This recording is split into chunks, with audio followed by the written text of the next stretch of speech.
Chapter 1. A Million Years. Emergence. Brain Repository. Only half an hour left.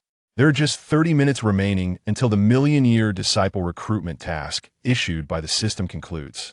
In the boundless void of the abyss, within a turbulent space woven by the laws of the great Tao, a man clad in dark garments with black hair stood poised on the shattered patterns of the Tao, gazing into the depths of the void.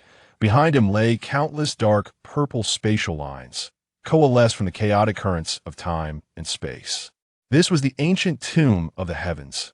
A million years ago, Qin Yuan had traversed this realm, initially believing he could wield the system to kick saints and trample emperors. However, upon activating the disciple fortune system, the first task assigned was to recruit disciples for a million years within the ancient tomb to achieve his emergence. The ancient tomb of the heavens was a space formed by the intertwining of chaotic currents, the laws of the great Tao, the essence of Tao patterns, the primal energy of all things, and the primordial purple energy, among other forces. Today marked the final half hour of Qin Yuan's million-year disciple recruitment. After 30 minutes, he would be able to emerge. As he felt the passage of time, a word that had been pinned up within Qin Yuan for a full million years finally escaped his lips. Damn! Merely a single word, yet it sent ripples throughout the entire ancient tomb space, causing the shattered Tao patterns beneath his feet to flicker in and out of existence. Observing the chaos he had wrought, Qin Yuan displayed no surprise, instead shaking his head. Everything was present in this ancient tomb: the various forces of the laws, the essence of Tao patterns, the primordial purple energy, yet the most common element, spiritual energy, was conspicuously absent. Upon inquiring with the system, he learned that spiritual energy, such a trivial matter, was unworthy of existence in the ancient tomb. This absence rendered Qin Yuan's cultivation somewhat peculiar. For instance, his soul power, infused over a million years with the primal energy of all things and the essence of Tao patterns, had reached an unfathomable level. Furthermore, he possessed various formidable laws. However, the lack of spiritual energy caused his cultivation to remain at the Qi induction realm.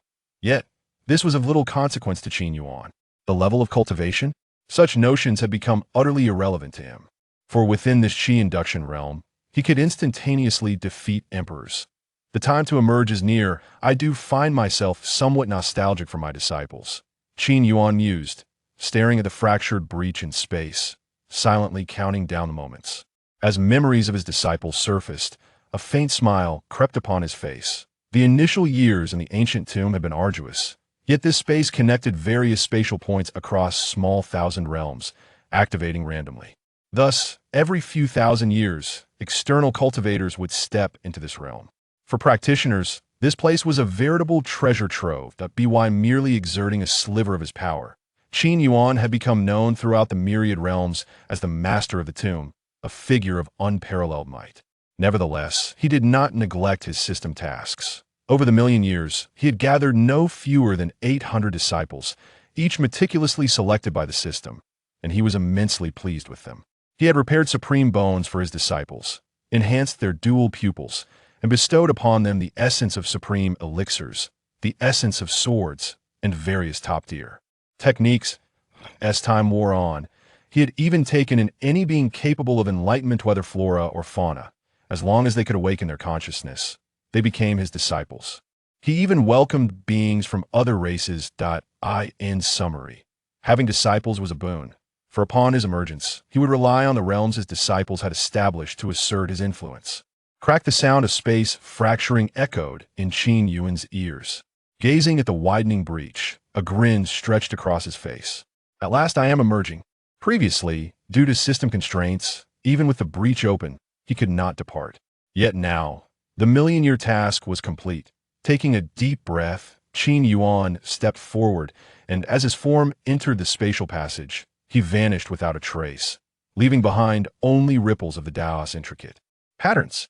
Isn't this the Beastmaster mountain range? How is a Qi induction realm fellow found here? Judging by his roots, he seems to be around 20. Is he unconscious? Should we notify the Grand Elder? In the Jiushuan realm, within the regional district, deep within the Beastmaster mountain range, several disciples clad in the azure robes of the Qin Yuan sword sect gathered. curiously around a black-haired man in dark garments lying on the grass. The man possessed striking features, attracting the attention of the female disciples among them. "Leave 2 disciples here, I will notify the Grand Elder," one disciple suggested. After his departure, Qin Yuan slowly opened his eyes, and in that instant his gaze sparkled as if stars were swirling within, embodying boundless power. "This is spiritual energy?" Qin Yuan rose unhurriedly, savoring the thin spiritual energy, shaking his head.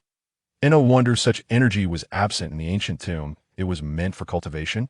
Scanning the 2 female disciples before him, he noted their mediocre roots and appearance, far inferior to those he had previously taken as disciples. However, the sex emblem embroidered on their garments sparked a glimmer of recognition in Qin Yuan that a cloud pattern gracefully intertwined, depicting a smooth, elegant azure sword, intricately stitched onto the fabric wash of the design he had created for a disciple named Li. "Qin Yuan, 3,000 years ago? Li Qin Yuan. Do you recognize him?" Qin Yuan inquired, looking at the 2 women. Their expressions shifted slightly at his question. "Outsider, do not speak of our Qin Yuan sword sect's esteemed ancestor," one of the female disciples hurriedly cautioned. The mention of the esteemed ancestor of the Qin Yuan sword sect left Qin Yuan astounded, just as the system task unexpectedly triggered. Ding! A new system task has been activated. Due to the host completing the million-year disciple recruitment task, a critical reward is now available. Meeting a disciple will grant corresponding system rewards. The stronger the disciple, the greater the rewards for the host. Current task triggered. Encounter disciple Li Qinyan. "At last, I can reunite with my old apprentice," Qin Yuan said, a smile gracing his countenance as he beheld the new task. "Young friend, you are within the territory of the Beastmaster mountain range of our Qin Yuan sword sect.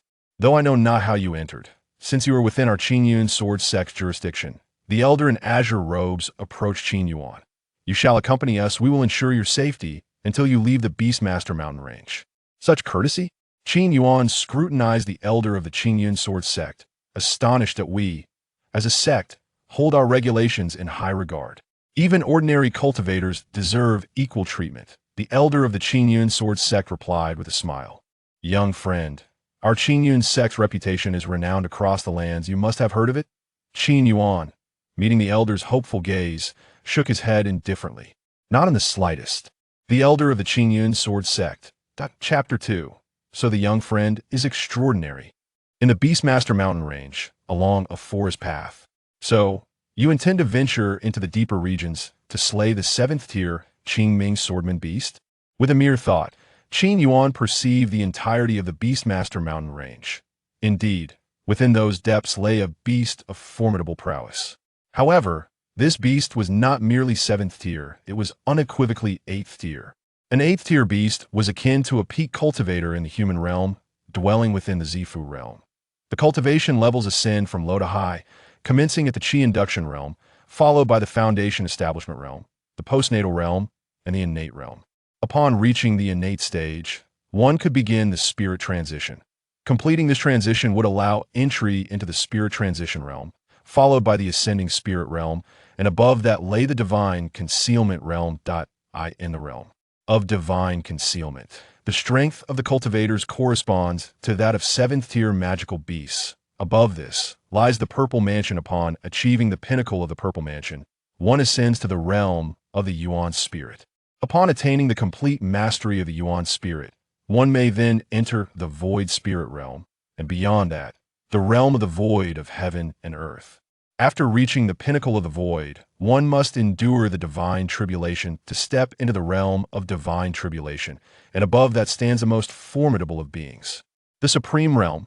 Currently, the Grand Elder of the Qin Yuan sword sect has just entered the purple mansion realm, his strength truly mediocre. Qin Yuan has already expressed his thoughts on the matter.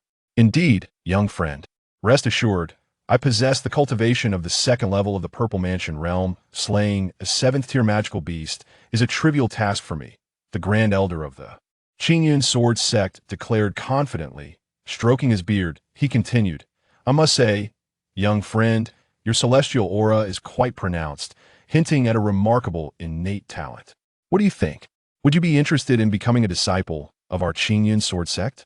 Become a disciple of your Qin Yuan sword sect?" Qin Yuan raised an eyebrow, clearly skeptical. Indeed, the Grand Elder enticed further. Should you exhibit exceptional talent, there exists the possibility of being favored by the sect master, eventually becoming an inner disciple. At that juncture, you could even receive guidance from our esteemed ancestor. At this, his eyes sparkle with reverence and aspiration. And what is the cultivation level of your esteemed ancestor? Qin Yuan inquired with newfound interest. Surely they must have reached the supreme realm by now. Cough, cough, cough. The Grand Elder suddenly erupted into a fit of coughs upon hearing Qin Yuan's words. He then gazed at Qin Yuan with a wry smile and said, "Young friend, the supreme realm is a level we dare not even imagine. Even if our esteemed ancestor possesses remarkable talent, it is unlikely they have reached the supreme realm." Not yet at the supreme realm? Qin Yuan frowned slightly. Then what of the divine tribulation realm? Cough, cough. No, not that either, the void realm. Almost half a year ago, I encountered our esteemed ancestor, and they seem to be half a step into the void. So weak. The Grand Elder nearly lost his composure at the incredulous expression on Qin Yuan's face.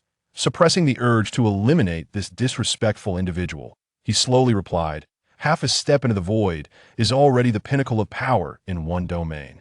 Yet, Qin Yuan's focus had long since drifted away from the Grand Elder, that he recalled Li Qingjian's talent after 3,000 years. One would expect him to have at least reached the pinnacle of the divine tribulation realm, yet he was merely at the void realm. Where had all that cultivation gone? Half a day later, they arrived at a naturally formed gorge. The dark entrance loomed before them. "This is the lair of the Qingming swordman beast.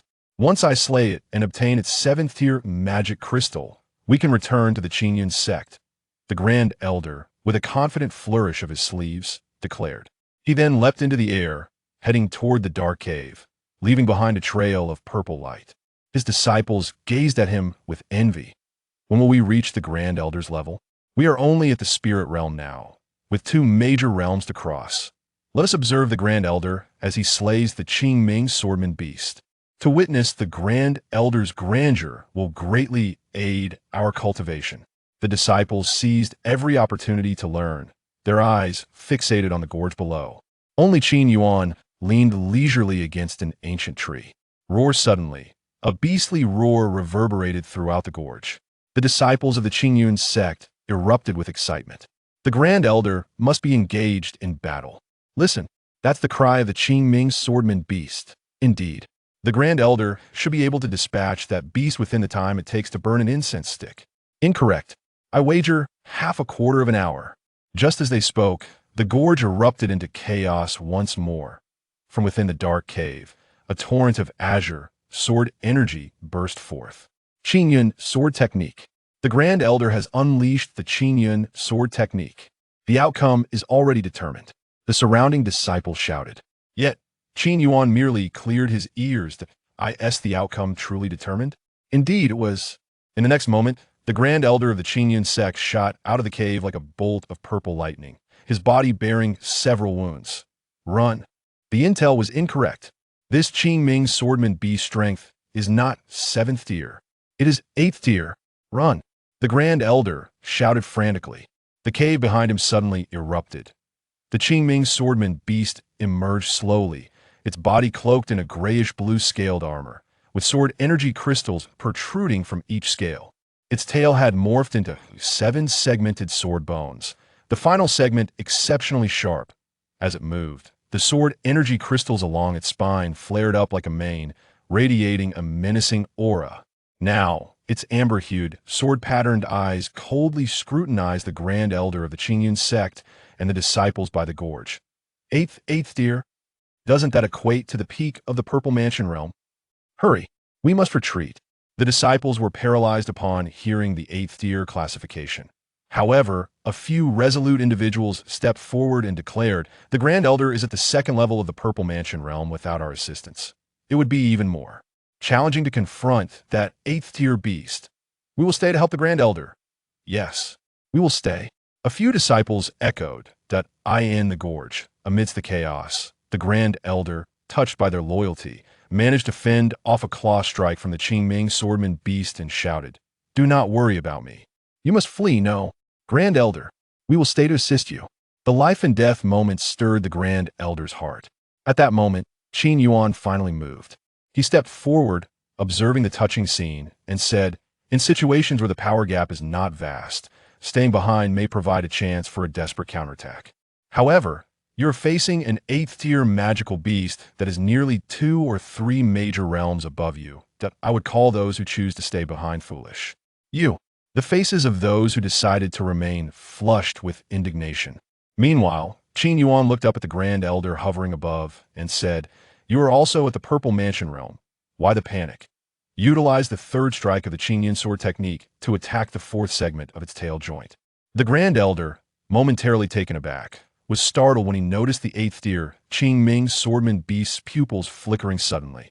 That was the look of a flaw being exposed. The Grand Elder inhaled sharply, his gaze toward Qin Yuan shifting dramatically. No wonder he could traverse deep into the Beast Mountain alone. It turns out this young friend is extraordinary. In the next moment, he ceased hesitating. Channeling the 3rd strike of the Qin Yuan sword technique, he began a relentless assault on the tail joint area of the Qing Ming swordman beast. Chapter 3. Today, one of you must perish. Shall we attack the scales atop its spine? Are you not aware? Have you not noticed how it constantly guards the central region of its back scales? Utilize the 7th technique of the Qing Yuan sword art, will you?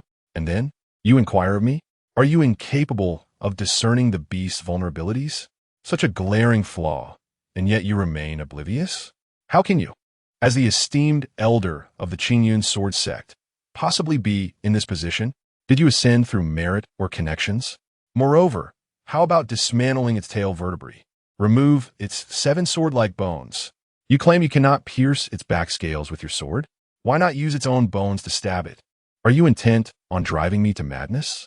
In that moment, a peculiar scene unfolded within the gorge. Qin Yuan stood beside a great tree, continuously providing the most practical instruction. Each guidance allowed the elder engaged in battle to vanquish the 8th-tier Qingming swordmane beast with minimal cost. Over time, the 8th-tier beast began to show signs of collapse, and even attempted to retreat to its original lair. Pursue it. What are you dawdling for? Do you truly believe it will rest and then emerge to counterattack? Your kindness is astonishing. Listening to Qin Yuan's words, the elder in the air became somewhat perplexed. Yet I am merely at the 2nd level of the Purple Mansion realm. Qin Yuan, trembling, pointed at the elder with his right hand. Are you incapable of defeating an opponent of a higher tier? Today, one of you must die. The choice is yours. Upon hearing this subtly threatening remark, the elder's gaze lost its confusion. Although he could not gauge Qin Yuan's strength, the ability to instantly discern the Qing Ming's swordmane beast's flaws implied that Qin Yuan's prowess was likely not inferior to his own. It was precisely for this reason that he could not perceive Qin Yuan's concealed aura. After all, the most adept practitioners thrive on disguising their presence. Desperate, the elder gritted his teeth and charged into the lair, engaging fiercely in combat. Now, that resembles the proper demeanor. Observing this, Qin Yuan nodded in satisfaction. Meanwhile, the disciples nearby stood in stunned silence. What had they just witnessed? A young man of the Qi-drawing realm had berated their elder, targeting all the crucial points. He even boldly proclaimed that either their elder or the beast must perish. Who on earth is this man in black? After a brief interval, the sounds from within the cave diminished. Finally, a purple light surged forth, revealing the elder, drenched in the beast's blood, clutching an 8th-tier magic crystal in his right hand. I actually managed to slay a beast comparable to the pinnacle of the Purple Mansion realm. Even now, the elder could hardly believe it. However, the way he looked at Qin Yuan had irrevocably changed. Just the earlier pointers had reinvigorated his stagnant Qin Yuan sword art. This is an extraordinary individual, undoubtedly a remarkable figure. Senior, please allow me to pay my respects. Ignoring his injuries, the elder of the Qin Yuan sect bowed respectfully to Qin Yuan. Even the disciples, though initially bewildered, quickly followed suit, showing their reverence towards Qin Yuan. Very well, their etiquette is commendable. Qin Yuan nodded. Senior, do you know the sect master? The elder inquired cautiously. To possess such familiarity with the Qin Yuan sword art and to discern its flaws must indicate an acquaintance with the sect master. Otherwise, how would he know of the Qin Yuan sword art? I do not, Qin Yuan answered truthfully. Ah. This response left the elder momentarily speechless, and he quietly added, Then, would you have the time to visit our Qin Yuan sect? We shall extend our utmost hospitality. Indeed, Qin Yuan replied with a smile. He was keen to ascertain whether Li Qingyun's stagnation was due to negligence in his cultivation. Cough, cough. If I may inquire, what is your cultivation level, senior? The elder wiped the sweat from his brow, sensing Qin Yuan's qi drawing realm cultivation. Despite his meticulous observation, the aura emanating from Qin Yuan remained that of the qi drawing realm. He understood that it was his own insufficient strength that prevented him from perceiving Qin Yuan's disguise. Qi drawing realm, Qin Yuan stated plainly. Cough, cough. The elder choked slightly and probed again. It is somewhat distant from our Qin Yuan sect. If you permit, I can carry you through the air. It would expedite our journey significantly. Once one reaches the Purple Mansion realm, they can traverse the skies and summon spiritual energy from the air, allowing them to transport over 100 lower-tier cultivators simultaneously, albeit at a greater consumption of energy. That is unnecessary. Proceed at your fastest pace. I can keep up. Qin Yuan waved his hand dismissively. Nodding, the elder consumed a couple of pills to restore his injuries and spiritual energy. With a flourish of his hand, he enveloped the disciples in purple spiritual energy, lifting them into the air. We are ready to depart, the elder announced as he clasped his hands before Qin Yuan, who stood at the edge of the valley. Very well, Qin Yuan assented, stepping forward. However, as he did, the surrounding space rippled inexplicably, and he vanished without a trace. When he reappeared, he stood aloft in the air, hands clasped behind him before the elder. Is this truly the qi drawing realm? The elder's lips twitched violently. Spatial contraction and movement. This is beyond the void realm. A powerful being. This individual is a formidable entity of the void realm. Subsequently, the elder of the Qin Yuan sword sect realized that no matter how much he accelerated, Qin Yuan kept pace with him effortlessly. And he still claimed to be of the qi drawing realm? Indeed, the thoughts of extraordinary individuals differ vastly from those of ordinary folk. Half a day later, the Qin Yuan sect resided amidst the mountains of the Nine Xian realm, where spiritual energy was most concentrated. Here, 79 sword peaks loomed, with countless disciples traversing the floating jade steps, continuously moving. The sounds of sword energy resonated through the air. At this moment, within the main hall of the sect, Qin Yuan sat prominently, facing Li Feng, the sect master, who had just finished recounting the elder's tale. Upon hearing it, Li Feng immediately rose and approached Qin Yuan, clasping his hands. Senior, do you know our ancestor? I do, Qin Yuan replied with a smile. Where is that young fellow now? Li Feng's pupils quivered slightly at this. He swallowed hard and said, The ancestor is in the sword tomb's secret realm, in seclusion, striving to break through to the void realm. I will notify him at once. May I ask for your name, senior? Qin Yuan. Chapter 4.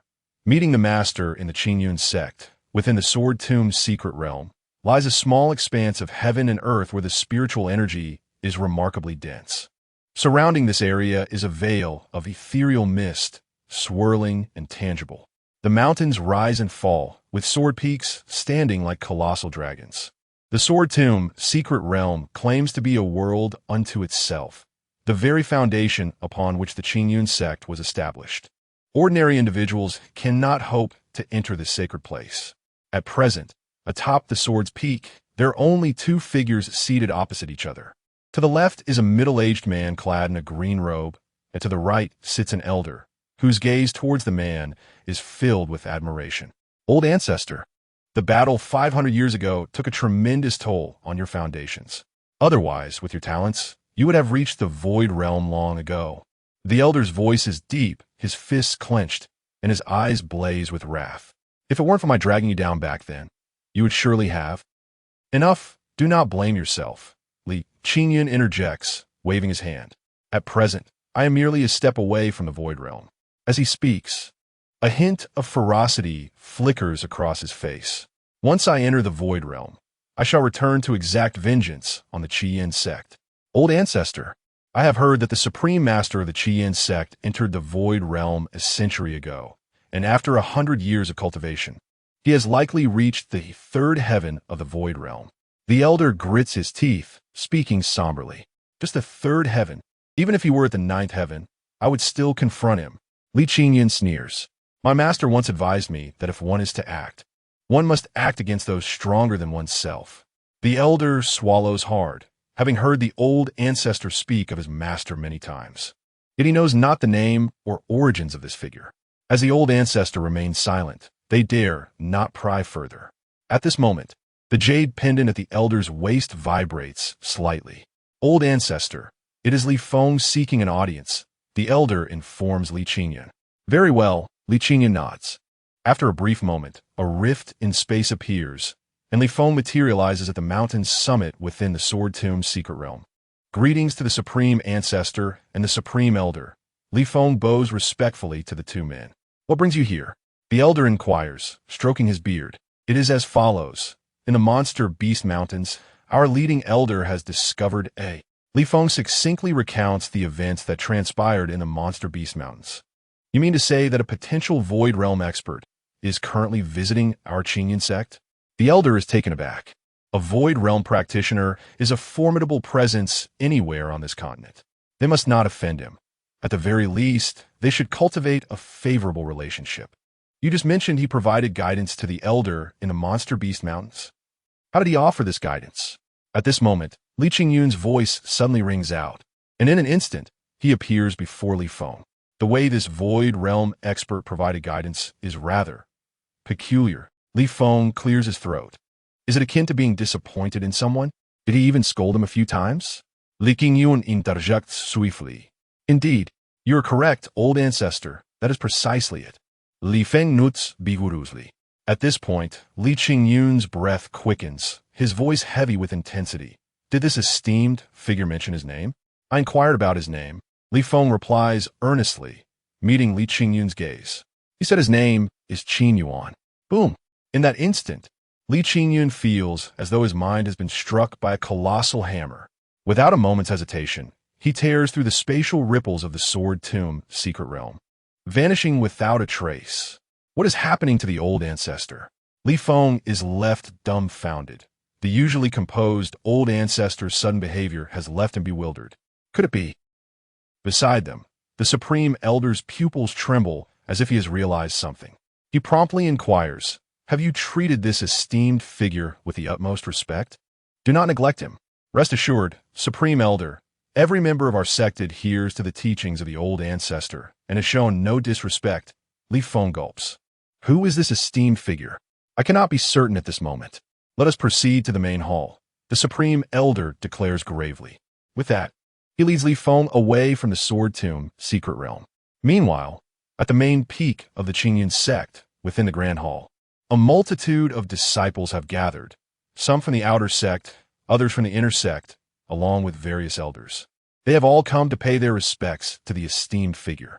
However, upon witnessing Qin Yuan's appearance, their astonishment deepens. Too young, he appears to be no more than 20, with sword-like brows and starry eyes, a striking presence. Could he be mistaken for a practitioner of the Qi gathering realm? One elder whispers, "Of course you are mistaken."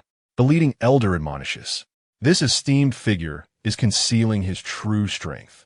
Do you think our meager cultivation can discern his power? Have you ever seen anyone at the Qi gathering realm capable of manipulating space like one in the void realm?" That is indeed true. The elder suddenly realizes. In the Grand Hall's upper section, Qin Yuan observes the figures below with unhurried composure. Then, in the next moment, a smile spreads across his lips as he gazes forward. At the entrance of the hall, a streak of azure light races swiftly towards him. The first disciple he encounters upon exiting the confines has arrived. Whoosh! The azure light is infused with a formidable sword intent.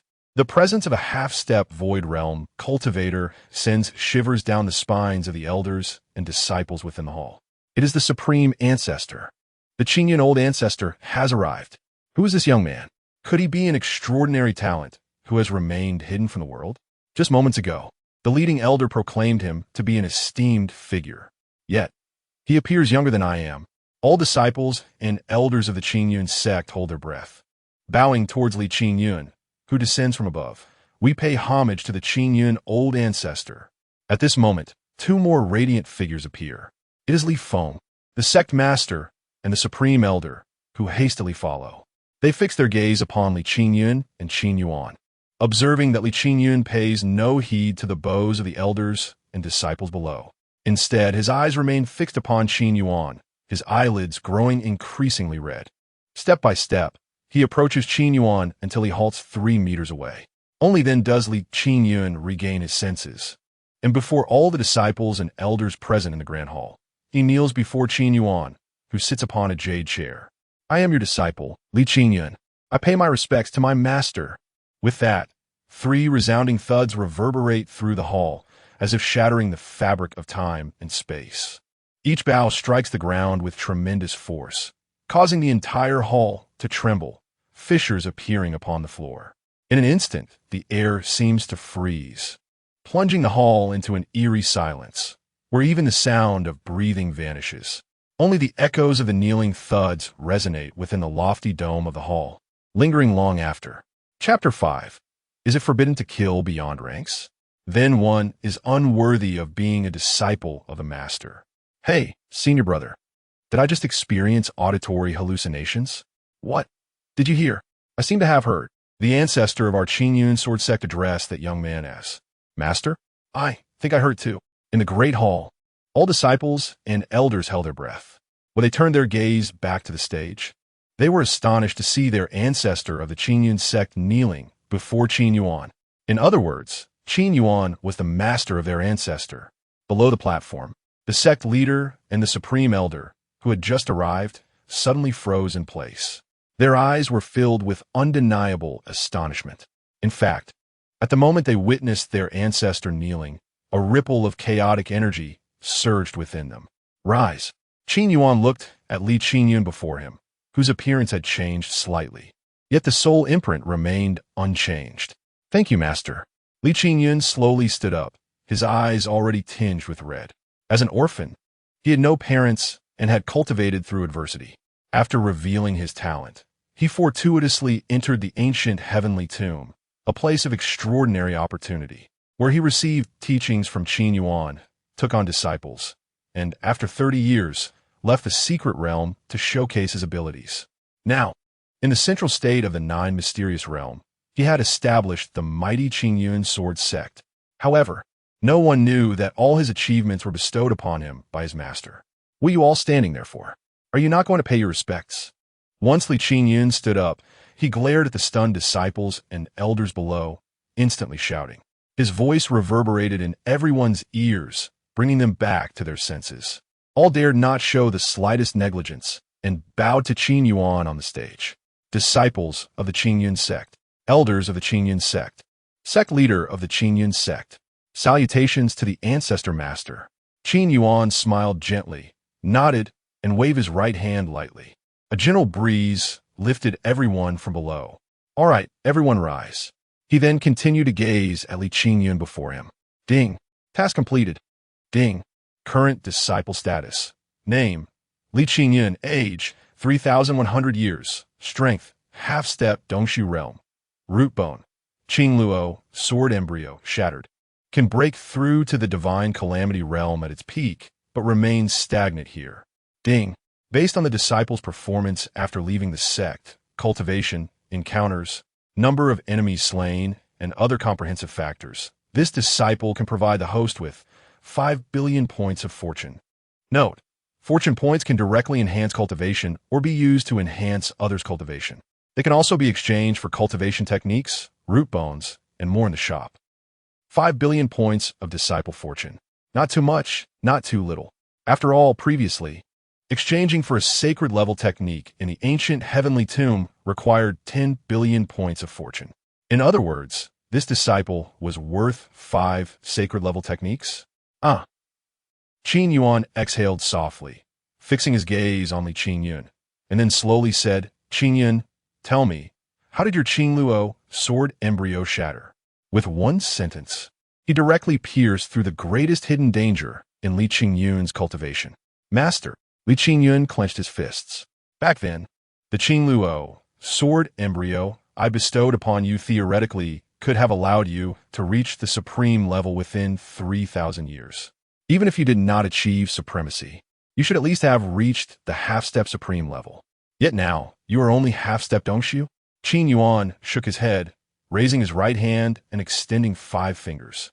You are now worth 5 sacred-level techniques. Do you realize that? Upon seeing this, Li Qingyun's mouth twitched slightly. His master was still the same, always speaking with an air of mystery and maintaining a childlike demeanor. Truly, he was the master. Li Qingyun wanted to explain, but he found a myriad of emotions lodged in his chest, unsure of where to begin. That old man, come over here. Qin Yuan gestured with his hand, pointing to the supreme elder beside the sect leader. You possess a trace of the Qin Luo, sword embryo's essence within you. You should know the details. The supreme elder's pupils quivered, and without hesitation, he swiftly approached the great hall. Senior, it is like this. 500 years ago, I accompanied the ancestor Qin Yuan in search of a 9-turn sword heartgrass. However, upon obtaining this divine herb, we fell victim to an ambush from the most prominent sect in the central state, the Qian sect.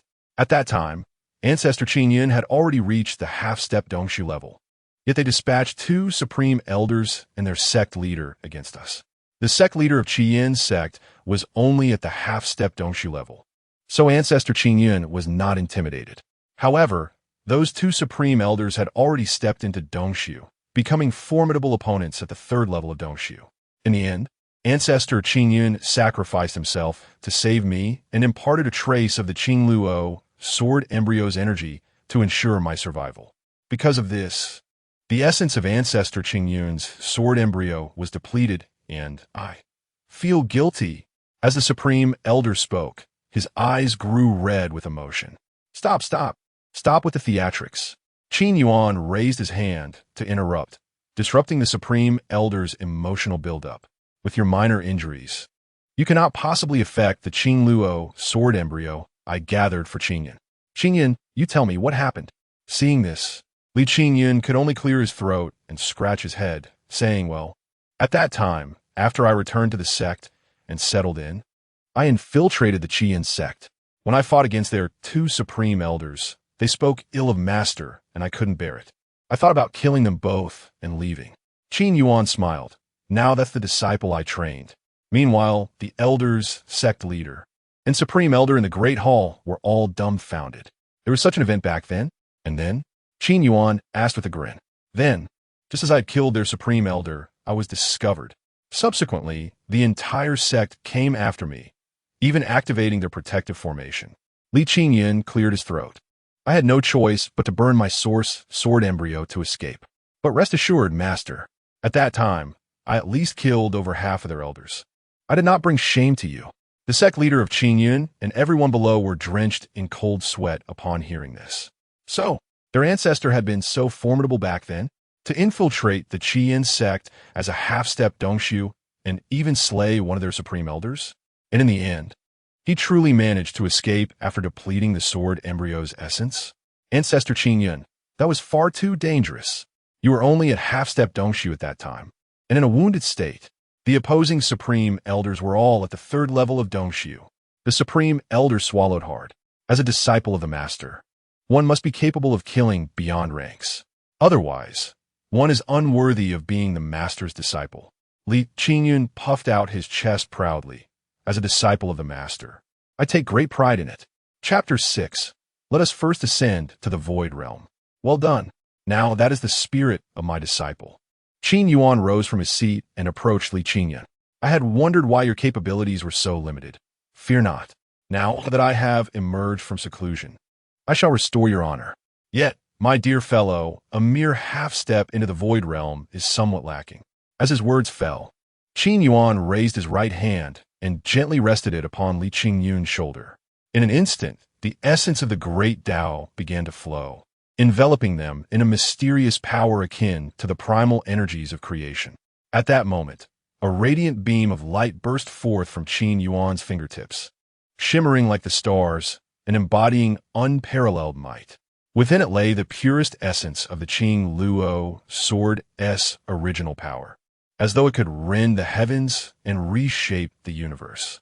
Qin Yuan felt a warm current spreading throughout his body, nourishing him like a gentle spring breeze after rain. All his hidden injuries vanished in that moment. Even the most delicate meridians sprang to life. As he attuned himself, he was astonished to discover that the Qin Luo sword had returned to its original state. Within the sword's core, golden light flickered, hinting at the presence of supreme sword intent. With each gleam, he sensed that his own sword intent grew ever more solidified. With every breath he took, ripples of spiritual energy surged within a 100-mile radius, converging toward him. Moments later, as he surveyed the surrounding space, he noticed subtle folds in the air.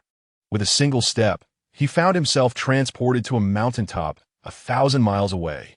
Taking another step, he returned to the Grand Hall instantaneously. Such mastery of distance. This was the hallmark of a Void Realm expert. Though one could initially grasp spatial power upon entering the Spirit Realm, it was merely a rudimentary application.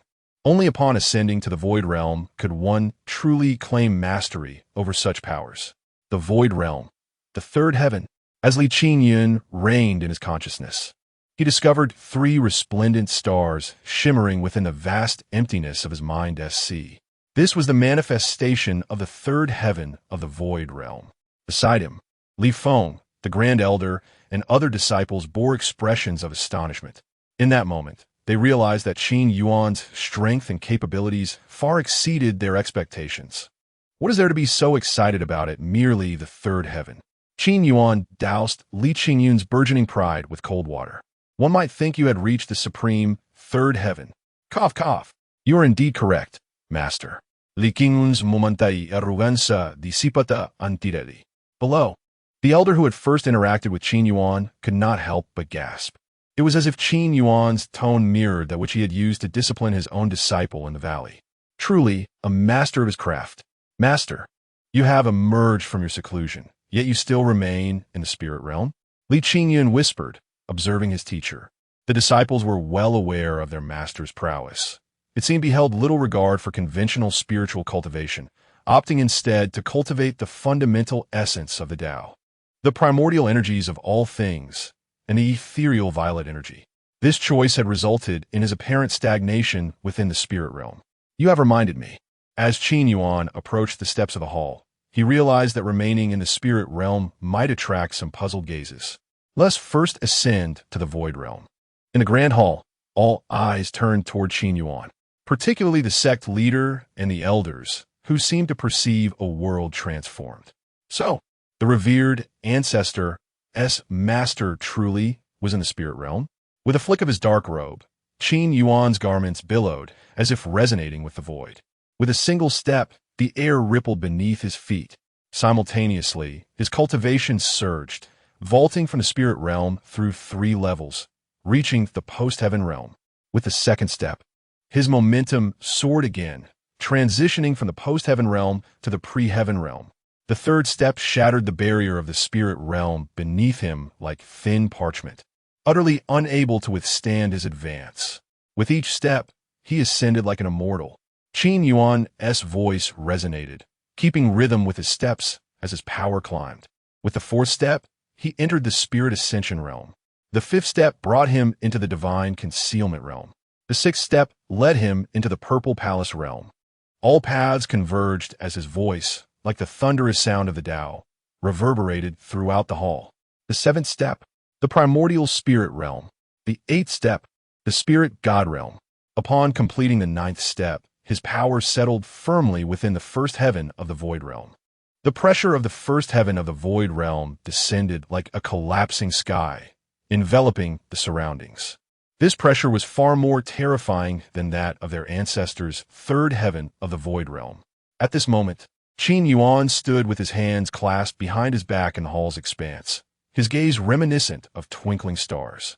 He then intoned the final phrase, "The heavens and earth bow to my peak." Thus, his cultivation was firmly established in the first heaven of the void realm.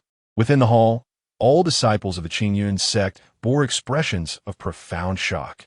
The events that had just transpired had transcended all their understanding and imagination. Their faces were etched with disbelief. All eyes were fixed upon the towering figure before them, as the waves of shock surged within their hearts, refusing to subside. From this moment forth, if anyone were to ask them how long it took to ascend from the spirit realm to the void realm, they would have previously answered that it required thousands of years of dedication and fortune. Yet now, they would respond that they had witnessed a man who ascended in merely 9 steps, 9 heavens, 9 levels, each step an ascent to immortality. All paths converge. The heavens and earth bow to my peak. The sect leader of the Qin Yuan sect murmured, his eyes filled with an overwhelming shock that was difficult to process. Their reverence for the ancestor's master deepened immensely. Ding! Congratulations, host, for acquiring 50 million faith points. Faith points can be exchanged for fortune points in equal measure. As Qin Yuan observed the disciples of the sect, a smile graced his face. He then turned to Li Qin Yuan and inquired, "Where is the Qin sect?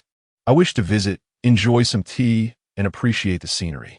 At these words, the hall fell into a hushed awe. Go enjoy tea? Appreciate the scenery? Surely, he meant to wipe out the sect. Master, I have devised a new strategy against the Qin sect. Li Qin Yuan stepped forward to address Qin Yuan. Years ago, you taught me that when dealing with foolish clowns, one must strike when they are at their most jubilant. In a few days, the Centennial Central Region Trisect Grand Assembly will commence. At that time, our Qin Sword sect, the Qin sect, and the Julie Witch Hall will gather in the secret realm of the Yunxiao Illusion Valley. With your assistance in helping me break through to the third heaven of the Void Realm, I am confident I can leave the Qin sect S members behind in the secret realm. Qin Yuan nodded. Very well, you shall take the lead. I will support you. In the path of cultivation, resolving one's own grievances will pave the way for future breakthroughs in mindset. Yet, the Julie Witch Hall piqued Qin Yuan's curiosity. The Julie Witch Hall? I once took in a disciple there over 1,000 years ago. That little rascal was fond of practicing witchcraft. This certainly heightened Qin Yuan's anticipation. Chapter 7. A Clash of Ferocity. In the heart of the Yuxiao Mountains lies the Yuxiao Illusory Valley, a secluded gorge perpetually shrouded in thick mist. It only reveals itself at specific moments. Within this mystical realm, the air is rich with spiritual energy, and the scenery is breathtaking, adorned with an array of peculiar flora. In the central state, 3 prominent sects are at the pinnacle of power. The Qin Yuan Sword sect, a righteous sect, upholds strict adherence to its rules among its disciples. Any sign of bullying or oppression is met with severe consequences, earning it a stellar reputation within a vast radius. The Qin sect, predominantly composed of practitioners of the earth element, is known for its fiery temperament and tendency to exploit the weak. Due to their formidable training, they seldom encounter opponents of equal strength, leading many ordinary cultivators to endure their tyranny in silence. Lastly, there is the dreaded Julie Witch Hall, whose disciples practice the arcane arts of witchcraft. The enigmatic hall master appears and disappears like a shadow, capable of slaying equally matched foes with a mere insect. However, due to the unique nature of their training, the Julie Witch Hall comprises fewer than 100 disciples. Now, the 3 sects have gathered before the Yuxia Illusory Valley. The air before the gorge ripples with tension. At its forefront lies a vast plaza paved with azure stones, large enough to accommodate thousands. Master, that man in red is the Qin sect's leader, Lai Wufeng, Li Qin Yuan whispered to Qin Yuan. Upon glancing at the Qin sect's leader, Qin Yuan noted his rugged features and the stone-like aura radiating from him. Lai Wufeng, a practitioner of earth element cultivation, stands at the 3rd level of the void realm. Qin Yuan lost interest at a glance. Such a lackey was hardly worthy of his attention. Though 2 elders beside Lai Wufeng exhibited strength at the 5th level of the void realm, they were still insufficient to pose a threat. With the Qing Luo sword body, Li Qin Yuan could easily handle adversaries of the 5th or 6th level. After all, he had once slain a Qin sect elder at the 3rd level while still at the half-step void realm. Master, that man in black is the Hall Master of Julie Witch Hall, Lu Julie, Li Qin Yuan continued.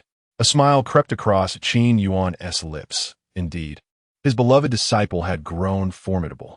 Ding! Mission triggered. Encounter with disciple Lu Julie. Lu Julie, a natural host of myriad insects, had once been hunted to the brink of death by society.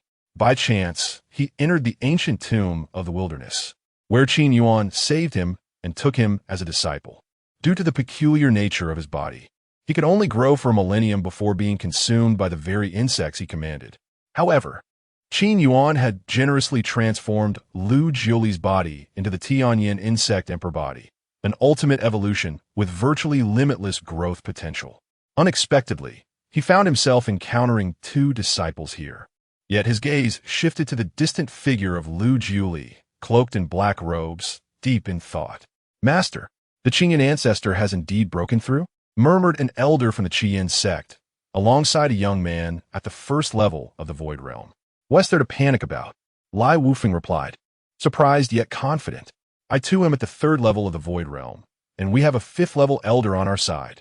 Moreover, as he spoke, a glint of ruthlessness flashed in Lai Wufeng's eyes. 500 years ago, we failed to eliminate Li Qinyan. This time, we shall ensure he and his disciples perish within the Yuxia illusory valley. By aiding that esteemed individual in obtaining the Qinluo sword body, our entire Qin sect will secure immense fortune. The elder nodded in agreement. Once we eliminate Li Qinyan, his Qinyan sect shall face total annihilation. Not one shall remain, Lai Wufeng declared fiercely. Indeed, Sect Master. Meanwhile, at the Qingyun sect, Li Qingyun addressed his disciples with conviction. Upon entering the secret realm, your sole task is to eliminate the disciples of the Qingyun sect at any cost. Yes, Ancestor Qingyun, the disciples of the Qingyun sect, responded in unison. Both sides were equally ruthless. Leave Lai Wufeng and his elders to me. Your priority is to protect the safety of our sect as disciples. Li Qingyun instructed the elder. But the elder bore a look of concern, recognizing that Lai Wufeng was also at the third level, accompanied by a fifth-level elder. "Do you lack confidence in me?" Li Qingyun retorted with a grin, turning to Qin Yuan, his expression filled with reverence. "Besides, I have my master." In Li Qingyun's eyes, his master was invincible, a being of unparalleled might capable of subduing all enemies throughout time. Qin Yuan smiled, gratified. While it was indeed commendable for his disciples to resolve their own matters, it would be foolish to struggle against insurmountable odds. Since emerging from seclusion, less than 10 days had passed, and Qin Yuan had yet to test his strength. Suddenly, the once tranquil air in the valley began to tremble. It felt as though the very essence of the heavens and earth was being stirred by an invisible force. In the valley's center, the rippling space resembled a mirror being kneaded by an unseen hand. In an instant, a vortex formed. The edges of the vortex shimmered with iridescent light, akin to clouds coalescing, beautiful yet exuding terrifying spatial fluctuations. At the vortex's core lay an abyss of darkness. The flora within the valley swayed, while the clouds above churned continuously, casting a radiant glow that transformed the entire gorge into a celestial paradise.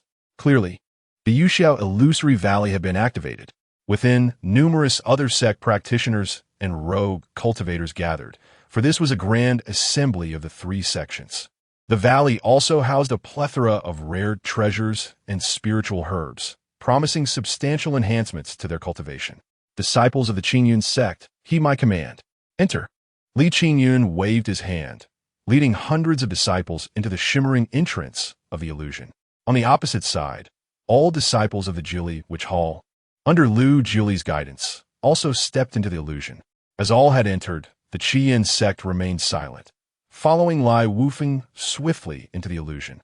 With the spatial folds rippling, Lai Wufeng led over 200 disciples of the Qin sect into the Yuxia illusory valley. What awaited them was not the plains of the illusion, but a colossal azure sword.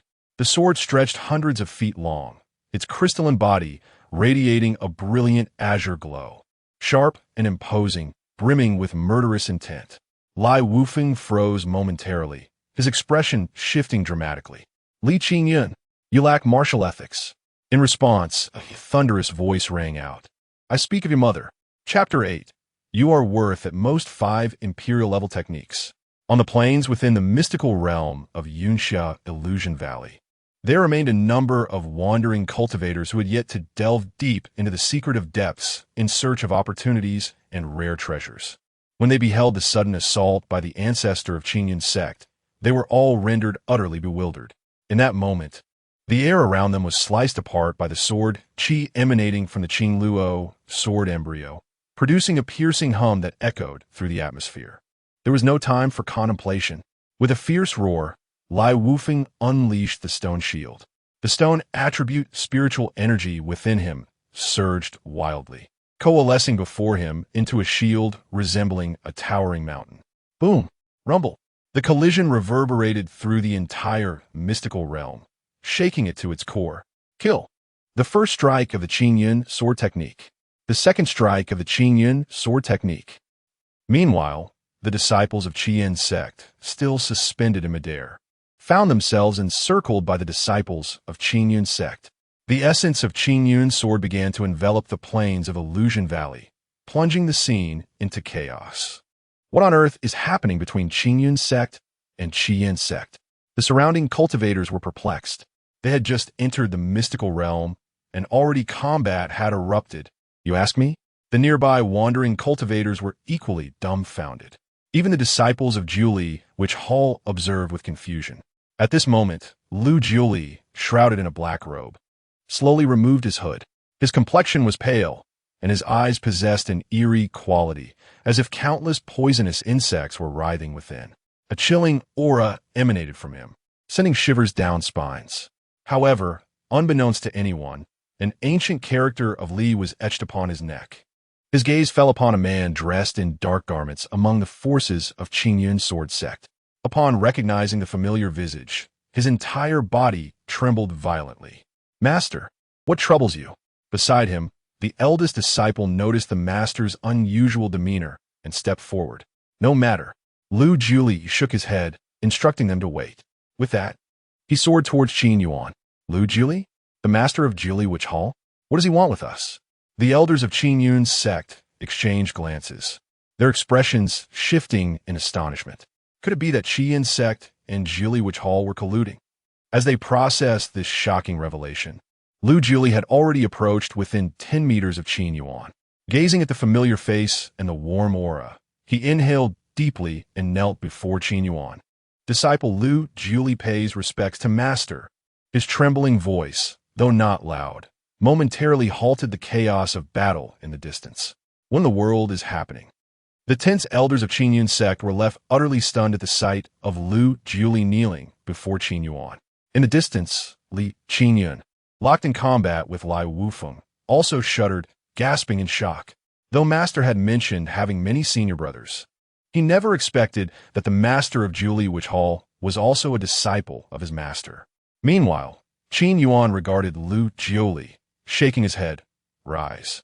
I must say, little Li, you still prefer to embody a witch puppet. With that single remark, he unveiled Lu Julie's true state. This is all in accordance with Master S teachings. Master once advised me to avoid direct confrontation while practicing witchcraft. With a chilling smile, Lu Julie stood, his eerie countenance sending shivers through both the wandering cultivators and the elders of Qin Yuan's sect. My true self is in closed-door cultivation on the imperial continent.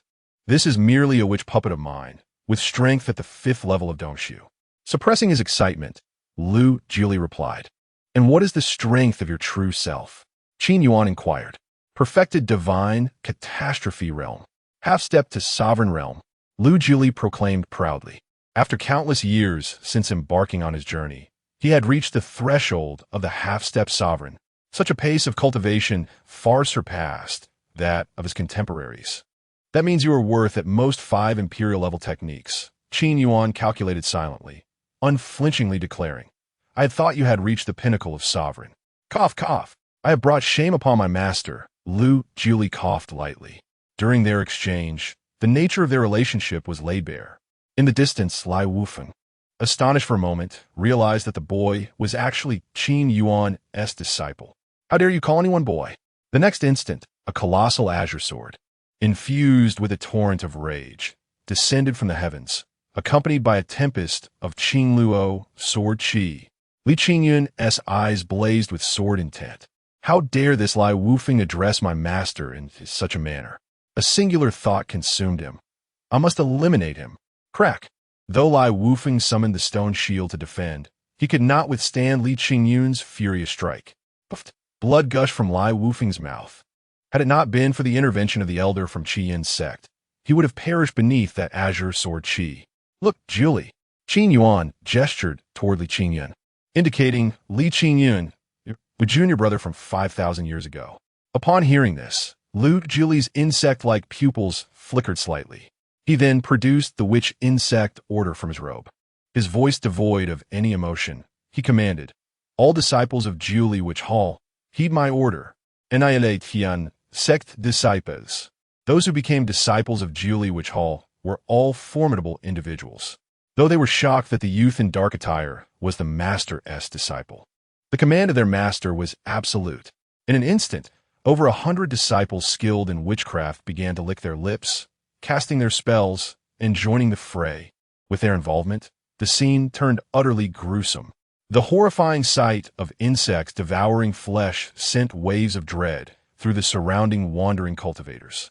At this moment, Qin Yuan also realized that the system-triggered task could only be fulfilled upon encountering the true self. This meant that Julie's current, witch puppet body, was utterly worthless, unable to yield even a single point of fortune. "How dare you call me boy in addressing my master?" Qin Luo sword embryo, first style, Qin Luo myriad form sword. Qin Yuan roared, drawing upon the essence of the Qin Luo sword embryo, channeling the surrounding spiritual energy, transforming myriad swords into one. As the blade was drawn, it appeared as if countless phenomena erupted, indistinguishable between reality and illusion. A torrent of sword qi surged forth, piercing towards the elder of Qin Yuan's sect and Lai Wufeng, making evasion impossible. The myriad sword shadows were lethal at every turn. "I will make you pay for disrespecting my master." Qin Luo sword embryo, second style. Qin Luo heaven-splitting slash. Qin Luo sword embryo, third style. Qin Luo annihilation rebirth. Kill. Chapter 9 reveals the profound teachings of the master. All skills are learned from the master. The Qin Luo breakthrough slash. The sword emerges like a radiant rainbow, enveloped in an indomitable might, transforming into a magnificent sword light. It strikes towards the supreme elder of the Qin Yuan sect and Lai Wufeng. Even though they are formidable beings at the 3rd and 5th levels of the Void Realm, they find themselves unable to withstand the blow. Upon impact, their spirits instantly wither. Blood stains their robes.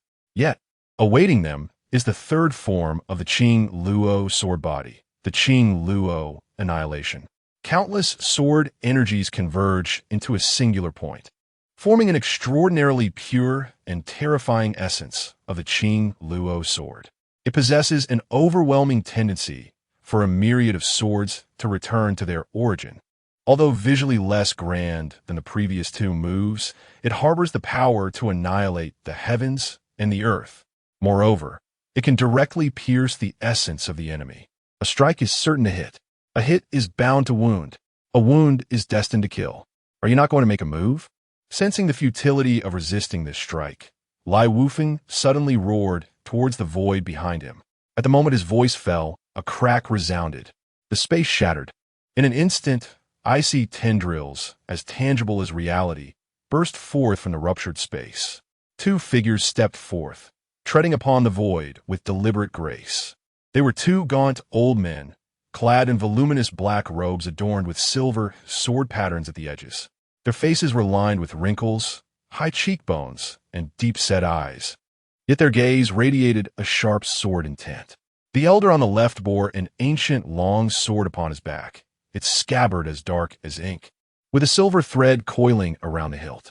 The other wielded a long, flexible sword, its blade serpentine, shimmering with a cold light, as if it could strike at any moment. Their presence was restrained, yet their sword intent was overwhelming.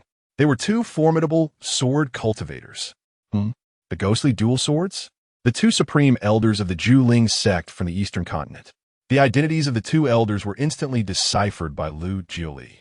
The surrounding loose cultivators' expressions shifted dramatically upon hearing this revelation. So, it was indeed a visitor from the eastern continent. Moreover, from the Zhuling sect. We are doomed. Today, we shall all perish here. Senior, what do you mean by that? The disciples and elders of the Zhuling sect are merciless killers. Among them, the most ruthless are these two supreme elders. The ghostly dual swords signify that wherever they tread, it becomes a realm of the dead. Both are formidable beings of the divine tribulation realm. If they join forces, they can slay opponents across two realms. Beings of the divine tribulation realm. In the central continent, individuals like us rarely see even the void realm after a century. At this moment, the two elders of the ghostly dual swords merely wave their hands. The fierce and gentle sword intense shattered the Qin Luo sword body's technique. Elder Yu, Elder Ming, witnessing their dire situation dissolve, Lai Wufeng and the supreme elder of the Qin sect quickly approached them, bowing respectfully. As for the wailing disciples of the Qin sect below, they were as if deaf to their surroundings. With the cries subsiding after the last disciple of the Qin sect was slain, all disciples of the Qin Yuan sect and the Jiuli Witch Temple returned to Qin Yuan's side. The divine tribulation realm, first level. Qin Yuan narrowed his eyes, gazing at the two elders by the distant spatial fissure. Master, should I go over and self-destruct to take these two old dogs with me? Lu Jiuli licked his lips at this moment. Although he had spent over 1,000 years creating this witch puppet for the sake of the master, he would spare no effort. Meanwhile, the elders and disciples of the Qin Yuan sect swallowed hard upon hearing this. They had thought their ancestor was ruthless enough, only to discover an even fiercer disposition, starting with self-destruction. Is it? Norus. Qin Yuan lightly brushed his sleeve, smiling leisurely. Julie, your junior brother Qin Yuan has ideas. Indeed, after his words fell, Li Qin Yuan and the air began to gather an even stronger essence of the Qin Luo sword. Despite only being at the third level of the void realm, he faced the two beings of the divine tribulation realm without fear, and there were two of them. This is the Qin Luo sword body that the sect master has been seeking with great effort. His fighting spirit and demeanor are truly exceptional. Li Qin Yuan, if you are willing to sever the Qin Luo sword body within you, we may grant you a path to survival. In the air, the two elders of Yuming spoke with icy eyes, their tone commanding. Here it comes. Finally, below, Qin Yuan, who had been silent for 1,000,000 years, felt a surge of excitement. How familiar this is. After all, having traversed the fantastical world for 1,000,000 years, Qin Yuan had yet to sense any patterns. At last, it has arrived. Just look at the expressions, attire, and words of these two old men of Yuming. They are the archetype of villains who perish from their own verbosity. And look at Li Qin Yuan, facing the divine tribulation with only the third level of the void realm. A quintessential protagonist template. Of course, every disciple nurtured by Qin Yuan is a protagonist template. Grant me a path to survival. I shall pass on that. Li Qin Yuan lauga fartili. You two old dogs do not think that just because you are of the divine tribulation realm, you are invincible, do you? Divine tribulation realm? I am precisely the one who handles the divine tribulation realm. The great Luo sword body. The 10,000 forms returned to one sword. Grasping the Qin sword in hand, Li Qin Yuan did not hesitate. He charged towards the two elders of Yuming in the sky. Truly, the demeanor of the Ancestor is so carefree and unrestrained. Li Feng watched the battle unfolding in the skies, realizing that such a level of combat was beyond his reach as a void spirit cultivator. All thanks to the Master's teachings. We have all learned from the Master. Lu Jiuli now wore a proud expression. Seeing his disciple unveil the truth, Qin Yuan grinned and remarked, I taught you all to express yourselves eloquently, not to be vulgar. Can this truly be blamed on me? Those present understood, recognizing the underlying meaning. After all, he is a superpower. What is wrong with being a little carefree? Must one be overly formal to be deemed a master? Truly a formidable Qin Luo sword body. The third level of the void realm can withstand a few moves from the two of us combined. The ghostly dual swords, with their fierce and gentle technique, are nearly impossible for an ordinary person to counter.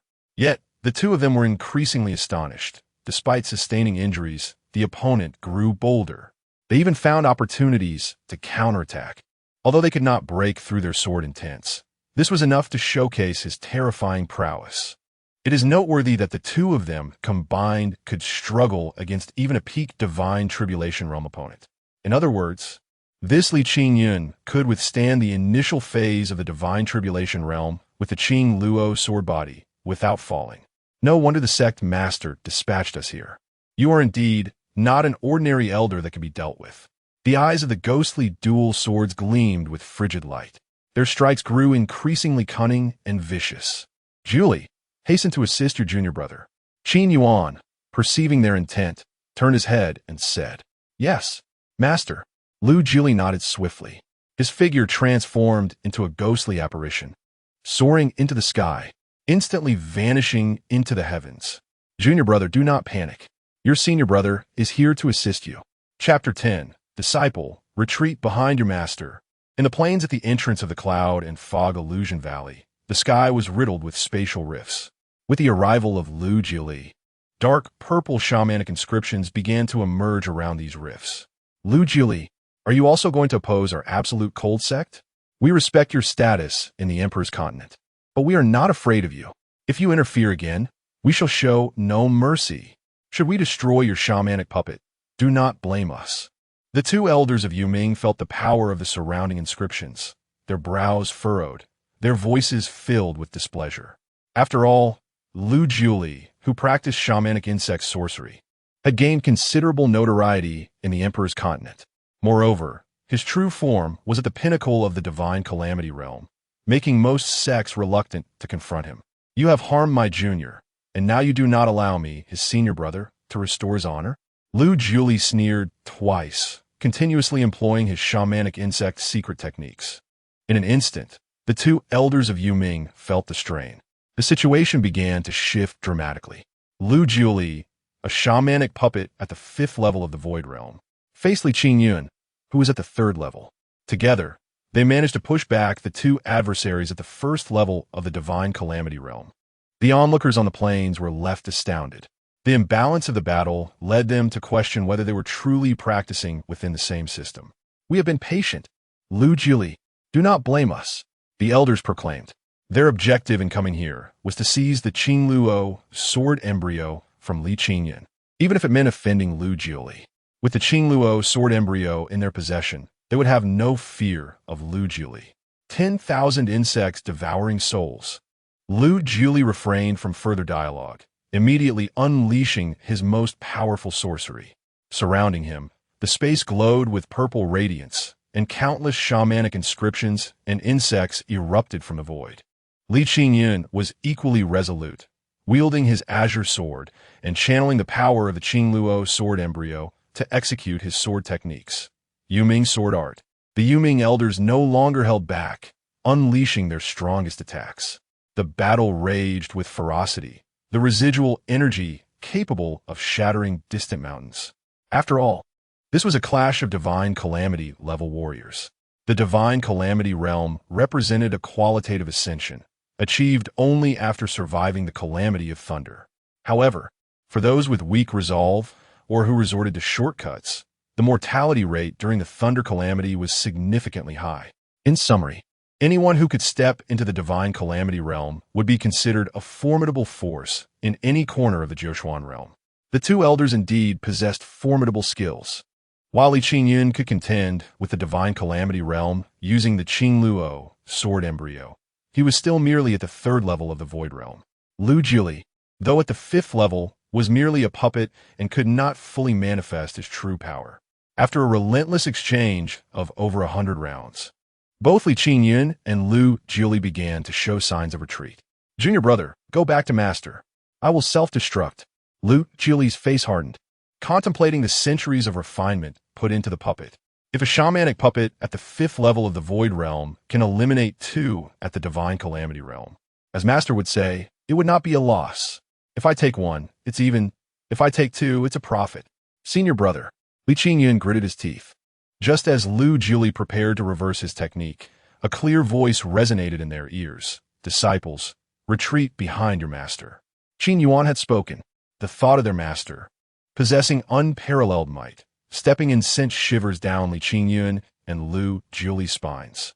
They had witnessed their master annihilate those who dared intrude upon the ancient tomb without respect, and the vivid memories remained etched in their minds. Yes, master. Without hesitation, Lu Juli and Qin Yuan swiftly retreated to the plains below. The previous battle had been observed by their master. Your performance with the Qinluo sword embryo was only a fraction of your potential, Qin Yuan remarked, looking at Qin Yuan. If you could harness even half of its power, these two divine calamity youngsters would not withstand 3 exchanges. Master's guidance will inspire me to double my efforts in cultivation. Qin Yuan bowed respectfully. Meanwhile, Lu Juli, awaiting Qin Yuan's teachings, began to feel a surge of anticipation. What are you so eager about? Qin Yuan cast a glance at the shamanic puppet. Do you think you can fool your master with a mere puppet? When I arrive at the Emperor's continent and find you have not ascended to the supreme level, you will see how I discipline you. Hearing this, Lu Juli's expression instantly soured, and he remained silent in embarrassment. The first level of the Void Realm? Master? Ha ha ha. No one would believe it.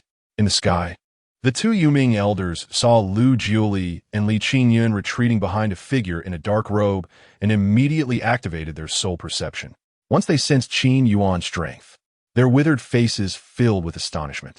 On the plains, Qin Yuan and Lu Juli looked at the Yuming elders with eyes that now resembled those gazing upon corpses. Anyone who had dared to speak to their master in such a tone had met their end. At that moment, the Qin Yuan sword sect, the Juli Shamanic Hall, and all surrounding cultivators directed their attention toward Qin Yuan. A breath later, Qin Yuan made his move. He maintained a level gaze. Not toward the sky, but slowly uttered 3 words. Too high. As he spoke those words, the space within 100 feet of the 2 Yuming elders suddenly transformed into a transparent crystal cluster, and the void beneath them fractured, resembling a spider web structure. They had no time to react before they felt an overwhelming force crashing down upon them, as if a mountain of immense weight was descending. The elder on the left barely lifted his right hand before he heard the sound of bones cracking. The other elder, attempting to defend with his sword, found it shattered in an instant. Under the laws of space, they had no means of defense.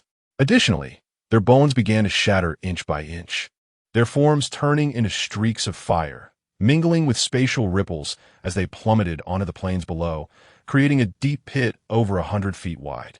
Life essence. Sacrifice. In the deep pit, the Yuming elders sensed the aura filled with grand spatial inscriptions and did not hesitate, simultaneously spitting out essence blood, sacrificing their lives to squeeze out their potential, all to escape this dire situation. Otherwise, they would be doomed. Chapter 11. Kneel. This singular scene sent shivers down the spines of the wandering cultivators within the mystical realm of Yunsha Illusion Valley. Once soaring arrogantly in the skies, the 2 elders of the underworld plummeted at a mere utterance from Qin Yuan, forced to expel their very lifeblood in the process. What a terrifying force of spatial law. They had misjudged him. The power of that individual was utterly formidable. In the deep pit, Elder Yu, having summoned his life essence, clenched his teeth in fury. Beside him, Elder Ming mirrored his rage. Both were expending their vital blood with fervor, barely managing to stave off the collapse of their bodies. Yet if this continued, they would inevitably be consumed by the void. Recognizing the severity of their plight, the 2 elders hastily retrieved a green jade token from their spatial rings and crushed it. In a haze, a ripple of spatial energy emerged from the heavens. Yu Ming, could it be that there exists a matter in the central continent beyond your control? Before their arrival, a voice resonated through the air. In an instant, dark fissures appeared in the space, and an aged figure stepped forth with deliberate grace. Though his hair was white, the aura he emanated weighed heavily upon the wandering cultivators below. Elder Song, please save us, cried the 2 elders of the underworld from the pit, blood beginning to seep from their bodies as the power of spatial law surged within them, inflicting excruciating pain. At that very moment, in the sky, Song Yunzi also discerned the intricate patterns of spatial laws adorning the deep pit below. Instantly alert, he spread his consciousness wide. Yet he found no one of superior cultivation. Song Yunzi, this old fellow has arrived as well? Junior brother. It appears the sect master of dueling truly desires your Qin Luo, sword embryo, Lu Juli remarked, narrowing his eyes with a frigid tone. Song Yunzi, fifth layer of the divine calamity realm, one of the two supreme elders of the dueling sect, mastering the essence of the dueling sword. Should he unleash his full strength, even practitioners of the fifth layer of the divine calamity realm may find themselves outmatched. Qin Yuan scratched his head, reflecting on the value of the gifts bestowed by his master. Ah, please, hurry and rescue us, Elder Song. The two elders of the underworld let out piercing cries. The force of the spatial patterns was suffocating, reaching deep into their very souls. That figure standing before Qin Yuan was none other than his master. Make him stop. Song Yunzi immediately locked his consciousness onto Qin Yuan below. But soon, he was struck dumb with astonishment. First layer? No. This is merely a facade. He must be employing some secret technique to mask his true cultivation. Song Yunzi, having lived for over 10 millennia, possessed a keen insight. He cupped his hands towards Qin Yuan and stated, "Our dueling sect has no enmity with you. Since Qin Yuan has become your disciple, we shall not intervene. Release the spatial confinement, and we shall depart the central continent at once." What do you say? Qin Yuan, however, paid no heed to Song Yunzi's words. Instead, he turned to Lu Juli and Qin Yuan, saying, "Look, observe how unashamedly he speaks, claiming there is no enmity even amidst life and death grievances. Learn from this." Qin Yuan and Lu Juli nodded in agreement, acknowledging their master's teachings. Before the fissures of space, Song Yunzi's expression grew grim. "Your strength must be at the mid-level of the divine calamity realm. Am I correct? Surely you have heard of the dueling sect from the imperial continent? It is wise to resolve enmities rather than create them. Please consider your position carefully." Song Yunzi's robe swirled as his voice turned frigid. "The imperial continent? The dueling sect? Rest assured, I shall investigate." Qin Yuan turned, a warm smile gracing his handsome features. Yet his voice chilled the air. "Moreover, regarding your assertion of resolving enmities, I hold a differing perspective. To eliminate one's enemies in their entirety is, in fact, the ultimate resolution. To annihilate one's enemies entirely, is that not the resolution?" As Qin Yuan's words echoed, a chill crept down the spines of all present. Upon reflection, they found a disturbing logic in his reasoning. "Are you truly intent on opposing our dueling sect?" Song Yunzi's face flushed with anger. He had endured enough. Such insolence was intolerable, especially from one he deemed beneath him. Qin Yuan merely shook his head and uttered two words, "Kneel." In an instant, the power of spatial law shifted once more. Song Yunzi realized, to his horror, that all his prepared escape nodes had been obliterated. At that moment, the fissures in the void appeared alive, transforming into delicate silver threads akin to serpents, which ensnared Song Yunzi's form. Then, from within the rifts of space, a transparent, gel-like substance surged forth. At that moment, the essence of space crystallized, resembling a block of ice sculpted into form. Song Yunzi could only watch helplessly as his body plummeted downward, utterly powerless to resist. All techniques of the divine calamity realm proved futile. Boom! The entire expanse of the Yunxia Illusion Valley trembled. When the onlookers turned their gaze once more, they beheld Song Yunzi, his legs shattered, kneeling before Qin Yuan at a distance of 10 zhang. "Sir, you dare oppose the dueling sect?" Song Yunzi howled, feeling the agonizing pain in his knees. His expression twisted in horror. He was a pinnacle expert of the fifth layer of the divine calamity realm. When had he ever felt such humiliation? And to kneel before a mere first-layer practitioner of the void realm? How tiresome, Qin Yuan remarked, having lost interest in further dialogue. With a gesture of his right hand, he slowly clenched it before him. In that instant, Song Yunzi and his companions were silenced forever. Their bodies disintegrated inch by inch, blood erupting only to be deconstructed into shards of crystalline space. Each crimson fragment reflected the terrifying remnants of Song Yunzi's and his companions' expressions. Ultimately, the three were obliterated entirely. Such a terrifying display of transcendent power left all within the realm trembling, their hearts gripped by dread. Ding! Congratulations to the host for slaying 2 practitioners of the first layer of the Divine Calamity realm and 1 practitioner of the 5th layer, earning a reward of 50 million fortune points. Upon hearing the feedback of fortune points, Qin Yuan felt no surprise. Of course, fortune points were not acquired through arbitrary killings, but rather through the defeat of enemies connected to his disciples. Otherwise, he would have long invited the unwelcome guests who treaded into the ancient tomb of the gods to the 10,000 souls banner. Almost forgot about you, too. Suddenly, Qin Yuan turned, a warm smile gracing his face. In the distance, the sect master of Qian's sect, Lai Wufeng, and the supreme elder were struck with terror, immediately prostrating themselves before Qin Yuan, banging their heads against the ground. Senior, we were blind to your greatness. Please. Before they could finish, Qin Yuan waved his hand, and they exploded into a mist of blood. At that moment, all the wandering cultivators, along with the elders and disciples of Qin sect, as well as the disciples of Julie Witch Hall, finally comprehended why their own ancestors and the Hall Master wielded such ruthless methods. It turned out, their master was even more merciless. Why hesitate? What are you waiting for? At this point, Qin Yuan pointed toward the pools of blood scattered about. Have you forgotten the lessons I imparted? Lu Jiuli and Li Qingyun nodded vigorously. Their thoughts drifted back thousands of years to the vivid scenes within the ancient tomb, stirring a deep sense of nostalgia. Chapter 12. Upon encountering Qin Yuan, he felt akin to a drifting mote gazing upon the vast heavens.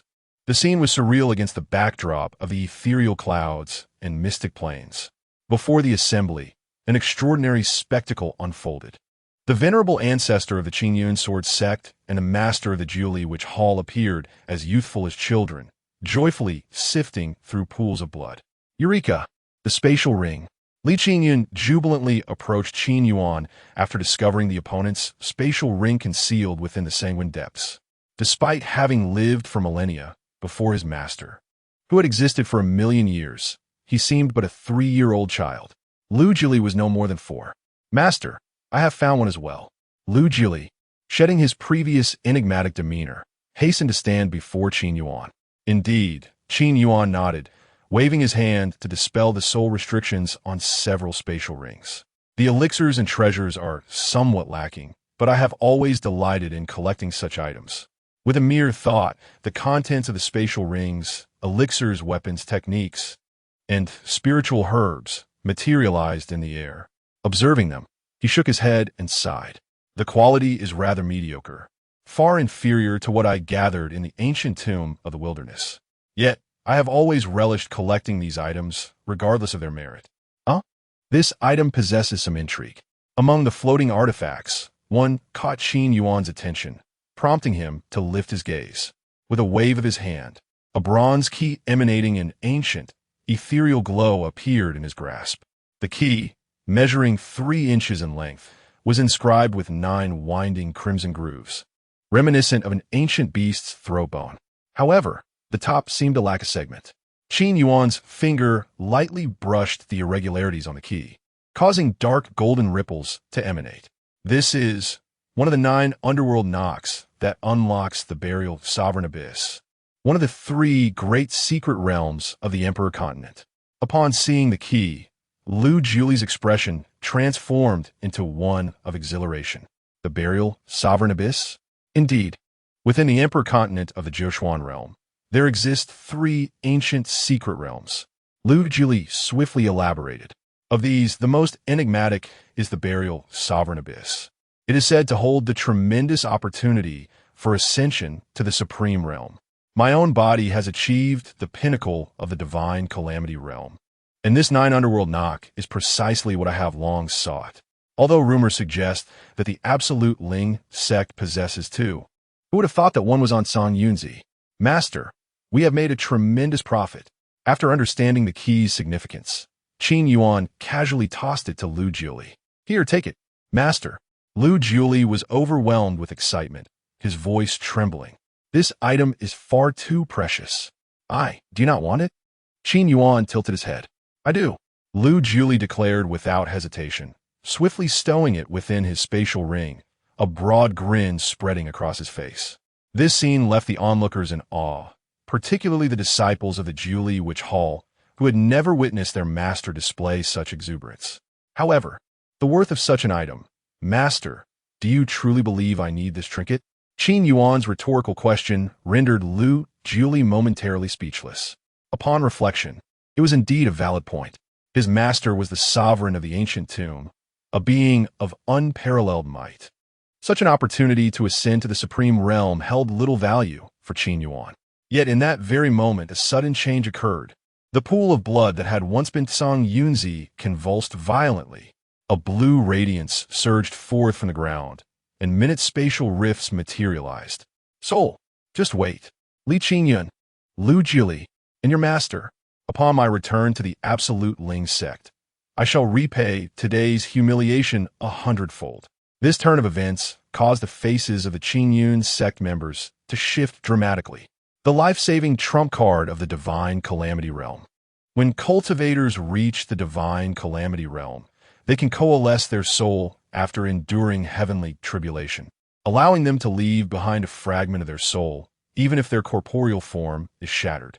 This is why Lu Jiuli could craft witch puppets from a sliver of his soul. Upon entering this realm, should their physical form be destroyed, they could escape by tearing through space, or if they could locate a top-tier alchemist, they might be able to forge a new body and be reborn. Absent the path of an alchemist, they could possess the body of a weaker cultivator, annihilating the opponent's consciousness to seize control. However, such a path equated to a complete rebirth. Generally, the former was preferred when circumstances allowed. Ancestor, Master, the members of Qin Yuan sect and Julie Witch Hall exclaimed in unison. Yet, Li Qingyun and Lu Jili wore expressions of calm. Flee? Is that a possibility? With my master present, who could possibly escape? They scoffed. Indeed, the next moment, the blue soul in the air emitted a wail of unprecedented anguish. Soul power? Qin Yuan smirked, for none understood the power of the soul better than he. The soul, the essence of the mind, was his forte, and Qin Yuan? He possessed a soul power that spanned 1,000,000 years. Could a soul that had cultivated for merely 10,000 years hope to evade one of such formidable might? Moreover, while Qin Yuan had only spent 1,000,000 years within the ancient tomb, the strength of his soul was honed through the myriad principles and laws he had encountered there. Additionally, the fortune points he had gathered from his disciples, aside from being unable to augment his cultivation, enhanced every other attribute. Laws, principles, space, and soul, all of which he had fully harnessed. At this moment, the soul form of Song Yunzi trembled with dread as he grasped the enormity of his error in underestimating Qin Yuan's power, believing him merely at the late stage of the Divine Calamity Realm. As he sensed Qin Yuan's soul intensity, terror surged within him, manifesting in two explosive words in the air. Holy cow! For over 10,000 years, Song Yunzi had not uttered a curse, yet at this instant, he could no longer suppress his astonishment. Only a soul could truly perceive the depth of Qin Yuan's terrifying might. Song Yunzi's soul form quaked violently. Even his original soul began to fracture, trembling at its very core. The consciousness he emitted was instantaneously subdued into the essence of the world. From Song Yunzi's soul perspective, he beheld Qin Yuan surrounded by a torrent of soul power spanning myriad realms. 1,000,000 years of soul power. A truly monumental being. This was a transcendent force beyond comprehension. The shattered sounds of his soul escaped Song Yunzi's lips. In that moment, he regarded Qin Yuan as a drifting mote witnessing the celestial expanse. More so, as a mere speck gazing upon the 99 tiers of heavenly palaces. His own millennia of soul power paled in comparison to a droplet on the verge of extinction within the vast ocean of Qin Yuan's soul. Survival? Song Yunzi had relinquished all hope, praying only for a swift and painless demise. Chapter 13. The Great Wilderness Annihilation Eye. The Rainbow Bridge of the Imperial Continent. Within the illusory valley of clouds and mist, Qin Yuan merely cast a fleeting glance at the soul of Song Yunzi. In that instant, the entire sky of the secret realm abruptly split into 3,600 violet fissures. Through these rifts, one could discern Qin Yuan's divine soul, entwined with the cosmic river, descending through the clouds, as if returning to the primordial era. As the soul's shadow continued to magnify, the entire firmament transformed into an eye of divine essence. The deep azure eye, forged from 1,000,000 years of concentrated spiritual essence, radiated waves of energy that sent ripples through the void. Within the secret realm, the entire azure sky morphed into a singular eye. This spectacle sent shivers down the spines of countless cultivators below, their hearts trembling in fear. What unfathomable power is this? Surely, even the supreme beings would pale in comparison. At this moment, in the air, Zhang Yunzi's soul began to disintegrate inch by inch. What extraordinary fortune for Zhang Yunzi! Beside Qin Yuan, Lu Juli expressed his admiration, proclaiming that to perish at the hands of his master was the greatest honor of his life. His death was indeed worth it. To the side, Li Qinyan nodded in agreement. Indeed, those behind them grimaced. Could this be considered human speech? In the next moment, Qin Yuan's soul resonance shattered the clouds above the secret realm for miles. The great wilderness annihilation eye, the supreme force of divine soul, was unleashed. As the colossal azure eye in the sky emitted an eerie brilliance, Zhang Yunzi's soul became increasingly transparent until it ultimately vanished without a trace. In that moment, the world fell silent, and Zhang Yunzi's soul was completely extinguished. Billions of miles away, in the imperial continent, Tinshu mountain range, this is the sacred ground of the Absolute Ling sect. This sect has stood in the imperial continent for thousands of years, having established itself in this naturally formed sword tomb mountain range. Due to the unique terrain, every midnight, purple sword aura cascades from the heavens, transforming into unparalleled sword intent for practitioners to cultivate. At this moment, within the main peak of the Absolute Ling sect, in a palace entirely crafted from cold jade, several figures flickered. Report to the sect master. Elder Zhang Yunzi's soul imprint jade slip has shattered, and the jade slip of the two elders of the netherworld has also shattered inside the jade palace. An elder responsible for guarding the soul imprint jade slips knelt on the ground. His body trembled uncontrollably, unable to meet the gaze of the two figures above him. How dare someone kill my brother? I will ensure that the one who killed my brother has no place to rest. Above the palace, an elder clad in a green robe, with a gaunt face filled with unprecedented rage. The shattering of the soul imprint jade slip signifies death and annihilation. He had never imagined that his brother, who possessed the strength of the fifth heaven of the divine catastrophe realm, would be slain. A savage aura instantly filled the palace, instilling a sense of dread in the kneeling elder. Zhang Yunzi's elder brother, possessed even more terrifying strength. Having reached the daunting eighth heaven of the divine catastrophe realm, not even the soul escaped. Opposite Zhang Yunzi, a man narrowed his eyes. Although adorned in finery, he exuded an imposing aura of absolute suppression. He was Ling Juetian, the sect master of the Absolute Ling sect. With the strength of a half-step supreme being, he presided over the imperial continent. It was precisely due to his formidable strength that the Absolute Ling sect could stand shoulder to shoulder with the ancient clans of the imperial continent. It seems the opponent possesses means to annihilate souls. Zhang Yunzi, temper your aura. It appears there are formidable entities in the central continent. Ling Juetian lightly touched a spatial ring, causing an ancient bronze key to materialize in the air.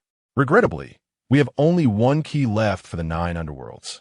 Zhang Yunzi's voice was neither loud nor soft, yet it sent chills down Zhang Yunzi's spine. Sect Master, it was my oversight. I believe those possessing the other keys to the 9 underworlds would always keep an eye on me and the Sect Master. Naturally, the Sect Master's strength is beyond fear. While I foolishly placed the key with Zhang Yunzi, please punish me, Sect Master. Zhang Yunzi gritted his teeth and spoke in a hushed tone. No harm done. Ling Juetian smiled faintly, a chill lurking within his smile. The one who slayed Zhang Yunzi will undoubtedly acquire the key. It won't be long before the burial sovereign abyss descends. At that time, we shall uncover who killed your brother. Such a pity. I had intended to devour the Qin Luo sword materia before entering the burial sovereign abyss. It seems time is of the essence. Secmaster, shall I personally venture to the central continent to capture the one with the Qin Luo sword materia? Song Yuji's face bore a sinister expression. Let it be for now. The other half-step supremes with keys to the 9 underworlds are watching us closely. Ling Juetian shook his head. For the time being, we must remain still. Yes, Secmaster. Song Yuji could only clench his fists and bow his head. Meanwhile, in the Imperial Continent, at the Zhuanggu Gorge. This place is located in the treacherous Wushan Mountains, where ordinary cultivators steer clear, avoiding entry at all costs. At this moment, within a valley at the heart of the Zhuanggu Gorge, a skeletal remains of a witch beast lay prominently in the center. Above the bones sat a man cloaked in black robes, enveloped in shadows. He was currently employing witch insect's secret techniques to receive all information from the witch puppets. Moments later, he suddenly opened his eyes. Within his purple pupils, one could see twisting and writhing witch insects. Master, Lu Jiuli's eyes sparkled with excitement and anticipation. At that moment, behind the skeletal remains of the witch beast, a man in green attire appeared gracefully. He held a portion of cooked food in his hand. Qing Fenglan, now we can both enter the burial sovereign abyss. I have also obtained the 9 underworlds key. Lu Jiuli sprang to his feet, beaming at the green-clad man. He had mastered witch insect techniques, and few were willing to befriend him. Yet, before him stood Qing Fenglan, a dear friend forged over 10,000 years. With a carefree disposition, he primarily practiced natural arts, often accompanied by flora and fauna, having met Lu Jiuli in a secret realm a millennium ago. Where did you obtain it? Qing Fenglan inquired, astonished. An explanation cannot be conveyed in a few sentences. I must depart for the Imperial Continent's Rainbow Bridge to fetch someone. Let us speak on the way. Lu Jiuli exclaimed, brimming with enthusiasm. From the feedback of the witch puppets, his master was already en route to the Imperial Continent. The Imperial Continent's Rainbow Bridge serves as the spatial passage connecting the Imperial Continent to other continents. Constructed by powerful beings of the divine catastrophe realm over a century, it can be activated by embedding spirit crystals into the teleportation array. After all, the veins of the 9 Xian realm are extensive. Some cultivators may spend their entire lives without crossing an entire continent. As a black and green light burst forth from the Zhuanggu Gorge, the two began their swift journey towards the Imperial Continent's Rainbow Bridge. Chapter 14. Arrival at the Emperor Continent. Qin Yuan, your Qin Luo sword embryo has already reached great maturity. At present, your cultivation speed is as swift as 1,000 miles a day. In the future, when your master is not present, if you encounter any trouble, please refrain from mentioning my name. In the main hall of the Qin Yuan Sect Master Li Feng and others anticipated an emotional farewell between master and disciple. However, the scene felt rather peculiar. Master, I understand. Though reluctant, Li Qingyun recognized that his current abilities were insufficient for the Emperor Continent. Accompanying his master would only complicate matters. I have nothing of value to offer you. This advanced Imperial-level sword technique is a gift from me, Qin Yuan declared, lightly touching his spatial ring, from which a golden radiance burst forth. An Imperial-level technique. The other individuals in the hall gasped, their breaths growing heavy. The entire central continent had not witnessed an Imperial-level technique for millennia. The ranks of techniques ascend from low to high, from earth and heaven to yellow, mysterious, earth, and celestial levels. Above these lie the sacred-level techniques, and above that, the Imperial level. A single Imperial-level technique, if cultivated properly, could produce a peak divine catastrophe realm powerhouse. Do not fault me for being stingy. This advanced Imperial-level technique is most suited to your Qin Luo sword embryo. Once you reach the half-step supreme level, I shall give you another supreme-level technique, Qin Yuan added with a hint of reluctance. Yes, Master. Li Qingyun was deeply moved. Meanwhile, the breaths of the elders and disciples in the hall became stifled. How could one call it stingy when they casually presented an advanced Imperial-level technique? What did it mean to wait until one reached half-step supreme before receiving a supreme-level technique? What kind of unfathomable being was Qingyun's master? Have you stored the Void Jade pendant well? Yes, Master.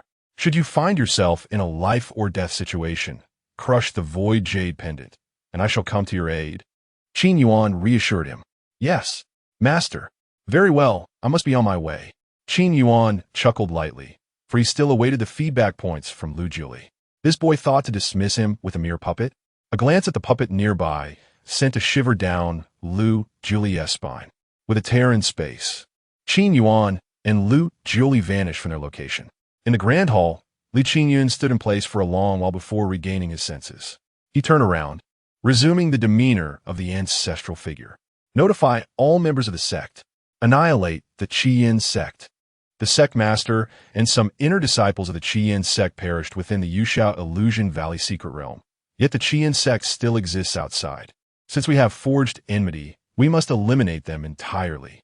This is the lesson imparted by my master. In the 9 Xian realm, the Emperor continent. This is the core region of this realm, a sacred place for all spirits. It is also where the fortunes of the entire 9 Xian realm converge. This continent is vast and boundless, with mountains stretching across the east and west. The spiritual energy here is extraordinarily dense, coalescing into spiritual springs and lakes within the mountains. Cultivators training here achieve far greater results with less effort, making the Emperor continent a coveted land for countless prodigies. Moreover, the Emperor continent is home to various sects and many hidden ancient clans. In summary, the Emperor continent is the stage for genius. At this moment, on the Emperor continent, the Rainbow Bridge realm. This is the central area of the teleportation array connecting the Emperor continent to the other continents. There exists an unwritten rule. Regardless of how great the enmity, one must not engage in conflict here, especially among divine catastrophe realm powerhouses. A conflict here could trigger the collapse of the spatial array, inciting the displeasure of many other sections.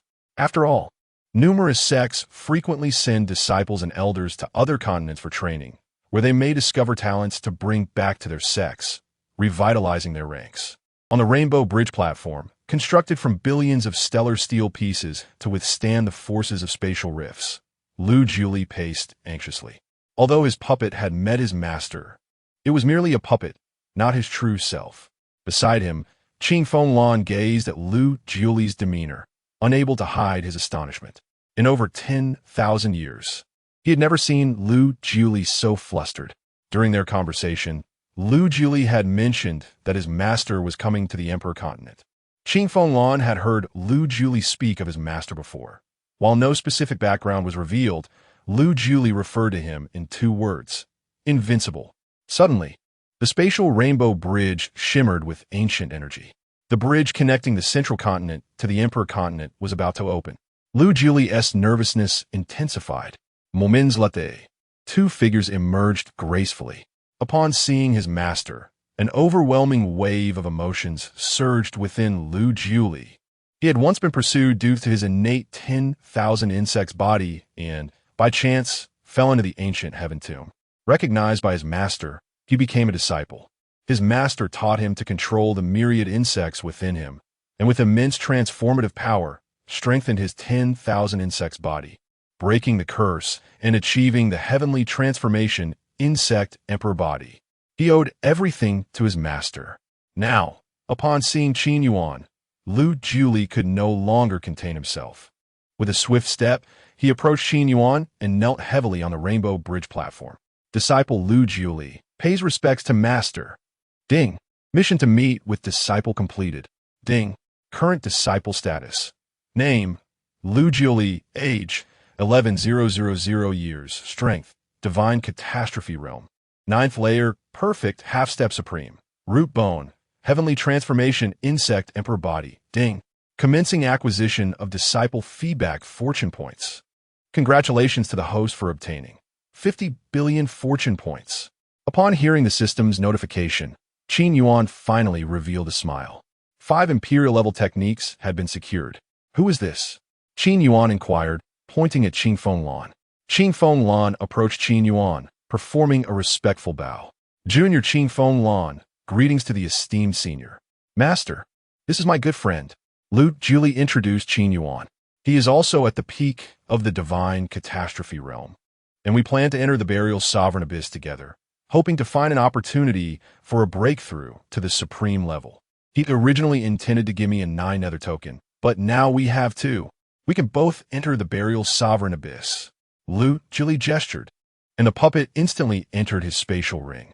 The 9 nether token key now rested in his hands. Excellent. Qin Yuan nodded with a smile. It seems this friend of yours is quite remarkable. Is that not so, young man from the Qin Feng clan?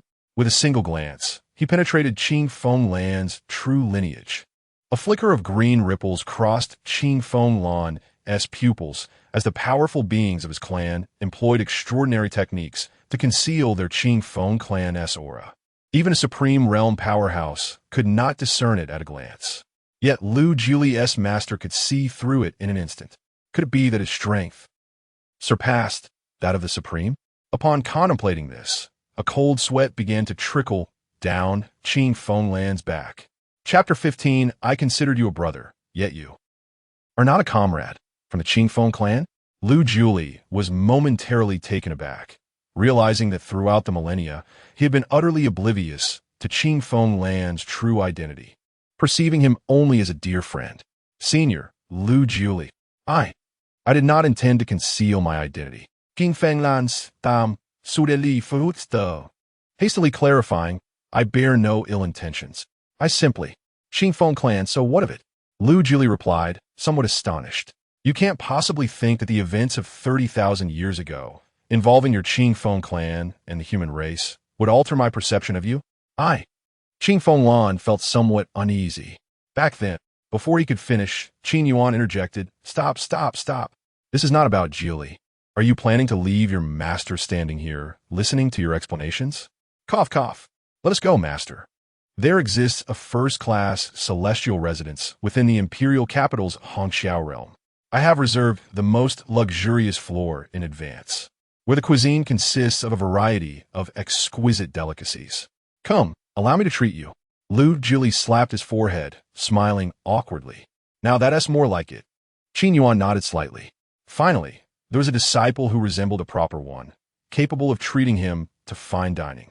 During the 1,000,000 years spent in the ancient tomb of heaven, everything was exceptional. It granted terrifying enhancements to his soul, laws, and Tao rhythm. However, one thing was lamentably lacking, the scarcity of wild delicacies.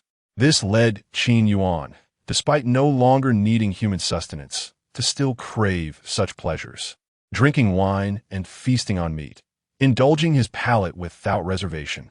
A moment later, within the first-class celestial residence on the upper level, as an array of mountain delicacies gathered, Qin Yuan unceremoniously seized a leg from San Yuan free-range chicken. Let us begin. After taking a bite, his taste buds were gratified. The San Yuan free-range chicken, a renowned dish of the imperial continent, could prolong life and enhance one's internal spiritual energy with just one bite. At this moment, seated across the jade table, Qin Feng Lan took a deep breath and began to speak softly. 30,000 years ago, our Qin Feng clan engaged in a great war with the human race, known as the Cataclysm of Feathers. At that time, a human coveted our clan's immortal secret arts and seduced our third princess. Eventually, we discovered that this human practiced the brutal 9 transformations of life technique, which could cruelly merge the powers of other races into their own being. Our third princess was trapped in the luminous abyss, where she was refined until her last feather. That feather broke through the luminous abyss and informed us, the Qin Feng clan, of everything. Consequently, we declared war against that individual and his family. Later, that person allied with many powerful humans, slaying a significant portion of our clan's elders, even turning the tables and accusing us of attempting to use our immortal blood to refine the human race. After experiencing this war, we retreated to our clan's secret realm, declaring an eternal enmity with the human race, which in turn vowed never to accept us. After finishing the last bite of his dish, Qin Yuan nodded. Lu Jili, I did not deliberately conceal the truth from you. I merely... Qin Feng Lan's anxiety rose, fearing that revealing his identity would cost him this cherished friendship. So, your true form is that of a Qin Feng? Yes, Qin Feng Lan replied, momentarily stunned, nodding vacantly. Why didn't you mention it sooner? A Qin phone. How majestic it would be to ride one. Lu Julie's face lit up with anticipation. Qin Fenglan was left speechless for a long while, struggling to swallow. I considered you a brother, and you wish to ride me? Does this mean, Julie, you do not blame me? Qin Fenglan's eyes widened, his face flushing. Blame you?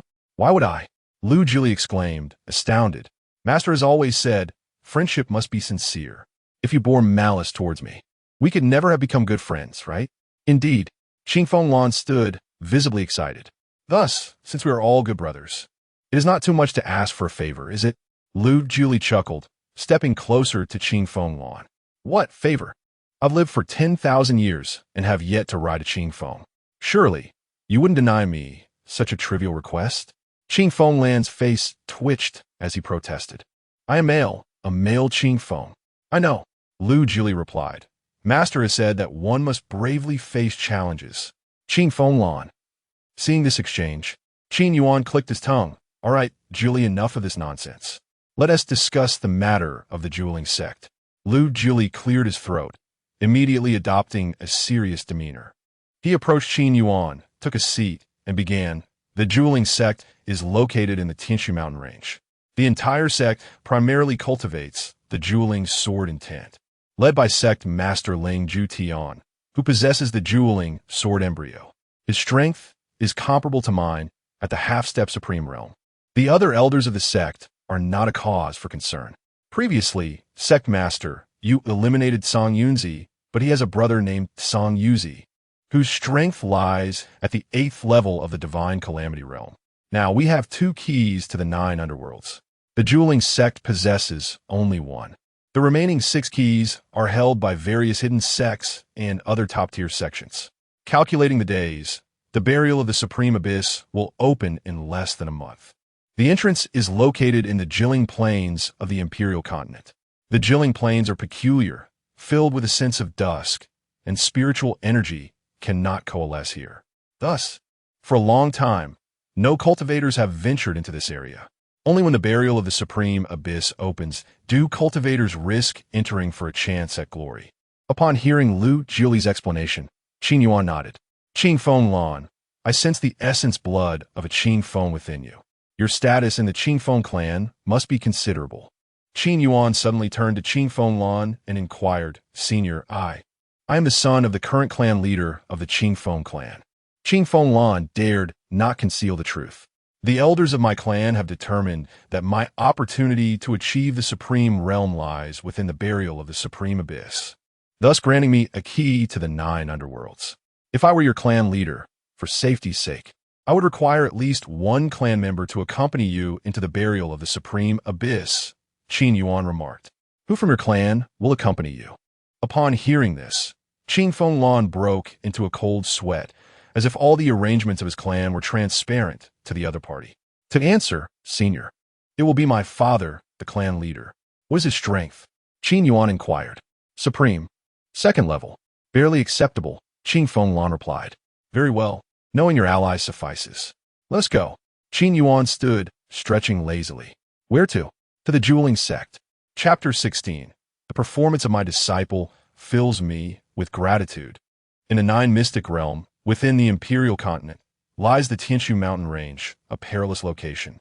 The entire mountain range resembles countless colossal swords thrusting into the heavens. Amidst this vast expanse, the echoes of swordsmanship occasionally surge forth, creating fierce winds that cleave the clouds above. The Zhuling sect, perched precariously on a sheer cliff, boasts a sword gate forged from 9 layers of mysterious iron, emanating a chilling radiance. The gate is marked with numerous sword scars. Various sword energies whirl in the air, exuding an overwhelming and domineering aura of absolute dominance. The Zhuling sword embryo has a limited potential, inferior to that of the Qin Yuan sword embryo. However, in its nascent stage, its possessor cultivates at an accelerated pace. In the skies above the Tianshu mountain range, space unfolds, revealing Qin Yuan, Lu Julie, and Qin Fenglan. Standing amidst the void, Qin Yuan gazes in awe at the sprawling Tianshu mountain range. But in the next moment, his steps falter slightly, a hint of surprise crossing his face. The power of Sumeru? Though exceedingly faint, it is unmistakably Sumeru power. How could such a phenomenon exist within the Tianshu mountain range? Intriguing indeed. At this moment, Qin Yuan's gaze seems to penetrate the mountains below, and with a decisive step, he gracefully arrives above the Zhuling sect. At this moment, the disciples and elders within the Zhuling sect detect the presence of outsiders and quickly become alert. Simultaneously, the protective formation of the sect begins to activate. Is that Lu Jili, the one who dabbles in witchcraft?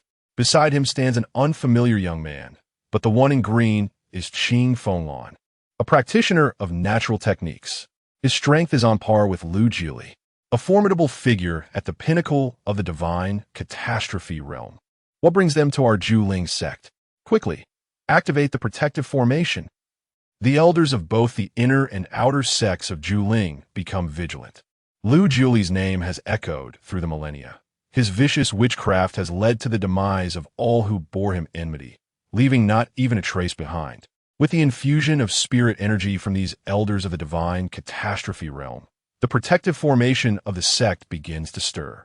In an instant, the skies above the Zhuling sect are drenched in a blood-red twilight, as if the entire Tianshu mountain range had suddenly fallen into silence. From the peaks of the sect's sword mountains, beams of purple radiance burst forth into the air. Esoteric runes surge, gradually forming a colossal illusion of a sword in the sky. At this moment, the intent of the Zhuling sword becomes palpable, resonating with the sword patterns appearing on the foreheads of all disciples and elders below. The Zhuling sect's protective formation, an elder of the inner cabinet, possessing the strength of the fifth layer of the divine catastrophe realm, leaps into the air. Concealed within the formation, he bows to Lu Jili outside the array, saying, "Lu Jili, our Zhuling sect has always maintained a peaceful coexistence with you. What brings you to intrude upon our Tianshu mountain range?" Lu Jili glances at his master and then at the elder of the inner sect. A bloodthirsty smile flashes across his peculiar visage. "I have come to create a scene for my junior brother." The elder of the inner sect is taken aback, furrowing his brow. "Our Zhuling sect is a top-tier sect of the imperial continent. In all these millennia, we have never heard of any junior brothers belonging to you, Lu Jili. We have no grievances with one another. I hope you will reconsider and avoid damaging our relations." Lu Jili chuckles, while dark purple, which patterns begin to emerge around him. "I find your facade most distasteful. You have done what you have done, yet refuse to acknowledge it. So, this protective formation of yours, is it?" With a sinister grin, Lu Jili begins to weave hand seals. The purple which patterns behind him instantaneously transform into countless swarming witch insects, advancing towards the Zhuling sect's protective formation to devour it. Witchcraft devours the heavens. The multitude of which insects descends upon the sect, overwhelming the elders below with a chill of dread. "Hold your ground. Second elder, go to the Zhuling hall and inform the grand elder and the sect master." The elder of the inner sect, sensing the severity of the situation, undergoes a drastic change in expression. "Your sect's protective formation is quite delectable. My witch insects have taken a liking to it." Lu Jili offers a candid assessment, increasing the intensity of his witchcraft seals. After all, every disciple wishes to impress their master. "Give me 10 breaths of time. I shall surely breach this formation." Lu Jili exudes confidence. Qin Yuan nods with satisfaction. He immediately discerns the protective formation possesses substantial strength. Coupled with the natural sword intent of the Tianshu mountain range and the consistent reinforcement from the master of the Zhuling sword embryo, this protective formation can withstand 3 strikes from a supreme being. Thus, witnessing Lu Jili's formidable witchcraft fills him with a sense of relief. His disciple has stepped forth, and as a mentor, he beams with pride. Meanwhile, Qing Fenglan, observing the spectacle, cannot help but swallow hard. Indeed, this is a remarkable scene for the master and disciple. However, are you truly unaware of your disciple's reputation in the Nine Mystic realm? It is one that invites scorn behind closed doors. Suddenly, a crack appears in the illusory sword image of the Zhuling protective formation. Hold firm. Channel all your spirit energy. the elder of the inner sect exclaims, frantically infusing energy into the protective formation. At this moment, within the Juling Hall, the second elder of the inner sect arrives in haste. Where the sect master and grand elder? He inquires of the attending elder. Second elder. The sect master and grand elder have just entered the secret realm of the Juling sword tomb. They inform me that for this month, no one is to disturb them as they prepare for the emergence of the revered Qin Yuan. The attending elder responds swiftly.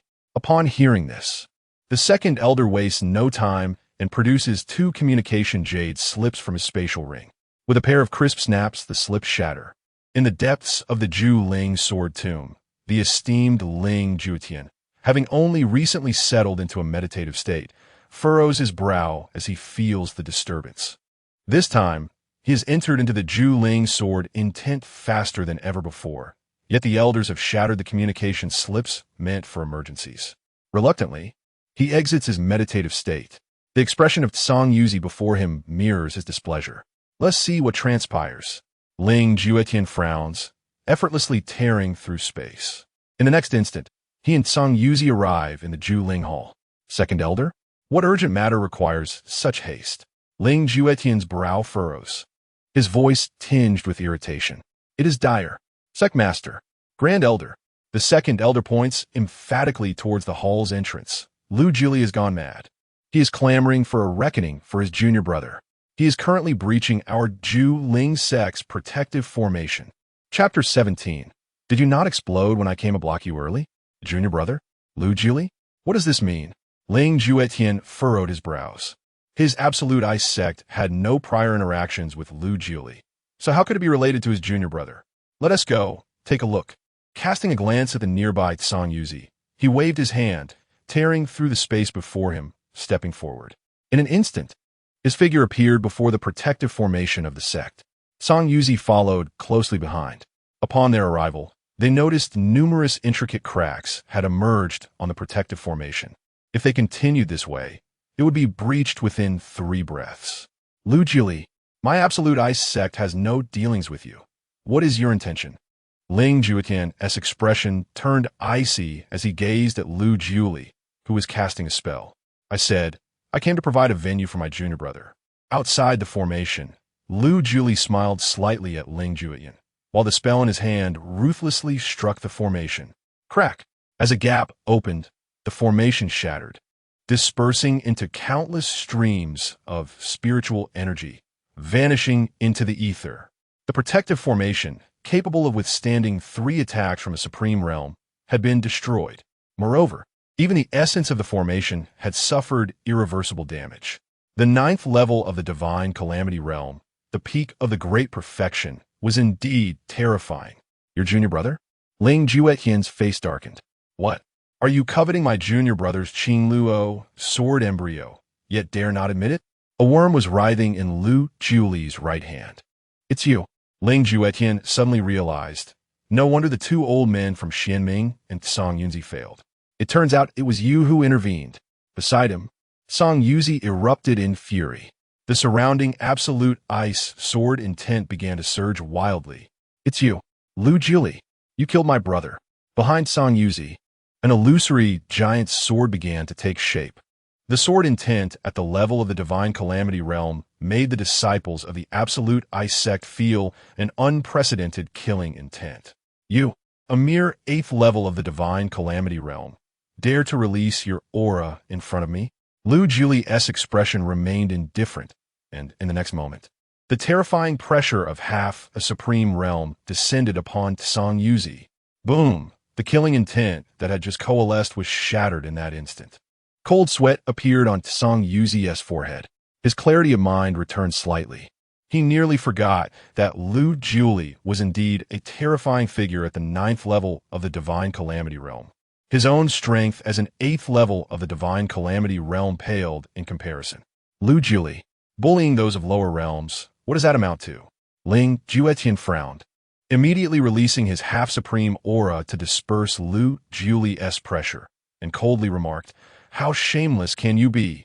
You sent a 5th level of the divine calamity realm, along with 2 first levels, to Zhongzhou to bully someone who hasn't even reached the void realm yet. Do you have any shame? Lu Jili showed no signs of yielding. Perhaps we had a misunderstanding before, but now your junior brother is fine. While we of the Absolute Ice sect have lost several elders, Ling Juetian suppressed his anger. He needed to enter the burial of the ancestors within a month. He must gain entry, as that person had promised him that if he could enter, he would undoubtedly step into the Supreme Realm. Therefore, he only wished to settle this matter quietly. Once he emerged from the burial of the ancestors and stepped into the Supreme Realm, he would exact vengeance on all these individuals. And then, what do you wish to express? Lu Jili tilted his head. What I wish to say is, Ling Juetian clenched his fists. Since your junior brother is unharmed, we of the Absolute Ice sect will bear our losses. Upon hearing this, Lu Jili recalled his master's previous words, marveling at his master's foresight. Qin Yuan had previously informed him that the reason Ling Juetian desired the Qin Yuan sword embryo was to devour more sword embryos before entering the burial of the ancestors, solidifying his path to the Supreme Realm. It seemed that this was indeed the case. Very well, but I have one condition. Promise me, and I will leave here with Qing Fenglan and my master. Lu Jili stepped forward, smiling slightly at Ling Juetian. Master? Ling Juetian's gaze quickly locked onto the mysterious figure beside Lu Jili. His strength, the first level of the Void Realm? There were no hidden auras or artifacts about him.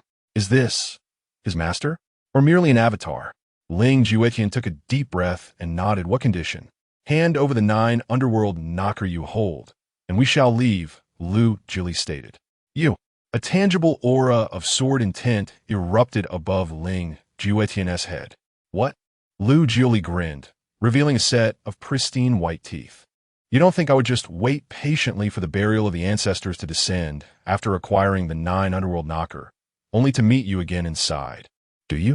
The murderous intent in Ling Juetian's eyes began to coalesce. Isn't that the case? Ha ha ha. Seeing the expression on his opponent's face, Lu Jili laughed heartily. Indeed, my master anticipated your thoughts long ago. Thus, we arrived early to block you. Ha ha ha.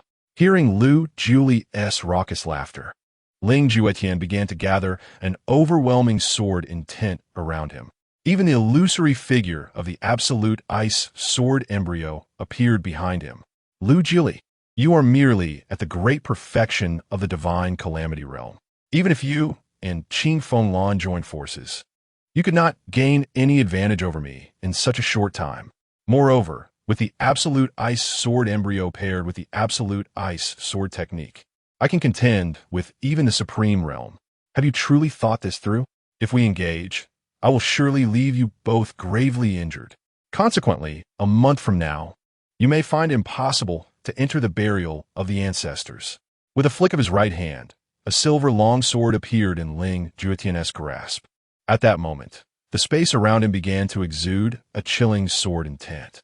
And you, senior, I observe you are at the Void Realm. You must be an avatar, correct? I know quite a few seniors of the Supreme Realm. Perhaps you might know them as well. We have no deep-seated enmity.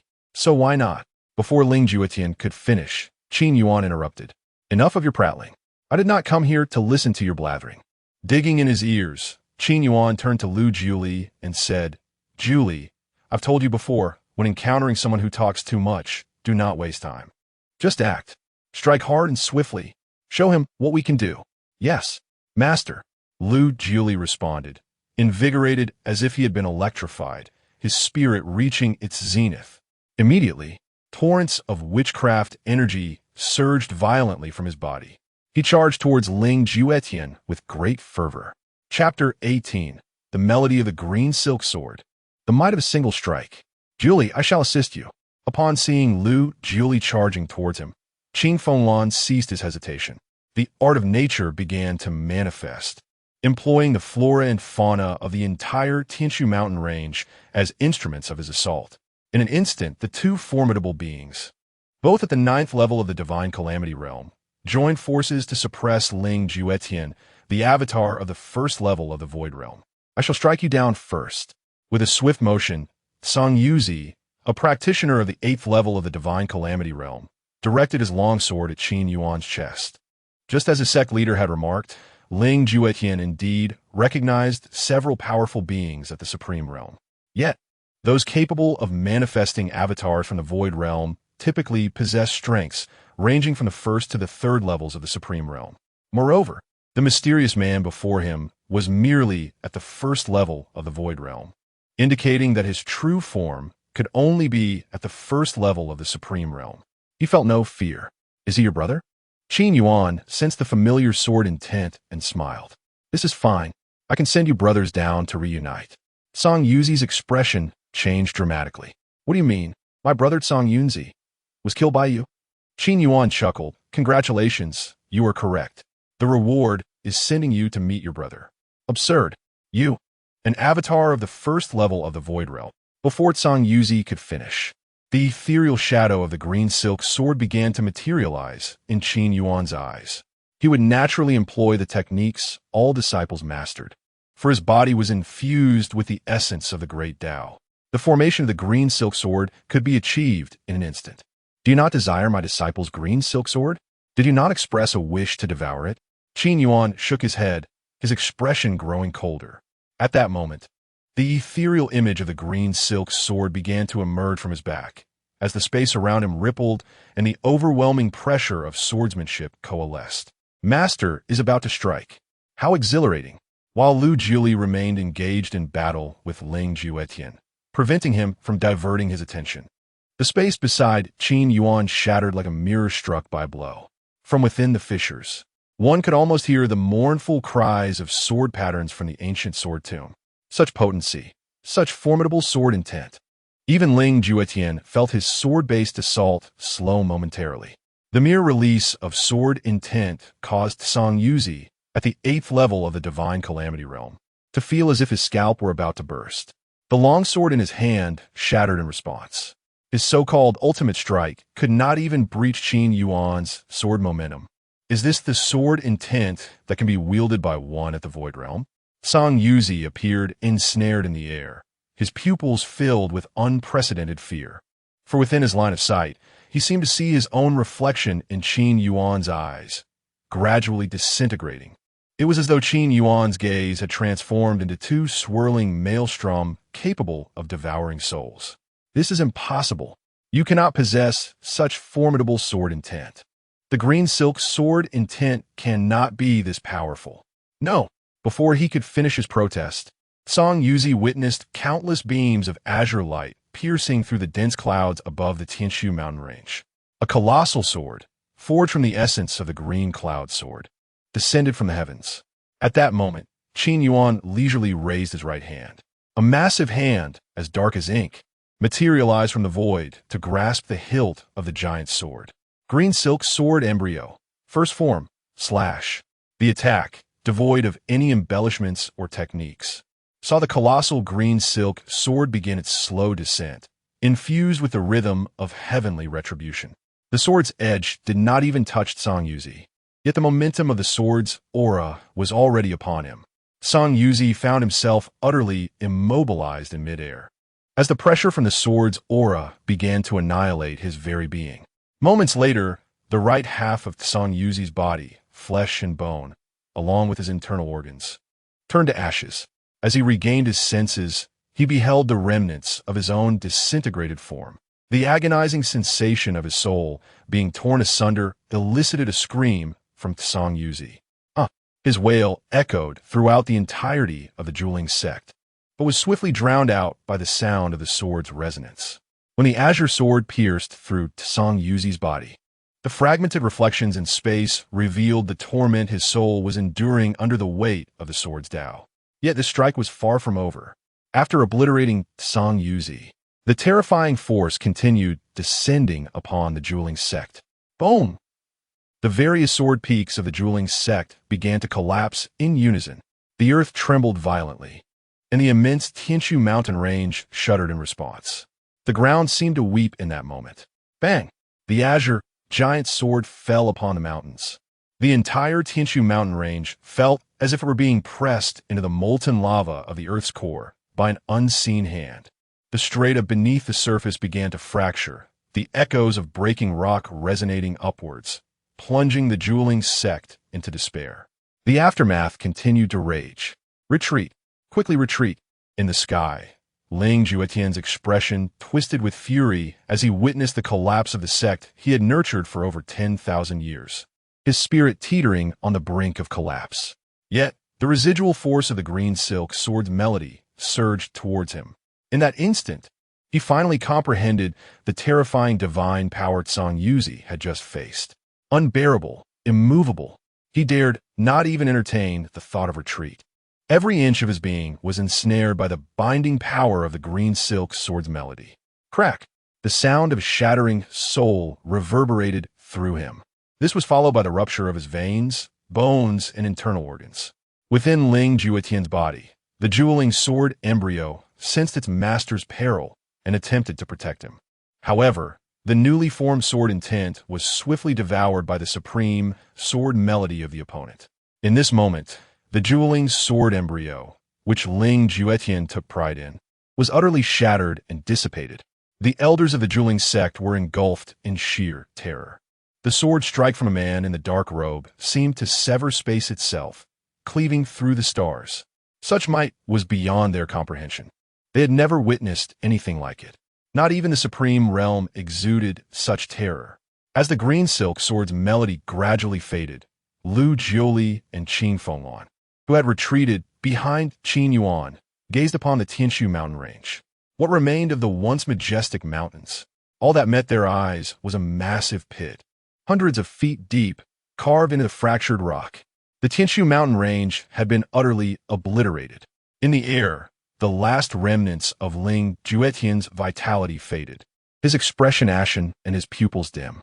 In that moment, he finally realized that his meager strength was but a farcical joke in the presence of the man in the dark robe. Chapter 19. The Shumi Koi. Do you truly believe your absolute frost sword embryo is formidable? In the presence of my azure silk sword embryo, it pales into insignificance. With a mere gesture, Qin Yuan summoned Ling Juetian before him. Ling Juetian, his complexion ashen, gazed at Qin Yuan, clenching his fists. Even if you have indeed refined my disciple's azure silk sword embryo, it would trigger the Tao source imprint I inscribed within it. At that moment, the azure silk sword embryo would self-destruct in a reversal, and you would still meet your demise. Qin Yuan shook his head with a sigh. After all, he could not leave his disciple without a contingency plan. Do you understand? Lu Jiuli looked at Ling Juetian. Let me clarify. Simply put, from the moment you dare to strike against my junior's azure silk sword embryo, your fate was sealed. Ling Juetian's face twitched as he beheld the vast expanse of ashes before him. He was in utter despair. He even realized that his opponent could have easily annihilated him moments ago. Yet, they had chosen to spare him for a question. I sense a trace of energy within you that rivals the absolute frost sword embryo. It resembles a type of restriction. Allow me to employ the soul-searching technique, Qin Yuan declared. As soon as his words fell, Ling Juetian felt his consciousness fade. Was this not a departure from the norm? Typically, one would directly inquire in such situations. Senior, you may ask me directly. I assure you, I will answer without reservation. Ling Juetian hastily exclaimed. Why question when you can search? Qin Yuan replied with a gentle smile, forming a seal for the soul-searching technique. In the fleeting moments of his fading consciousness, Ling Juetian cursed himself for having provoked such a formidable being. Moreover, a being who did not adhere to conventions. In but a moment, a spectral image of the soul manifested before Qin Yuan. Within the apparition stood an elder shrouded in a black robe, his features obscured. Addressing Ling Juetian, once the soul tribulation imprint is inscribed, you become a member of my soul refining hall. I await you in the burial sovereign abyss. Once you step within, I shall ensure your ascendance to the supreme realm. Ling Juetian immediately responded with great respect. Thank you, Elder Ku Gu. I must also express my gratitude for allowing me to obtain the Shumi Koi. The elder, referred to as Ku Gu, smiled, albeit with an oddity to his laughter. Upon my return to the soul refining hall, I shall remember your great contribution. With that, the soul's memory projection dissipated, and Ling Juetian was utterly erased from existence. Ding! Congratulations to the host for slaying a cultivator of the 8th layer of the soul tribulation realm and a cultivator of the 9th layer. Receiving 300 million fortune points as a reward. As for the meager rewards from slaying those beneath the soul tribulation realm, they were nearly negligible. It was no wonder that a faint trace of Shumi power lingered in the earth veins here. It turned out to be the Shumi Koi. Qin Yuan gazed at the ruins of the Tianshu mountain range below. This aligned perfectly with the Shumi power he sensed upon his initial arrival. What is a Shumi Koi? Lu Jiuli inquired. Qin Yuan glanced at his disciple. I once advised you to delve deeper into ancient texts, but you refused to heed my counsel. Now, you find yourself at a loss, don't you? Lu Jiuli scratched his head sheepishly. I have heard from the clan leader's father that in the 3,000 realms, each realm was formed from the primordial power coalesced into Shumi world pearls at the dawn of creation. The Qing Feng Lan interjected earnestly, and it is nearly impossible for mortals to discover Shumi world pearls. Moreover, these pearls possess the ability to transform into all manner of things. They can become mountains, rivers, flora, and even artifacts, rendering them elusive. However, when the primordial forces coalesce to create the Shumi world pearls, 3 koi are simultaneously born. These 3 are the Shumi koi. They do not transform, but can be found scattered across various locales, possibly in the depths of barren deserts or on solitary islands in the sea. In short, acquiring a Shumi koi is as challenging as ascending to the heavens. Qin Yuan nodded, turning to Lu Jiuli. Look at the others. Lu Jiuli cleared his throat and asked, what purpose does the Shumi Koi serve? For instance, if I were to stew it, would it enhance my cultivation? Qin Yuan. Qing Feng Lan. Consuming the Shumi Koi will not lead to a significant increase in cultivation. It has but one function. When it awakens, it will swim in the direction of the Shumi world pearl. After Qing Feng Lan elucidated, Lu Jiuli finally grasped the concept. Using the Shumi Koi would allow one to locate the Shumi world pearl, correct? Precisely, Qing Feng Lan affirmed. If one could acquire the Shumi world pearl and refine it, to what terrifying heights would one's power ascend? It is an existence I can scarcely imagine. Qin Yuan, upon hearing this, remarked, in truth, it is rather ordinary. It can indeed enhance cultivation, but overall, the Shumi world pearl is a valuable item. Upon hearing this, Qing Fenglan's breath hitched slightly. If the Shumi world pearl only garnered an ordinary evaluation in Qin Yuan's eyes, then his strength must have transcended an entire realm. Even though Qin Yuan currently displayed only the first layer of the void realm, the expansive chasm before them was no mere illusion. From this point forth, the Tianshu mountain range would cease to exist.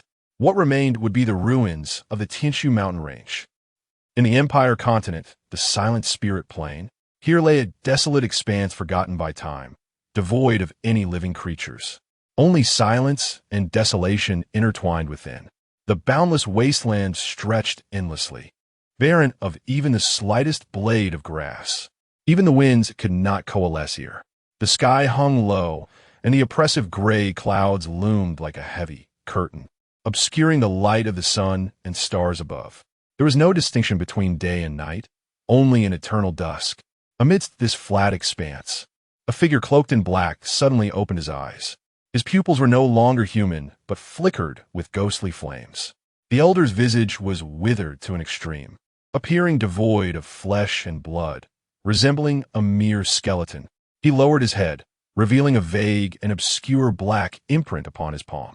The soul tribulation imprint has been broken? The elder muttered, astonishment filling his ghostly eyes.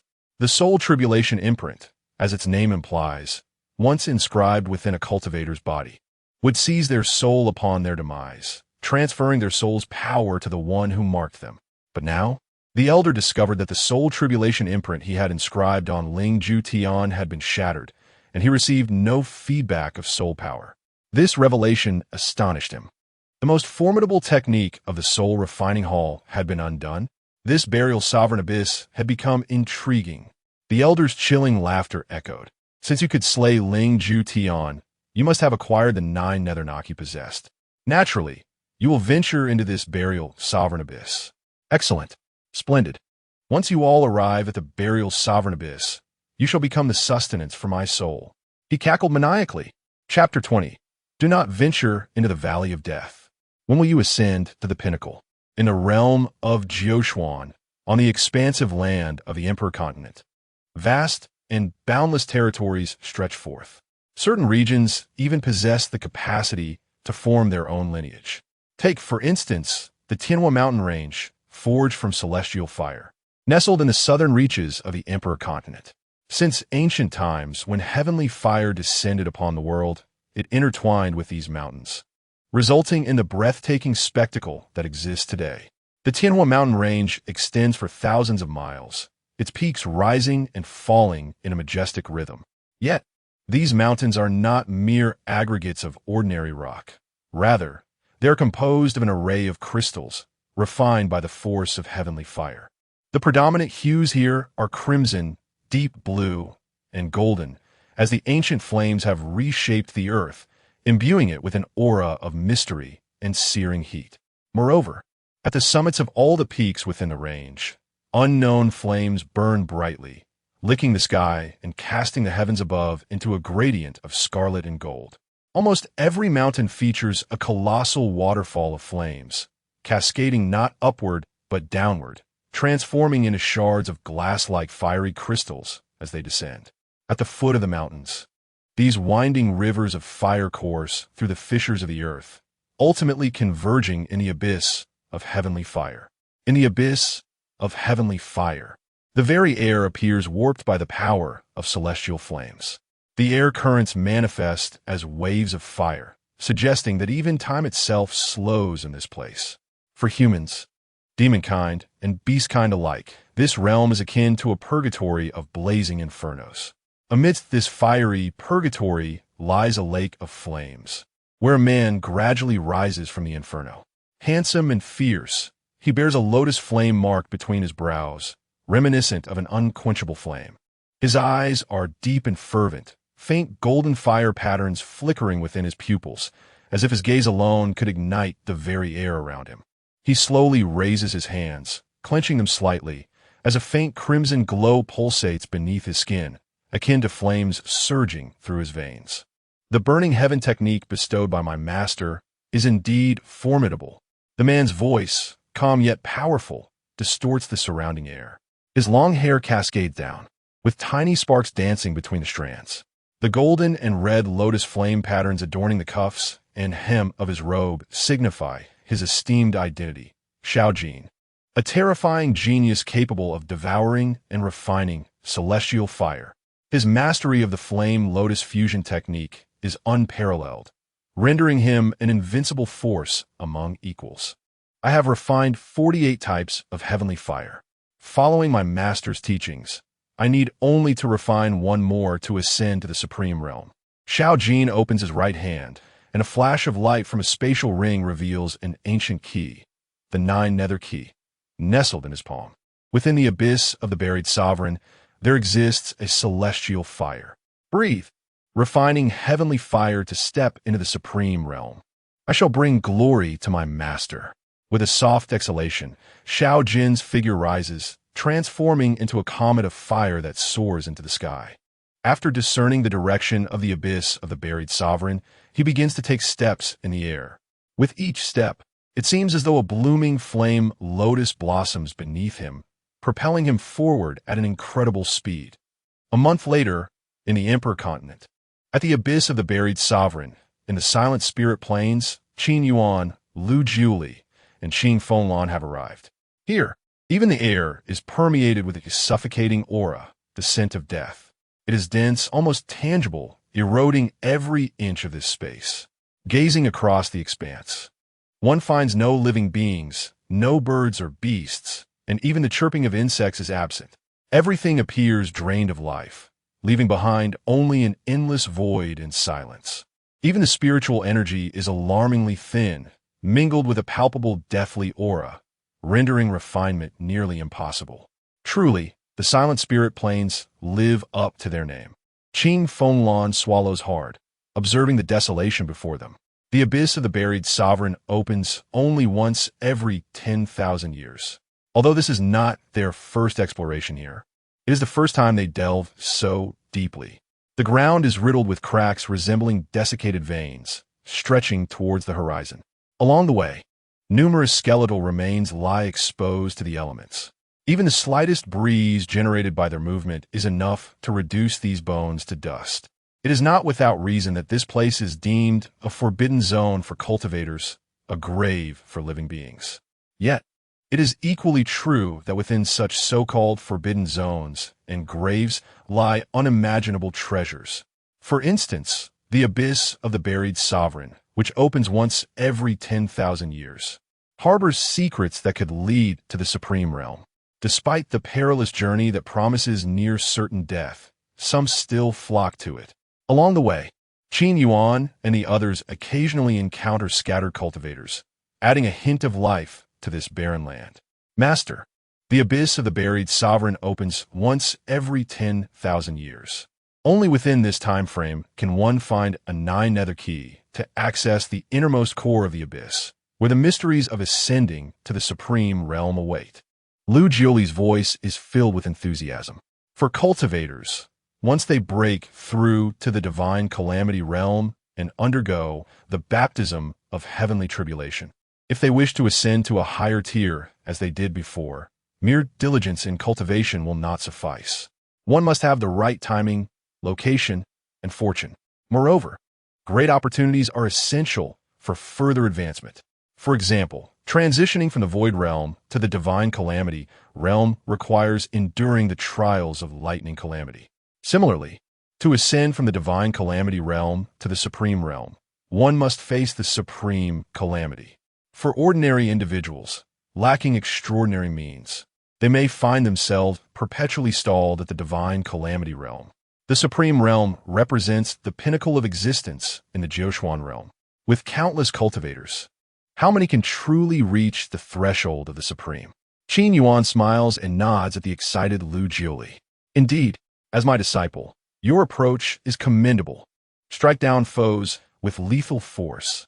Seize opportunities when they arise. Do not hesitate to traverse the perilous path to greatness. When else will you ascend to the pinnacle? At that moment, Qin Yuan suddenly halts. Ding! A disciple of the host detected nearby. Triggering system task. Ding! The attributes of the disciple are as follows. Name, Xiaojie age, 12,000 years. Strength, half-step supreme. Root bone. Innate fire affinity, 10,000 fires body. Mastered the burning heaven technique to great success. Meeting this disciple will trigger a significant fortune feedback. Estimated fortune value, 150 billion points. Qin Yuan's heart swells with joy. Though he and Lu Jiuli possess similar strength, the fortune feedback from Xiaojin amounts to an astounding 150 billion. At this moment, Qin Yuan directs his gaze towards the abyss of the buried sovereign. It is clear that whoever stands here must have their sights set on that very place. Let's hasten our pace. Chapter 21. The Soul Refining Palace is my greatest adversary, Xiaojin. The Tomb of the Ancients differs from other secret realms. Unlike the grand and imposing openings of other realms, the emergence of the Tomb of the Ancients is silent, as though it has always existed in this space. Master, we have arrived. After half a day, we finally reach the entrance of the Tomb of the Ancients. Its entrance lies in the darkest depths of the silent spirit plains. A fissure appears before us, as if it spans the entirety of the silent spirit plains, cleaved open by a divine blade of judgment. Moreover, at the edges of this rift, various charred rock layers intertwine, adorned with patterns reminiscent of corroded bronze. From a distance, they resemble the desiccated, congealed veins of some ancient creature. At the edge of the abyss, a thick, azure mist gathers, rising to just under 10 zhang above the fissure, where it transforms into azure crystals before plummeting back into the depths below. Qin Yuan stepped cautiously to the edge of the abyss and peered down. The inner walls of the chasm are not smooth, but rather filled with sharp azure crystals jutting outward. A relentless gale rages within the abyss, echoing the cries of ghostly infants. Around us, other cultivators from various sects have also arrived. Upon seeing Qin Yuan and his companions, they show no intention of engaging in conversation. Instead, they brandish their artifacts and leap into the void. At that moment, as more and more figures dive into the rift, the entrance to the Tomb of the Ancients resembles a ferocious beast lying in slumber, its maw agape, waiting for prey to arrive. The continuously swirling azure radiance seems to be devouring the souls of those who descend. According to ancient texts regarding the tomb of the ancients, one must leap down to reach the true entrance. Qin Yuan took a deep breath, feigning calmness. After all, the very name of the tomb of the ancients implies that even a powerful supreme realm cultivator might meet their demise here. Qin Yuan gazed at the abyssal entrance, his spiritual sense revealing that his disciple, Xiao Jin, is already within the depths. Moreover, it seems, Xiao Jin is employing the Burning Heaven technique. The Burning Heaven technique was a gift from Qin Yuan, and he is well acquainted with the fluctuations it generates. Is there a battle occurring below? In other words, is my disciple in danger? Can you bear this? If I were not present, it would be one thing. But now, my disciple, do not fear. I shall come to your aid. With this thought, Qin Yuan turned to Lu Jiuli and Qin Yuan, commanding jump. Without hesitation, Lu Jiuli leapt into the abyss, while Qin Yuan swallowed hard, inhaled deeply, and followed suit. Qin Yuan observed the entrance to the tomb of the ancients, his eyes narrowing slightly. Indeed, the tomb of the ancients is no ordinary place. He pointed his finger, and a tangible surge of spiritual power erupted forth. Vaguely, one could discern the space above the tomb of the ancients trembling at a height of 1,000 zhang. Within that space, a talisman inscribed with the ancient character for soul materialized. Enveloped by Qin Yuan's formidable spiritual force, the talisman transformed into a stream of light, landing in his hand. The intricate array markings in the air gradually faded away. The talisman bore 11 profound ripple engravings, each one immensely deep. An 11th tier array, perhaps? After placing the talisman into his spatial ring, Qin Yuan maintained his customary warm smile. This journey is becoming increasingly intriguing. Acquiring the array talisman took merely a few breaths. Subsequently, Qin Yuan stepped lightly, following Lu Jiuli and Qin Yuan as they descended. Meanwhile, at the deepest point of the tomb of the ancients, light could no longer penetrate from above. In its stead, clusters of ghostly flames burned in the air, casting an eerie green glow that illuminated the depths with an uncanny hue. At this moment, numerous cultivators had already gathered here. Representatives from the top sects of the imperial continent had all arrived, though they did not seek the Nine Nether's call. Many other opportunities existed within the tomb of the ancients. If they could not seize the strongest resources, acquiring the second strongest would suffice. Do not let the soul refining palace escape. A voice resonated through the crowd. A man in black robes soared into the air, stepping upon the void. The surrounding space fractured, erupting in a cascade of flames.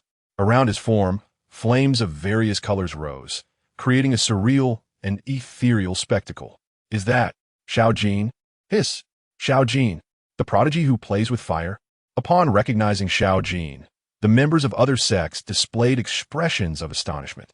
The name Xiao Jin is well known among the top sects of the imperial continent. Born with a fire affinity, he possesses an extraordinary tolerance to flames, capable of absorbing innate fire seeds into his being for refinement. Each refinement significantly enhances Xiao Jin's power, without any adverse consequences. Look, the person before him is from a soul refining palace. Hush! Keep your voice down. Do you want to attract the attention of the soul refining palace? Are you seeking death? What is there to fear? Who in the imperial continent does not know that the greatest nemesis of the soul refining palace is Senior Xiao Jin? With him present, I do not believe they would dare to act recklessly. At that moment, two figures clad in the robes of the soul refining palace were seen fleeing in all directions. Xiao Jin, do not be too overbearing. We have no enmity with you. Why do you repeatedly oppose us? Both possessed the strength of the ninth heaven of the divine tribulation realm, though they had not reached perfection or stepped into the half-step supreme realm. Their techniques were specifically designed to target the soul. Thus, the combined strength of these two guardians could withstand a half-step supreme. The guardian on the left, cold and fierce, shouted at Xiao Jin from a distance, "Your methods are too cruel. Should we meet, I will surely slay you. Furthermore, you have long since established a grudge with us. Our conflict is one of life and death." Xiao Jin stood tall amidst the flames, resembling an emperor of fire. His gaze, icy and filled with boundless murderous intent, fixed upon the two guardians of the soul refining palace. Since emerging from the ancient tomb 1,000 years ago and practicing the burning heaven technique bestowed by his master, he has always remembered his master's teachings. Xiao Jin lowered his gaze to his palm, his expression devoid of warmth as he stated, "My master taught me that if I encounter an enemy who cackles with glee, they must be eliminated. Therefore, the soul refining palace is my greatest enemy." Chapter 22. Let you escape? Not on my watch. After hearing Xiao Jin's explanation, the cold protector felt a chill in his heart. "No, Xiao Jin, have you lost your mind? Our laughter was learned from the Lord and the elders. You can't annihilate us for that." Another protector beside him echoed, "Indeed, we." Xiao Jin shook his head. "I'm afraid my greatest trait is my unwavering obedience to my master. You shall perish." In an instant, an overwhelming surge of celestial fire erupted from within Xiao Jin, purging much of the malevolent energy that had accumulated in the depths of the burial abyss. The faces of the cold protector and the other soul-refining protector twitched in despair. Everyone in the soul-refining hall had heard Xiao Jin mention his master, yet no one knew the name or cultivation level of this enigmatic figure. Consequently, resentment brewed within the hall. They doubted the existence of such a master and speculated that Xiao Jin had fabricated this pretext out of disdain for the soul refining hall. The enmity between Xiao Jin and the soul refining hall was indeed irreparable. 8,000 years ago, the hall had dispatched numerous protectors to eliminate Xiao Jin, yet he managed to escape despite being gravely wounded. In the ensuing centuries, he rose from the ashes, surpassing several cultivation realms.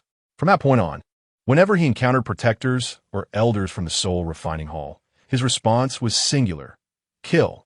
Though both the cold protector and his companion were at the 9th level of the divine tribulation realm, they dared not confront Xiao Jin directly. Their only option was to flee. They channeled their internal energies, surrounding themselves with an incredibly dense black spiritual aura. From this aura, anguished wails of spirits could be heard. This was a reason why the soul refining hall was shunned by many sects. Their cultivation relied on devouring the souls of others. The more souls they consumed, the stronger they became. It was unfathomable to consider how many beings these two 9th-level protectors had harmed. Flee. A cold smile crept onto Xiao Jin's face. "Before mastering the burning heaven technique bestowed by my master, I would have let you run." He gave a thumbs up to the two protectors attempting to escape upwards. "Now, let you run? Not a chance." Xiao Jin's thumb flipped upside down, and suddenly, terrifying celestial fire began to coalesce. The searing heat swept through the entire abyss. He raised his right hand, and in his eyes, 48 types of celestial fire flickered and danced. The overwhelming power sent shivers of impending doom through the surrounding sect members. Gurning Heaven Krizischönpong, an imperial tier martial art. From the holy level techniques onward, to break through to a higher martial skill, one must possess profound comprehension of their cultivated methods. Otherwise, they could not unleash a stronger martial technique.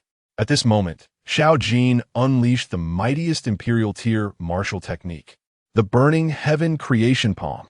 In that instant, a colossal flame palm print, spanning 1,000 inches, materialized above the two protectors of the soul refining hall. The palm print shimmered with countless unusual flames, each cycle releasing an aura capable of annihilating the heavens and the earth. As the burning heaven creation palm descended, it caused the very fabric of space to collapse and shatter. Even the malevolent energy that had coalesced for millennia within the abyss was incinerated. Witnessing this despairing scene, the two protectors of the soul refining hall cried out in anguish, "Xiao Jin, we shall never coexist peacefully." After their proclamation, they spewed blood, channeling every ounce of their spiritual energy to resist Xiao Jin's strike. Yet, their seemingly formidable defense crumbled before the burning heaven creation palm like mere paper. The chilling screams reverberated throughout the abyss as the unusual flames swiftly consumed their bodies, silencing their cries forever. Thus, the two 9th-level protectors of the soul refining hall were reduced to ashes in the celestial fire, their souls obliterated. Such terror. The onlookers from the other sects gasped in horror. This individual truly was a force to be reckoned with. The burning heaven technique. It is overwhelmingly powerful. Master, your disciple has not shamed you. Xiao Jin exhaled slowly, surveying the aftermath of his strike. Although everyone in the soul refining hall believed his claims of a master to be fabricated, Xiao Jin knew that his ascent to such heights was genuinely thanks to his master. The burning heaven technique allowed him to absorb the seeds of celestial fire from the world, refining and merging them to break through. This extreme and terrifying method of cultivation endowed Xiao Jin with strength that far surpassed his peers. His goals were clear: to annihilate his mocking enemies while devouring all celestial fire in existence, achieving the title of Supreme Fire Sovereign. In the depths of the burial abyss, 3,000 fathoms below, lay the entrance to a true secret realm. A cloaked elder suddenly looked down at his palm, observing the two soul tribulation seals that flickered before erupting into scorching flames and turning to ash. Heh. The withered bone elder chuckled hoarsely, surprised that my soul tribulation seals were easily broken by an outsider. It seems that Xiao Jin has arrived here as well. His gaze lowered. A sinister laughter escaped his lips. Hee. This Xiao Jin indeed possesses some strength, born with a body of fire affinity. He has absorbed dozens of celestial fires and managed to fuse them without repulsion.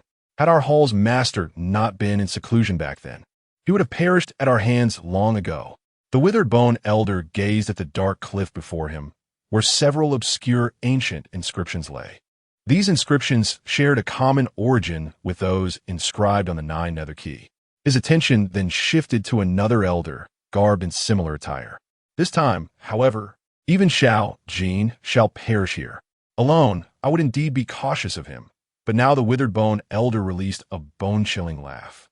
Xiao Jin cannot fathom that you are here as well. Can he, senior brother? Beside him, a figure shrouded in black robes seemed to merge with the shadows. The elder, referred to as senior brother by the withered bone elder, slowly opened his eyes. His left eye was pitch black, devoid of any white, while his right eye gleamed pure white like a silver moon. The dark eye radiated a chilling and eerie aura, while the silver right eye exuded an air of transcendent aloofness. The two contrasting gazes coexisted in an uncanny yet harmonious manner.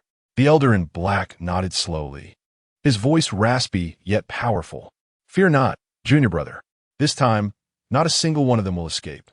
Chapter 23, Merely Luck, the Abyss of Burial Reverence.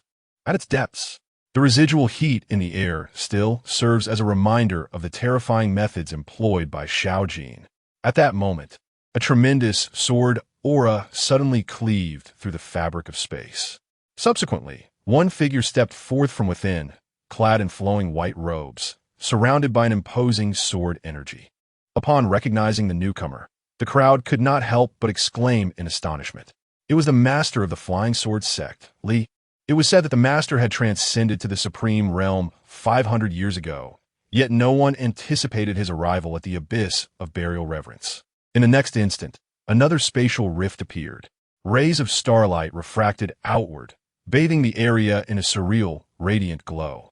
As the brilliance faded, an elder in purple robes emerged in midair. The purple garments seemed infused with celestial energy, shimmering with brilliance. It was none other than the Grand Elder of the Star Observing Pavilion, Elder Mu Xing. What was happening? Hadn't Elder Mu Xing entered the Supreme Realm a millennium ago? Why was he here as well? The onlookers, confused, pondered, wasn't the abyss of burial reverence a place solely for practitioners who had yet to attain the Supreme Realm? As they gazed at the master of the Flying Sword sect and Elder Mu Xing, a sense of bewilderment enveloped them.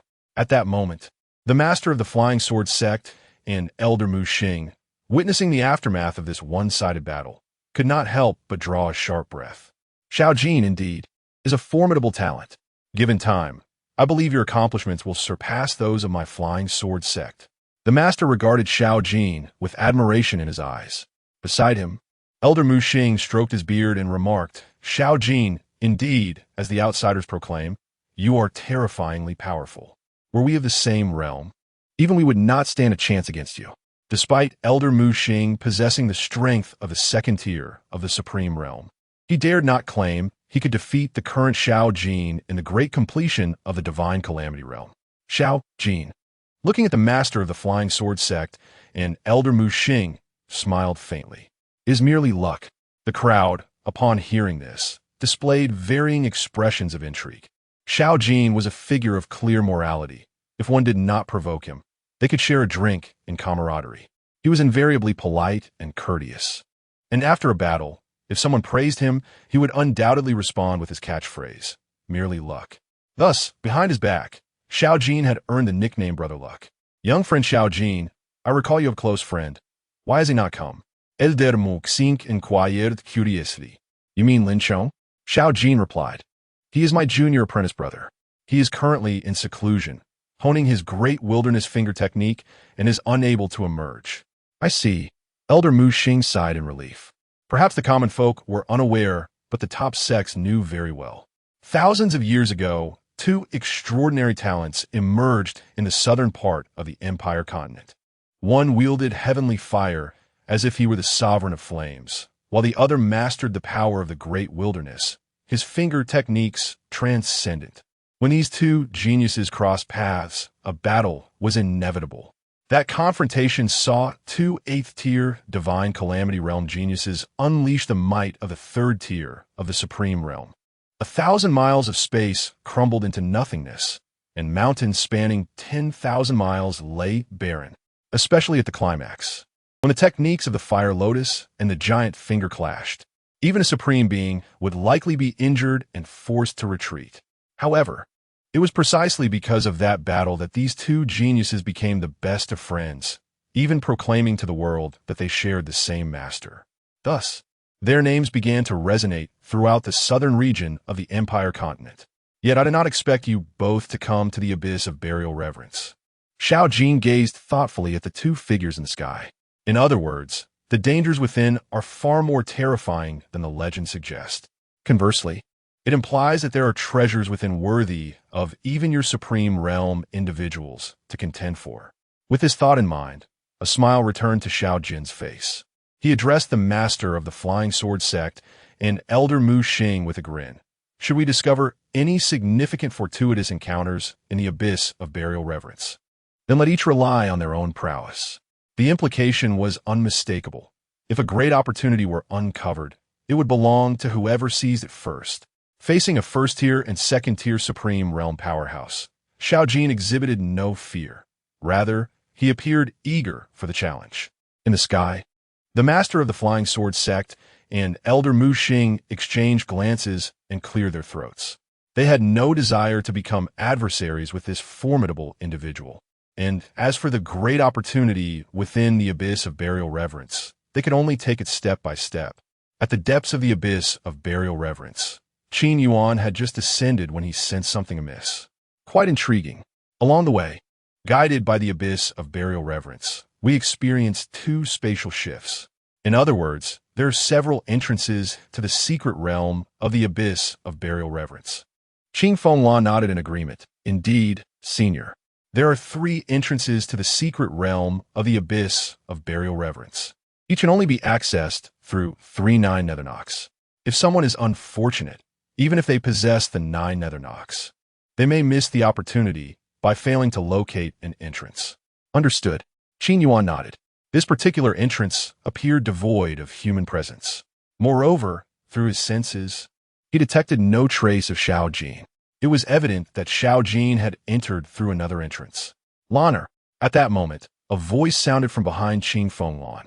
A middle-aged man, resembling a human, swiftly approached her. His ice-blue eyes seemed to reveal his identity, the current patriarch of the Qing Feng clan. His strength was at the 2nd tier of the Supreme Realm.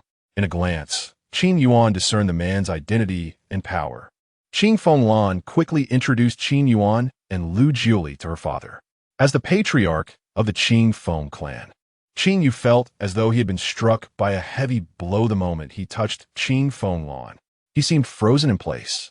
His ice-blue eyes filled with incredulity. How is this possible? Lanner, your bloodline. Father, what is it? Qing Fenglan was momentarily taken aback. hurriedly channeling her clan's techniques to examine her body. When her consciousness delved into her sea of consciousness, even Qin Yuan herself was left astounded. Within the crimson essence of her blood, strands of golden filaments intertwined. Though faint, those golden blood filaments were infused with an even more ferocious power of the Qin Yuan. Father, did you not say that our Qin Yuan clan cannot condense golden phoenix blood without relying on external forces? Exiting her sea of consciousness, Qin Yuan wore a puzzled expression. Indeed, Qin Yu nodded vigorously, then continued, "Observe, the golden phoenix blood has not been formed long. At most, it has only been half a day's time. Lanner, what have you consumed or drunk in this half-day?" Still engulfed in confusion, Qin Yuan thought for a moment and replied, "In this half-day, I have been by Senior S side. However, upon entering the silent spirit plane, I did consume a vial of dew that Senior provided." Upon hearing this, Qin Yu trembled. "Where is that vial? Show it to me." Without hesitation, Qin Yuan retrieved the dew vial from her spatial ring. The moment Qin Yu laid eyes on the vial, he stood utterly stunned. When he regained his senses, an exclamation burst forth from his lips. Hiss! This is the spring of all beings. Chapter 24. Taste my wrath, the fiery lotus of anger, the essence of all beings. Each drop is a convergence of the power of countless souls. Regardless of the race, any living being that consumes it can nourish their spiritual veins within a short period, leading to a transformative change. In other words, this essence of all beings can maximally enhance the innate roots of any creature. No wonder, Lonat, you were able to condense the ancient golden blood of our Qin Yuan clan in merely half a day. This is a tremendous fortune, an extraordinary boon. This surpasses the treasures found in the burial of the ancients by 100-fold. No, 1,000-fold. It is a myriad of times more profound. At this moment, Qin Yuan's state bordered on madness. The entirety of the Qin Yuan clan could at most obtain a single drop of the essence of all beings. And yet, what happened? That esteemed elder produced an entire vial. Upon realizing this, Qin Yuan swiftly approached Qin Yuan, inhaling deeply before bowing deeply. "Esteemed elder, on behalf of our entire clan, I express our heartfelt gratitude for your nurturing of Lanner. We shall repay such a grand gesture with the strength of our entire clan." At that moment, Qin Yuan also finally comprehended the immense worth of the dew that Qin Yuan had casually given him. He hurriedly approached Qin Yuan, mirroring his father's actions, and bowed deeply. "Just a bottle of dew, nothing more. Given that you are a close associate of my disciple, that little bit of innate roots is, to be frank, hardly worth mentioning." Qin Yuan waved his hand, candidly stating that he possessed not merely 1,000, but rather 8,000 drops of the essence of all beings within his spatial ring. Furthermore, he could exchange for more through the system. Thus, to Qin Yuan, this treasure was merely a means to quench thirst on the road. As for what he mentioned regarding Qin Yuan land's innate roots, it was indeed inconsequential. Lu Jiuli's celestial Gu Emperor physique possesses an extraordinarily high limit. Only after breaking through to the supreme realm can its true power be unleashed.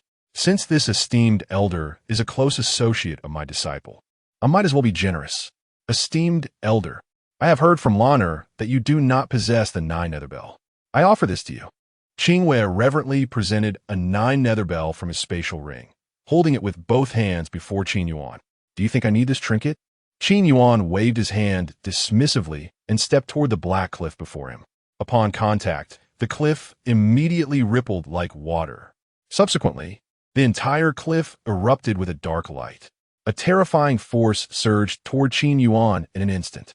It was evident that without the 9 nether bell, one would be struck by the burial of the ancients. Such formidable power, this force, even I at the 2nd level of the supreme realm, would not dare to claim I could withstand it. Qin Yuan swallowed hard, feeling the overwhelming sacred pressure emanating from the cliff, sending shivers down his spine. Meanwhile, Qin Yuan, sensing the sacred resonance within the cliff, shook his head. Such a low-level and unrefined sacred attack. One can only wonder how it was cultivated. Perhaps all these years of training were wasted. As soon as he finished speaking, An unparalleled surge of sacred power erupted from within Qin Yuan. In the blink of an eye, the rippling sacred resonance above the cliff dissipated completely, and Qin Yuan's figure vanished alongside it. Clearly, he had entered the secret realm of the burial of the ancients without a key. The words of the master are as sharp as they were in the past. "Ha, master, I am coming too." Holding the 9 nether bell, Lu Juli followed Qin Yuan into the black cliff. Behind them, Qin Fenglan watched his dazed father and quickly urged, "Father, let us hurry inside, or we shall lag behind the esteemed elder." Just regaining his senses, Qin Yuan trembled violently, his body shaking uncontrollably. The sacred pressure. It cannot be mistaken. This is the sacred pressure. Unbelievable. This is truly incredible. Qin Yuan trembled all over, his voice quaking. For only at the peak of the supreme realm can one comprehend the earthly power of the sacred resonance. In other words, that esteemed elder, who casually produced the essence of all beings, must possess at least the peak strength of the supreme realm. Let's go. We must quickly catch up with the esteemed elder. Qin Yuan's spirit surged with energy, and he vanished into the black cliff. A gust of wind erupted behind him, sending Qin Fenglan into disarray. Without further delay, he too grasped the 9 nether bell and entered the core region of the burial of the ancients. As the light shifted, the 4 of them fully stepped into the core secret realm of the burial of the ancients. Upon their arrival in this space, the air shimmered with faint golden ripples, revealing an endless expanse of grassland. The prairie stretched infinitely, blending seamlessly with the distant horizon.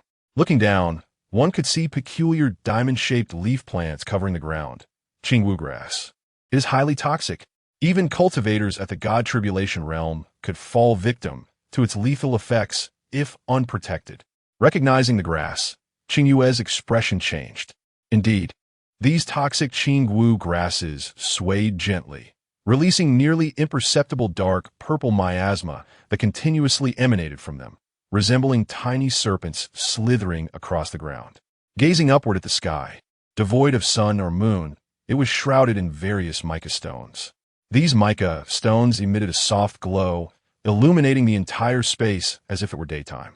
In the air, faint traces of sacred resonance drifted about.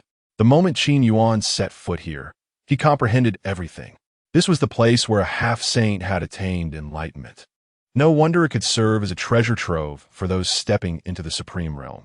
After all, even just the lingering sacred resonance in the air, if absorbed and refined by cultivators at the peak of the God Tribulation realm, could enable them to ascend to the supreme realm.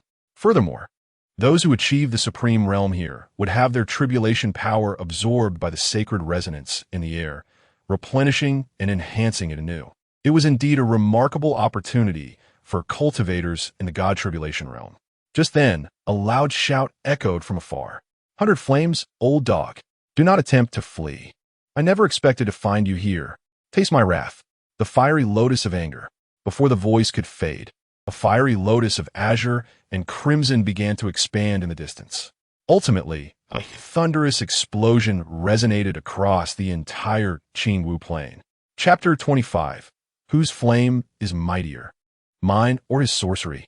The wrathful fire lotus. This has become Xiao Jin's signature move. In this instant, he propelled the wrathful fire lotus, formed in his hand, towards the fleeing elder by Lai in the distance. The fire lotus erupted with terrifying heat. The intertwining azure and crimson heavenly flames created a horrific vortex extending for 1,000 feet around the lotus. The demon lotus of azure and crimson began to bloom in the sky, causing even the clouds above to spiral chaotically. The lotus veins incessantly released an unstoppable force of heavenly fire, gradually swelling. When it expanded enough to obscure the sun, every inch of the lotus began to crack. In an instant, it exploded with a deafening roar. The fearsome azure and crimson heavenly flames swept outward. The queuing W grass below turned to char and disintegrated before the heavenly fire could reach it. Even the soil began to evaporate, melting into glass. At the center of the fire lotus, a spherical corona emerged, resembling a vertical eye from ancient deities, hovering in the air. It relentlessly consumed everything around it, including the very fabric of space. Xiao Jin, do you truly wish to engage in a life-and-death struggle with our heavenly fire sect? After the remnants of the fire lotus subsided, a charred figure emerged swiftly. His body bore the golden supreme inscription, the mark of one who has entered the supreme realm. The power of the inscription could transform the practitioner's system into supreme inscription power, thereby enhancing oneself. Both attack and defense would become significantly more formidable under the empowerment of the supreme inscription. Elder Bai Lai, who allowed your sect to incessantly vie for heavenly flames with me.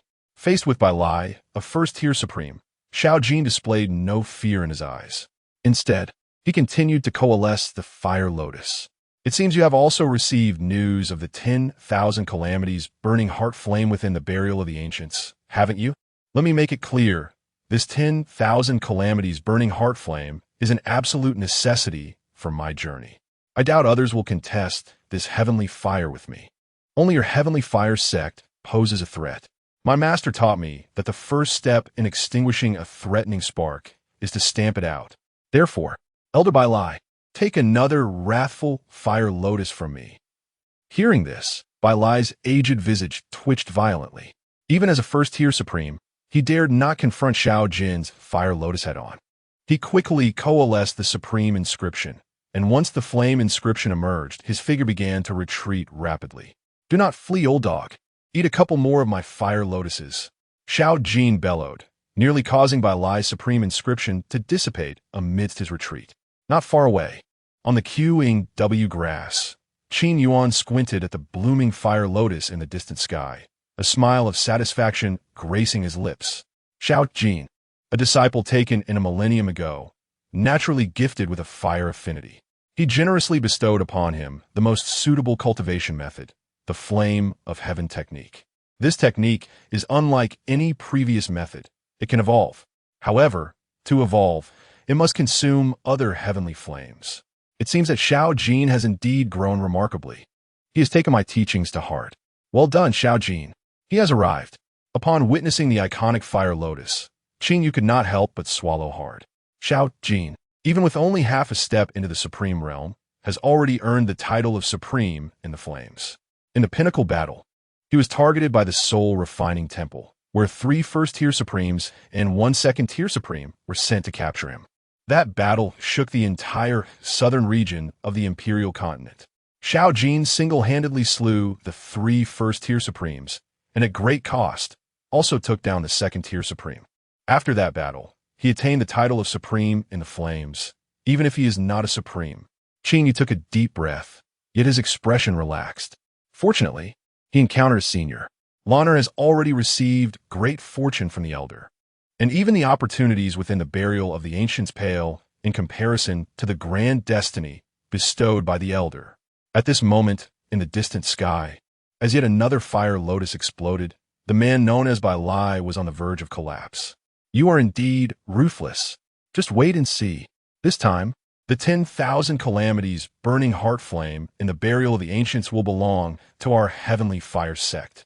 Elder Bai Lai of the heavenly fire sect gritted his teeth. Red flames began to emerge from his supreme inscription. Following this, he let out a tremendous roar. Supreme escape technique. In an instant, his figure vanished without a trace. Immediately afterward, a pair of enormous hands appeared. Xiao Jin, having missed his target, spat in frustration. The supreme inscription is indeed quite useful. Upon entering the supreme realm, one gains various life-saving techniques exclusive to that realm. The supreme inscription is but one of them, while the supreme escape technique is among the most effective of these life-saving methods, allowing one to directly manipulate space with supreme power and leap across dimensions without the need for spatial transfer. Taking a deep breath, Xiao Jin began to adjust his aura in the air, a scene observed by Qin Yuan and others from afar. At this moment, Lu Jili narrowed his eyes, gazing at the flame supreme in the distance. Xiao Jin, I have heard whispers of you in the southern region of the imperial continent. Faced with such a formidable individual, my first thought is not fear or retreat, but rather, I wish to test myself. I wonder, whose flame is stronger, yours or my sorcery? Lu Juli licked his lips, excitement glimmering in his insect-constructed pupils. Care to test it? Qin Yuan smiled, looking at his disciple. Yes, Master, I wish to test it. Lu Juli nodded. Very well, let us see.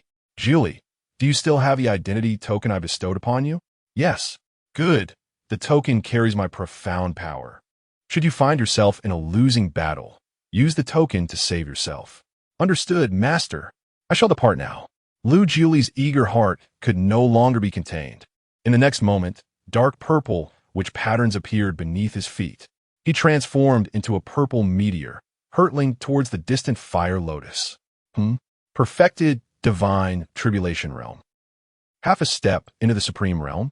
Moments later, Xiao Jin, who was adjusting his breathing in the air, slowly turned his gaze, observing the figure of Lu Juli, who stood calmly in the vast space before him. A trace of contemplation flickered in his eyes. In this otherworldly space, only those possessing the 9 Nether Knock could enter. Clearly, the figure before him also possesses the 9 Nether Knock. Sorcery? Noticing the witch aura surrounding the other, Xiao Jin's demeanor became serious. You are Lu Juli? The one with the 10,000 worm body? Hee, your strength is quite formidable. I wish to see whether your 10,000 fire body is mightier or my 10,000 worm body prevails. Excitement shone in Lu Juli's eyes. In response, Xiao Jin revealed a dangerous smile. Very well, let's test this. I have rarely encountered super geniuses of your caliber. Kulme, let the battle commence. Chapter 26. Whoever seizes it becomes his archenemy, and he shall pursue them. On the expanse of the Qingwu Plain at this very moment, Xiao Jin and Lu Juli stood locked in a fierce gaze.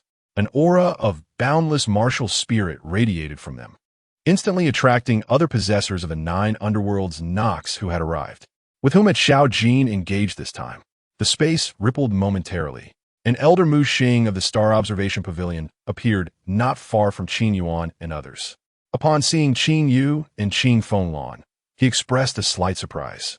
The Qin Feng clan has arrived as well.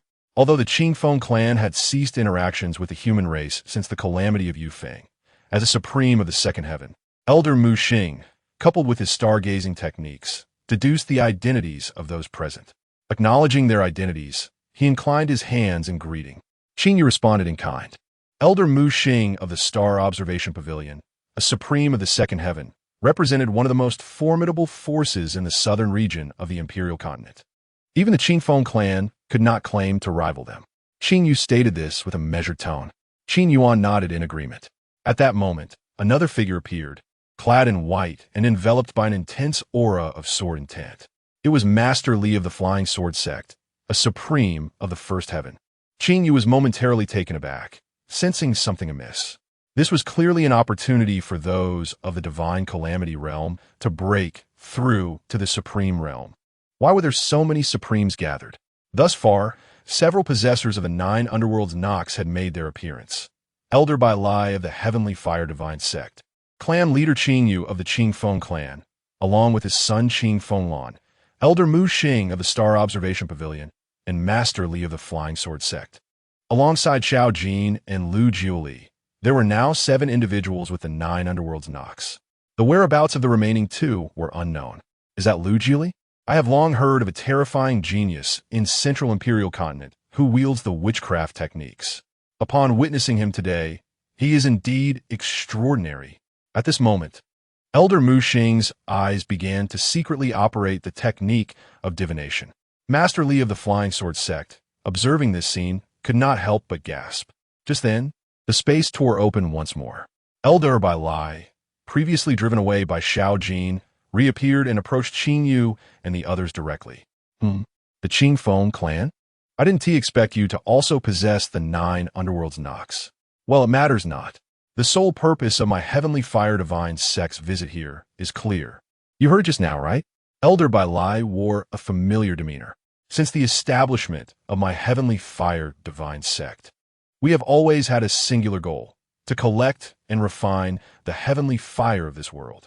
We have known about the ever-burning heart flame in the burial respect abyss for thousands of years, yet have never had the opportunity to acquire it. Originally, This expedition was meant to be a secure undertaking for our sect. Who could have foreseen that the accursed Xiao Jin would also arrive? Moreover, he has set his sights on the ever-burning heart flame. Elder Bailai lamented his misfortune. Meanwhile, Qin Yuan regarded him with curiosity. Isn't the essence of this heavenly fire merely a matter of whoever seizes it first? Upon hearing this, Elder Bailai's expression grew animated. Indeed, listen to you. Now, that's more like it. But do you know what Xiao Jin said? He declared that whoever dares to seize the heavenly fire he covets shall become his mortal enemy, and he will pursue them relentlessly. He claims that even if we acquire the heavenly fire he desires, it does not count as ours. You must judge for yourselves. Is this fair? Elder Bailai's face resembled a bitter melon, as his sect had never encountered such unreasonable behavior. Not far away, Master Li of the Flying Sword sect and Elder Mu Xing exchanged glances, both revealing expressions of helplessness. Fortunately, their disciplines were unrelated to heavenly fire. Otherwise, they might have faced extermination at the hands of Xiao Jin. Qin Yuan, observing the scene, maintained a smile, one tinged with satisfaction. His disciple truly lived up to his expectations. Moreover, Xiao Jin had already seized 3 flames from our heavenly fire divine sect. This time, the ever-burning heart flame absolutely cannot be allowed to slip from our grasp. Elder Bailai gritted his teeth in frustration. But you cannot possibly defeat Xiao Jin, can you? Qin Yuan remarked, hitting the nail on the head. Is that my fault? Elder Bailai nearly collapsed, glancing at Qin Yuan before forcing a smile. I truly wonder what kind of person Xiao Jin's master is. After seizing our sect's heavenly fire, his favorite saying is that he must not disappoint his master's teachings. He also claims that his master often tells him, as his disciple, he must be capable of slaying those of higher rank. Yet, Xiao Jin indeed acts on this, and more critically, he possesses the ability to do so. I'm truly at a loss. I am a dignified supreme of the first heaven. How can I contend against the divine calamity of the 9th heaven? What am I to do? Qin Yuan detected the helplessness in his words and chuckled. So what do you think Xiao Jin's master is like? Does it need saying? He is undoubtedly a person who seizes treasures wherever he goes. Just look at his disciple. Elder Bailai replied with a grin. However, I do not know who it is. Xiao Jin tells outsiders that we are unworthy to know his master's name, making it seem as if his master is an unparalleled being who transcends worlds. That could indeed be the case. Qin Yuan nodded in agreement. Transcending one world? Indeed, that seems a tad understated, for he has transcended myriad realms. Let them fight. I have heard that Lu Juli's strength is also formidable, capable of contending with the Supreme. Ideally, Xiao Jin and Lu Juli will engage in a fierce battle, leaving none to contest the ever-burning heart flame with me. Wait, you all aren't also here for the ever-burning heart flame, are you? Elder Bailai suddenly looked alert, directing his gaze toward Qin Yuan and the others. No. Qin Yu shook his head. Few Elder Bailai exhaled in relief. That's good then. Meanwhile, in the distant sky, Lu Jiuli and Xiao Jin had already engaged in a fierce battle. On the Qingwu plain, beneath Xiao Jin's feet, golden fire lotuses began to emerge. At the moment the fire lotus appeared, all the Qingwu grass within a 10-mile radius was instantly reduced to ashes. At this moment, dark purple flames began to coil around Xiao Jin's left palm, while his right hand erupted with ghostly blue fire. Clearly, these were 2 distinct heavenly fires. Then, before the gaze of the onlookers, Xiao Jin's hands began to draw together. He looked at the distant Lu Jiuli and said, "Be cautious." With that, he brought his palms together with great force. The ghostly blue fire and dark purple flames began to merge wildly, and in an instant, they formed a dark green-black fire lotus. Simultaneously, several fire rings appeared in the sky above the plain. Each fire ring seemed to scorch the void, creating spiderweb-like fissures in the air. The burning fury heavenly lotus formed from the fusion of 2 supreme heavenly fires. It was even more potent than the burning fury fire lotus. Chapter 27. The Identity Token, truly a lifesaver. As the furious heavenly lotus emerged, the very space began to scorch with intensity. Beside Qin Yuan, Elder Bailai broke into a cold sweat. How ruthless! This move, not only would it be beyond the capabilities of Lu Jiuli, but even Elder Bai Lai himself would find it impossible to withstand unscathed. However, the confrontation between Xiao Jin and the Heavenly Fire sect was not one of life and death. It was merely a conflict over the ownership of the Heavenly Fire. Hence, Xiao Jin had already restrained himself as much as possible in the face of Elder Bai Lai. Comme fort. In the high sky, Lu Jiuli showed no signs of fear. His black attire began to billow, and dark, sinister patterns emerged upon his neck. In the next moment, he swiftly formed seals with his hands, and countless bloodlines appeared in the air, coalescing into a massive blood net, the 10,000 Gu heavenly net. At that moment, the fire lotus and the Gu net collided with one another, producing a sizzling sound that echoed across the heavens. After a violent explosion, the blossoming fire lotus resembled a blazing sun, and the Gu net, upon being scorched and severed, transformed into countless crimson fireflies that solidified instantaneously. Then, a colossal phantom of a hand began to materialize above, the heavenly creation palm. Xiao Jin understood at once that the fire lotus capable of slaying a first-level supreme was ineffective against his opponent. Without hesitation, he unleashed the heavenly creation palm. At that moment, amidst the torrential flames, a peculiar smile graced Lu Jiuli's face. Come, let my Gu insects savor the taste of your heavenly creation palm. As Lu Jiuli's voice fell, dark, witch-like patterns ignited across his body, and the space behind him shattered, projecting a terrifying silhouette reminiscent of an ancient witch ancestor.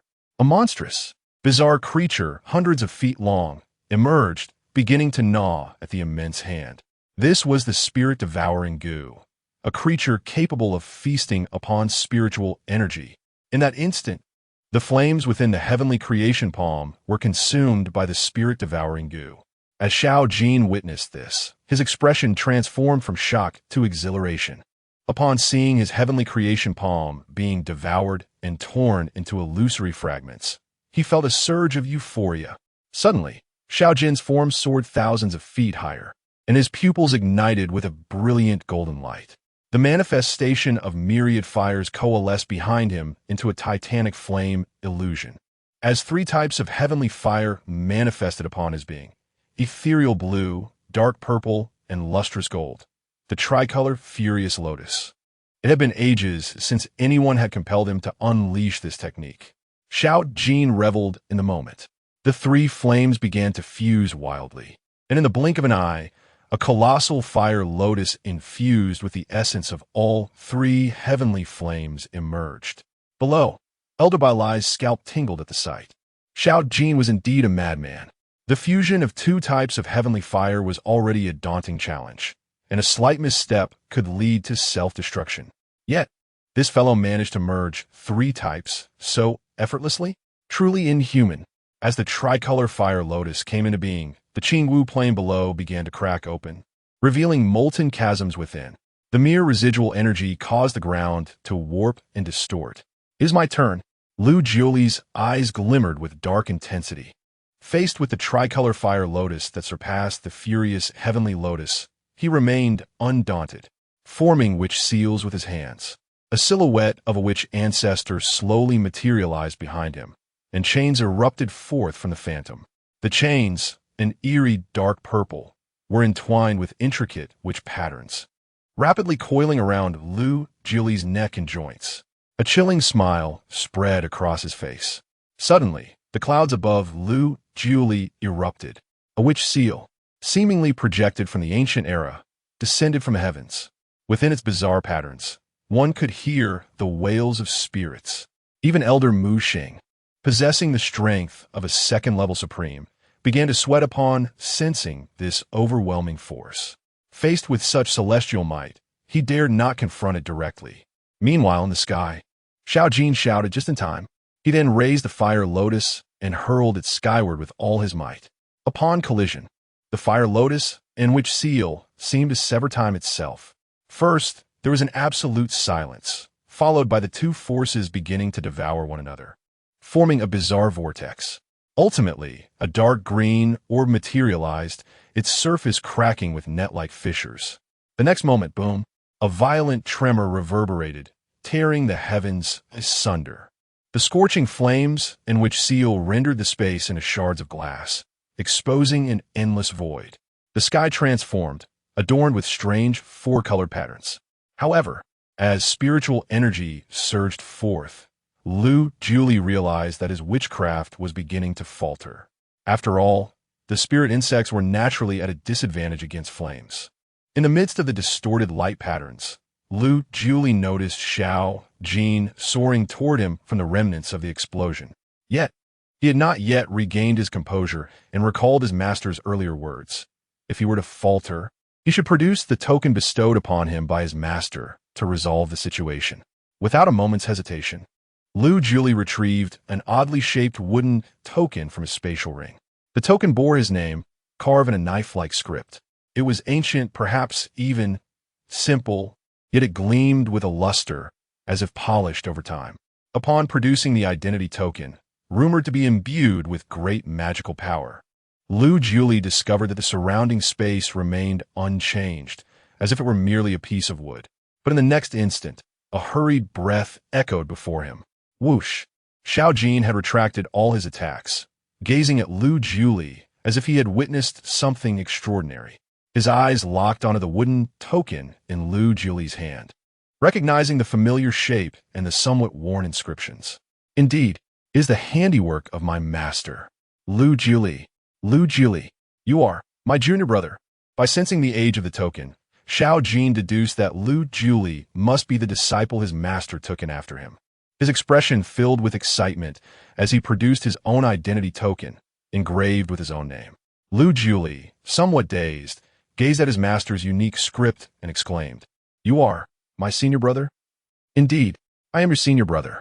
Ha ha ha. Upon seeing Lu Juli's identity token, Xiao Jin was overwhelmed with joy. He was well aware that his formidable master had disciples scattered across the world. Yet, he also knew that most of his fellow brothers and sisters were not on the same level. Over the years, he had only encountered one junior brother, Lin Chong. Now, to meet another junior brother, he could hardly contain his elation. So that was the meaning behind my master's instruction to reveal the token at a crucial moment. Lu Juli suddenly understood. "Master." Xiao Jin instantly seized upon the key phrase. The pupils began to tremble, and a quivering voice inquired, "Where is my master?" Lu Juli immediately cast his gaze downward. Xiao Jin followed his line of sight, and the moment he beheld Qin Yuan, his body uncontrollably convulsed. In the next instant, a lotus blossomed beneath his feet, transforming into a radiant arc of light as he surged downwards. Chapter 28. This is how we do things. How is it that at the most critical moment, we ceased our actions? Is it that I have been discovered again? Elder Bai Lai, standing beside Qin Yuan, was horrified to see the radiant light above suddenly change direction, hurtling towards him. His very soul felt as if it might vanish from fear. Just as he swiftly dodged and retreated 100 feet away, preparing to once again employ the supreme escape technique, he realized that Xiao Jin did not pursue him, but instead moved towards the direction of the Qing Feng clan. This piqued his curiosity, causing him to halt. At this moment, not only Elder Bai Lai, but also Master Li of the Flying Sword Sect and Elder Mu Xing of the Star Observation Pavilion were equally intrigued. Could it be coming for us? Qin Yu had already begun to secretly gather supreme power, ready to strike should anything seem amiss. Despite possessing the strength of the second layer of the Supreme Realm, Qin Yu did not dare to presume he could defeat the Xiao Jin before him. "No, it is indeed coming for me," Qin Yuan spoke up. The others nearby were once again astonished. At this juncture, the radiant light had arrived before Qin Yuan, and Xiao Jin finally stood before his master. Upon beholding his master's visage, his eyes reddened. He staggered forward, for it had been over 10,000 years since he last saw his master. This scene left Qin Yu, Elder Mu Xing, and the others bewildered. The next moment, Xiao Jin knelt 3 paces before Qin Yuan, his knees crashing against the earth, causing tremors across a 1,000-mile radius. "Disciple Xiao Jin, I pay my respects to you, master." Xiao Jin's voice rang out like a bell. He then bowed deeply before Qin Yuan. Ding! Mission triggered. Meet with Disciple Xiao Jin. Triggered a fortune rebate. Congratulations. Host, for gaining 150 billion fortune points. A smile graced Qin Yuan's face as he slowly nodded, saying, "Rise." "Yes, Master." Xiao Jin, filled with excitement, sprang to his feet and quickly approached Qin Yuan, recounting the trials he had faced over the years. In that moment, he bore no resemblance to the revered sovereign of 10,000 fires, but rather appeared as a child. Beside him, Qin Yu, Elder Mu Xing, Master Li of the Flying Sword Sect, and Elder Bai Lai, all widened their eyes, their pupils constricting as though witnessing something unbelievable. Gasp! After a long pause, Elder Mu Xing from the Star Observation Pavilion was the first to react. Xiao Jin is Master. Master Li of the Flying Sword Sect inhaled sharply. Despite possessing the strength of the first layer of the Supreme Realm, he had failed to discern anything out of the ordinary about this mysterious man in black. Moreover, his cultivation appeared to be merely at the Void Realm. Wait, the Void Realm? At this moment, everyone suddenly realized this enigmatic figure's cultivation was only at the first layer of the Void Realm. Xiao Jin's master? He is the master Xiao Jin spoke of. I truly can't believe it. Elder Bai Lai suddenly recalled that he had been speaking ill of Xiao Jin in front of his master. He had even gone so far as to accuse the man of being a robber, not to mention, he had publicly incited a conflict between his two disciples. If he did not flee now, when would he? The supreme escape technique, just as the words formed, Elder Bai Lai swiftly noticed the space around him shifting. He saw that as his sleeve was lifted, golden spatial inscriptions began to coalesce around him. These patterns intertwined like living vines, but these vines emerged from the void. Streams of golden spatial inscriptions continuously gathered, transforming into golden sacred rhythm space runes. At that moment, Elder Bai Lai felt his body immobilized, as countless golden threads of space penetrated through him. These golden threads entwined with innumerable sacred rhythms. Simultaneously, the space around him crystallized, reflecting countless phantoms of Elder Bai Lai. This is the sacred rhythm space seal. The well-informed Elder Bai Lai trembled violently, for he watched as the sacred rhythm energy around him coalesced into a massive chain. At the center of the chain was an ancient and mysterious seal of sacred rhythm. Beside him, Elder Mu Xing and Master Li were on edge, scarcely daring to breathe loudly, fearful of provoking Xiao Jin's master. The sacred rhythm energy. Such power could only be grasped at the pinnacle of the Supreme Realm. Since he could conjure the sacred rhythm space seal, it implied that Xiao Jin's master possessed strength that potentially transcended the pinnacle of the Supreme Realm. Having already stepped into the semi-holy tier, realizing this, cold sweat began to bead on the foreheads of Elder Mu Xing and Master Li. They were fortunate that they had not offended this formidable figure in their words. Otherwise, they might have already met their demise. At the same time, they lamented their misfortune. Was it merely a burial ground? A place of great opportunity sought after by cultivators of the divine catastrophe realm? Why would a semi-holy figure come to meddle? Senior, I was wrong. I truly was wrong. I had no idea you were a semi-holy being. Elder Bai Lai found himself suddenly standing before Qin Yuan and Xiao Jin, nearly collapsing. Master, did this old dog Bai Lai just disrespect you? I shall slay this old dog. Xiao Jin's eyes glinted with a cold, murderous intent.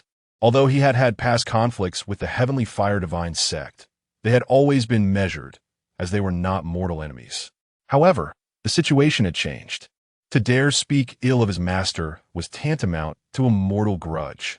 Remain calm, Qin Yuan said with a smile, shaking his head. Casually, he walked over to Elder Bai Lai. You hail from the southern region of the Imperial Continent, correct? Yes, indeed, Senior, Elder Bai Lai replied, trembling with fear. From a Heavenly Fire Divine sect, am I correct? Qin Yuan maintained his cheerful demeanor. Yes. So, it follows that your Heavenly Fire Divine sect possesses many heavenly fires? Qin Yuan's smile broadened. Elder Bai Lai hesitated for a moment. Qin Yuan's eyes sparkled with a hint of danger. Yes, Senior. We do possess heavenly fires in our Heavenly Fire Divine sect. Elder Bai Lai hurriedly replied. How many then? Qin Yuan inquired with renewed interest. There are 13, Elder Bai Lai admitted, not daring to deceive, for any falsehood would be seen through by a semi-holy being. How fortuitous! Qin Yuan patted Xiao Jin on the shoulder. My disciple practices the art of heavenly fire. If you could bestow upon my disciple all 13 heavenly fires from your sect, then I, as his master, shall ensure that he will no longer trouble your heavenly fire divine sect. What do you think? Huh? Elder Bai Lai was momentarily stunned, raising his head in confusion. He had anticipated that the other party would request a few. Instead, they wanted them all. This right? Elder Bai Lai instinctively queried.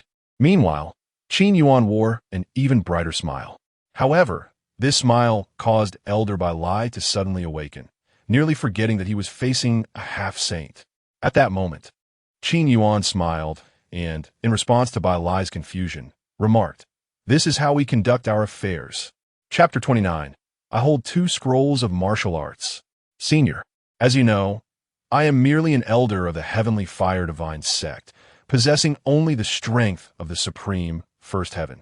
My influence within the sect is quite limited. It is an immense task to present all 13 heavenly fires that our sect has gathered over millennia. Even I lack the authority to do so. I must return to the sect and consult with the sect master and the elders. Before Bai Lai could finish his sentence, he noticed the subtle displeasure reflected in Qin Yuan's smiling gaze. Rest assured, Senior, I shall make every effort to persuade the sect to release all the heavenly fires without reservation. I will not falter. Bai Lai shuddered, finally coming to his senses. The master of Xiao Jin before him was undeniably a genuine half-saint, although the realm of half-saint was not the pinnacle of the southern domain. It was certainly not a being the Heavenly Fire Divine Sect could provoke lightly. If the other party truly desired the heavenly fires collected by their sect, it would not take much effort for them to acquire them.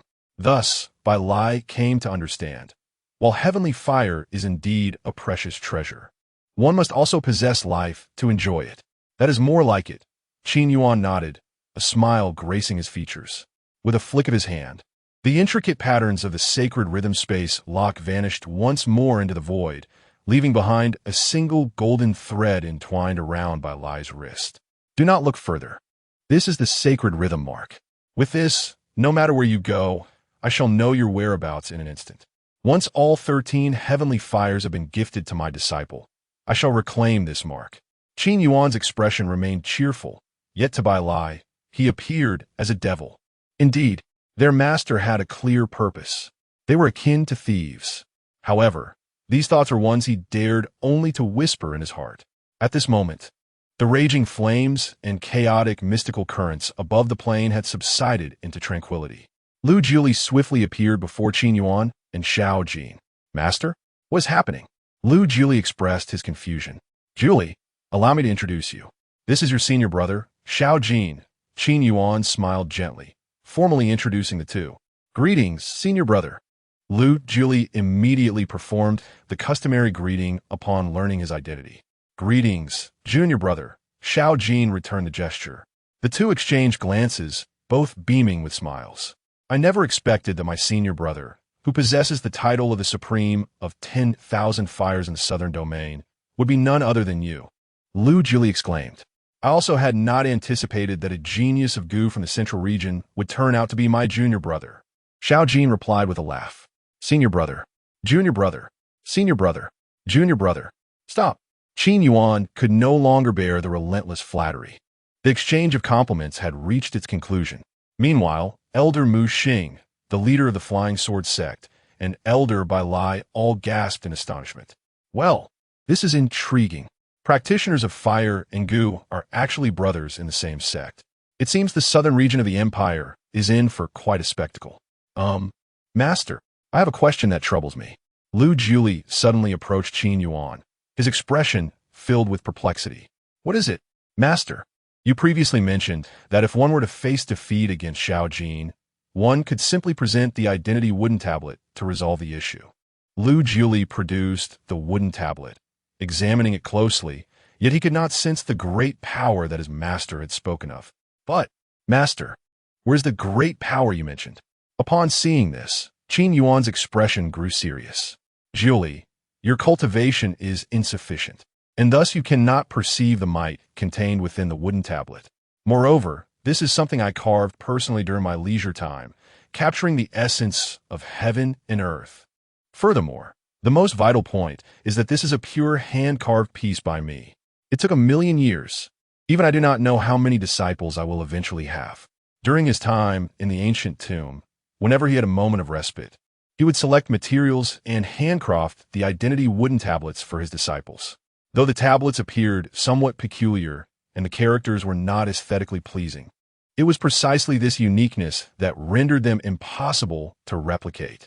In the grand scheme of the myriad realms, these wooden tablets are truly one of a kind. I see. It is my lack of cultivation that prevents me from sensing the great power within the tablet. Lu Jili finally understood. I trust every word spoken by my master.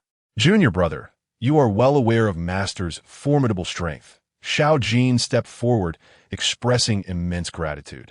When master took me as a disciple, he presented me with 2 scrolls of cultivation. I shall forever remember master's kindness. Without master's guidance and nurturing, I would not be the Xiao Jin of today. At this moment, Lu Jili grew curious. Senior brother, you mentioned that master offered 2 scrolls. How did you determine which one was most suitable for you? Xiao Jin gazed at Lu Jili, his eyes drifting into memories as if the scene played before him once more. At that time, master sat upon a jade platform, with a scroll of cultivation appearing in each hand. I remember master's words clearly. I hold 2 scrolls of martial arts. The left scroll is the Flame Heaven technique, possessing the power to consume all fires and seize creation. The right hand also holds a scroll of the Flame Heaven technique. Now, choose. Xiao Jin understood that this was merely master's personality. Regardless of his choice, it would always be the Flame Heaven technique most suited to his cultivation. Meanwhile, Qin Yuan and others nearby wore expressions of disbelief. One scroll in the left hand and another in the right? It seems the thoughts of an exalted being are beyond the comprehension of ordinary folk. By the way, master, in the southern domain of the empire, I have found another junior brother, Lin Chong. Xiao Jin quickly continued. However, Lin Chong has recently reached a critical juncture in his great wilderness technique breakthrough, so he could not accompany us. Once the matters in the tomb of the ancestors are resolved, I shall take you to find Lin Chong. Very well. Qin Yuan nodded with a smile. Master, based on my observations, the tomb of the ancestors was initially a place where only cultivators of the divine calamity realm would venture to seek breakthroughs to the supreme level. Yet now, Elder Mu Xing from the Stargazing Pavilion has arrived, and the leader of the Flying Sword sect has come personally. Plus, Bai Lai from the Heavenly Fire Divine sect is also here. Xiao Jin narrowed his eyes, beginning to analyze.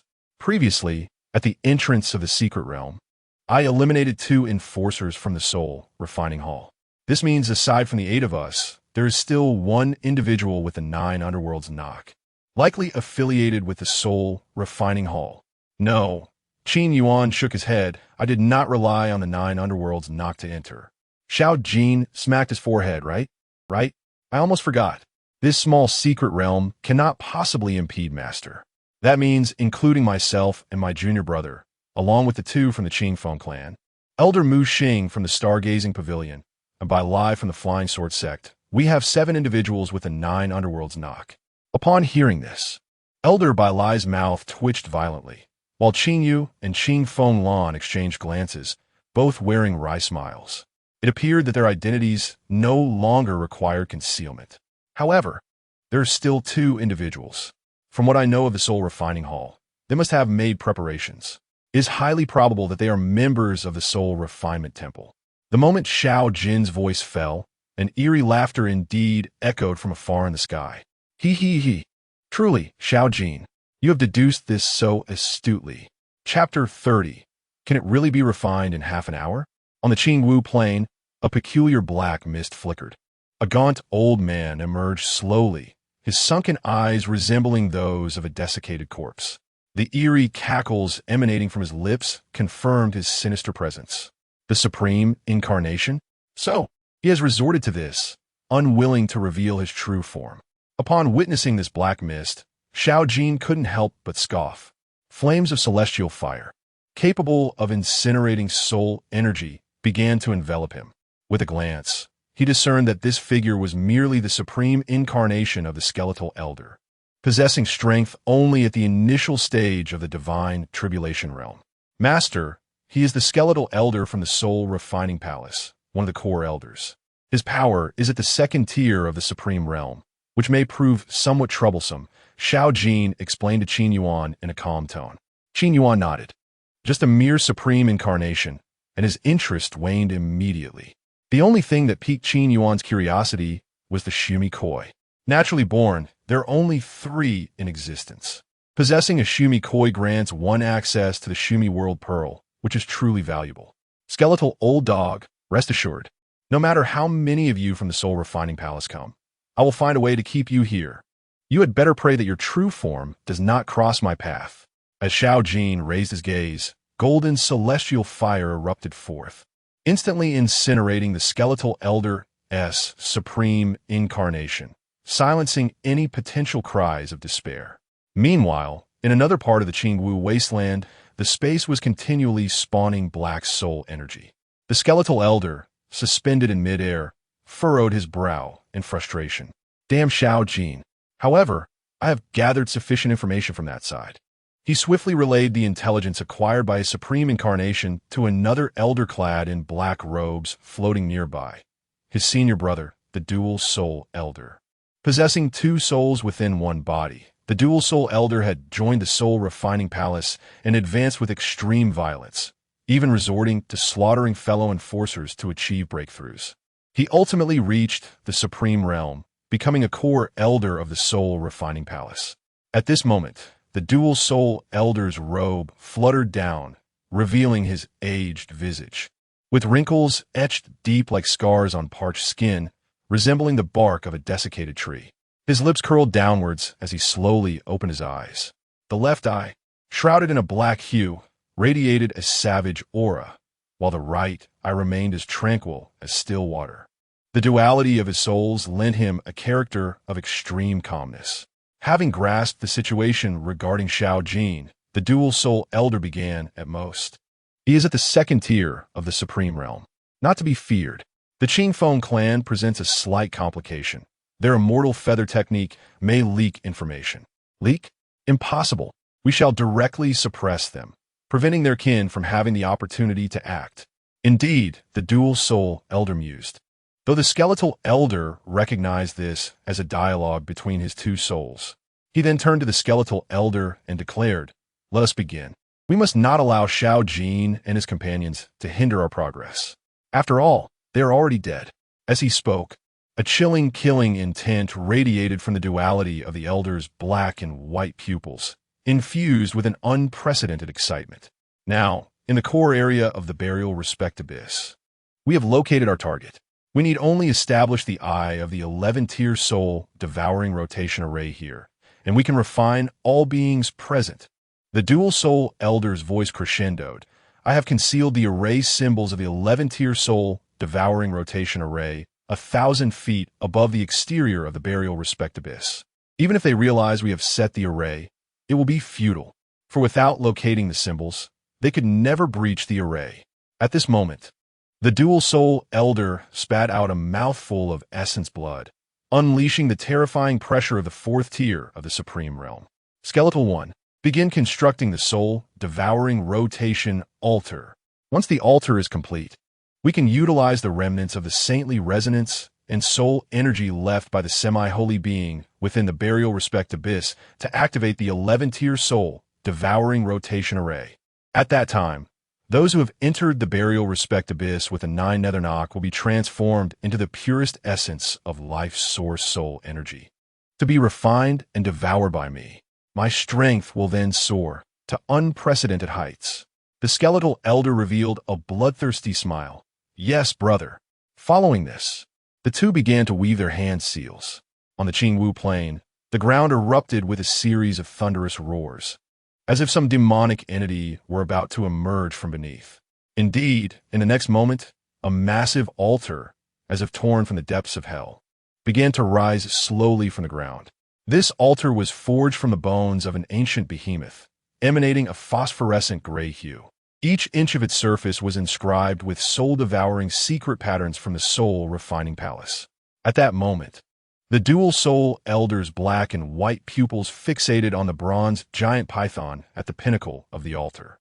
It appeared to be infused with life, its bronze eyes swirling with a duality of colors. The patterns of light and shadow began to materialize around the altar. Meanwhile, the skeletal elder retrieved thousands of bones from his spatial ring. Upon closer inspection, these were all human remains. Under the skeletal elder's control, these stark white bones began to shatter piece by piece, coalescing into new forms in the air, such as the steps surrounding the altar and the bone pillars encircling it. At the altar's center stood a colossal pillar, exceeding 10 yards in diameter, grotesque and fearsome. It was formed from the compressed bones of hundreds of humans. In the crevices of these bones, one could glimpse the souls shackled by the soul-refining method. These are the recently deceased cultivators. At the base of the altar, black soul energy continuously surged forth, ultimately coalescing into tangible chains within the swirling black mist. These chains enveloped the entire altar, resembling a prison that eternally shackled the souls of those who constructed the soul-devouring rotation array. It won't be long. Merely 1 hour is needed for completion. After 1 hour, it shall be the demise of Shao Jin and his cohorts. The dual-soul elder and the skeletal elder exchanged glances in the air before bursting into laughter. Simultaneously, on the other side of the Qin plain, the group following Shao Jin finally arrived before a white mountain range. No longer were they confronted by the endless expanse of Qin grassland. The elder by Lai's expression soured instantly, for he sensed that within the mountain lay the key to his greatest purpose for this journey, the Wanjie burning heart flame. Master, the Wanjie burning heart flame is right here, Shao Jin stated, stepping before Qin Yuan. How long until it can be refined? Qin Yuan inquired, nodding. After a moment of concentration, Shao Jin replied, at most, half an hour. Upon hearing this, Elder Bai Lai twitched at the corners of his mouth. This was a terrifying flame, ranked 47th on the celestial fire leaderboard. Can it truly be refined in half an hour? What outrageous boast. Chapter 30, one who claims that I possess merely 3 or 4 flames of heaven. Elder Bai Lai, do you hold a different opinion? Elder Mu Xing, upon observing the expression on Elder Bai Lai's face, felt a twinge of curiosity within. Their comprehension of the heavenly flames was at best superficial. They understood that such flames are not easily attainable by ordinary folk. Shao Jin's innate talent is indeed exceptional, standing as a paragon within our entire Nine-Xian realm. Moreover, his manifestation of myriad flames is undeniably formidable. I do not dispute this. Elder Bai Lai inhaled deeply and spoke in a low voice. However, one must recognize that this is heavenly fire, a creation of nature. For an ordinary fire attribute practitioner, acquiring even a single flame and refining it could lead to an extraordinary breakthrough in both strength and realm. Yet, as Elder Bai Lai turned to both Elder Mu Xing and Master Li, he continued, you are aware that this heavenly fire is not a mere treasure. Consuming it poses a peril that could lead to near certain demise. Even our heavenly fire sect requires the protection of a great formation and supplementary artifacts to have a slight chance of refining a single heavenly flame. Even if one could refine it, the process would take at least several months. With this explanation, Elder Mu Xing, Master Li, and others such as Qin Yu began to grasp the complexities of refining heavenly flames. Their gazes towards Shao Jin were filled with even greater astonishment. Even the Heavenly Fire sect could only hope for a slim chance to refine a heavenly flame. Yet here, Shao Jin claimed it could be accomplished in no more than half an hour. Is he even human? Bai Lai, your words hold some truth. However, Shao Jin did not contest Bai Lai's assertions. Instead, he offered a slight smile and replied, if the one refining the flame already possesses some heavenly fire, the difficulty of the process would naturally diminish significantly. Hearing this, Bai Lai nodded. While that may be the case, you can only claim to have 3 or 4 heavenly flames within you, correct? Even with such an enhancement, refining the 47th ranked heavenly flame, the ever-burning heart of catastrophe, would still require at least a month, would it not? Xiao Jin shrugged and remarked, under the condition of possessing 3 or 4 heavenly flames. Refining an additional one would indeed take at least a month, if not longer. Observing this, Bai Lai slowly nodded in agreement. Now that sounds more accurate. But Bai Lai, who told you that I possess merely 3 or 4 heavenly flames? Suddenly, Xiao Jin's tone shifted, a smile gracing his features. This left Bai Lai utterly flabbergasted as he blinked in confusion and asked, then how many heavenly flames do you possess? Not too many, just 48 in total. Xiao Jin waved his hand nonchalantly. Bai Lai fell silent. Beside him, Elder Mu Xing and Master Li also fell into a stunned silence. Moments later, Elder Bai Lai abruptly raised his head, his face flushed with disbelief. The incredulity laced his voice. 48. Even his tone had changed. 48. Xiao Jin confirmed. Once Bai Lai realized he had not misheard, he staggered backward several steps, his gaze fixed on Xiao Jin with a mixture of rage and astonishment. Damn it, are you even human? He could no longer contain his emotions. Elder Mu Xing and Master Li exchanged glances, their eyelids twitching, sensing a chill running down their spines. Should a possessor of heavenly fire be cornered, they still hold a formidable trump card, the ability to self-detonate their internal heavenly flames. Thus, with Xiao Jin harboring 48 flames, it meant that if he wished, he could obliterate anyone he desired with a mere thought. Jili, take note. Observe how your senior brother displays his prowess. Qin Yuan regarded Xiao Jin with an expression of pride. I've taken note. Jili immediately nodded, committing this display of bravado to memory. I learned all this from my master. Xiao Jin scratched his head and chuckled. This little trick pales in comparison to my master's abilities. Then, turning towards the White Mountain, he stated, Master, I shall take my leave now. Yes, go ahead, Qin Yuan replied with a smile. Subsequently, Xiao Jin transformed into a blaze, vanishing into the White Mountain before him. The ever-burning heart of catastrophe is indeed a terrifying flame, ranked 47th on the heavenly flame list. However, before someone like Xiao Jin, who possessed 48 flames, it was utterly insignificant. Half an hour for refinement was already considered slow. 48. Unbelievable. Bai Lai, regaining his composure, began to mutter incessantly. Senior, your disciple possesses 48 types of heavenly flames. Why does he still require the heavenly flames of our sect? Observing this, Qin Yuan cast a sidelong glance at Bai Lai and remarked, just 48. It's not as if it's 480, is it? Bai Lai promptly fell silent. Where there is a master, there shall be a disciple. How could he have overlooked this detail? 480. Goodness. The total count of heavenly flames on the list does not even reach 400. At that moment, Bai Lai could only lament, for the Heavenly Fire sect was indeed cursed to exist in the same era as such a master and disciple duo.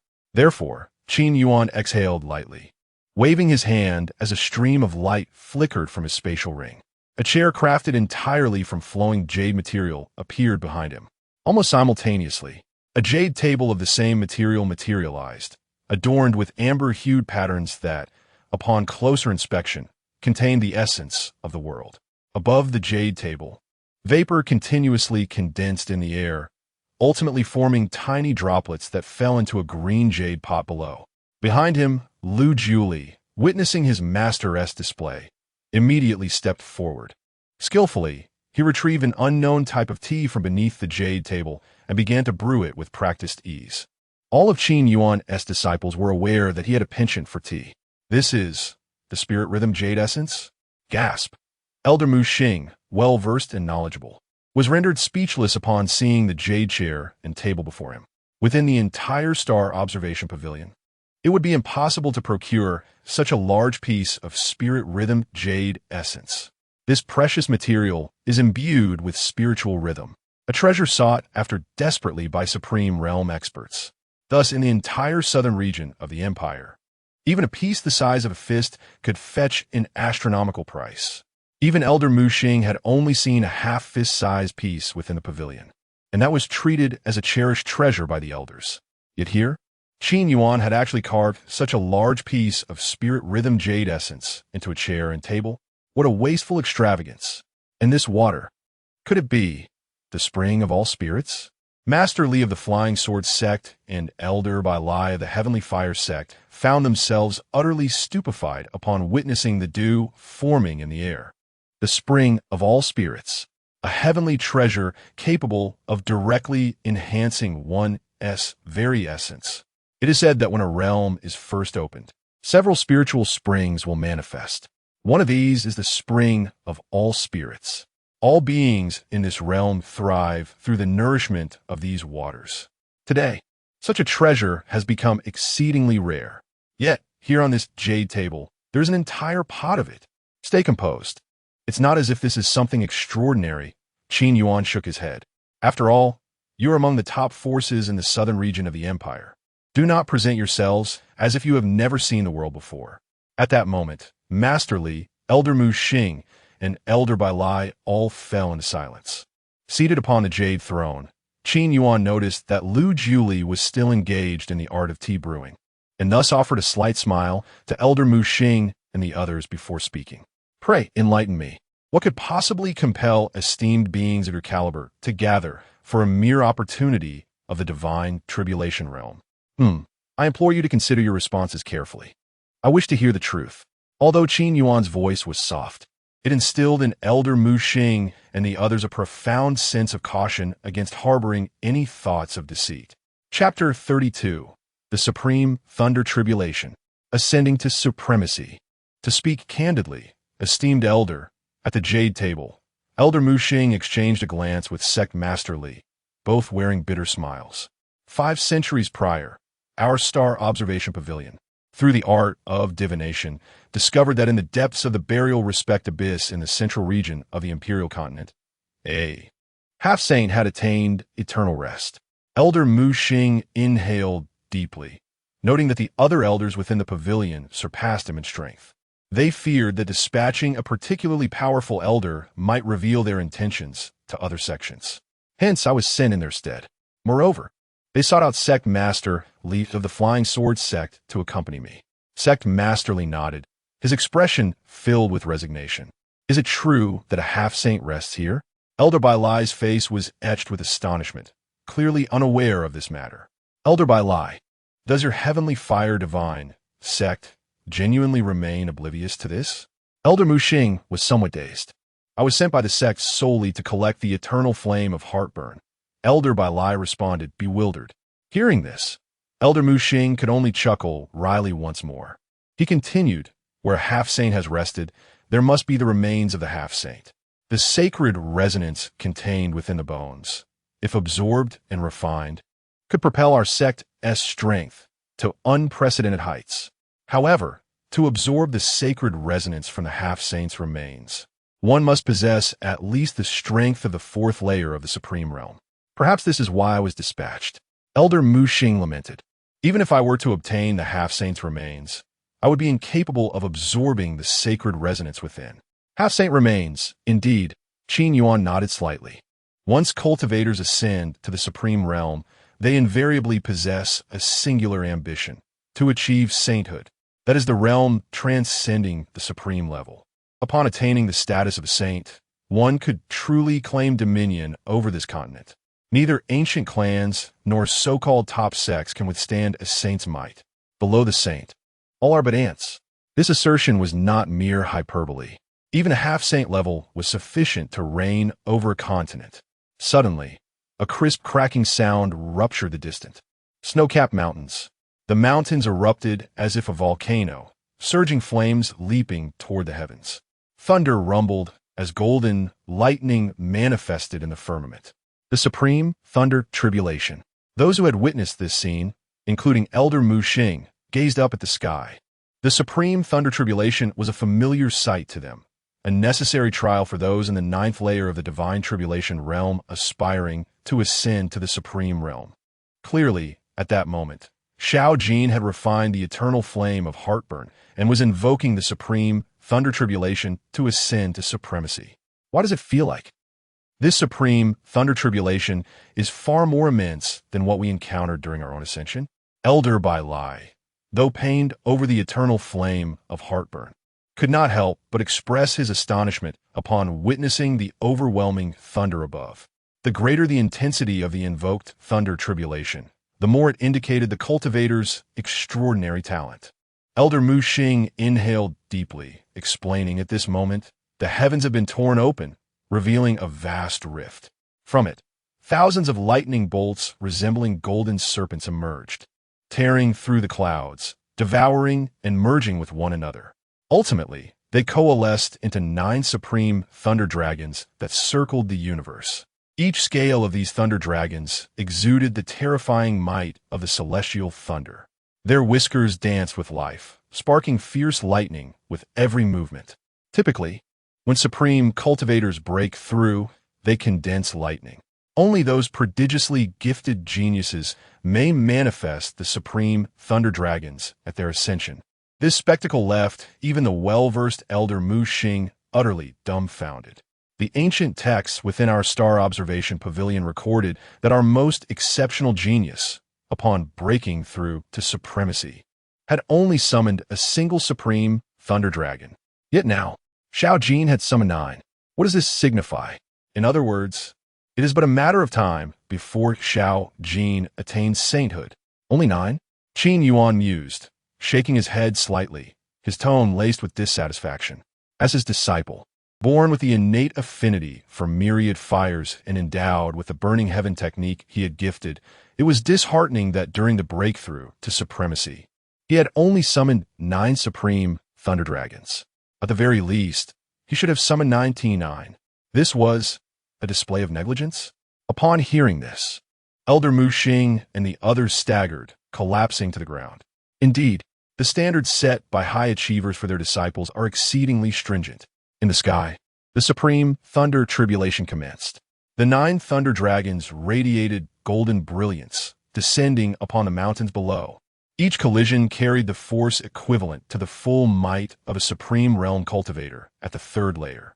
Any ordinary cultivator facing such a terrifying supreme thunder tribulation would likely perish upon the first thunder dragon's descent. Yet from within the mountains, a fiery figure suddenly soared into the air. He bore no fear, even before the oppressive might of the supreme thunder tribulation above. Boom! Boom! Boom! Boom! The supreme thunder tribulation erupted. As Xiao Jin withstood the onslaught of 2 thunder dragons, the remaining 7 seemed to recognize the formidable adversary they faced, thereby intensifying their assault. In an instant, the heavens and earth were enveloped in scorching golden light. This scene caused Elder Mu Xing and the others to feel a pang of anxiety. Could Xiao Jin truly endure such a fearsome supreme thunder tribulation? Moments later, the golden brilliance dissipated. A figure remained steadfast in the distant sky, surrounded by swirling flames. He resembled a supreme being amidst the fire. Simultaneously, golden supreme inscriptions began to manifest upon Xiao Jin's body, gradually fading away. In that moment, Xiao Jin officially entered the supreme realm. Exhaling softly, Xiao Jin sensed the temperature of the surrounding space had become several degrees more searing. So, this is the supreme realm. He mused, slowly clenching his fist. A potent aura from the supreme realm began to radiate outward, enveloping all directions. Xiao Jin realized that his strength had multiplied manifold compared to before. The supreme realm, indeed, lived up to its reputation. In the distance, Elder Bai Lai and the others, feeling the overwhelming pressure emanating from the newly ascended supreme, were drenched in sweat. This was merely the initial stage of the supreme realm, and he already possessed such formidable power. Given time, how high would he ultimately ascend? The thought alone was terrifying. Xiao Jin sensed the direction of his master and took a step forward into the void. In the next moment, supreme spatial inscriptions manifested beneath his feet, and his figure shifted instantaneously, appearing before Qin Yuan. Master, your disciple has ascended to supremacy. Chapter 33, Master, do you still need disciples? Xiao Jin gazed at his master, his eyes brimming with excitement. Have a sip of tea to steady yourself, Qin Yuan said with a smile, gesturing towards the teacup on the jade table before him. Without hesitation, Xiao Jin approached the table, seized the cup, and drank it in one gulp. Instantly, The previously overflowing aura within him retracted, and his supreme realm cultivation was firmly established at that moment. This scene left Elder Mu Xing and the others in astonishment. However, when their gazes fell upon the teacup, their pupils trembled violently. Staring at the lingering aftertaste in the cup, Elder Mu Xing stammered, "Master, may I ask, is this the cataclysmic sea viewing tea?" "Indeed," Qin Yuan nodded. "The cataclysmic sea viewing tea." Elder Mu Xing trembled again, murmuring to himself, "If one could drink this tea upon entering the supreme realm, it would stabilize all the inner energies. The tea flows within, forming a complete cycle. This tea is known as the supreme tea. Regardless of the heavenly tribulations, I shall remain steadfast." Elder Mu Xing began to chant his envy internally 1,000 times. Just look at his master. How does he possess all such exquisite treasures? Ding! Congratulations to the disciple Shao Jin for stepping into the supreme realm. The disciple's fortune system has begun to receive impactful feedback. Congratulations, host, for receiving feedback. 100 billion points of fortune value. As Qin Yuan listened to the system's notification, his smile grew ever brighter. He also keenly noticed 3 envious gazes fixed upon him. Elder Mu Xing, along with Master Li of the Flying Sword Sect, and Elder Bai Lai, all stared at him with intensity. This made Qin Yuan's lips twitch slightly. "What you 3 planning?" "Ahem." Elder Mu Xing cleared his throat and cautiously inquired, Master, do you still need disciples?" "Look at me, Before he could finish, Elder Bai Lai interjected, "Master, look at me. I have over 20,000 years of experience in the Supreme Realm. My talent is quite commendable, Master." "Stop." Qin Yuan waved his hand, interrupting coldly. "I am a person with principles. I might consider exceptionally talented individuals, but for the likes of you 3, it's best to forget it." At that moment, the previously azure sky darkened abruptly, gathering ominous clouds. Within the clouds, black mist swirled ominously. As it churned, thick chains began to coil around. The clanking of these chains resonated like the clash of metal. The methods of the Soul Refinement Hall. Upon witnessing this, Shao Jin was not overly surprised. After all, he had been a long-time adversary of the Soul Refinement Hall. The battles that had erupted between them numbered in the hundreds. Such tactics were easily recognizable. Something is amiss. Very amiss. Elder Mu Xing raised his head to gaze at the darkened sky, his brows furrowed. "Look, there seems to be a glyph faintly appearing in the upper space. This is a formation." As soon as he finished speaking, hundreds of chains, as thick as ancient trees, shot down towards them. From the swirling black mist on the chains, ghostly wails echoed. At the same time, 11 purple formation inscriptions slowly materialized in the sky. The inscriptions were profoundly deep, embodying terrifying powers of heaven and earth.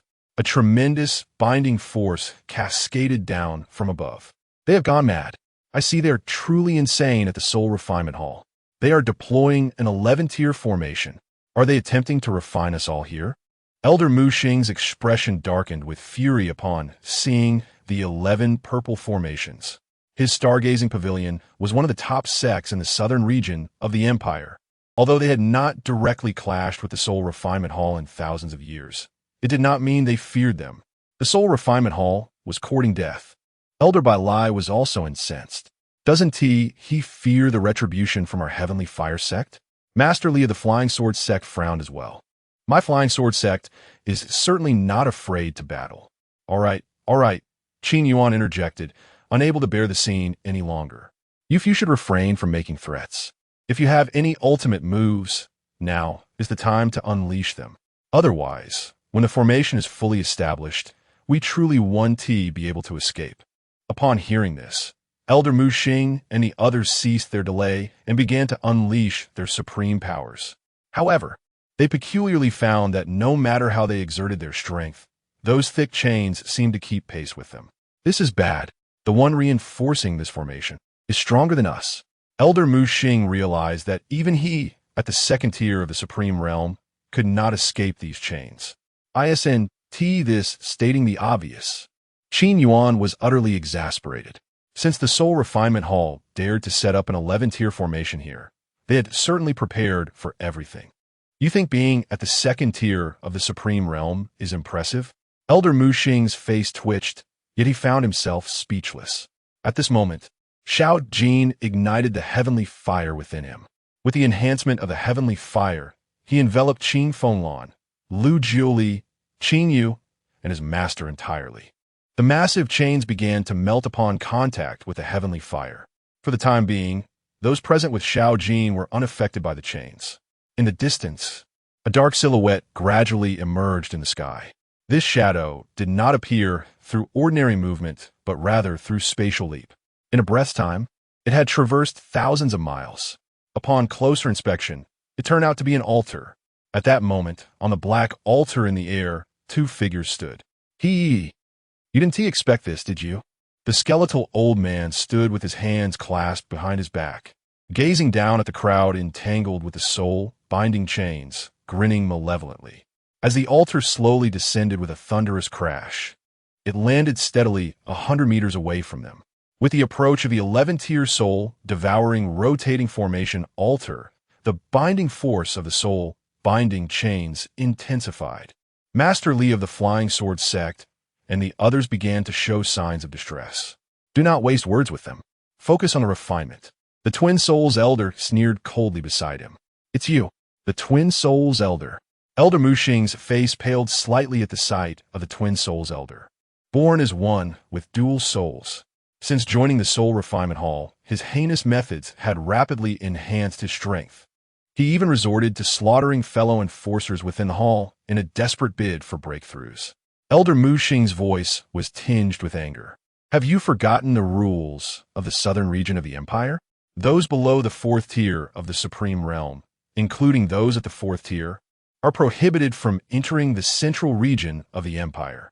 This rule was established by the regional lord 20,000 years ago. Do you dare to violate the rules of the sage?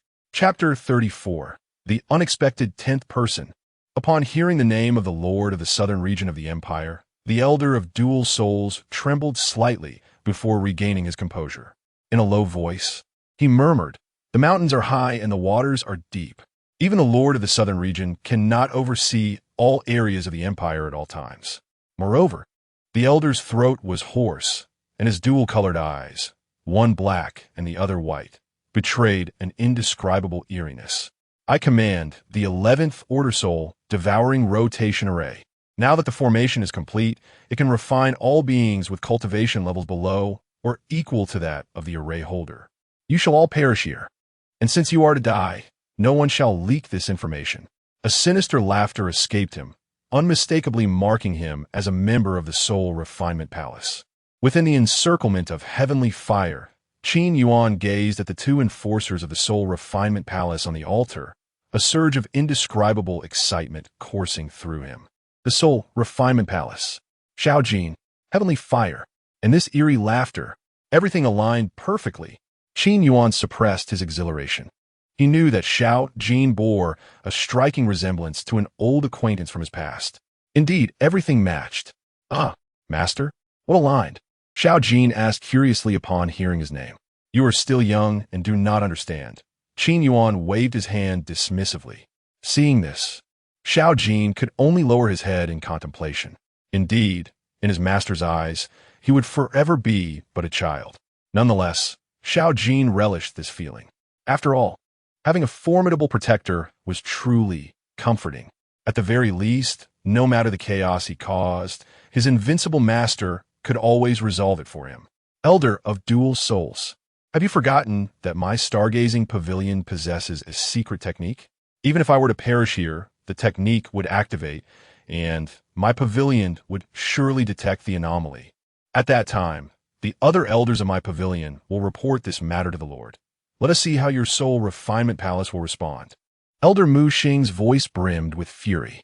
It was one thing to come here and fail to obtain the half-saint's skeletal remains, but to perish here was almost enough to shatter his mental state.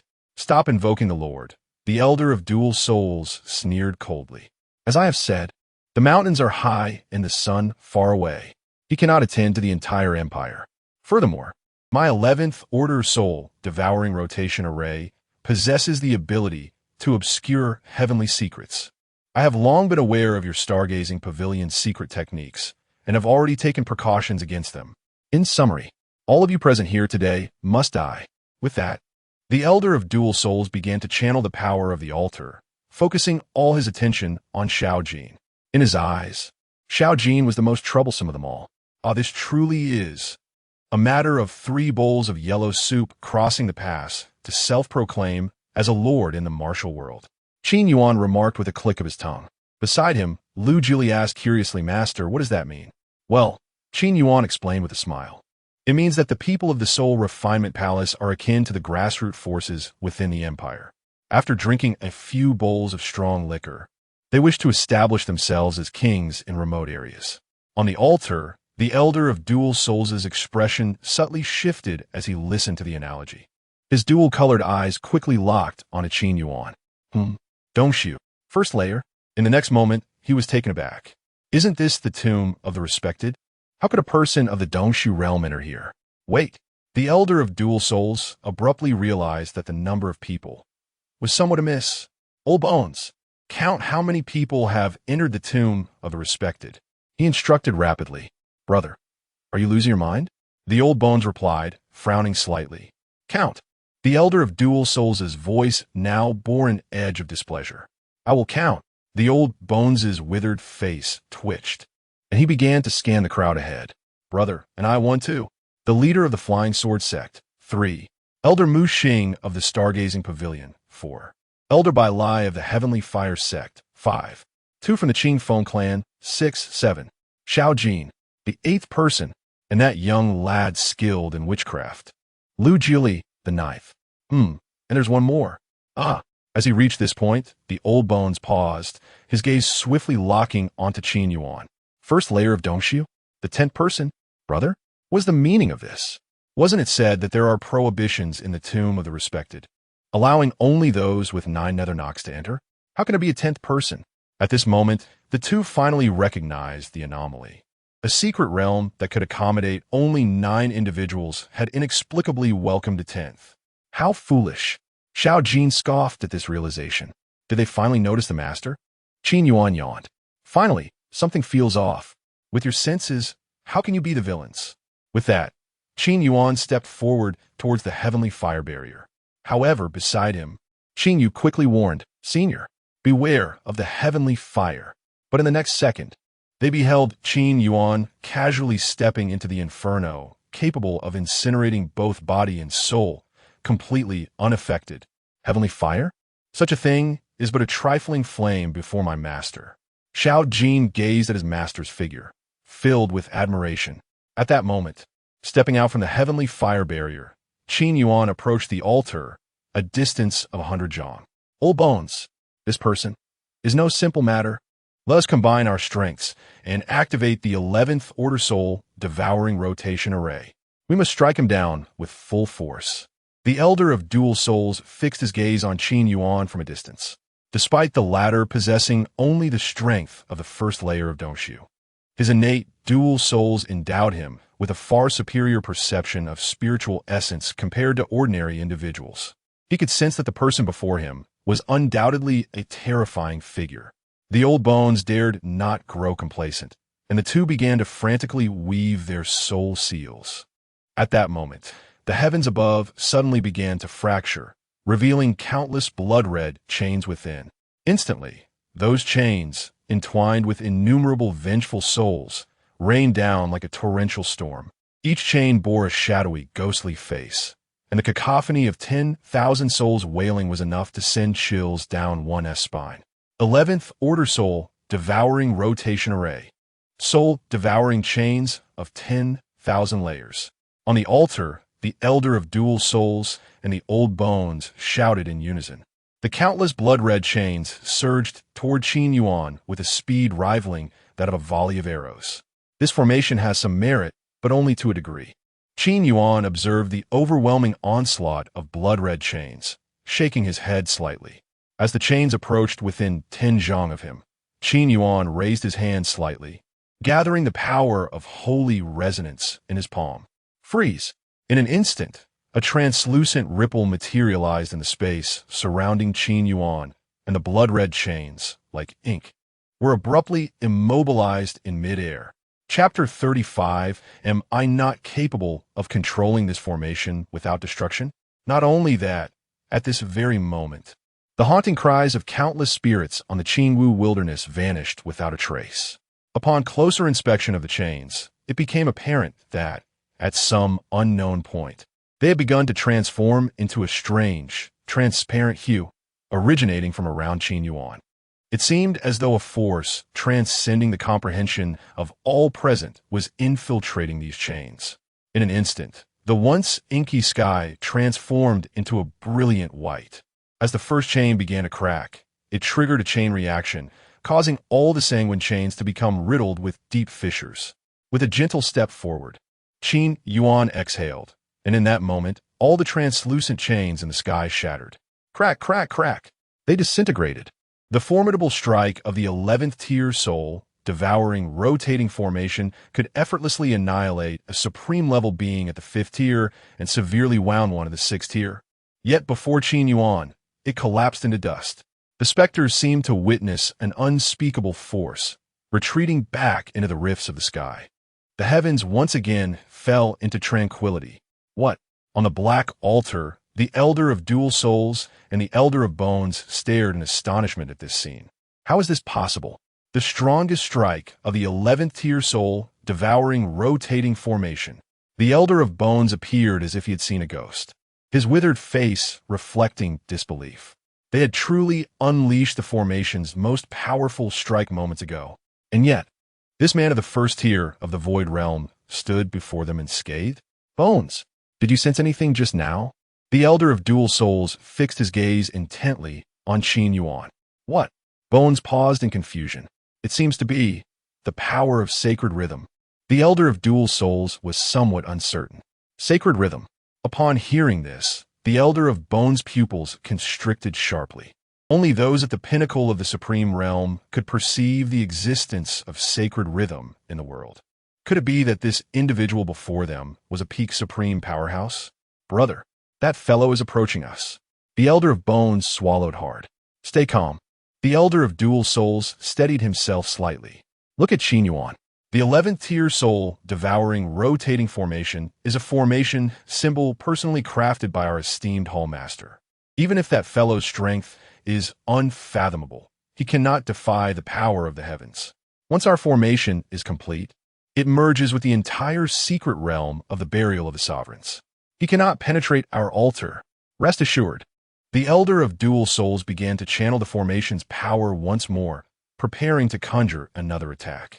Meanwhile, Xiao Jin observed the confidently self-assured Elder of Dual Souls and shook his head. Even if the formation merges with the heavens, what of it? The power of the heavens is hardly worthy of my master's attention. Behind him, Elder Mu Xing and the others had also joined Xiao Jin's side. However, the formation had indeed taken shape, as the Elder of Dual Souls had claimed, and the altar they stood upon was the formation's core. In other words, if the seniors acted against the altar, it would be akin to striking at this realm itself. This, Elder Mu Xing mermert. Fear not. Xiao Jin was filled with confidence in his master. This scene is but 4 words to my master. He turned his head and grinned. In complete control, Elder Mu Xing and the others turned their gazes towards Qin Yuan, who was steadily approaching the black altar. My lord, you bear no great enmity with us. If you're willing to depart, I can represent the soul refining hall in not pursuing your actions. What say you? The Elder of Dual Souls spoke softly as Qin Yuan reached the base of the altar. Qin Yuan merely lifted his eyelids and then took a step forward, directly ascending the steps of the black altar. Seeing this, the Elder of Dual Souls snarled, Since you seek death yourself, do not blame others. Not a holder of the formation, nor a supporter. Should one recklessly enter the core, they would be obliterated by the formation's heavenly power. The Elder of Dual Souls could hardly contain his glee at this thought. Brother, don't celebrate just yet. Something is amiss. Why isn't the 11th tier soul devouring, rotating formation reacting? The Elder of Bones realized that the man in the dark robes had stepped onto the steps without any resistance. In fact, the entire formation showed no signs of disturbance. The smile on the elder of dual souls' face vanished instantly. He turned to look at Qin Yuan and was astonished to see him effortlessly standing upon the altar without suffering any backlash from the formation. What is happening? The elder of dual souls was bewildered. How did you enter? Qin Yuan, somewhat exasperated, replied, Did you not see? I simply walked in. Impossible. This is the 11th tier soul. The elder of dual souls was nearly rendered speechless. Stop. Enough boasting. Qin Yuan waved his hand to interrupt the elder of dual souls, and then revealed a formation symbol etched with 11 black lines in the palm of his right hand. A formation symbol. The elder of dual souls' pupils contracted. Isn't that the symbol of our soul devouring formation? How? Where did you obtain it? He had clearly concealed the symbol outside the secret realm of the burial of the sovereigns. It was supposed to be an infallible precaution. At this moment, he was genuinely at a loss.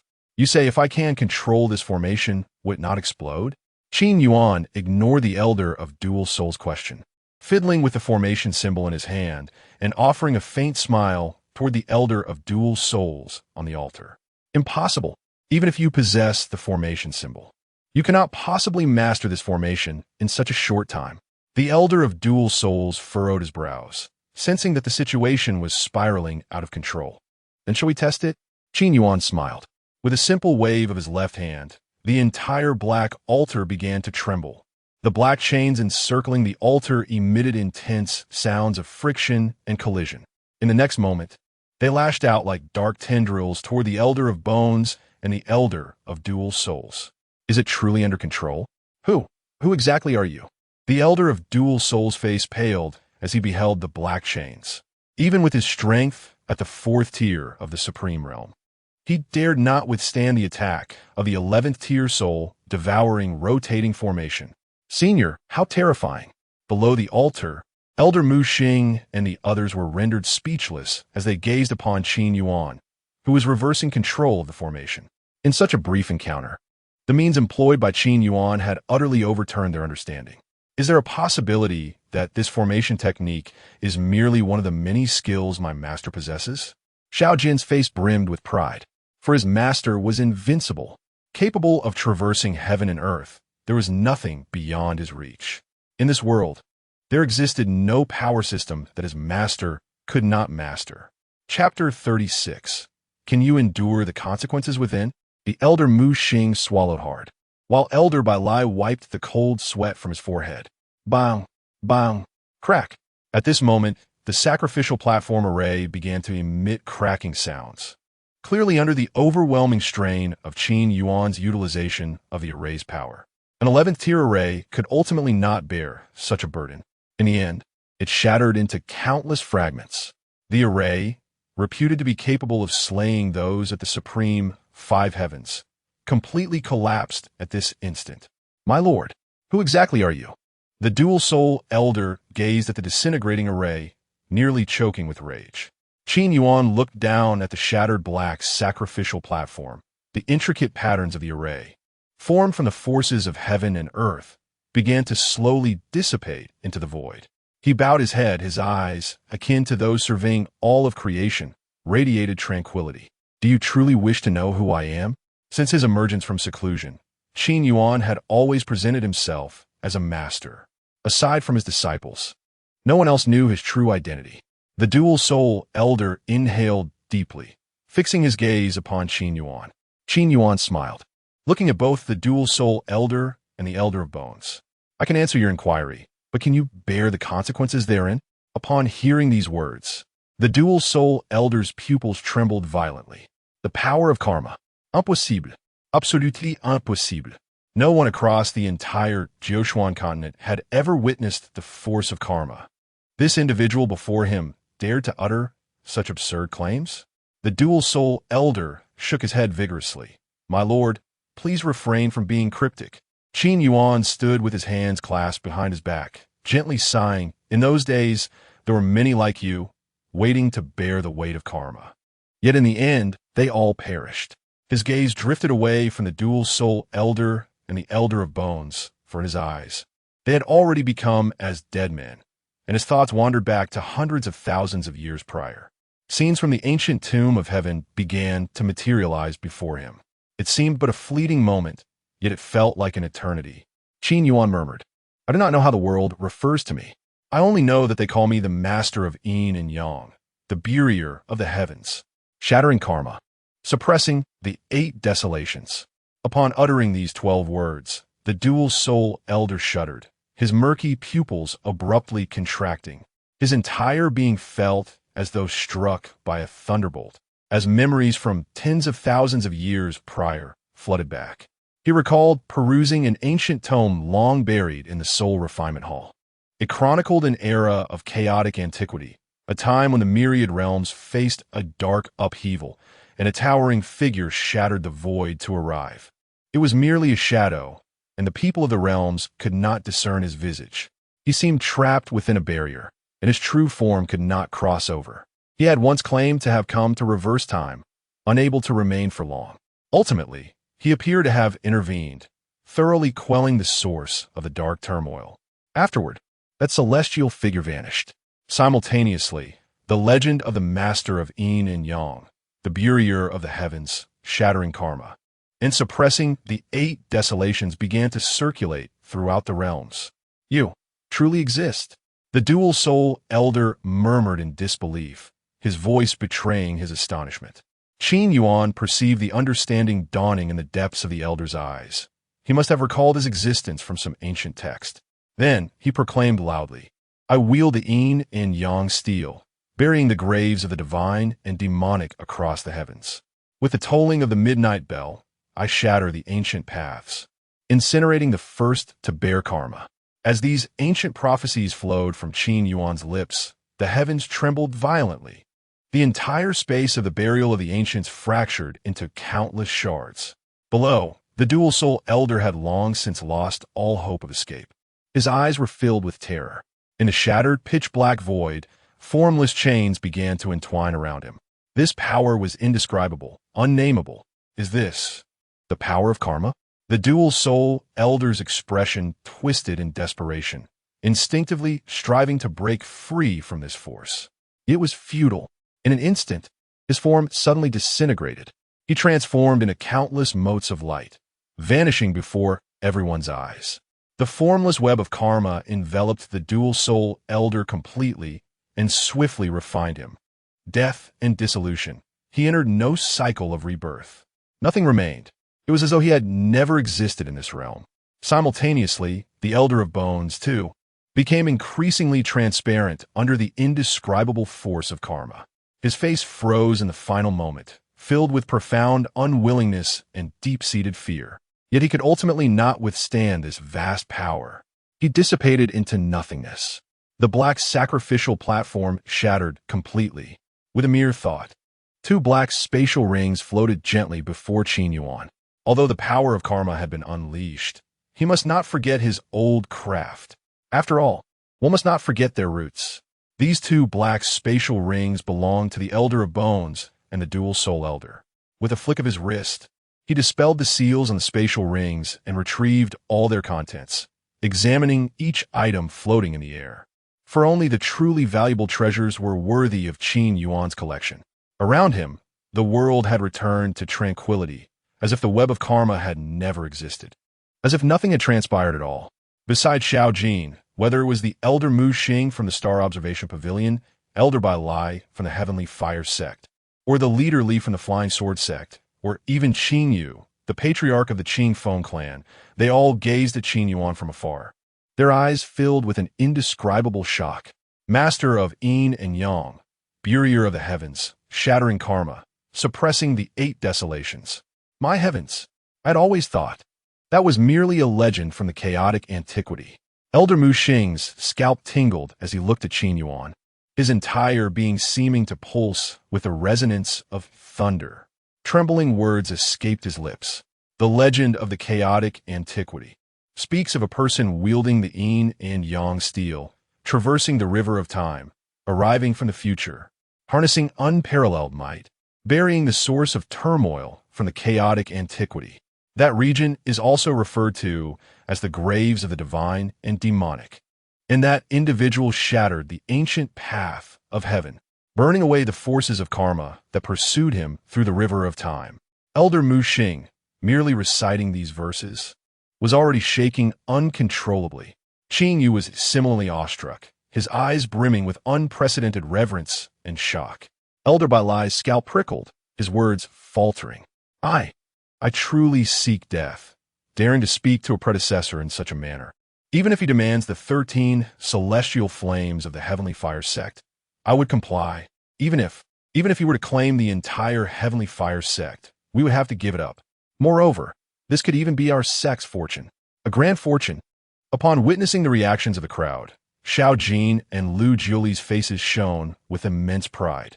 Indeed, their master was truly terrifying. Yet at that very moment, the Qingwu plain suddenly began to tremble violently. Suddenly, the plain beneath Xiao Jin and the others began to fissure, with cracks intertwining in a chaotic manner, as if something from beneath the earth was striving to break free from its subterranean confines. Chapter 37. The Supreme Puppet. The means of a half-saint. Is this the supreme pattern? No. The supreme pattern should be vibrant with life. But these are all infused with deathly energy. Xiao Jin and his companions stood suspended in the void, gazing down at the continuously fracturing Qingwu plain.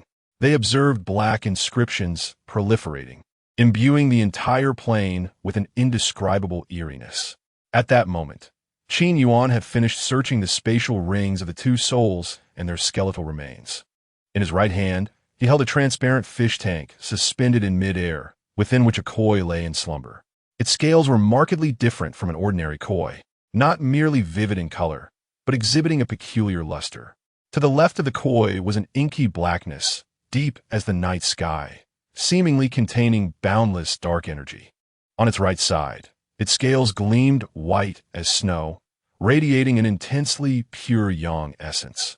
The interplay of yin and yang colors on its scales formed a harmonious Tai Chi pattern. This wondrous sight caught the attention of Elder Mu Xing and the others. As the yin and yang koi swam, the Tai Chi naturally emerged from the water. The intertwined black and white revealed profound mysteries, the universe embodied in a single tale. This is the Shumi Koi, Elder Mu Xing exclaimed in astonishment. Beside him, Elder Bai Lai and Qin Yu could not help but swallow hard. This is an extraordinary treasure. At the very least in this Jiushuan realm, it is an unparalleled gem. With it, one could locate the Shumi realm pearl. There are only 3 Shumi Koi in the entire Jiushuan realm. Who would have thought that one would appear right before us? Qin Yuan stored the Shumi Koi in a spatial ring, then glanced at Elder Mu Xing and the others, and at the cracked earth below. Be mindful of your footing. He cautioned Xiao Jin, Jiuli, this time, I shall refrain from intervening. Yes, master. Xiao Jin and Lu Jiuli nodded eagerly. Looking at the deathly aura emanating from below, their eyes brimmed with fighting spirit. Suddenly, a figure clad in black surged forth from a gaping chasm. The surrounding supreme inscriptions highlighted its prowess. Supreme Realm, 3rd layer. However, it bore no vitality, only a stench of decay. A supreme puppet? Elder Mu Xing felt a cold sweat break out upon witnessing this. How can there be supreme-level puppets within this forbidden ground? In an instant, from the fissured earth, a multitude of deathly puppets emerged. Upon closer inspection, there were no less than 27. What is happening? Elder Bai Lai observed the scene before him, panic overtaking him. He then sensed further and gasped in terror. 27 supreme-level puppets? Among them, 3 at the 5th layer, 2 at the 4th layer, and 13 at the 3rd layer. The rest? All at the 2nd layer? If these supreme puppets were taken outside, they could easily dominate in the imperial continent. Wait, Elder Bai Lai noticed a supreme puppet clad in red, emanating green flames. The attire and appearance sent his heart racing. Elder Mo Shan, you are the former 2nd elder of the Heavenly Fire Sect. As he spoke, Elder Bai Lai fell silent, for in his perception, he sensed that it was merely a soulless corpse.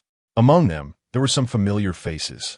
They had ventured here tens of thousands of years ago, and thereafter, their traces vanished from the imperial continent. Elder Mu Xing gazed at the supreme puppets, inhaling sharply, his eyes filled with contemplation. So, you all have been buried here, transformed into puppets by someone. But how could you, beings of the supreme realm, consent to being reduced to puppets? Thus, The one who refined you must possess strength far surpassing your own. And within this grave of the fallen, no one of greater power would arrive, for there is no need. In other words, the strongest here may very well be the fallen half-saint within the grave of the fallen.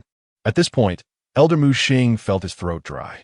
Therefore, Xiao Jin surveyed the surrounding supreme puppets, then glanced at the cracked ground below. There may be some heavenly treasures within this grave of the fallen, but these are merely the illusions conjured by that half-saint. This place is not the so-called sacred ground for ascending to the supreme realm, but rather a sacrificial platform created by that half-saint to revive himself. Indeed, Elder Mu Xing took a deep breath, his expression grave. At the same time, he felt a sense of relief, saying, "Thank goodness for your presence. Otherwise, we would be at a loss on how to break through such a predicament." In the air, Qin Yuan held a greenish teacup, savoring its sweetness before gesturing dismissively. "I just said I wouldn't intervene. Besides, what is a mere half-saint? Let's just do it." Elder Mu Xing twitched at the corners of his mouth. "What do you mean, a mere half-saint? Do you hear the words you speak? He is merely at the second layer of the supreme realm. Just defeating these supreme puppets could lead to our downfall." "Exactly. What is a half-saint to me? I am rather curious to see how powerful a half-saint truly is." Xiao Jin's eyes glimmered with eagerness. Beside him, Lu Jiuli fixed his gaze on the puppets. After a moment, he licked his lips, realizing that these puppets bore similarities to his own witch puppets. If he could discern their secrets, perhaps, he could ascend to the supreme realm. "All right," Xiao Jin nodded, then pointed decisively. "Brother, leave those 3 fifth-layer supreme puppets to me." "Good. The rest are mine." Lu Jiuli's witch energy surged uncontrollably, beginning to churn violently. "Let's commence." Xiao Jin laughed heartily. "Truly worthy of being Master-S disciple, my brother. The 9th layer of the divine calamity, facing the supreme without fear. Brother, I shall go first." Lu Jiuli focused on several supreme puppets, his hands radiating with witch light. Around him, formidable witch symbols began to coalesce. At this moment, as our master would say, whoever flinches is a coward. "Ha ha ha." Xiao Jin laughed thrice. Immediately, fiery lotus petals erupted beneath his feet, propelling him to the 3 fifth-layer supreme puppets in an instant. Heavenly flames creation palm. With a swift motion, he paved the way with the heavenly flames creation palm. Elder Bai Elie, Elder Muxink, Qin Yu, and Qing Fenglan all felt their skin twitch in unison. What a proclamation of cowardice. Elder Bai Lai shouted angrily, "Damn it, let's go all out." He too charged towards the remaining supreme puppets. Simultaneously, the leaders of the Flying Sword sect, Elder Mu Xing, and the others began their assault. The battle of the Supremes erupted with a thunderous roar. At this moment, at the depths of the chasms, a skeletal figure, entirely white, sat in the abyss, surrounded by a swirling crimson aura. Within the skull of the skeleton, 2 eerie azure flames flickered to life in the depths of its pitch-black eye sockets, creating an extraordinarily strange spectacle. Chapter 38. The Holy One has finally been revived. The Inferno Lotus exploded in the sky, erupting with a dazzling brilliance. Although the supreme puppets possessed the strength of the supreme realm, they were unable to fully unleash the true power of that realm. Moreover, the supreme inscriptions surrounding these puppets were shrouded in darkness. In a certain sense, the heavenly fire within Xiao Jin was a complete nemesis to these supreme puppets.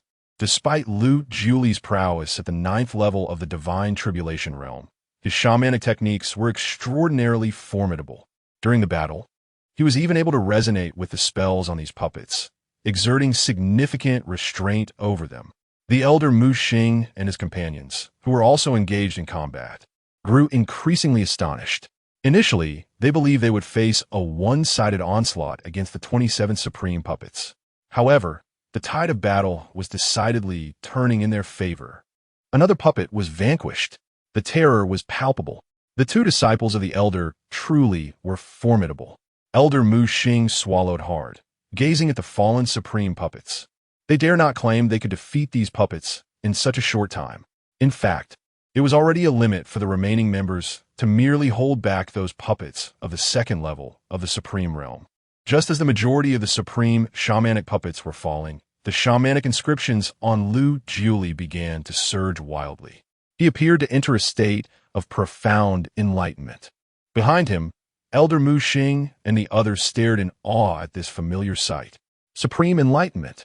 It was evident that Lu Jiuli had comprehended the essence of his path during this battle. At this rate, it would not be long before he stepped into the supreme realm. Surrounding Lu Jiuli, the aura of supreme enlightenment began to manifest, unique to him. Threads of shamanic inscriptions emerged, and Lu Jiuli began to murmur. Shamanic script, shatter and consume in the Dantian, blood sacrifice to the stars, exchange the bone chapters. Winds of a nine in shatter the fated signs. Bonfires across 1,000 mountains boil the yellow springs. Astrology points to the heavens, feeding the heart of the goo with the power of life and death. Do not question where the shamanic path ends. The shamanic soul shatters the great void. The supreme enlightenment took form. Suddenly, the heavens above coalesced into supreme thunder tribulations. 9 supreme tribulation dragons, identical to Shao Jin's, began to descend. Below, Elder Mu Xing and Elder Bai Lai were once again rendered speechless. Good heavens! They had just witnessed the descent of the once-in-100,000-year supreme 9 tribulation dragon. And now another was arriving. A group effort indeed. Shao Jin looked at his junior brother, unable to contain his astonishment. Truly deserving of being my junior brother. The remaining supreme puppets were directly obliterated by the first descending supreme tribulation dragon. At that moment, a deep breath echoed through the skies above Qin Plain. This presence seemed to have been pent up for an eternity, at the very depths of the abyss below. The finger joints of the half-holy skeletal remains suddenly emitted cracking sounds. Its head began to turn slowly, as if awakening from a long slumber, or perhaps as if it had not moved for countless years. It was adjusting to its body, with a series of cracking sounds. It finally propped itself up and stood tall.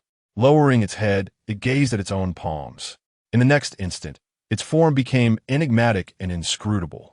Upon closer inspection, it had vanished without a trace. At the same time, in the skies above Qin Plain, a skeletal figure abruptly appeared. The surrounding aura remained unchanged, as if it had always been there. The corpses of the supreme puppets transformed into torrents of blood, rushing madly towards that skeletal figure. The half-holy remains. Not far away in the air, Elder Mu Xing's face turned ashen upon seeing the skeletal figure. His senses were never wrong. The force of the holy resonance rippled through the air. Although it was far weaker than that of the elders, it was unmistakably the aura of a half-holy being. Countless cultivators of the world could dominate a region upon reaching the supreme realm. However, even the supreme will eventually exhaust their fate. If they do not wish for that, there is but one path: to continue striving for a breakthrough. Even if one exhausts their life without reaching the sacred realm, they must push onward, for once they step into the half-holy realm, they can transcend all supreme beings. The pinnacle of the supreme 9th level and the half-holy realm are worlds apart. A half-holy being may need only to exert half their power to effortlessly slay a supreme 9th level cultivator. Furthermore, upon stepping into the half-holy realm, they can wield the most profound power of this world, the holy resonance. Holy resonance is a power of comprehension, a force of creation from the heavens and earth. Moreover, the power of holy resonance surpasses spiritual energy. The threat posed by spiritual energy to holy resonance is almost negligible. Conversely, an attack of holy resonance is utterly devastating to spiritual energy. This, however, is not the crux of the matter. The essence lies in the fact that after entering the half-holy realm, even if one dies, their half-holy skeletal remains can still seize the essence of creation from the world. By absorbing the blood and vitality of others, they can resurrect themselves from mere bones. It can be said that once one steps into the half-holy realm, if they do not invite their own demise, they are nearly invulnerable to death. Of course, they're not entirely without weaknesses. Should they encounter another half-holy being or a sacred person, they can indeed suffer irreversible destruction. In summary, the supreme realm is not the terminus for cultivators, but rather the beginning. Oh no, the half-holy remains have absorbed the blood essence of those in the supreme realm and are about to revive. What to do? What to do? Elder Mu Xing was truly at a loss. The Nine Underworld's bell is no longer usable. Damn, we cannot escape. Elder Bai Lai had intended to use the Nine Underworld's bell to retreat, only to discover that it no longer responded to spiritual energy. This made him curse vehemently. How to fight this? Sweat beaded on the forehead of the sect leader, Li of the Flying Sword sect. Counting everyone, their combat strength was limited to just him. A supreme first level. Elder Mu Xing, Elder Bai Lai, and Qin Yuan were at the supreme second level. Plus, Qing Fenglan at the ninth level of the divine tribulation realm, and Lu Juli, who was still in the process of breaking through, counted as a supreme first level, along with the senior brother, Shao Jin, at the supreme first level, 3 at the supreme second level, 3 at the supreme first level, and 1 at the ninth level of the divine tribulation realm. Their opponent was a half-holy being on the verge of revival. What a calamity! In the air, the half-holy remains began to sprout flesh. Moments later, pure white pupils appeared in its eyes. The ghostly flames flickered out. In the next instant, the overwhelming pressure of the half-holy being surged forth. The entire space of the secret realm was saturated with the dense aura of the half-holy. Then a voice, as if echoing from tens of thousands of years ago, resonated. After countless epochs, this Holy One has finally been revived. Thus, the half-holy was reborn. Chapter 39, Is It You, the Heartless Beast? Flesh and blood give rise to the remains of the dead. At this moment, across the vast expanse of the Qingshui plain, the wind stirred and the clouds roiled. A tremendous pressure shattered the millennia of silence within the secret realm. Suddenly, a towering blood-red cloud coalesced in the sky. Dark lightning, entwined with the crimson aura of blood, surged downwards incessantly. Thousands of scarlet threads slowly formed from the blood mist, cascading from the heavens. Then, like living beings, they continuously entwined themselves around the half-saint's body. The spiritual energy within the secret realm began to transform into tangible spiritual liquid, flowing towards the half-saint. Ha ha ha! Suddenly, a hoarse laughter echoed throughout the heavens and the earth. The mere sound of laughter reduced the torrential blood rain to mere dust. At this moment, the half-saint was fully revived. With each breath, even the surrounding spiritual energy became stagnant. He opened his eyes, revealing a ghostly azure light. As he gazed downward, he looked upon the earth below. Upon absorbing the final trace of supreme blood energy, his aura gradually solidified. It transcended that of the supreme. It was a half-saint. He exhaled softly, suddenly spreading his arms wide. His long hair fluttered without wind. A mere glance imbued with the half-saint's oppressive presence caused Elder Mu Xing and the others to retreat several steps. He then turned his attention to Lu Jili, who was in the midst of a breakthrough, as well as to Shao Jin and the others. Millennia had passed in the blink of an eye. The half-saint spoke, his voice echoing like a whisper from the netherworld, chilling to the bone. You are the Azure Nether Half-Saint? Elder Mu Xing wiped the cold sweat from his forehead, gazing at the azure figure in the sky and the distinctive azure pupils of the being. Suddenly, a realization dawned upon him, and he cautiously spoke. Is it truly you? The Azure Nether Half-Saint from 50,000 years ago, whose strength was unparalleled in the world. Elder Mu Xing swallowed hard, suppressing his fear, continuing, but then you mysteriously vanished from the Imperial continent, and it turns out, yet now, the Azure Nether Half-Saint has returned to the world. It is indeed a blessing for us. At his side, Elder Bai Lai's pupils trembled violently upon hearing this. The Azure Nether Half-Saint? This is the legendary killing god from 50,000 years ago. We cannot afford to offend him. You seem rather articulate. The Azure Nether Half-Saint said, standing with his hands clasped behind his back, exuding an air of sanctity. Today, I have reformed my body. It is indeed a momentous occasion. Here is the deal. Kill the one who refined my eternal heart-burning flame, and I will allow you to leave the secret realm. The Azure Nether Half-Saint pointed towards Shao Jin. Elder Mu Xing and the others trembled at the sight. Kill who? Xiao Jin, are you out of your mind? That person's master is at least a half-saint. The tension between both parties left Elder Mu Xing and the others nearly paralyzed. Your eternal heart-burning flame? Xiao Jin couldn't help but chuckle upon hearing this. What? The Azure Nether Half-Saint seems intrigued, he said. The eternal heart-burning flame is a heavenly fire I discovered, which I then set in this burial sovereign abyss. Of course, there are other rare treasures as well to lure others here. Xiao Jin chuckled again. Don't make me laugh. When I refined the eternal heart-burning flame, it was clearly an unclaimed object. In other words, you merely can find it here. It doesn't truly belong to you. Upon hearing this, the expression on the Azure Nether Half-Saint's face began to harden. Moreover, Xiao Jin continued with a cold sneer, even if it were yours, so what? If I desire your heavenly fire, then it becomes mine. He paused, then added, I just heard them call you the Azure Nether Half-Saint, right? I have perused some ancient texts. 50,000 years ago, a killing god named Qin Ming emerged in the imperial continent. This individual was ruthless and would slaughter without hesitation, even razing entire cities for the sake of his own ascension. Is this heartless beast really you? In the air, upon hearing Xiao Jin's words, the Azure Nether Half-Saint's expression darkened instantly. Meanwhile, Elder Bai Lai and Elder Mu Xing were drenched in cold sweat, terrified. To directly insult a half-saint as a heartless beast in front of him, that was extraordinarily audacious. To kill them is a blessing for them. To provide me with a touch of vitality, a modicum of nourishment, is that not their fortune? The Azure Nether Half-Saint's voice was chilling, his eyes brimming with murderous intent. Fortune? I have a message for those you have slaughtered, Xiao Jin retorted, his eyes blazing like fire, unafraid as he stared at the Azure Nether Half-Saint. What message? The Azure Nether Half-Saint's hair began to billow in the air, his murderous intent surging uncontrollably. He intended to annihilate everyone before him. To hell with your fortune! Xiao Jin howled, his rage surging uncontrollably. The surrounding supreme markings manifested instantly, and Xiao Jin's figure vanished in a flash.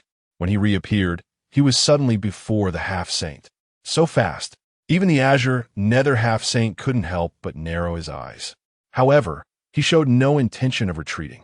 Sacred patterns emerged on his body, deep as ancient seals. This was a defensive measure taken after stepping into the Half-Saint realm. Heavenly Flame, Creation Palm. In an instant, Xiao Jin's right hand struck out fiercely. A massive illusory palm imprint, hundreds of feet wide, suddenly appeared, crashing towards the Azure Nether Half-Saint. The moment the Heavenly Flame Creation Palm collided with the sacred pattern imprint, the heavens and earth trembled violently. A crisp cracking sound echoed. This caused the Azure Nether Half-Saint's expression to change dramatically. He instantly performed the sacred rhythm spatial maneuver, vanishing from sight. When he reappeared, he was already 1,000 miles away. My sacred pattern imprint was actually cracked by that brat. The Azure Nether Half-Saint looked at his sacred pattern imprint in disbelief. That brat was merely at the first level of the supreme realm. Could it be that I have not yet regained my original strength? Yes, that must be it.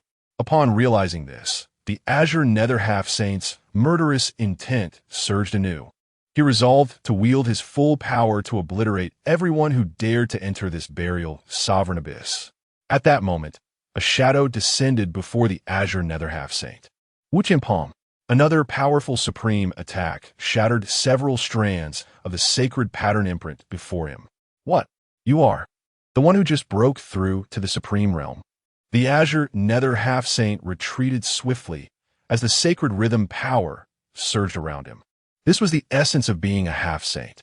Lu Juli, having just broken through to the supreme realm, gazed at the distant Azure Nether Half-Saint.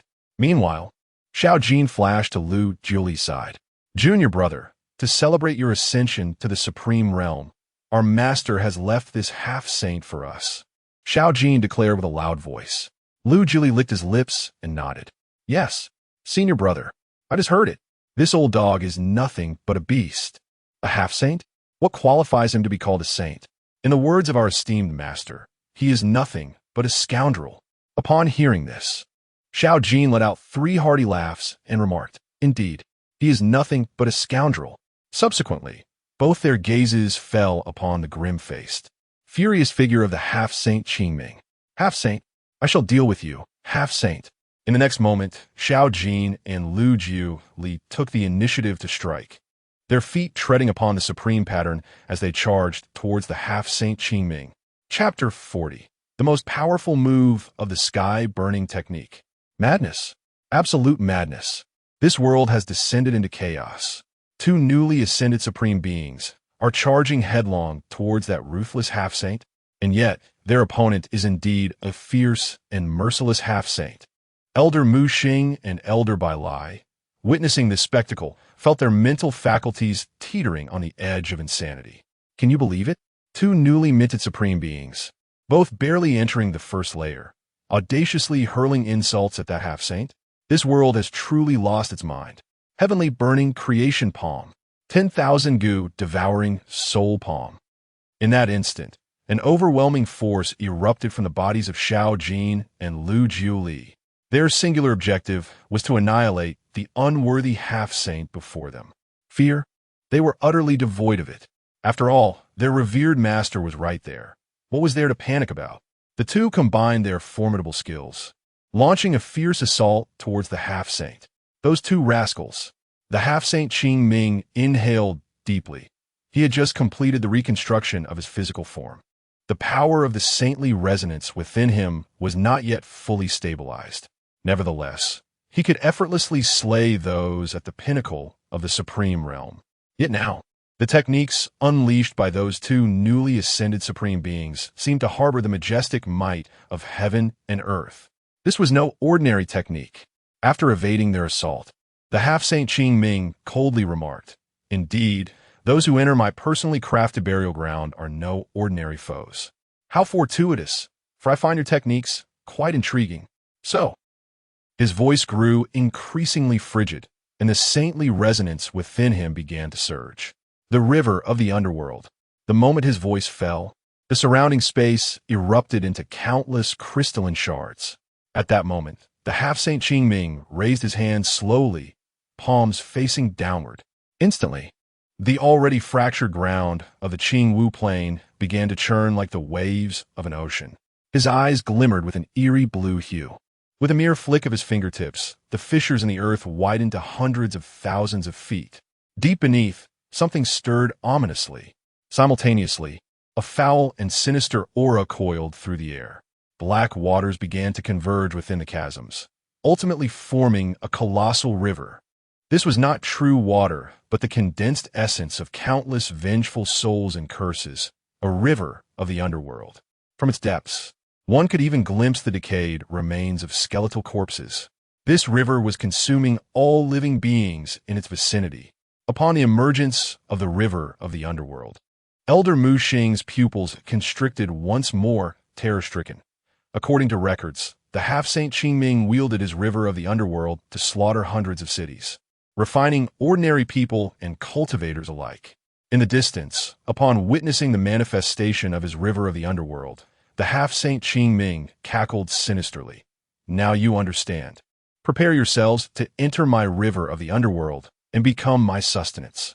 Ha ha! His maniacal laughter twisted his visage into something even more grotesque. In this moment, he reclaimed his confidence as a half-saint. With a sweeping motion of his hands, countless black spears coalesced within the depths of the river of the underworld. Each spear was imbued with the power to corrode souls, seemingly capable of piercing through the very fabric of reality. Under Qingming's command, these spears hurtled towards Xiao Jin and Lu Jiuli with a ferocity akin to lightning. The air was left with only faint traces of darkened scars. With great effort, Xiao Jin and Lu Jiuli managed to fend off the onslaught, yet they began to feel the strain. Exhaling sharply, Xiao Jin released a torrent of heated breath, his eyes flickering with a wild intensity. "Junior brother Jiuli, can you hold for a quarter of an hour? I need some time for a technique." Xiao Jin sensed the 49 flames of heavenly fire within him and spoke earnestly. "No problem." Lu Jiuli, surrounded by the swirling power of which runes, licked his lips. Enduring for a quarter of an hour was no issue. It was merely a matter of perseverance, as a disciple of their master. Nothing was more daunting than risking their lives. Otherwise, they would not be worthy of such a title.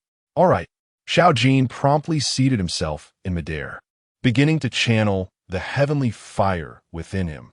At that moment, it felt as though dozens of volcanoes were erupting within him. As the sky-burning technique activated, the 49 flames began to burgeon forth from his dantian, coursing through his meridians. The flames roared with fervor, each exhibiting different characteristics, some scorching like the sun, others tempestuous like thunder, and still others chilling as frost. These flames surged and intertwined within Xiao Jin's body, and a mist began to envelop him. The technique bestowed upon me by my master, the sky-burning technique, has within it the most formidable and perilous move. Should I unleash it? What could a half-saint do? Xiao Jin inhaled deeply, and as he opened his eyes, flames erupted forth from his pupils. Come fort! Xiao Jin suddenly sprang to his feet, shouting, his hands spread wide. The spiritual energy within him surged forth like a torrential flood. Simultaneously, the anomalous heavenly flames began to swirl and leap upon his palms. Melt for me. In that moment, despite being a genius and possessing the unparalleled body of myriad flames, Xiao Jin dared not be the slightest bit negligent. He immersed himself entirely in the fusion of the heavenly fire, controlling his soul's power to guide each flame, compressing and merging their energies. By heavens!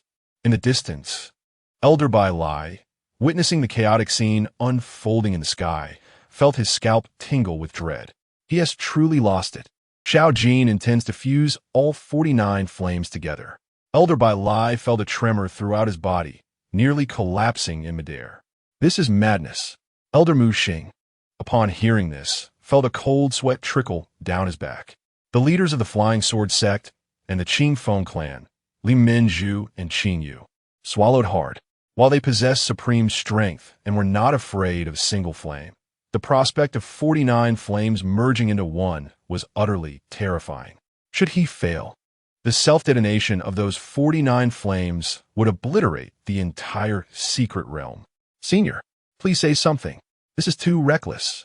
Elder Bai Lai and the others were on the verge of collapse. Observing this, Qin Yuan shook the jade teacup in his hand, took a sip, and under the earnest gaze of Elder Bai Lai and the others, called out to Xiao Jin in the distance. Go for it, Elder Bai Lai and the others. Chapter 41. Receive the supreme lotus of 49 colors.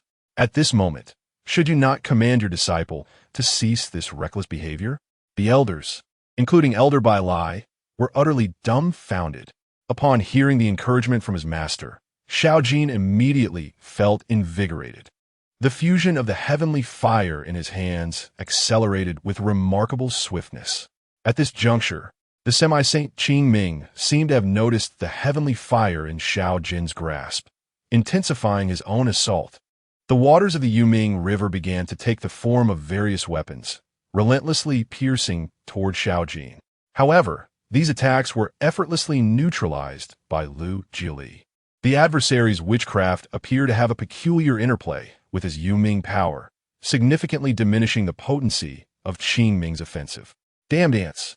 I shall exert my utmost to annihilate you, Semi-Saint Qing Ming growled, realizing that he struggled to breach Lu Juli's defenses, teetering on the brink of failure. Meanwhile, Xiao Jin gritted his teeth, veins bulging on his forehead. The first fiery manifestation, blazing like the sun, transformed into a golden flame that danced between his palms. The second, cold as frost, morphed into a silver flame that began to merge with the golden one.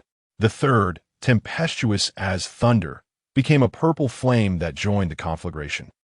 Then came the fourth, fifth, sixth, one after another, the heavenly fires. Guided by Xiao Jin's formidable spiritual power and the operation of the burning heaven technique, commenced an ongoing fusion. Before him, a colossal fireball, exceeding 10 zhang in diameter, began to seethe and ignite. The 49 heavenly fires intertwined, consuming one another in a fierce rivalry. Sweat began to bead on Xiao Jin's brow. Not enough, he urged, compressing the luminous orbs with his potent soul force. The might of the 49 heavenly fires was incessantly condensed and gathered. The embryonic form of the fire lotus seemed to take shape. Burning heaven technique. Fusion of flames. 9 heavens, heavenly fire gathers divine radiance, refining the universe into blazing sun. All flames unite, rising to incinerate the heavens. Radiant light shattering the profound yellow. Merge for me. In a sudden motion, Xiao Jin clapped his hands forcefully. The 49 chaotic heavenly fires, moments ago in tumult, established an uncanny equilibrium. The flames of 49 hues intertwined, forming a resplendent tapestry. At this instant, a fire lotus, spanning 100 zhang in diameter, was born. The supreme lotus of 49 colors had come into being. This lotus, adorned with 49 distinct hues, floated quietly above Xiao Jin's right hand, rotating gently, each petal vivid and lifelike. In that moment, the beauty of the fire lotus was breathtaking. As it spun, the surrounding space warped and was incinerated into nothingness. The supreme fire lotus of 49 colors, fully formed. In the distance, Semi-Saint Qingming gazed at the fire lotus hovering above Xiao Jin's palm, shock flashing in his eyes. What kind of cultivation technique have you mastered? How can it be so extraordinary? Is it not impossible for heavenly fire to merge? Who are you? Semi-Saint Qingming, having lived for tens of thousands of years, had never encountered such an enigmatic technique. Moreover, he could keenly sense that should he be touched by that fire lotus, the consequences would be dire. Me? I am merely a disciple of my esteemed master. I have many senior brothers who surpass me, Xiao Jin replied, though his face was somewhat pale, his tone brimming with respect. As the disciple of his master, he felt immense pride. Your master? Who might that be? Perhaps I am acquainted. The more Semi-Saint Qingming probed with his soul, the more he discerned the destructive power contained within that lotus. Heavenly fire is a manifestation of the forces of nature. Thus, even if he had coalesced the sacred rhyme, he dared not claim he could withstand the lotus unscathed. You are unworthy to know my master. Xiao Jin sensed the spiritual energy within his dantian, exhaling softly. The fusion of the supreme lotus of 49 colors had drained nearly half of his spiritual energy. It should be noted that the spiritual energy within his first level of the supreme realm was comparable to that of a 6th level supreme. Additionally, his soul power had also been significantly depleted. This underscored the immense difficulty in merging the supreme lotus of 49 colors. Enough. Xiao Jin observed Lu Juli before him. For this brief moment, Lu Juli had truly risked everything to withstand the Semi-Saint's assault. Even the supreme markings upon his body had dimmed considerably. Junior brother, it is now my turn. Indeed, Lu Juli did not force himself, swiftly retreating behind Xiao Jin to recuperate. Taking a deep breath, Xiao Jin stepped into the void, advancing toward Semi-Saint Qingming. His right hand cradled the slowly rotating supreme lotus of 49 colors. As he moved, the very fabric of space distorted and incinerated, creating an extraordinarily eerie sight. And now, Semi-Saint, receive my supreme lotus of 49 colors. Xiao Jin locked his gaze upon Semi-Saint Qingming, a tempestuous killing intent surging in his eyes. In the next instant, he traversed the void, the power of space rippling around him, and in a mere heartbeat, he arrived before Semi-Saint Qingming. With a sweeping motion of his right hand, the colossal fire lotus, spanning 100 zhang, struck fiercely towards the head of Semi-Saint Qingming. At such a close range, even Semi-Saint Qingming found escape impossible. As the surrounding space had been ensnared by the power of the lotus, he could only channel his inner sacred rhyme to defend. In that moment, the heavens trembled.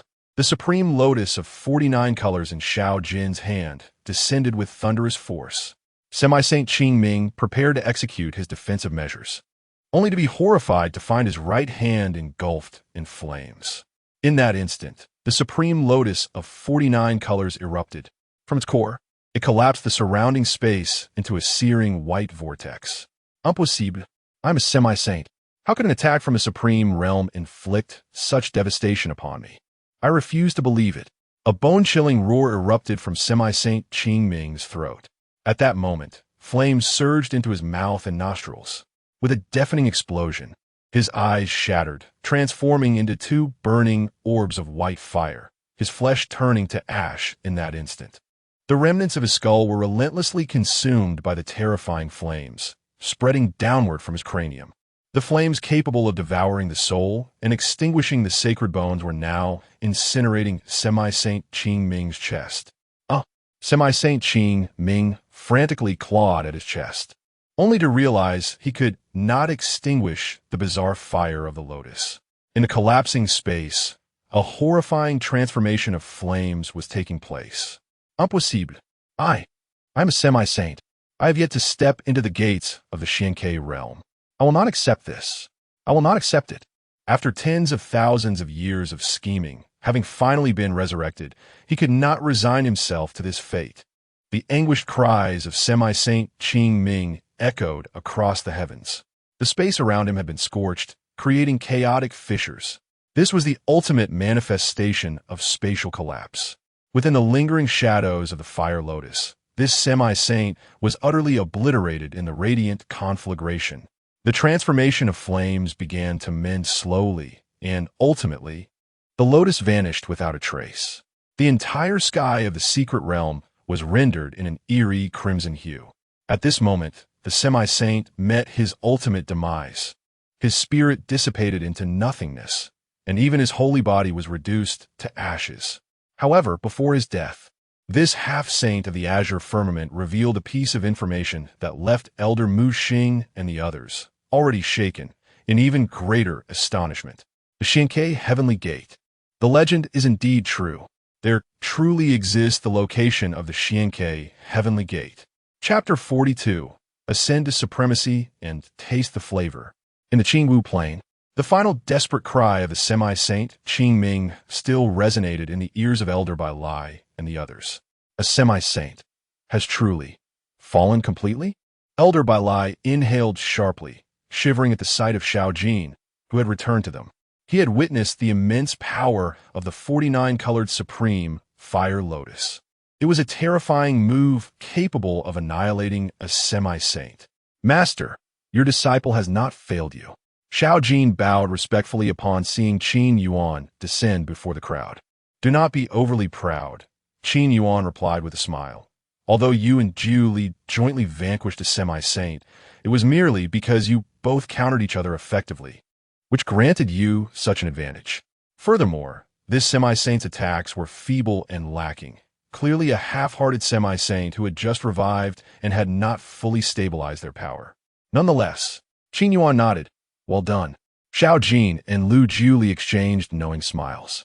Xiao Jin, remember this. I shall teach you a technique, Qin Yuan said earnestly.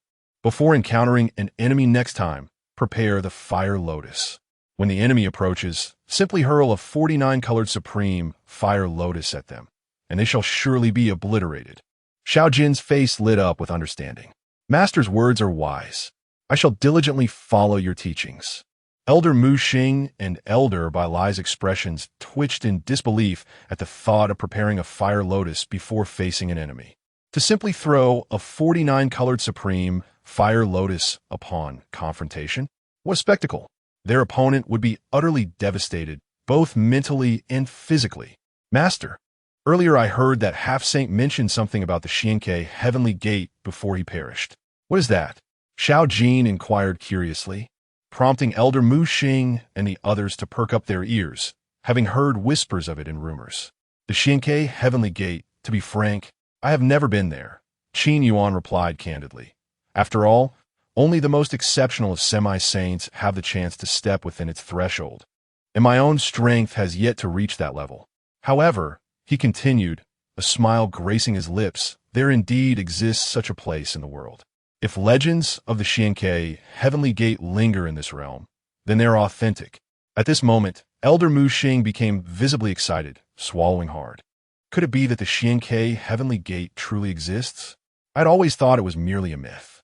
Qin Yuan waved his hand dismissively. There are not so many myths. Elder Muxinkis Excitement Heightened. The Xianke Heavenly Gate, said to be accessible only upon breaking through to the realm of semi-saint. allows one to perceive this extraordinary place through the power of the holy resonance within. It serves as the portal to the realm of saints. According to legend, only upon reaching the semi-saint realm and accumulating sufficient holy resonance power, pushing their semi-saint strength to its zenith, could the Qian heavenly gate be summoned. Only the holy resonance can resonate with the Qian heavenly gate. Furthermore, it is said that when the Qian heavenly gate manifests, a grand palace gate appears before the cultivator, connecting heaven and earth, imbued with supreme mystery and pressure. If one's holy resonance is insufficient, even the palace gate cannot be opened, let alone step inside to seek the opportunity to transcend to the saint realm. Qin Yuan nodded. The Qian heavenly gate aligns closely with your rumors. If you strive diligently, perhaps in several millennia, you may awaken the Qian heavenly gate. Elder Mu Xing and the others exchanged glances, their expressions filled with resignation. Several millennia? It was uncertain if they could even break through two realms by then. Once we exit Shaojin, I shall accompany you to the southern region of the empire to witness the prowess of that young rascal Lin Chong. His temperament is rather fiery. I fear he may suffer in the southern domain. Qin Yuan sighed, his thoughts drifting back to their first encounter. Lin Chong possessed the innate great wilderness body, most suited for cultivating the great wilderness transmutation technique. However, this technique is exceedingly aggressive. It would not be easy for Lin Chong after departing from the ancient wilderness tomb. Yes, master. Xiao Jin nodded earnestly. Lu Jiuli then spoke to Qin Yuan. Master, this expedition to the burial of the ancients has been immensely beneficial for me. I plan to enter seclusion immediately upon our return to contemplate deeply. Qin Yuan nodded. Indeed, senior, we are quite familiar with the route to the southern region of the empire. We can serve as your guides. Elder Mu Xing stepped forward enthusiastically. What better time to curry favor than now? Very well. Qin Yuan smiled at Elder Bai Lai beside Elder Mu Xing. Let's make a trip to the Heavenly Fire Divine sect then. What Elder Bai Lai mentioned previously shall not go unheeded, correct? Absolutely not. Elder Bai Lai replied, his body jolting. Rest assured, senior, the 13 flames of the Heavenly Fire Divine sect shall be delivered without fail. Then I shall be at ease, Qin Yuan said, the smile never leaving his face. He stepped forward, turning his back to the crowd, hands clasped behind him, and declared, however, the southern region of the empire is teeming with experts and sects. With my current strength at the first level of the Void Realm, would I not be able to effortlessly eliminate hundreds with a mere slap? Upon hearing this, Elder Mu Xing and the others couldn't help but twitch in their expressions. A typical first-level Void Realm might be insufficient in the southern region of the empire, but you are certainly not in ordinary first-level Void Realm. Very well, then. It seems I must enhance my strength, ascend to supremacy, and taste the flavor. Qin Yuan sighed once more, taking another step forward. This time, however, Qin Yuan's figure soared to the skies, 1,000 miles away. A surge of energy erupted. In an instant, the heavens above the Qing Wu plain twisted and shattered. Moreover, the earth beneath Elder Mu Xing and the others' feet fractured completely. The surrounding space began to tear apart, as if this world were on the brink of collapse. Crack! At that moment, a voice reminiscent of ancient thunder roared in their ears. The thunder was deafening. Within the shattered space, millions of dark golden lightning bolts erupted from the void. Immediately, these bolts began to coalesce, transforming into one supreme calamity dragon after another. Not only that, but each calamity dragon was adorned with ancient golden inscriptions. Each ancient golden calamity dragon was as colossal as a mountain, and the molten lightning splattering from their scales could scorch the space, leaving behind charred marks. The entire fractured space was filled with these ancient golden calamity dragons. Elder Mu Xing, Elder Bai Lai, and the others gazed in terror, their bodies trembling, their throats roaring in disbelief. Is this what you call ascending to supremacy? The commotion for breaking through to sainthood is surely not this grand. Chapter 43, Arrival at the Heavenly Fire Sect. In this moment, within the shattered space of Qing Wu, countless ancient golden calamity dragons roared and spiraled, their forms seemingly intent on crushing the heavens and the earth. The entire expanse had transformed into a golden realm of thunder. The heads of these calamity dragons appear to be searching for their target. As they continuously exhaled and inhaled, the surrounding space began to ripple. In the next instant, one of the thunder dragons finally spotted its target amid the ocean of thunder and surged wildly towards Qin Yuan, unleashing a thunderous roar.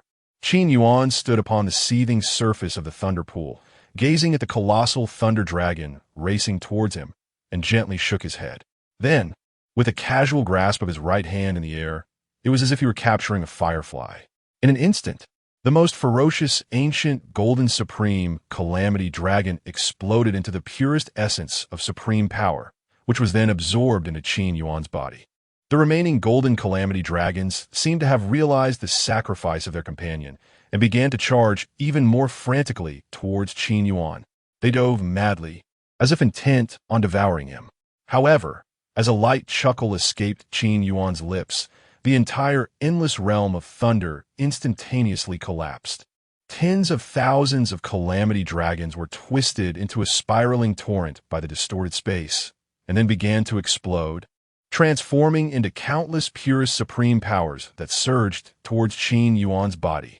Moreover, Qin Yuan's speed in absorbing these powers was astonishingly swift. In just 2 breaths, when a last trace of golden lightning pattern completely dissipated, silence returned to the shattered space. A chaotic maelstrom of spatial winds began to fill the void. It was evident that this secret realm had utterly ceased to exist. What remained was the eternal void of wind blades. Is this the realm of the supreme? Qin Yuan's aura ascended to the first level of supremacy. With each step he took, ancient patterns of supreme inscriptions began to materialize beneath his feet, as if the laws of the cosmos were being generated with every step. Behind Qin Yuan, only the scorch marks of the supreme thunder tribulation remained. Elder Bai Lai and Elder Mu Xing were utterly astounded. Just moments ago, the terrifying spectacle they had witnessed would have obliterated them had even a single thunder dragon struck them. These were not ordinary calamity dragons, but ancient golden supreme calamity dragons. The weakest among them possessed the power of a full-force strike from the 8th level of supremacy, while the strongest exceeded the might of a semi-saint. They had already known Qin Yuan to be formidable, yet now they realized their misjudgment.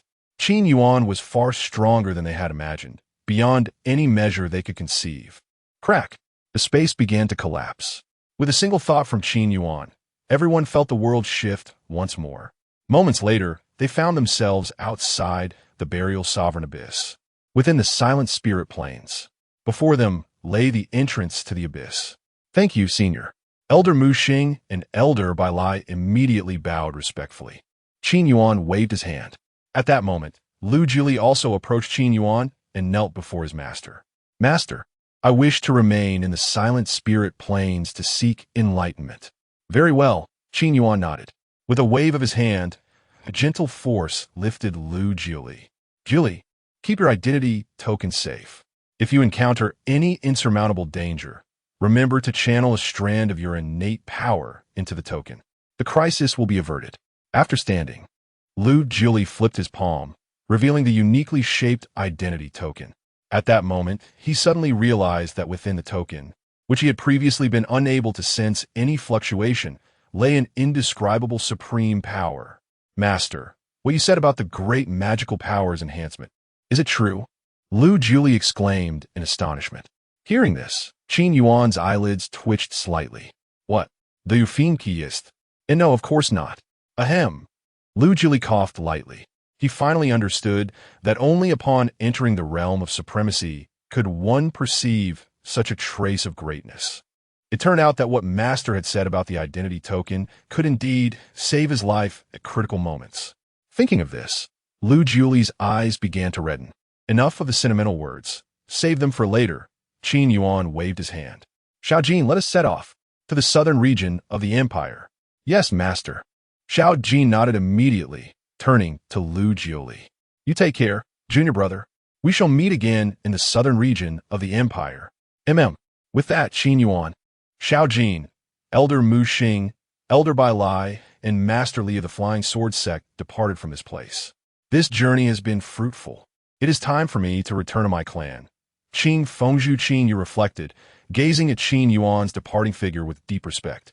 Father, I too have gained some insights from this journey, and I wish to remain in the silent spirit planes to cultivate, Qin Fenglan said. Very well. Lu Jiuli and Qin Fenglan exchanged knowing glances and smiled. After this retreat, I shall take you to the central continent for a visit. My junior brother is there. That sounds splendid. However, the journey to the central continent is long. I shall truly rely on you, good brother. Huh? What do you mean? I mean you should transform into your true form and allow me to ride you to the central continent. Underneath the vast flowing clouds, a flying vessel adorned with azure cloud patterns traversed the skies. At the bow of this vessel, a massive dragon head was carved, its eyes erupting with blue flames. The dragon whiskers transformed into guiding locks, drawing energy from the spiritual stones as fuel. Surrounding whirlwinds enveloped the entire vessel, shielding it from the surrounding winds. Inside the vessel, various pavilions stood tall, equipped with all the daily necessities for cultivators. Senior, this is the star-seeking flowing cloud boat from our stargazing pavilion. It belongs to the category of sacred artifacts. By embedding heavenly-grade spiritual stones into the celestial star chart, one can operate this vessel. Its speed surpasses that of ordinary teleportation arrays. Elder Mu Xing explained to Qin Yuan, who stood at the ship's bow. At this moment, the scenery outside the vessel had elongated into slender shapes, even showing color distortions. The spiritual pressure emanating from the vessel's tail left ripples in the space around it. Its speed indeed exceeded that of regular teleportation arrays. However, these details were not the crux of the matter. Qin Yuan narrowed his eyes and smiled. I only ask, how much longer until we reach the Heavenly Fire sect? Elder Mu Xing replied, returning to the senior. We shall arrive at the Heavenly Fire sect in 2 hours. Excellent, excellent. Qin Yuan clapped his hands. Elder Bai Lai's expression was no longer one of pain. Instead, he felt this was a blessing for the Heavenly Fire sect, to have the opportunity to be accompanied by a being of such immense power. What was 13 blooms of heavenly fire to him? Even if the entire Heavenly Fire sect were to be bestowed upon the senior, it would be worth it. 2 hours passed in the blink of an eye. After breaking through a thick layer of crimson clouds, the star-seeking flowing cloud boat finally approached the Heavenly Fire sect. Chapter 44. The Son of Heaven is inferior to a dog. In the southern region of the Imperial Continent, the Heavenly Fire sect is not particularly burdened with enemies. Rather, it tends to foster connections. At this moment, the star-chasing flowing cloud boat has arrived at the Heavenly Fire sect. This location is within the blazing mountains of the southern region, where majestic halls of resplendent golden red stand tall amidst the peaks. Due to the influence of the celestial forces, the blazing mountains are perpetually suffused with intense fire-attributed spiritual energy. Surrounding the grand hall at the summit are various flame crystals, which emit flames day and night, seemingly never to extinguish. Furthermore, dozens of towering fire pillars encircle this grand hall, each intricately carved with the insights of all previous sect masters and elders regarding the fire attribute. Should an ordinary disciple grasp even a fragment of this wisdom, it would greatly aid in their personal breakthroughs. Bai Lai, I recall that the Heavenly Fire sect is usually quite lively. Why do I see so few disciples traversing these steps today? Xiao Jin, familiar with the Heavenly Fire sect, felt a twinge of curiosity as he observed the scene. I am not certain, Bai Lai replied, a hint of perplexity evident. While we cannot claim to be the most powerful force in the southern region, it is unusual for our sect to be this quiet. What could be the reason? Bai Lai elder queried, as they reached the Firestone steps. He gestured, summoning an elder who appeared to be a steward. Greetings, Bai Lai elder. The steward elder, who seemed to be at the third tier of the divine calamity realm, approached. What is amiss today? Why is it so desolate? Bai Lai elder, do you not know? The steward elder responded, astonished. Earlier today, individuals from the Taishao sacred domain arrived. They declared the commencement of the Son of Heaven competition, which occurs once every 50,000 years. They're demanding that we present offerings. Though the steward elder felt a surge of anger, he dared not voice it. This small realm refers to the myriad minor worlds like the Joshuan realm. What the sect master, what the Grand Elder, Bai Lai clenched his fists, his voice tinged with rising anger. The Grand Elder has been severely injured, and the sect master is currently engaged with the Son of Heaven from the Tai Shao sacred domain in the Blazing Grand Hall. Just a moment ago, the sect master issued an order. The steward elder replied through gritted teeth, to withdraw all disciples of the Heavenly Fire sect from the Blazing Mountains. The implication of those words was unmistakable. It seemed the sect master was prepared to confront the adversaries. Bai Lai, though furious, retained a sliver of composure. As long as we have the mountains, we need not fear the absence of firewood. The sect master is somewhat impulsive. Whatever they desire, we shall concede. Observing this, the steward elder immediately remarked, once the Son of Heaven arrives, his family's guardians sense the accumulation of our heavenly fire over the years. They demanded that we surrender all 13 flames. The sect master refused, and then the Grand Elder was gravely injured. The guardians of those two sons of heaven are half-saints. Our sect master and Grand Elder are merely at the 9th tier of the supreme realm. We stand no chance. What? Bai Lai's expression shifted dramatically upon hearing this. He swiftly turned to Qin Yuan and Shao Jin, then gritted his teeth. All right, you take the remaining disciples and leave swiftly. I will go to the Blazing Grand Hall. Afterward, he turned to Qin Yuan with an apologetic expression. Elder, I must take my leave. Indeed, we shall also take a look, Qin Yuan replied with a soft smile, his expression revealing no discernible thoughts. However, Shao Jin, standing beside him, understood his master's temperament well. He realized that since his master claimed the 13 flames as his own, no one, regardless of their status as a son of heaven or their family's guardians, would be able to seize them without facing dire consequences. Within the Heavenly Fire sect's main peak, in the Blazing Grand Hall, only a handful of individuals remained. All disciples had departed, leaving merely a dozen elders suppressing their fury, while the Grand Elder lay on the ground, unconscious. Beside him stood a middle-aged man in red, clenching his fists, gazing at the 3 individuals occupying the main hall seats above. In the hall, a man clad in azure robes looked down disdainfully upon the assembly below. A cerulean mark adorned his forehead, and atop his head sat an azure hairpin, encrusted with various treasures whose emitted aura attested to their extraordinary nature. Though slightly gaunt in appearance, his power at the 7th tier of the Supreme Realm was undeniable. Flanking him were 2 elderly figures, also clad in azure, who regarded the assembly with cold indifference. As guardians of the Son of Heaven, each possessed the strength of a half-saint, true half-saints at that. Lee Sect Master, I have granted you half an hour. The Son of Heaven, seated in the main position, yawned. The 13 flames can be offered now. Please, grant me another quarter of an hour. Lee Sect Master replied, maintaining his composure. In a quarter of an hour, the 13 flames of our Heavenly Fire sect will be delivered in full. Lee Sect Master inhaled deeply, neither servile nor arrogant. Another quarter of an hour? The azure-robed Son of Heaven lowered his gaze, impatience flickering in his eyes. Now, I grant you but 10 breaths. Should you exceed this time, 1 person shall perish within this hall. You, the sect master of the Heavenly Fire sect, clenched his fists, the aura of his 9th tier supreme realm erupting forth.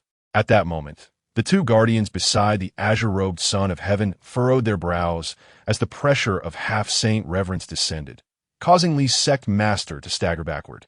Had it not been for the quick reflexes of the elder behind him, he might have fallen to the ground. Were it not for our agreement with the family to avoid excessive bloodshed, your Heavenly Fire sect would no longer exist. The azure-robed Son of Heaven stood, a mocking expression on his face. Lee Sect Master, remember this, before us, you are but a dog. Do you understand? As these words echoed through the hall, the elders of the Heavenly Fire sect turned crimson with rage, yet none dared to speak further. After all, the Son of Heaven was flanked by 2 half-saint guardians. TSK. Disciple, did you hear that? In this day and age, even the Son of Heaven seems to lack common sense. This fellow claims that the sect master of the Heavenly Fire sect is but a dog.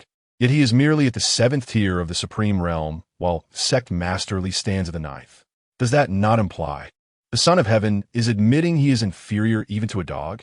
At that moment, a voice of astonishment rang out at the entrance of the hall.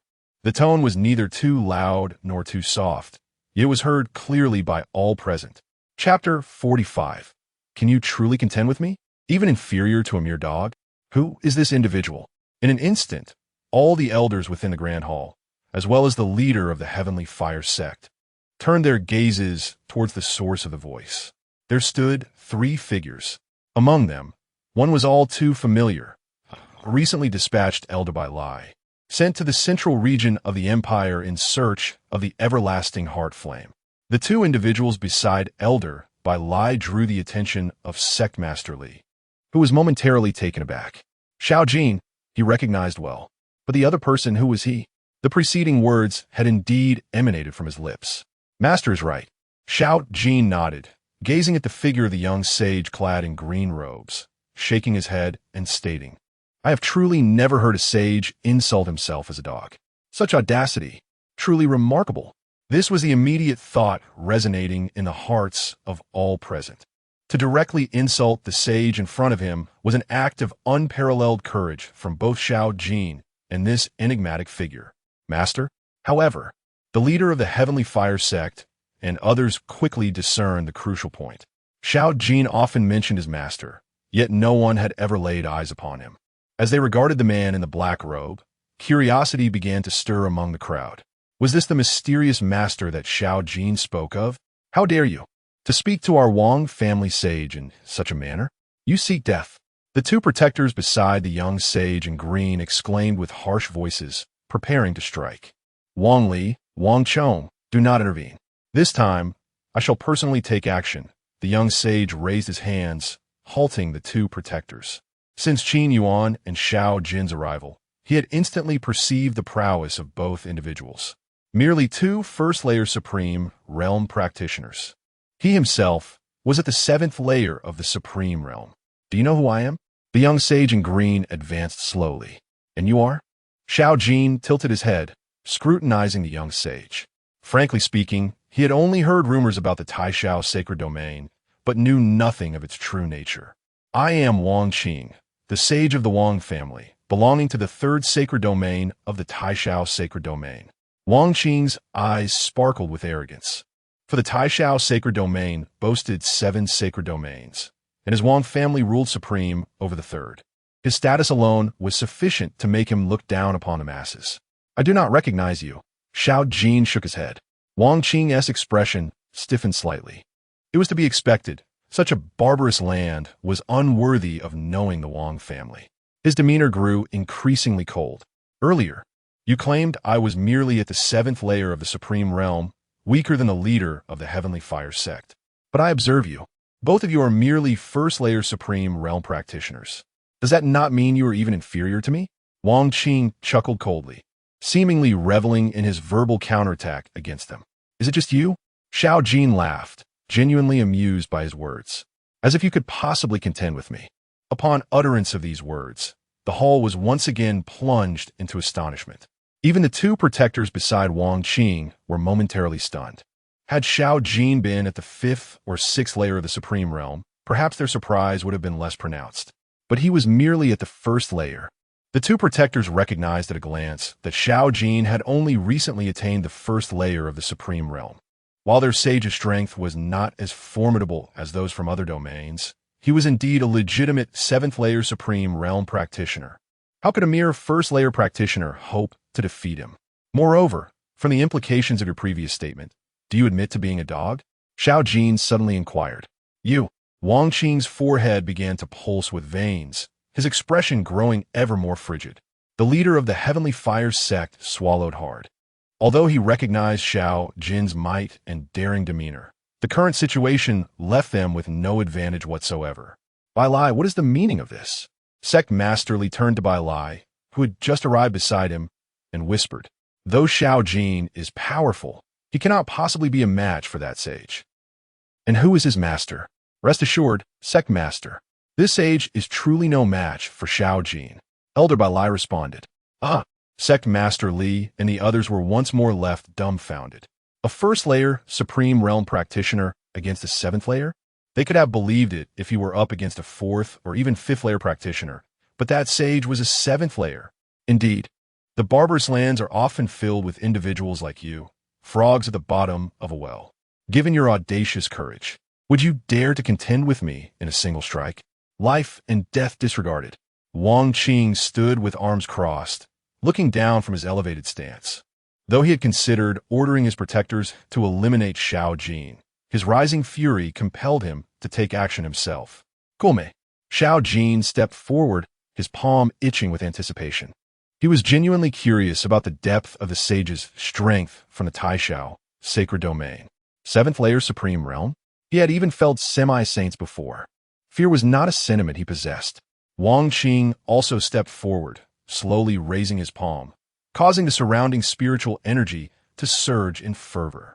Fiery energy began to manifest around him, explaining why he coveted the heavenly fire within the sect. Wang Tian's destruction palm.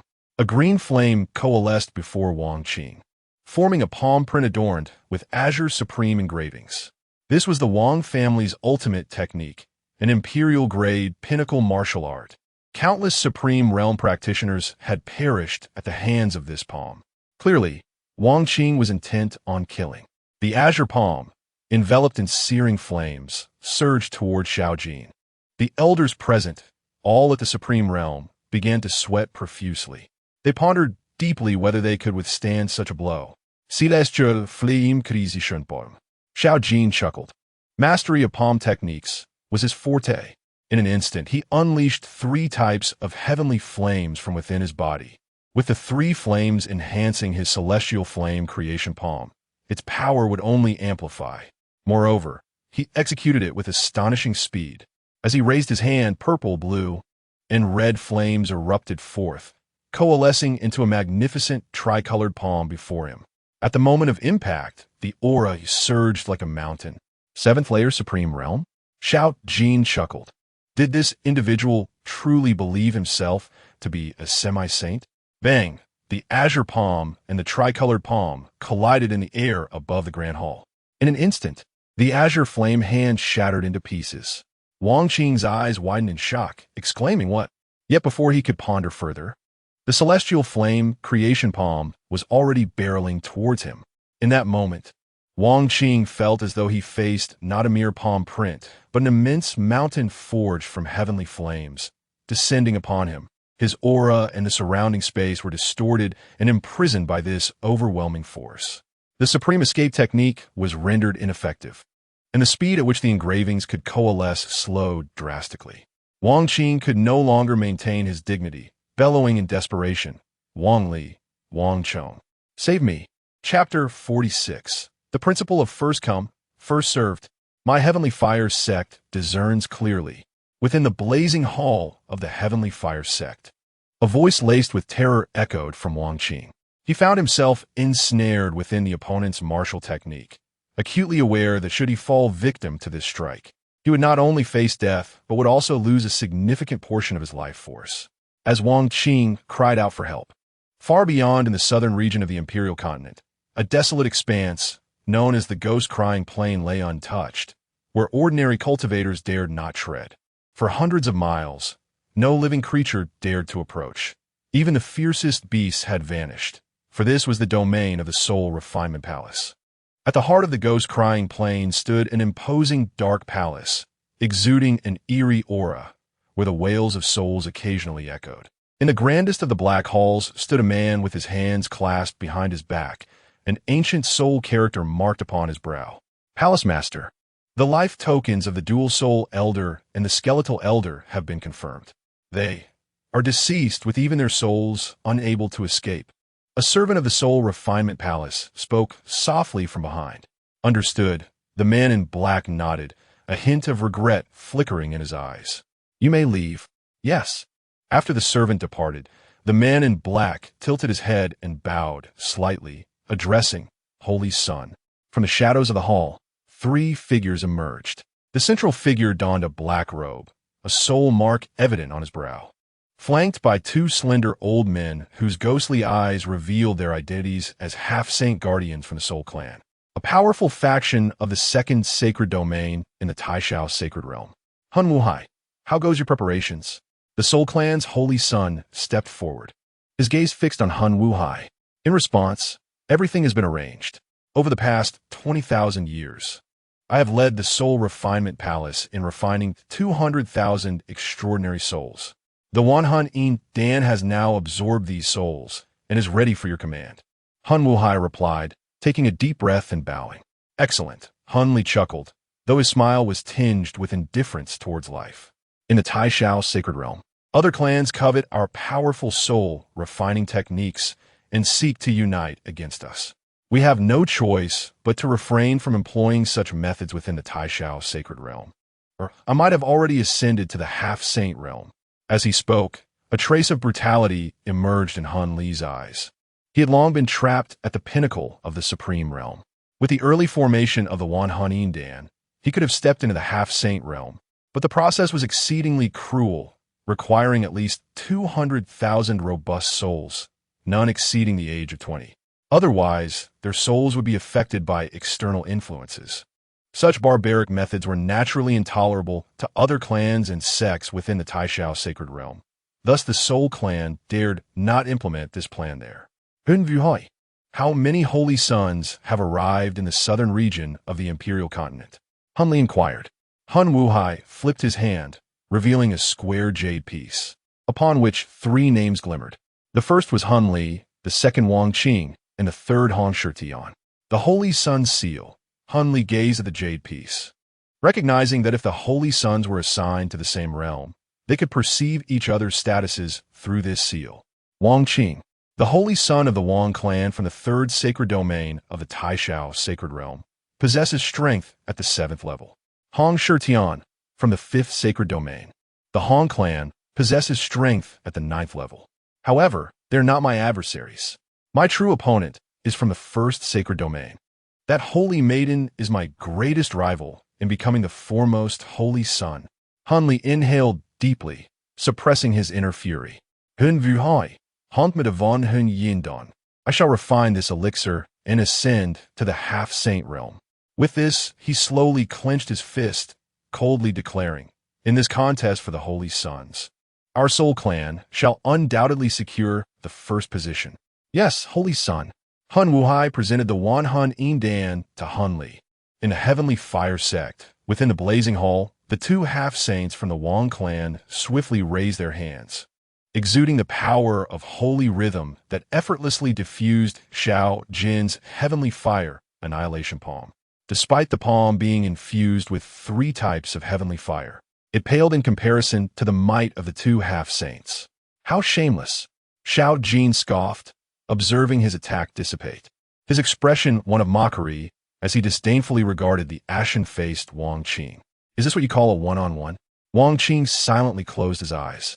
When he reopened them, a profound, killing intent glimmered within.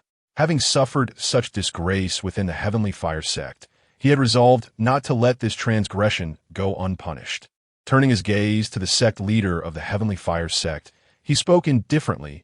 I give you 3 breaths to consider. Surrender the 13 heavenly fires of your sect, and I shall grant you a path to survival. Naturally, those 2 must die. Wang Qing cast a glance at Xiao Jin and his companion Qin Yuan, knowing that they must pay for the humiliation they had caused him. As the first breath passed, Wang Qing's gaze grew increasingly frigid. 2 breaths. Enough. Before Wang Qing could finish, the sect leader of the heavenly fire sect stepped forward. Upon witnessing this, Wang Qing's expression softened slightly. Holy Son, I have just conversed with Elder Bai Lai. I learned that when Elder Bai Lai was in the central region of the imperial continent, he had already promised Xiao Jin and his master that upon their arrival at our heavenly fire sect, the 13 heavenly fires would be gifted to them. And you came later. Thus, since ancient times, the principle of first come, first serve has always been upheld. As Wang Qing listened, his unease grew, and by the end, his face was filled with murderous intent. The sect leader of the heavenly fire sect took a long breath, suppressing his fear as he approached Qin Yuan and Xiao Jin. He clasped his hands respectfully towards them, and then the spatial ring flickered with light. The 13 sealed heavenly fires floated in midair, and with a wave of Xiao Jin's hand, they were drawn into his spatial ring. Our Heavenly Fire sect has always honored our commitments. The principle of first come, first served is clear to us. The sect leader of the Heavenly Fire sect, having just learned the background of the matter from Elder Bai Lai, was stunned, especially upon hearing that Shao Jin's master had summoned an unfathomable ancient supreme being. It was evident that this was a being of terrifying power, at the very least a saint of considerable strength. How to choose was no longer a matter for contemplation. One must always cling to the strongest support. Then your Heavenly Fire sect is courting death. With this realization, Wang Qing's eyes brimmed with murderous intent. He turned to the two guardians of his clan beside him, his voice icy as he commanded, "Kill them all. Leave not a single one alive." Chapter 47, A True Sage. Upon hearing the words, the overwhelming pressure of sacred resonance suddenly descended upon the flame palace, emanating from the two semi-saints. The sheer force of this pressure caused the hall to tremble, with cracks appearing in the pillars crafted from stone. It was evident that this grand structure could not withstand the might of the sacred resonance. The elders present felt as if a colossal stone weighing millions of pounds had been placed upon their chests, rendering their breaths shallow and labored. How could such bullies dare to call themselves sons of the sacred? Shao Jin felt the sacred resonance pressure, which surpassed even that of the Qingming semi-saint. Yet he showed no signs of fear. Instead, he stepped forward, flames already beginning to coil around his arms. He planned to unleash the supreme fire lotus of 49 colors, the most powerful strike at his disposal thus far. Disciple, remain calm. Do not use the fire lotus just yet, Qin Yuan interjected. With a hearty laugh, he raised his foot, and in that instant, the terrifying pressure that filled the hall vanished without a trace. The elders of the Flame God sect were finally able to breathe again, and their pupils trembled in astonishment. What kind of power could instantaneously dissolve the sacred resonance pressure from two semi-saint level warriors? It was clear that this was no ordinary semi-saint. Elder Bai Lai raised his head confidently. Haha. Sect Master, esteemed elders, just watch, for the senior I have invited possesses skills that are truly extraordinary. Qin Yuan could not help but be astonished. Before him, Shao Jin gradually released the flames in his hands and turned to his master, saying, "Master, if you wield the supreme fire lotus of 49 colors well, it can indeed take down a semi-saint. However, this hall and the entire Flame God sect should not be sacrificed." With a sigh, Qin Yuan replied, "After all, they have fulfilled their promise by sending us the 13 flames. It would not be right to dismantle their sect, would it?" "You speak wisely, Master," Shao Jin replied respectfully. Coincidentally, he wished to inquire about the Taishao sacred domain. Qin Yuan took another step forward, and suddenly, an overwhelming pressure beyond the sacred resonance descended upon the palace. At that moment, behind Qin Yuan, a shadow resembling an ancient deity began to manifest, expanding within the onlookers' eyes. Those around could no longer discern whether this was a genuine apparition or merely a figment of their imagination. Boom! As Qin Yuan stepped forward again, his movements were not hurried, yet each footfall seemed to echo within the hearts of those present, shaking their very souls. With another step forward, the space within the hall appeared to solidify, as if frozen in that instant. An invisible pressure, reminiscent of an abyssal ocean, began to envelop the palace. The elders of the Flame God sect were drenched in cold sweat. Merely experiencing the residual force of this pressure threatened to disperse their inner energies. What more could be said for Wang's sacred son and his two guardians above them? With a resounding thud, Qin Yuan took yet another step forward. The divine shadow behind him seemed to open its eyes in that fleeting moment, emanating an aura reminiscent of an ancient epic sweeping across the scene. At that moment, it felt as if an ancient killing deity was gazing down upon them. At the forefront of the hall, Wang Qing had already turned pale, his disbelief fixated upon the apparition, beads of sweat forming on his forehead. His legs trembled, unable to support his weight. Boom! With yet another gentle step, Qin Yuan smiled. While the three individuals atop the dais felt a pressure akin to a cataclysmic collapse descend upon them. Crack! The stone slabs beneath their feet began to splinter. What manner of being are you? The guardians of Wang's sacred son found themselves trembling in terror, realizing they could not even summon their sacred resonance power at that moment. Qin Yuan remained silent, advancing once more. Bang! The three were forced to kneel. Not only that, but blood began to seep from the corners of their mouths, their bodies trembling uncontrollably. At that moment, Wang Qing and his guardian's eyes brimmed with sheer horror and dread, their hearts surging with tumultuous waves. What kind of oppressive force was this? Such power they had only sensed in their clan's supreme ancestors, transcending the semi-saint realm. A sage. As the concept of a sage flashed through Wang Qing's mind, his complexion grew even more ashen. How can this be? A sage? Wang Qing gritted his teeth and growled. The information within the clan is unreliable. Was it not said that there was only one sage in the southern region of the imperial continent? Beside him, the two guardians gritted their teeth, saying, "Esteemed sage, we apologize for our earlier oversight. You have bestowed upon your disciple 13 flames. We, the Wang clan, shall take our leave. What do you think?" Qin Yuan tilted his head and smiled. "But you were not so gracious before, were you? Did you not threaten to eliminate me and my disciple?" "Senior, we were indeed foolish. This spatial ring contains rare treasures our family has cherished for many years. We are willing to present them all." The left guardian of the Wang clan hastily removed the spatial ring. Before the sage, they could do nothing but kneel. For the semi-saint was, after all, merely a false saint.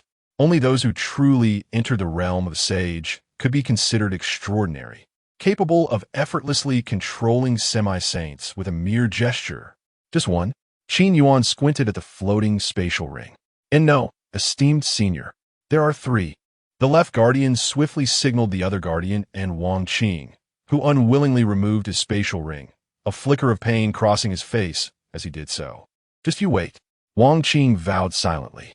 As soon as he left this place, he would immediately return to the Taishao sacred domain to report this matter to the clan leader and the supreme ancestor. What a sage! His clan was not without one. Disciple catch.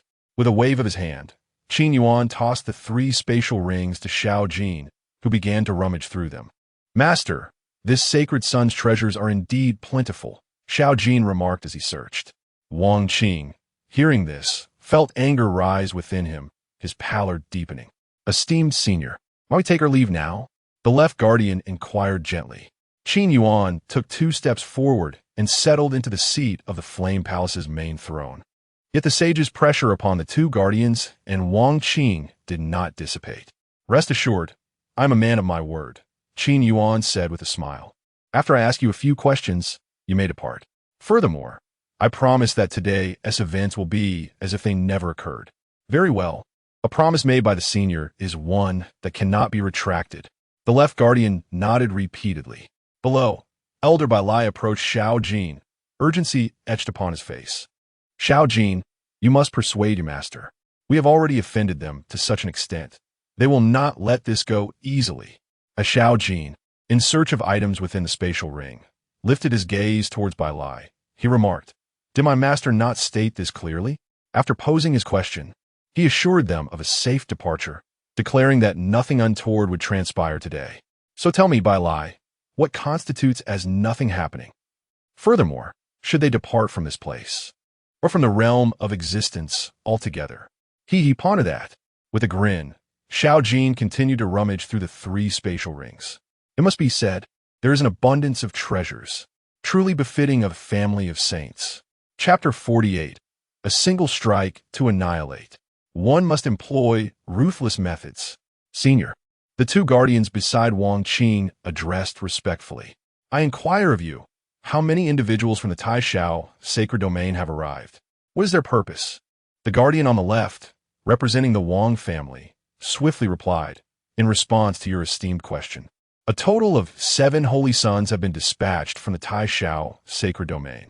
Each of the 7 domains selected the most formidable heir from their respective families or sects to participate in the sacred contest that occurs once every 50,000 years. Among them, 3 holy sons have arrived in the southern region of the imperial continent. The first is our family's holy son, Wang Qing." As the guardian articulated this, a trace of pride surfaced on Wang Qing's face. Although his strength paled in comparison to the other holy sons, he was the youngest among them. Given time, he was confident he could surpass the others. The second is the Holy Son from the Soul family of the second sacred domain, Souli. The third is Hong Shirtian from the Hong family of the fifth sacred domain.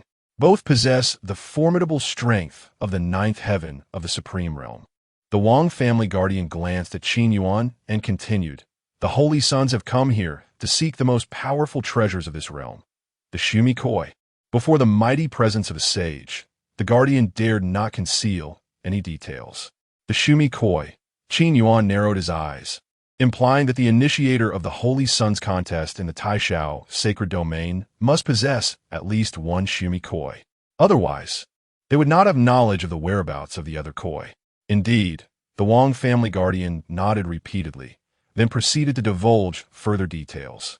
After a while, Qin Yuan summarized, "Thus, 3 holy sons from the Taishao sacred domain are present in the southern region of the imperial continent. The Soul family has a subordinate force here, known as the Soul Refinement Palace. Your objectives for coming here are twofold. First, to seek rare treasures to enhance your power and depart in a month to return to the Taishao sacred domain. Second, should you find the Shumi Koi, you may directly approach the initiator of the Holy Sons contest and obtain the title of the strongest Holy Son of this generation, gaining assistance to advance into the Xiankei heavenly gate ahead of time. Am I correct?" "Yes, Senior. Your summary is entirely accurate." The Wang family guardians nodded vigorously. "However, our primary aim is solely the first. As for the Shumi Koi, we can only hope for fortune. Such a heavenly treasure is beyond our wildest dreams." Qin Yuan nodded, and a gentle smile gradually appeared on his face. "Very well, I have concluded my inquiries." Upon hearing this, the Wang family guardians exhaled in relief. Then, "Senior, may we take our leave?" they asked cautiously. "Rest assured, there is no need for such trepidation. I have stated that once I have obtained the information I seek, I will permit your departure," Qin Yuan replied, seated in the main position with a smile. "Thank you, Senior." The Wang family guardians immediately nodded, then began to slowly retreat. Wang Qing, supported by the 2 guardians, moved step by step towards the exit of the Grand Hall. However, during this process, Wang Qing's gaze was filled with malice as he glared at everyone within the Flame Hall. "You ants await the wrath of the Wang family." In the final moment before leaving the hall, Wang Qing gritted his teeth, wishing he could devour all present. Just as his words fell, an overwhelming pressure descended from the heavens. A terrifying phantom of an ancient deity suddenly materialized. This time, it was even more solid than the previous apparition.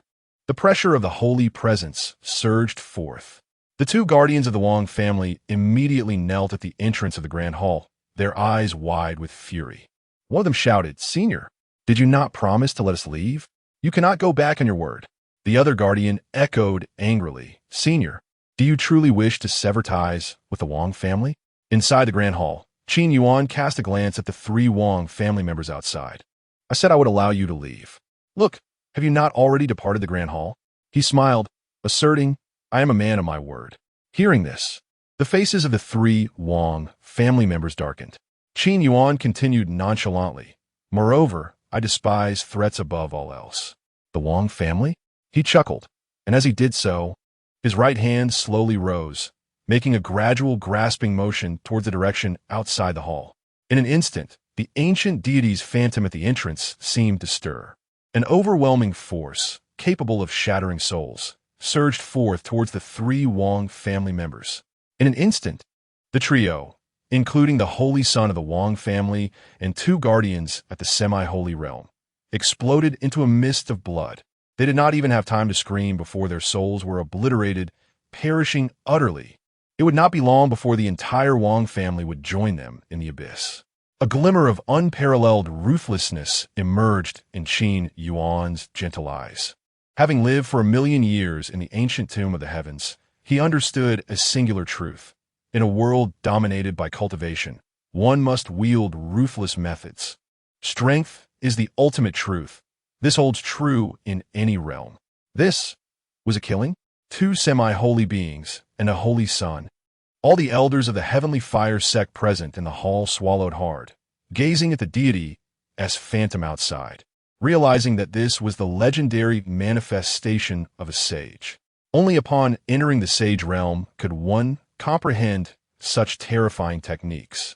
Once one reaches the sage realm, combat transcends ordinary martial skills, allowing one to replace combat entirely with manifestations. The technique Qin Yuan had just executed was indistinguishable from an attack utilizing the sage's manifestation, truly worthy of a senior.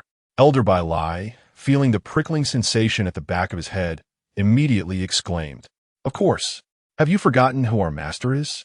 At that moment, Xiao Jin organized all the items within his spatial ring. After appearing beside Qin Yuan, he presented the neatly arranged spatial ring to his master. Qin Yuan, accepting it without hesitation, straightened up and declared, "Xiao Jin, spend the next few days refining the heavenly fire within the heavenly fire sect. Afterward, we shall seek your junior brother Lin Chong, and then proceed to the Tai Shao sacred domain." Yes, master. Chapter 49. The sound arrives before the presence. The desolation of the celestial prison. In the southern region of the imperial continent lies a desolate expanse, shrouded in shades of gray. Once perhaps bearing a name, this place has long been forsaken, untouched by human feet for millennia, leading to the erosion of its identity. At the very edge of this somber realm stands an ancient city of vast proportions, its form resembling the remains of a titanic beast from primordial times. The towering walls of the desolate city loom high, seemingly impervious to the passage of eons. Yet, upon closer inspection, the weathered cracks and blemishes upon these formidable walls reveal that even the mightiest structures cannot escape the ravages of time. Gazing down upon the desolate city, one observes wide streets that remain hauntingly devoid of life, as gusts of wind and swirling sands weave through the crevices of the stone walls. The air within this forsaken city is laden with a putrid scent of decay. Although numerous grand halls once stood here, they have long since lost their former glory, with many reduced to mere skeletal stone pillars, reaching skyward as if to grasp the dim heavens above, amplifying the desolation of the ancient city. Amidst this lifeless expanse, a sudden apparition of a figure clad in azure surged forth from the heart of the city. Swift as lightning, as he moved, a tempest arose around him, infused with the essence of the desolation. In the blink of an eye, this azure figure ascended into the void above. At that moment, he was enveloped in an overwhelming aura of desolation, as if he had merged with the city itself and the surrounding cosmos. His obsidian eyes sparkled with an icy intensity as they surveyed the forsaken city below. His robe billowed without wind, and a whisper escaped his lips, "Desolate city. Desolate city." The gray expanse, long untouched by human presence, seemed to lament in response. Drawn by the forces of nature, this city had become a reservoir of unparalleled desolation. Lin Chong, possessing an innate affinity for the desolation, found this place ideal for his cultivation. Now, having entered the supreme realm, he had absorbed the entirety of the desolation's essence. Gradually, his aura began to ascend, breaking through the boundaries of the supreme realm, first to the first heaven, then the second, and onward to the fourth heaven. In an instant, he had transcended 4 stages, reaching the pinnacle of the supreme realm.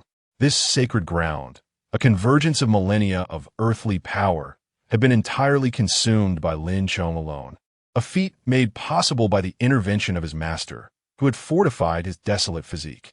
Without such enhancement, the magnitude of this desolation would have overwhelmed him.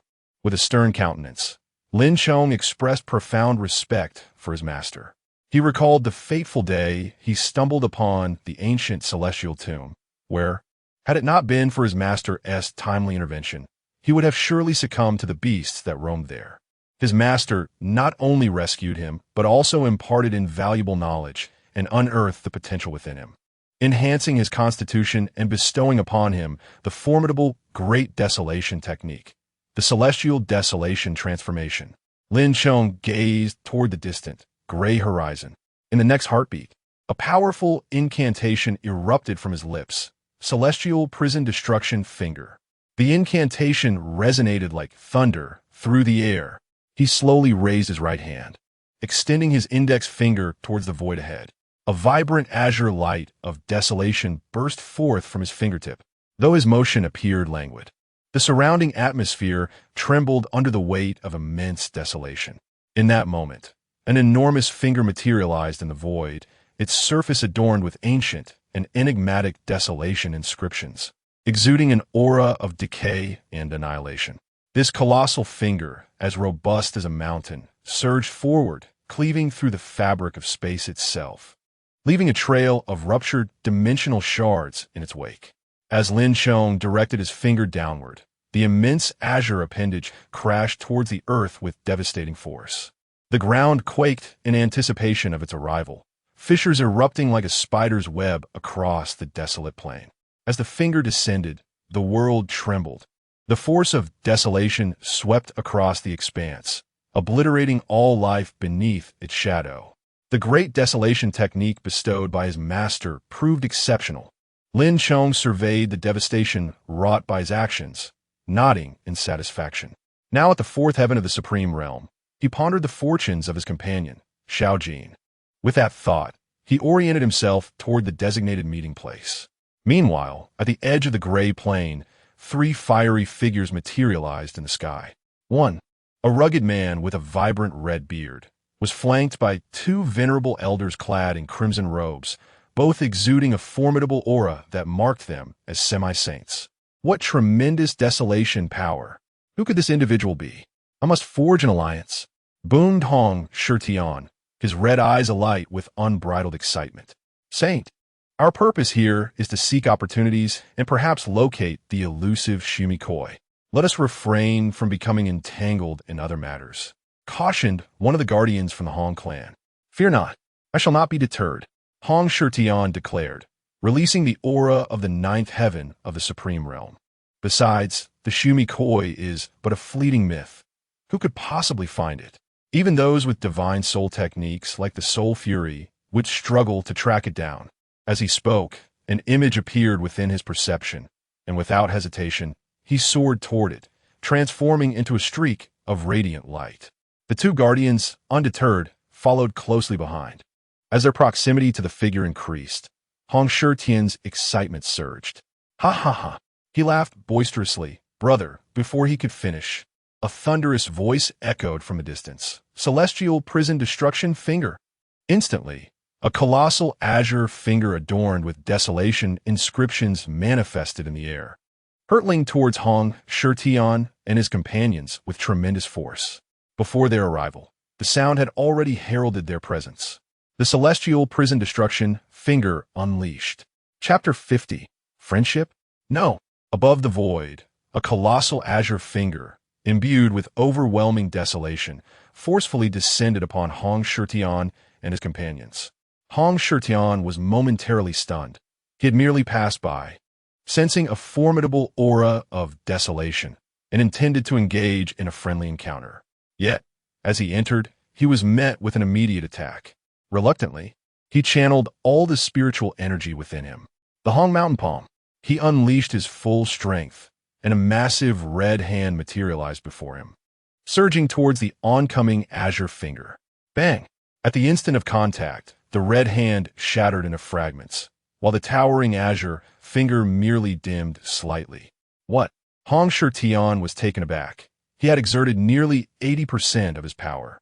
Had he not sensed that his opponent was merely a 4th-tier Supreme Realm practitioner, he might have assumed they were equals at the pinnacle of the Supreme Realm. The 2 semi-saint guardians beside him quickly formed hand seals, unleashing the power of holy rhythms to counter the azure finger's assault. Such profound desolation energy. This individual's talent is indeed terrifying. After withstanding the attack, the 2 guardians felt a tremor in their hearts. If it weren't for their holy son's presence, they would have openly acknowledged that this person's talent surpassed that of their holy son. To encounter such a formidable talent in this realm was astonishing. This young friend. At that moment, one guardian began to speak. Before he could continue, a low voice from the azure-clad figure interrupted. Desolate heaven prison finger. Hong Shirtian and the 2 guardians were momentarily stunned. They had no intention of attacking, yet the opponent persisted. Reluctantly, the 2 semi-saints prepared to defend once more. In the distance, Lin Chong fixed his gaze on Hong Shitian and his companions. Upon witnessing their successful defense against his two desolate heaven prison fingers, he commenced fervently channeling the Great Desolation Heavenly Transformation art, intending to unleash a more formidable technique. Young friend, we are not enemies. We did not come to fight. One guardian seized the moment to shout loudly. We harbor no ill intentions. Lin Chong furrowed his brow.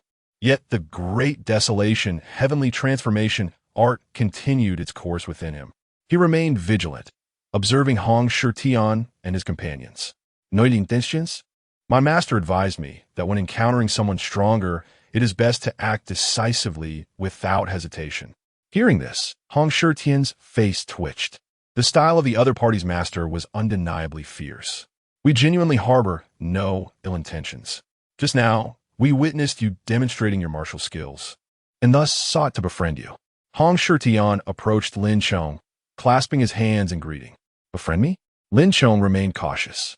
No, he promptly declined. My master has stated that if someone stronger seeks to befriend me, their intentions can only be one: exploitation. As he said this, Lin Chong's gaze turned dangerously sharp. He was not one for scholarly pursuits. In the realm of cultivation, he believed in a single word: act. No. Hong Shitian waved his hands repeatedly. We truly mean no harm. We hail from the Taishao holy domain. He proceeded to explain the contest of holy sons to Lin Chong. The contest is fraught with peril. A month hence, when the holy son of Taishao, Yunshao, sets the stage, we holy sons can only bring 2 aides to the Yunshao platform. Only the top 3 victors will gain entry into the Xiankei Heavenly Gate for enlightenment. The Xiankei Heavenly Gate? Lin Chong tilted his head, scrutinizing Hong Shitian. After entering the Supreme Realm, he was no stranger to the Xiankei Heavenly Gate. However, this entity was elusive, and ordinary Supremes seldom had the opportunity to approach it. Yet, should one truly step within, it would be an immense fortune for any Supreme practitioner. Would you truly offer such a boon to an outsider like me? Hong Shitian coughed lightly. To be candid, among the 7 holy sons, the first holy domain, Sentience, is assuredly a top contender for one of the 3 spots. The second holy domain's Han family also has a firm claim. In other words, while there are ostensibly 3 spots in this contest, for the remaining holy sons from other domains, there is effectively only one. Hence, the danger is substantial. Lin Chong nodded, grasping the underlying reason for the other party's desire to befriend him. In essence, they sought a formidable ally to assist this holy son in securing one of the 3 coveted positions. This matter warrants further consideration. I have other commitments. I must take my leave. Lin Chong contemplated before speaking. Although the opportunity of the Xiankei Heavenly Gate is significant, a meeting with his senior brother is of greater importance. With that, he transformed into a streak of azure light, vanishing into the air. What a personality! Hong Shitian was momentarily taken aback before transforming into a red streak, swiftly following in Lin Chong's wake. The 2 semi-saints exchanged glances and hurried after them. 7 days later, within the Heavenly Fire Divine Sect, a supreme pressure enveloped the entirety of the sect. Supreme First Layer, Great Perfection, Breakthrough. Supreme Second Layer, Great Perfection, Breakthrough. Supreme Third Layer, Great Perfection, Breakthrough. Ultimately, the fiery figure in the sky stabilized at Supreme Fourth Layer, Great Perfection. At this juncture, Xiao Jin had completely refined the 13 heavenly fires within the Heavenly Fire Divine Sect. However, these heavenly fires were not ranked highly, resulting in Xiao Jin only breaking through 4 realms. The Supreme Fourth Layer still required considerable effort. Qin Yuan observed Xiao Jin before him and imparted guidance. Yes. Xiao Jin nodded eagerly. At that moment, he suddenly paused, retrieving a blue communication crystal from his spatial ring. The crystal pulsed with light. Master, Lin Chong has emerged from seclusion. Furthermore, he has arrived at our agreed meeting place. It was evident this was a communication crystal. Upon hearing this, Qin Yuan smiled leisurely. Let us set forth immediately. I wish to ascertain the true extent of Lin Chong's capabilities. Ding. System task triggered. Encounter disciple Lin Chong. Based on the disciple's current overall strength, the host will receive a critical feedback of fortune. Hearing this, Qin Yuan's expression turned expectant. The next moment, his figure flickered and vanished over a vast distance. Xiao Jin followed closely behind. Chapter 51. The Divine Sun's Ascendance. In the southern region of the Imperial Continent, at the Ghost Cry Plains, within the main hall of the Soul Refinement Temple, a shimmering fold in space materialized.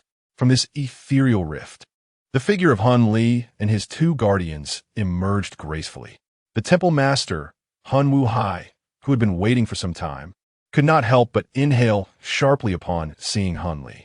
After thoroughly refining the 10,000 souls in pill within the temple's secret domain, Han Li had ascended to the threshold of the semi-saint realm. The ancient and ethereal aura radiating from him sent a shiver down Han Wuhai's spine. Congratulations, Divine Sun, on reaching the semi-saint realm. Han Wuhai bowed respectfully. The semi-saint realm transcended the supreme level, slightly boosting their odds in the competition for the Divine Sun title. Han Li licked his lips, a chilling expression crossing his face. This time, in the contest for the Divine Sun's ascendance, my Han family must secure the first position. We shall then enter the Xiankei Heavenly Gate and step into the Saint Realm in one fell swoop. We must make the entire Taishao sacred domain aware that our Han family is the strongest. As his words fell, Han Li flipped his right hand, revealing a crystal stone in his palm. The names of Wang Qing, Han Li, and Hong Shitian flickered upon it. Wang Qing posed no threat. However, Hong Shitian would prove somewhat troublesome. Yet now that he had attained the semi-saint realm, Han Li was confident that Hong Shitian would not be his match. Suddenly, Han Li noticed the area inscribed with Wang Qing's name dimming, the brilliant glow fading until it extinguished completely. This scene startled even the two guardians beside him. The breath has extinguished? Han Li gazed incredulously at the crystal stone in his hand. How can this be? Could it be that a saint has acted in this small southern region? Upon reaching the supreme realm, one could attach their life essence to the crystal stone. If the individual perished, the essence would also dissipate. This unfolding event left Han Li and his companions perplexed. Although there were numerous supreme beings in the southern region, it was important to note that Wang Qing was accompanied by two family guardians, each of whom must possess at least the semi-saint level of power. It was exceedingly rare for a semi-saint to eliminate another of the same tier. Thus, only a saint could easily dispatch Wang Qing and his guardians. Could it be that the regional lord of the southern imperial continent has intervened? Han Wuhai furrowed his brow. Unlikely. Han Li shook his head. That saint has no enmity with the Wang family. Moreover, even if Wang Qing is unruly, he would not dare to act recklessly before a saint. After pondering for a moment, Han Li continued. In any case, Wang Qing's demise is advantageous for us. With one spot vacant, our chances improve. Those saints were formidable. Han Li did not regard them with undue concern. After all, which family capable of dominating the Taishao sacred domain did not possess a saint? My purpose for coming to the southern imperial continent has been fulfilled. I shall return immediately to the Taishao sacred domain, Han Li declared, looking towards Han Wuhai. You must make arrangements for this side.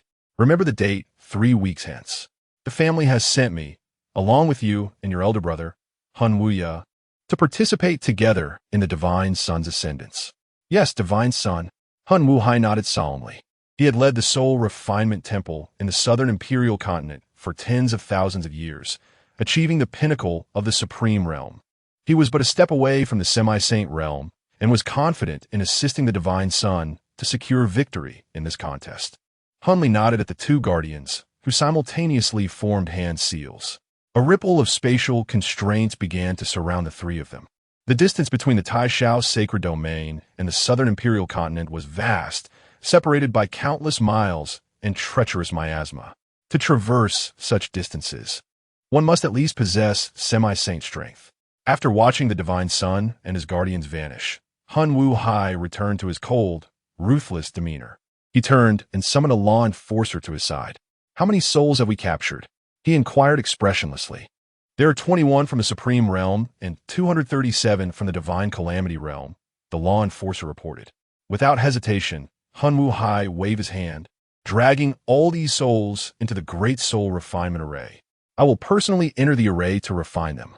Though refining souls through the array was not as potent as using the 10,000 soulsine pill, it would allow him to glimpse the strength of a semi-saint. Yes, Temple Master, the law enforcer nodded. Less than half a day later, chilling screams echoed once more across the Ghost Cry Plains, the final cries of souls being refined. In a bustling city within the southern imperial continent, known as Guyong City, the locale's proximity to a fiery mountain range rendered its climate somewhat sweltering. Despite the heat, Guyong City thrived as a vital transportation hub among dozens of surrounding cities, bustling with both practitioners and ordinary folk. Most inhabitants were cultivators, born of an environment that fostered their fiery disposition, making them adept in the arts of cultivation. The city lord of Guyong City had also ascended to the 8th layer of the Supreme Realm. While not on par with top-tier sects like the Heavenly Fire Divine Sect, he could maintain the city's prosperity. At the Yi-Pin Immortal Residence, Hong Shi Tian assured Lin Chong, "Rest easy, Brother Lin.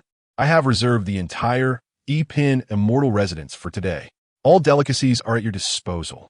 With the Divine Son from the Taishao Sacred Domain personally covering the expenses, the other practitioners in the residence readily vacated after accepting Hong Shi Tian's spirit stones. Hong Shi Tian had arranged for the entire Yi-Pin Immortal Residence to prepare a feast of rare delicacies. At this moment, he turned to Lin Chong, patting his chest as he spoke. "You, Divine Son, are quite generous with spirit stones." Lin Chong, seated in the hall of the Yi-Pin Immortal Residence, had made arrangements with his senior brother Xiao Jin to gather their respective opportunities before convening in Guyong City. Upon witnessing Hong Shi Tian's willingness to pay tenfold for the reservation and dismiss the other practitioners, he was taken aback. "Brother Lin, you speak as if it is unusual." Hong Shi Tian paused, realizing that even a divine son needed to pay for meals. Lin Chong shook his head.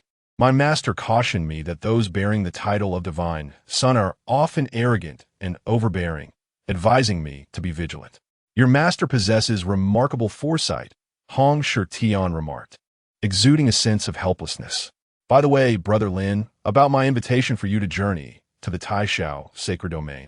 Lin Chong's expression returned to calmness, his voice devoid of any emotion.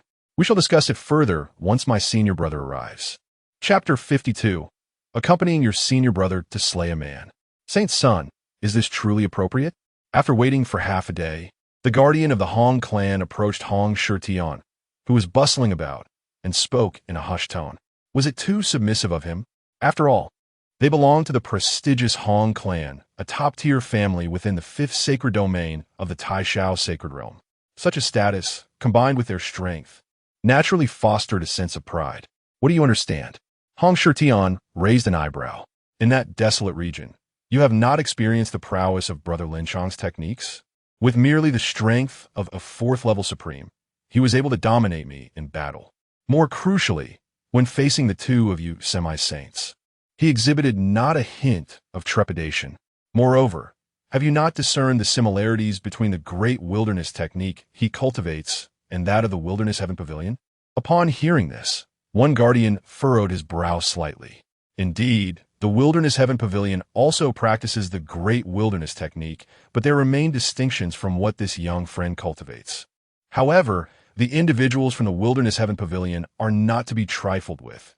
Even our Hong clan cannot claim to fully suppress them. "I understand." On Shixiong nodded. Brother Lin Chong will naturally have no ties to the Wilderness Heaven Pavilion. Yet, you are aware of the formidable nature of the Great Wilderness technique. If the opportunity arises, I must invite Brother Lin Chong to join us at the Saint Sun Cloud Summit, even if it means offering greater incentives. Upon hearing this, the two guardians ceased their further discussions. Outside of Guyong City, Xiao Jin and Qin Yuan had arrived at the city gates. "Master, this is Guyong City." Qin Yuan smiled and nodded, gazing at the ancient city gates. "Let's proceed to the Yi-Pin Xianju." Upon arriving, Qin Yuan activated his formidable spiritual perception, swiftly grasping the entire situation within Guyong City. Within the Yi-Pin Xianju, he sensed the presence of his disciple, Lin Chong, along with 2 semi-saints and 1 ninth-level supreme. Moments later, Lin Chong, seated within the Yi-Pin Xianju, suddenly rose to his feet. In his sensing, he realized his senior brother Xiao Jin had arrived. Hong Shitian beside him also jolted, standing up in haste. Their curiosity piqued about Lin Chong's peculiar senior brother. Outside the building, 2 figures strolled leisurely toward the hall. One was clad in dark robes, a gentle smile adorning his face, his eyes sparkling like stars, seemingly capable of piercing the very souls of those before him. Beside him, a man donned fiery attire, a flame lotus mark on his forehead resembling a real flame, poised to ignite at any moment. Lin Chong, look who has come. Xiao Jin's gaze swept over Hong Shitian and his companions before landing on the 2 figures. Lin Chong, now within the hall, could hardly believe his eyes. After confirming he was not hallucinating, his eyes brimmed with tears. He stepped forward, kneeling straight down with a thud. Master! The tremor in his voice unmistakably conveyed his overwhelming excitement. He had not seen his master for over 10,000 years. Beep! Congratulations, host, for completing a trigger task. Student's fortune critical reward begins to reflect. Congratulations, host, for obtaining 200 billion fortune points. Qin Yuan beamed with pride. With a gentle gesture, he lifted Lin Chong. As Lin Chong recounted the arduous journey of the past 10 millennia, Hong Shitian stood beside, somewhat dazed. He nudged the guardian of the Hong clan beside him. Did I sense incorrectly? The one referred to as Master by Lin Chong possesses only first-level supreme strength, does he not? It appears so, the guardian replied, momentarily taken aback. The man beside him wields the most potent fire attribute techniques. Though his true strength is uncertain, he likely is not weak. Moments later, Qin Yuan's gaze fell upon Hong Shitian. You are Hong Shitian? Ah! Hong Shitian cleared his throat. His sensing indicated that the man before him only possessed first-level supreme strength. Yet, since Lin Chong revered him as master, he could not possibly be merely that strong. Therefore, it must be a disguise. Hong Shitian, with a rugged exterior, possessed a keen mind. He swiftly approached Qin Yuan, speaking respectfully, Yes, senior. I heard from my disciple that you intend to collaborate with him to participate in this Saint Sun Cloud Summit and secure a place among the top 3. Qin Yuan narrowed his eyes, smiling. Ahem. Senior. This is a misunderstanding. Is surely a misunderstanding. Hearing this, Hong Shitian coughed vigorously. We are cooperating, not using you. You see, should we secure a top 3 position, we would have the opportunity to enter the Xianke Tianmen. This is a splendid chance to step into the realm of saints. Surely, senior understands this? Hong Shitian completely disregarded Qin Yuan's apparent first-level supreme strength. The fact that 2 semi-saints from his clan could not discern the true realm of this individual indicated that the counterpart's strength was at least that of a saint. The Xianke Tianmen. Qin Yuan lightly tapped his fingers on the table, then glanced at his 2 disciples. Xiao Jin and Lin Chong possessed remarkable talent and exceptional roots.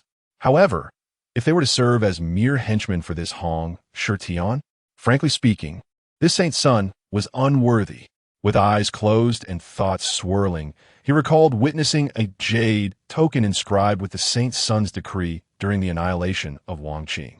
Just as he prepared to retrieve it, a surging wave of black soul energy suddenly manifested above Guyong City, enveloping the skies like dark clouds.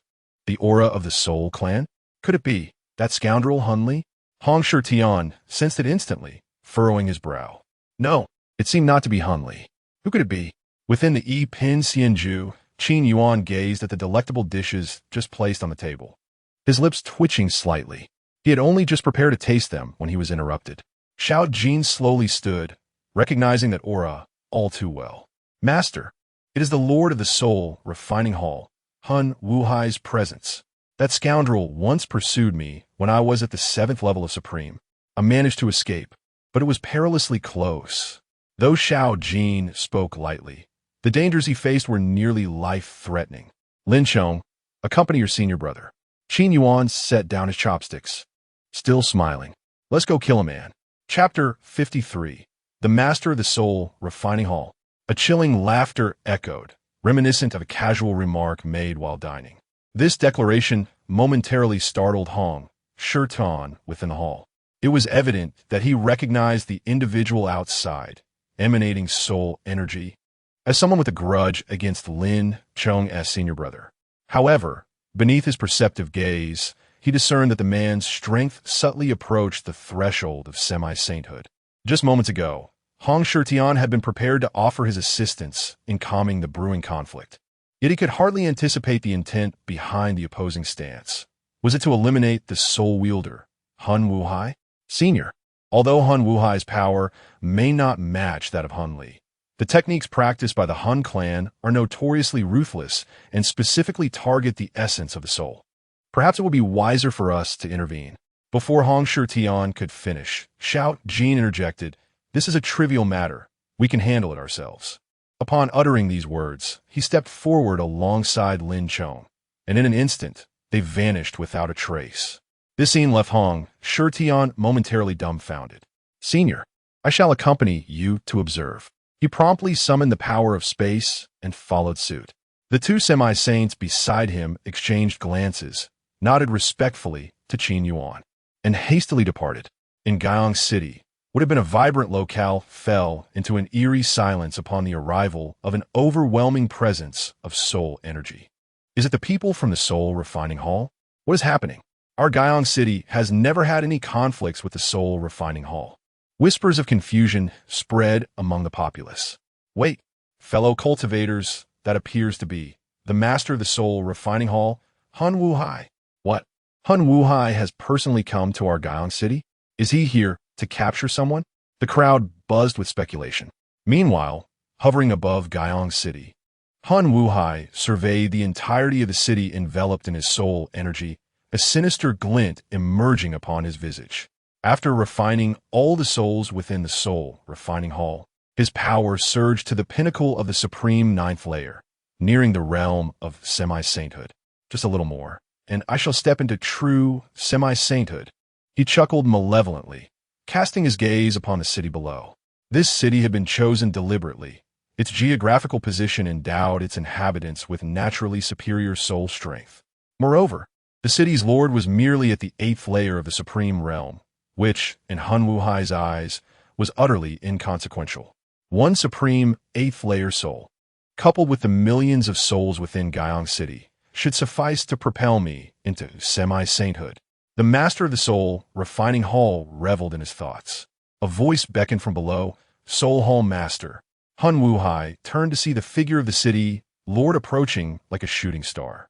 Upon recognizing the identity of the individual, his countenance darkened further. "Soul Hall Master, our Guyong City has always maintained a stance of non-aggression. The residents here are peaceful and law-abiding. Is there a grievance that has arisen?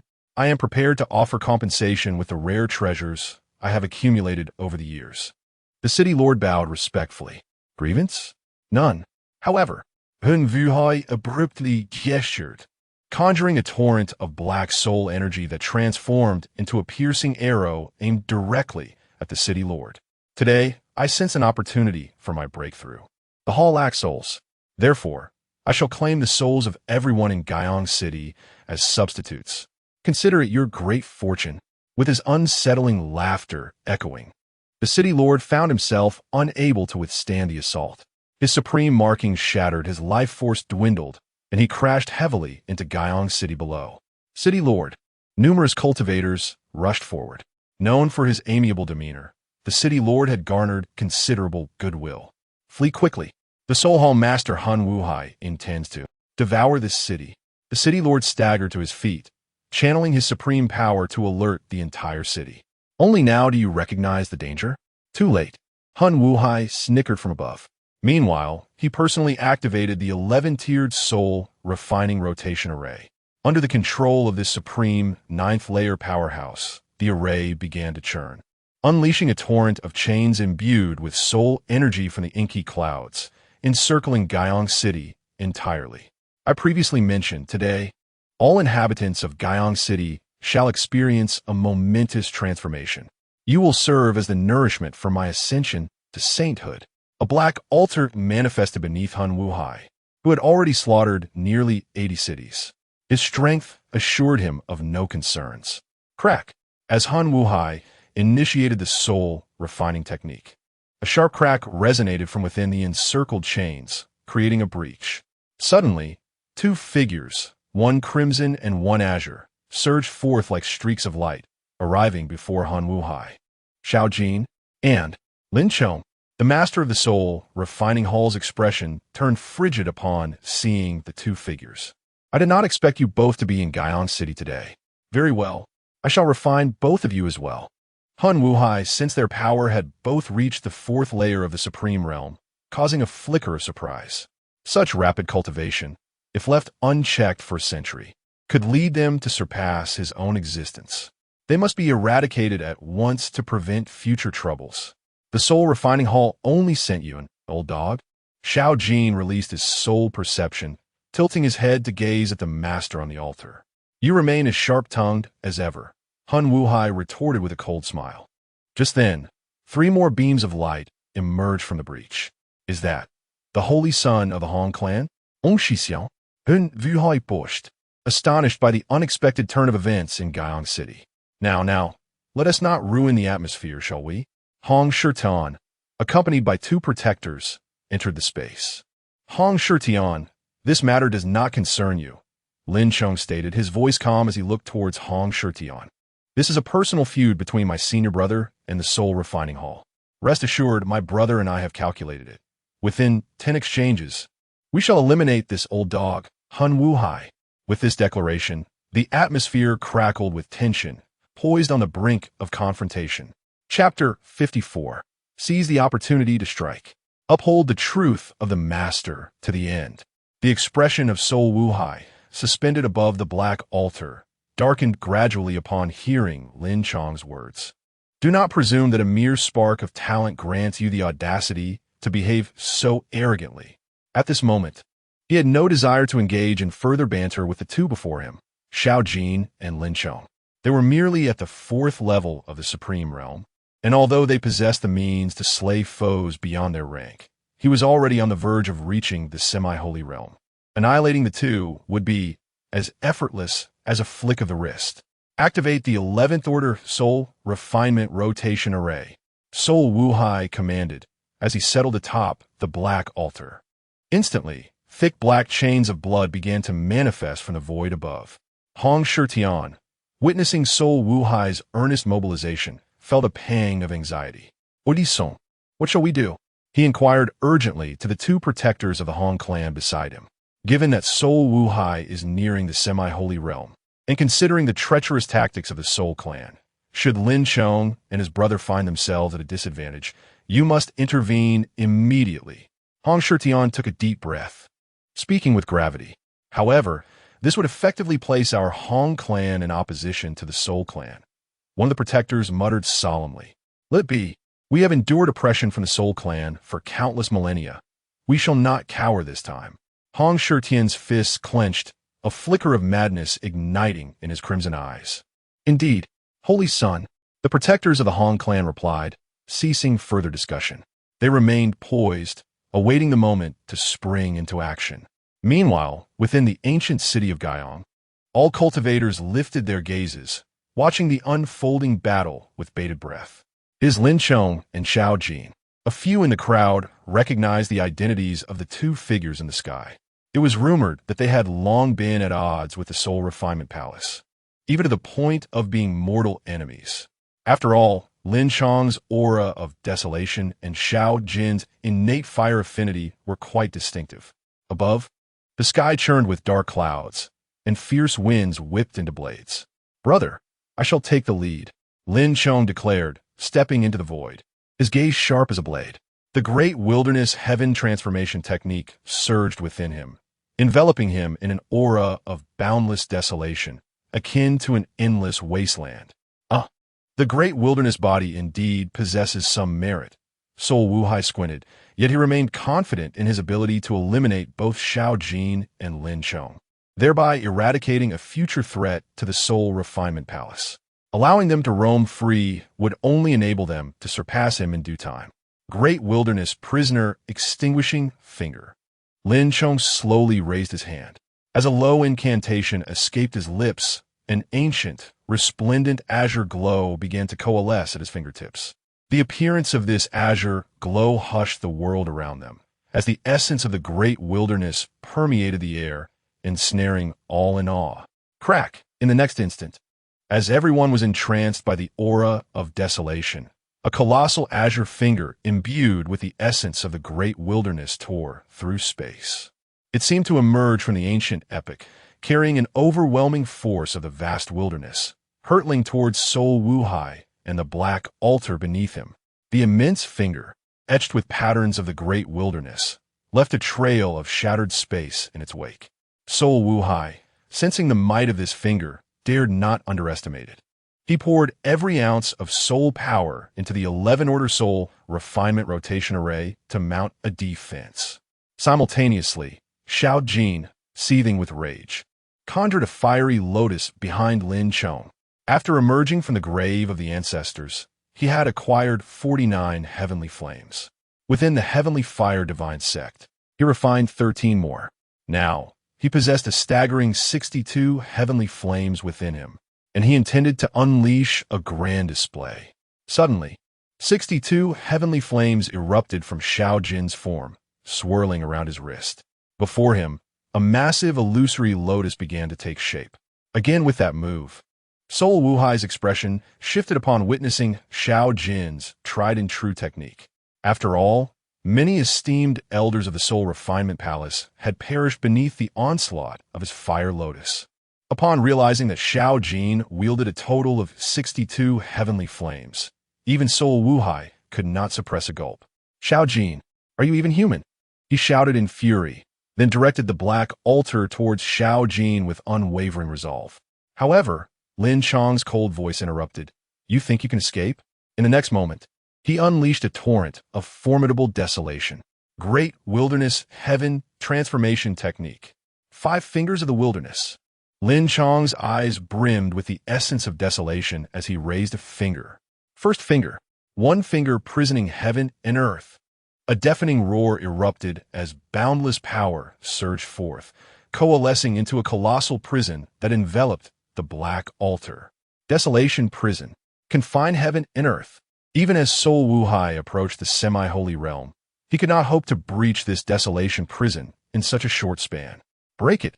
Sol Wuhai bellowed, summoning a torrent of soul power. The chains intertwined, forming a massive black dragon that lunged towards the desolation prison, gnawing at it. The azure prison dimmed under the weight of the assault, yet Lin Chong offered no respite. 5 fingers of the wilderness. Second finger. 2 fingers shattering mountains and rivers. Once more, a colossal azure finger emerged from the void, infused with the devastating power of the great wilderness, a pure torrent of destructive force capable of obliterating all matter. Boom! The finger struck the black altar with tremendous force, causing the dark clouds above to convulse violently, churning with overwhelming energy. Within the altar, Sol Wuhai's mouth bled slightly, disbelief clouding his eyes. This youth was as troublesome as his brother. Gritting his teeth, he summoned every shred of his soul power. Lin Chong, seizing the moment, unleashed another strike. His master had taught him that when faced with a mortal enemy, one must wield their full strength. If the opponent was injured, one must attack with even greater ferocity. Seize the opportunity to strike while they're down. This was the truth he upheld. Lin Chong embodied his master's teachings without falter, denying Sol Wuhai any chance to breathe. The final 3 fingers of the 5 fingers of the wilderness surged forth in swift succession. Third finger. 3 fingers exterminating divine souls. Fourth finger. 4 fingers sealing reincarnation. Fifth finger. 5 fingers transforming into nothingness. The great wilderness 5 fingers unleashed their ferocity, embodying the tenet of seizing the opportunity to strike while the enemy is weak. Lin Chong had committed to this principle wholeheartedly. Chapter 55. I'll expose you all. The Great Wilderness Celestial Art, coupled with Lin Chong's Great Wilderness Body, along with the years of honing his understanding of the 5 fingers of the Great Wilderness. He unleashed all 5 fingers in unison. The ferocious force surged forth like a boundless ocean, one finger after another. The soulless sea had no time to react. Is this even possible? Gazing at the black altar, which was already showing signs of fracturing, soulless sea's eyes widened with fury. If the black altar were to be shattered by external force, the 11th level soul refining array would collapse without a fight. Yet, he never expected that he was already on the brink of semi-saint power. Lin Chong, on the other hand, was merely at the 4th heaven of the supreme realm. It is not uncommon for prodigies to exhibit the ability to battle above their level, something soulless C himself understood well, as he was a prodigy too. However, how could Lin Chong, at the 4th heaven of the supreme realm, completely dominate him, who was on the threshold of semi-saint? Is this still a mere human? Indeed, those who could stand shoulder to shoulder with Xiao Jin as brothers were not to be trifled with. At that moment, the last 3 fingers of attack struck fiercely. Soulless C could only desperately defend his black altar. If the altar were destroyed, he would truly be unable to ascend to the semi-saint level in such a short time. However, the power of the great wilderness 5 fingers was overwhelmingly strong. Even as soulless C fought with all his might to defend, he could only watch helplessly as the 11th level soul refining array continued to shatter. This scene had long left Hong Shirtian and his 2 family protectors utterly dumbfounded. Although they had sensed Lin Chong's exceptional talent and strength from their previous encounters, they never expected that Lin Chong alone could suppress soulless C. Not to mention that behind him stood a brother who was preparing a formidable attack. Soul Old Dog, the grudge from the past would surely be repaid today. Just as soulless C felt relieved that he had withstood Lin Chong's great wilderness 5 fingers attack, a voice suddenly resonated behind him. Moreover, he could sense a pulsating energy nearby that seemed capable of annihilating the heavens and the earth. Turning around, soulless C saw Xiao Jin standing 100 feet away, suspended in the air. Yet, in his right hand, he held a colossal fire lotus. The fire lotus shimmered with myriad colors, exuding an aura of world-destroying might as it slowly rotated. 62 hues of heavenly fire continuously shifted within it. Cold sweat began to bead on soulless C's forehead. Back then, you let me escape, and this is what you were. Xiao Jin gestured downward with his left hand, giving a thumbs down. Now, if you can escape, this is what you'll be. He then flashed a thumbs up toward soulless C. This series of gestures seemed to have become Xiao Jin's prelude to unleashing a great move. In response, soulless C let out an enraged shout. Standing atop the black altar, he forcefully clapped his hands together. Countless black runes surged forth from the altar, representing the primal power of the formation, coupled with soulless C's devoted infusion of spiritual energy. The power was rapidly escalating. A gigantic black vortex had already materialized above him, seemingly capable of devouring souls. At the same time, Xiao Jin also moved. His eyes sparkled with a crimson gleam, and his body was entwined with blazing heavenly fire. As he took a step forward, flowers of fire blossomed beneath his feet. He resembled a war god amidst a sea of flames, the enormous fire lotus quickly zeroing in on the black altar. As the 62-color supreme fire lotus sped forth, the petals began to unfurl, each bloom carrying with it a wave of world-destroying energy. 62-color supreme lotus. A low shout erupted from Xiao Jin. The fire lotus, now hovering at the vortex of the black altar, unleashed a blinding radiance. The brilliance shone like the sun. The terrifying energy capable of incinerating all within the fire lotus was released in that instant. With a resounding boom, the moment the fire lotus detonated, the black vortex conjured by soulless C was instantly vaporized, and his very being suffered unprecedented devastation.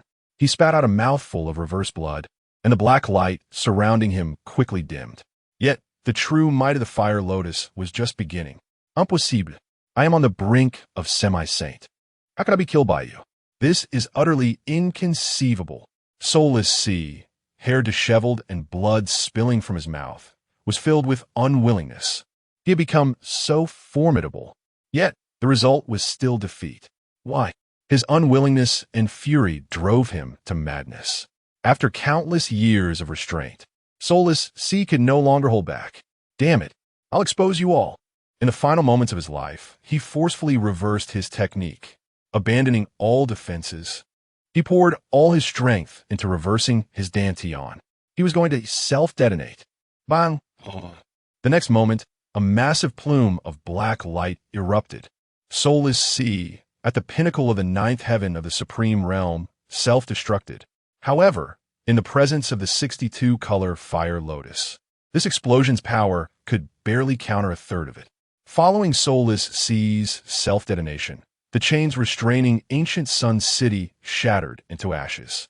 The sky cleared once more, leaving behind a myriad of strange rays of light, illuminating the vibrant colors of ancient Sun City below. Brother Xiaojin, you were too swift. It's a pity about the treasures on that old dog, Lin Chong remarked, gazing at the radiant sky in awe. Seeing this, Xiaojin opened his right palm, revealing a spatial ring from the soul family resting within. Rest assured, junior brother, we won't forget what our master taught us. The two exchanged a glance, both bearing smiles. Meanwhile, Hong Shitian felt somewhat unwell. Had Soulless C really perished? One of the protectors beside him swallowed hard. He is dead. Moreover, this protector of the Hong family shifted his throat nervously, gazing apprehensively at the strange phenomena above. The finger techniques and the fire lotus technique just now, I can't guarantee I could withstand them. They had witnessed the entire battle unfold. Reflecting upon it, if it were them in that situation, even a bona fide semi-saint might not emerge unscathed from the combined onslaught of the fire lotus and finger techniques. This battle's phenomena had surpassed the level of the supreme realm. Odisson. It seems that only if the two of us joined forces with all our might could we possibly unleash such power, another semi-saint protector whispered.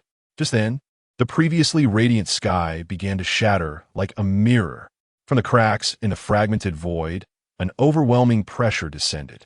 The two semi-saint protectors beside Hong Shitian sensed it, and their expressions shifted dramatically. In the sky, a phantom figure of a semi-saint loomed, seemingly occupying the entire firmament. He slowly opened his tightly shut eyes, and the pressure of a saint suddenly descended. Holy Son, this is the manifestation of a saint, is a genuine saint. The protector of the Hong family immediately activated the power of the Saintess resonance to assist Hong Shitian in resisting the Saintess pressure. Though that saint's manifestation did not intentionally release pressure, it was, after all, a true saint. Moreover, in the southern region of the imperial continent, a death order from the Taishao sacred domain as strongest three palaces warned that no beings of the saint realm were permitted to tread here. The domain lord of the imperial continent was the only saint within the empire. At the same time, he was a saint dispatched from the Taishao palace. Clearly, the fluctuations of this battle had exceeded the supreme realm, drawing the domain lord to descend upon this place. Chapter 56. What of the sage? Let him be the true sage, above the ancient city of Yang, as they gazed upon the shattered space surrounding them. The oppressive force emanating from the sage weighed heavily on Xiaojin and Lin Chong. Their eyes began to blaze with fervor. This was their inaugural encounter with the true pressure of a sage. Though it was not directed at them, they could still perceive that all their capabilities were being suppressed by the might of the sage's domain. Below the sage, all are but ants. This is because, upon entering the realm of the sage, one can condense their own sage embodiment. The so-called sage embodiment represents a profound understanding of the principles governing a realm. It enables one to manifest their sanctity before others from millions of miles away. It also allows for a swift traversal across vast distances, bringing one's true self to bear. Moreover, one significant aspect of entering the sage realm is the possession of a formidable ability, the sacred rhythm. This power, surpassing the essence of celestial energies, can only be truly harnessed after one attains the sage realm. Techniques unleashed through the sacred rhythm will possess power hundreds of times greater than ordinary spiritual energy. This explains why a sage can effortlessly slay those of half-sage status. Although this pressure could not rival even a hair of their master, it nonetheless exerted a certain weight. As Xiao Jin felt the sage embodiment as force, the fiery lotus mark between his brows began to shimmer. The heavenly flames engulfing him began to grow, and he faced the sage without an ounce of fear. Lin Chong, standing beside him, mirrored this sentiment. His right hand discreetly began to channel the ancestral heaven prison-melting finger. Should the sage make a move, he would respond instantly. Fear? That word was entirely absent from his vocabulary. Hong Shitian, observing these two fearless souls, could not help but gasp. After all, it was a sage. As the holy son of the Hong family, he understood just how terrifying the power of a sage could be. A sage's wrath could obliterate an entire continent. In other words, if this continent were to provoke that sage, total annihilation would be within reach. Who is this person? So formidable? Suddenly, a clear voice rang beside Hong Shitian. Even the two half-sage protectors felt a tightening in their hearts, prompting them to activate their internal arts. Turning, they discovered that Qin Yuan had somehow appeared beside him, unnoticed by anyone, not even the half-sages. Senior, Hong Shitian hastily saluted Qin Yuan with a gesture of respect, for he suspected this elder might also be a sage. In response to the elder's inquiry, he explained that this was the lord of the southern domain of the imperial continent, dispatched from the Taishao holy domain's strongest triad palace to guard the imperial continent. His name was Wang Yuanhe, revered as the sage of Yuanhe within the Taishao palace. Having entered the sage realm 30,000 years ago, his strength hovered between the early and mid stages of sagehood. Once one reaches the sage realm, distinctions among the 9 heavens cease, being categorized instead into early, mid, late, and peak stages. Though divided into 4 minor realms, the difficulty of advancing from early to mid-sage is comparable to that of an ordinary person entering the sage realm anew. Thus, a mid-stage sage can effortlessly overwhelm multiple early-stage sages. The same holds true for late-stage versus peak-stage sages. The Taishao Holy Domain's strongest triad palace and the sage of Yuanhe. How intriguing. After extracting a few key terms, Qin Yuan remarked, "So, compared to your Hong family, which is stronger?" Naturally, the Taishao palace is somewhat stronger. Our holy son, Yuntian, is the master of the triad palace and the one hosting it. The Taishao Holy Domain consists of the Taishao Palace, the Taiqin Palace, and the Tailan Palace. Having grasped the situation, Qin Yuan nodded in acknowledgement. Meanwhile, the sage embodiment in the sky seemed to intensify its oppressive aura, for he noticed that some individuals remained upright despite the overwhelming sage pressure. This was a blatant affront to his dignity. Millions of miles away, atop a mist-shrouded peak, a magnificent cloud crane lay quietly, with an elderly man seated upon its back. The old man slowly raised his head, surprise and a hint of displeasure flickering in his eyes. The two youths in the sky were rather interesting. However, their imposing demeanor was excessive. Their character required refinement. The old man waved his hand, and the sacred rhythm's power silently traversed millions of miles. Above the ancient city of Yang, the sage embodiment now carried an air of thinly veiled anger. A torrent of overwhelming pressure cascaded down. In that moment, even Hong Shitian and the two half-sage protectors could not withstand this force, their forms beginning to bend under its weight. Lin Chong, we should retreat. Let us not provoke the sage. Though Hong Shitian felt little fear towards the sage, he did not wish to invite unnecessary trouble for his family. Retreat? In the distance, feeling the terrifying sage pressure, Lin Chong's azure eyes brimmed with boundless battle intent. My spine has only bowed for my master. With that declaration, he began to channel the great ancestral heaven transformation technique with all his might. Then, he raised a finger, ancestral heaven prison-melting finger, beside Lin Chong. Xiao Jin threw back his head and laughed uproariously. Ha ha ha, my junior brother speaks true. You think we'll bow down? Dream on. A sage? Pretending to be divine. How dare they claim the title of sage? I am the one who embodies the sage. As Xiao Jin finished, the heavenly flames enveloping him surged forth, and a colossal phantom palm materialized before him. Heavenly flame krisi schönborn. What if he is a sage? With my master present, Even if he is at the peak of sagehood, he shall not be spared. Hong Shirtan gazed at the frenzied duo, his eyes widening in disbelief. But that is a sage. Are they truly unafraid? Senior? He stammered, swallowing hard as he looked towards Qin Yuan. Remain calm. Qin Yuan replied with a gentle smile. What a sage! If he does not reveal his sanctity and pressure others, I could still discern reason. However, this sage of Yuanhe insists on employing his embodiment from millions of miles away to suppress us. I regret to inform you, but even a sage must be dealt with. Tilting his head, Qin Yuan squinted at the sage embodiment. You wish to know how I intend to proceed? The usual way, a grand celebration, a feast of epic proportions. Chapter 57. What do you, a mere dog, bark before me? Wild dog sage? What a sage? Deal with him. Must we still adhere to the customs of the village? 8 dishes and 1 soup, a grand affair. After listening to Qin Yuan's words, Hong Shirtian's pupils trembled violently. He had encountered many who spoke harshly, but never had he witnessed such ferocity. This declaration completely disregarded the presence of the distant crane sage. In tens of thousands of years, it was the first time he had heard such audacity. In the sky, the enormous manifestation of the sage seemed to have heard Qin Yuan's words. A voice like thunder suddenly erupted in the air. Even those within the ancient city of Gaiyang heard it clearly. It's over. The sage is furious. When a sage is enraged, it can doom an entire region. This statement was not without merit. At this moment, Lin Chang's archaic heaven prison destruction finger and Xiao Jin's burning heaven creation palm had fiercely struck against the sage's manifestation. The forceful attack caused the sage's manifestation to ripple, as if disturbed by waves. You youngsters, the manifestation of the sage is not something that can be shattered by brute strength. The voice of the crane sage reverberated slowly.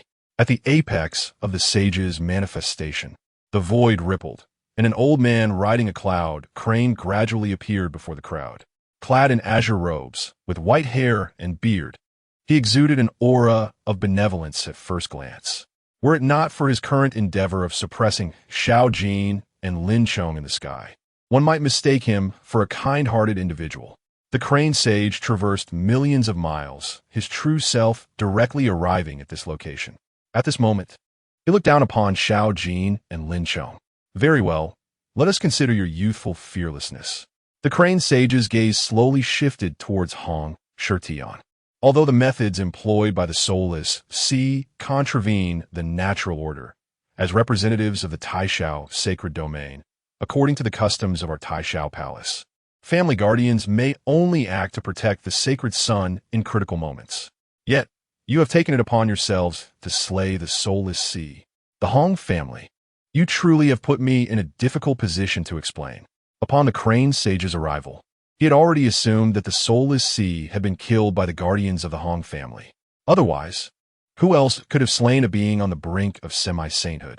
Crane sage, you have misunderstood. The guardian of the Hong family cleared his throat. Just as this guardian was about to clarify, Hong Shirtan suddenly stepped forward and spoke in a low voice. Crane sage, it was I who commanded the family guardians to eliminate the soulless sea. The reason being, he activated the cruel soul refining great array against me. Upon hearing this, the crane sage's eyelids lowered slightly. The oppressive aura of the sage descended upon Hong Shirtian. The 2 guardians beside him quickly attempted to shield him with sacred resonance, but proved futile. The 3 felt as if an insurmountable mountain loomed before them, pressing down with great force. Xixiao, though you hold the esteemed title of the Holy Son of the Hong family, do not forget that you represent your family in the Sacred Sun's Cloud Summit. You have come to this realm in search of opportunities, not to engage in slaughter. According to the rules of the Sacred Sun's Cloud Summit, you must surrender your Sacred Sun token. The crane sage stated indifferently. The Holy Sun, the 2 guardians of the Hong family became anxious upon hearing this. This was a once-in-50,000-year event. For each family, it represented an immense opportunity, which family could endure for 50,000 years without faltering. Thus, the Hong family must possess fresh bloodlines. Hong Shirtian was the Holy Son cultivated with utmost effort by the Hong family, the strongest among his peers. All members of the Hong family placed their hopes upon him. They could not afford to lose the right to participate in the Sacred Sun's Cloud Summit over this matter. Silence. I am well aware of my situation. Hong Shitian glanced at Xiao Jin and Lin Chong. He understood that this would be a gamble. Even if he managed to participate in the Sacred Sun's Cloud Summit, he could hardly secure first place. Even a top 3 finish would merely extend the family's legacy for another millennium. If they wished to endure for the long term, they needed to secure a true prodigy. In Hong Shitian's eyes, Xiao Jin and Lin Chong were the genuine prodigies. Therefore, the Crane Sage said leisurely, Hong Shitian, hand over the Sacred Sun token. Then, the 2 semi-saints beside you shall present their innate spiritual consciousness. I need to report back to the Taishao Palace. After all, you have killed someone under the jurisdiction of my Taishao Palace. Upon hearing this, Hong Shitian's expression shifted slightly. Crane Sage, I can surrender the Sacred Sun token. However, my 2 kin acted upon my command. Therefore, before Hong Shitian could finish, the Crane Sage's amiable countenance began to grow icy. This is not a request, but an order. The Hong family has been somewhat arrogant in recent years. It seems necessary for me to notify the Taishao Palace to discipline your Hong family. With these words, the accompanying pressure from the sage followed. Under the weight of the sacred might, Hong Shitian and the 2 guardians looked extremely grim. Odison, perhaps we should just present our innate spiritual consciousness, the guardian murmured. The Taishao Palace, one of the 3 strongest palaces in the Taishao sacred domain, held immense power. The Hong family could not afford to provoke them. Just as Hong Shitian found himself at a loss, a clapping sound suddenly erupted. Clap, clap, clap. Qin Yuan applauded with a smile on his face, gazing at the Crane Sage seated upon the cloud crane, then at Hong Shitian. What a wonderful display of coercion, a scene of the mighty oppressing the weak. That so-called wild Crane Sage. Congratulations, you have become a qualified sycophant of the Taishao Palace.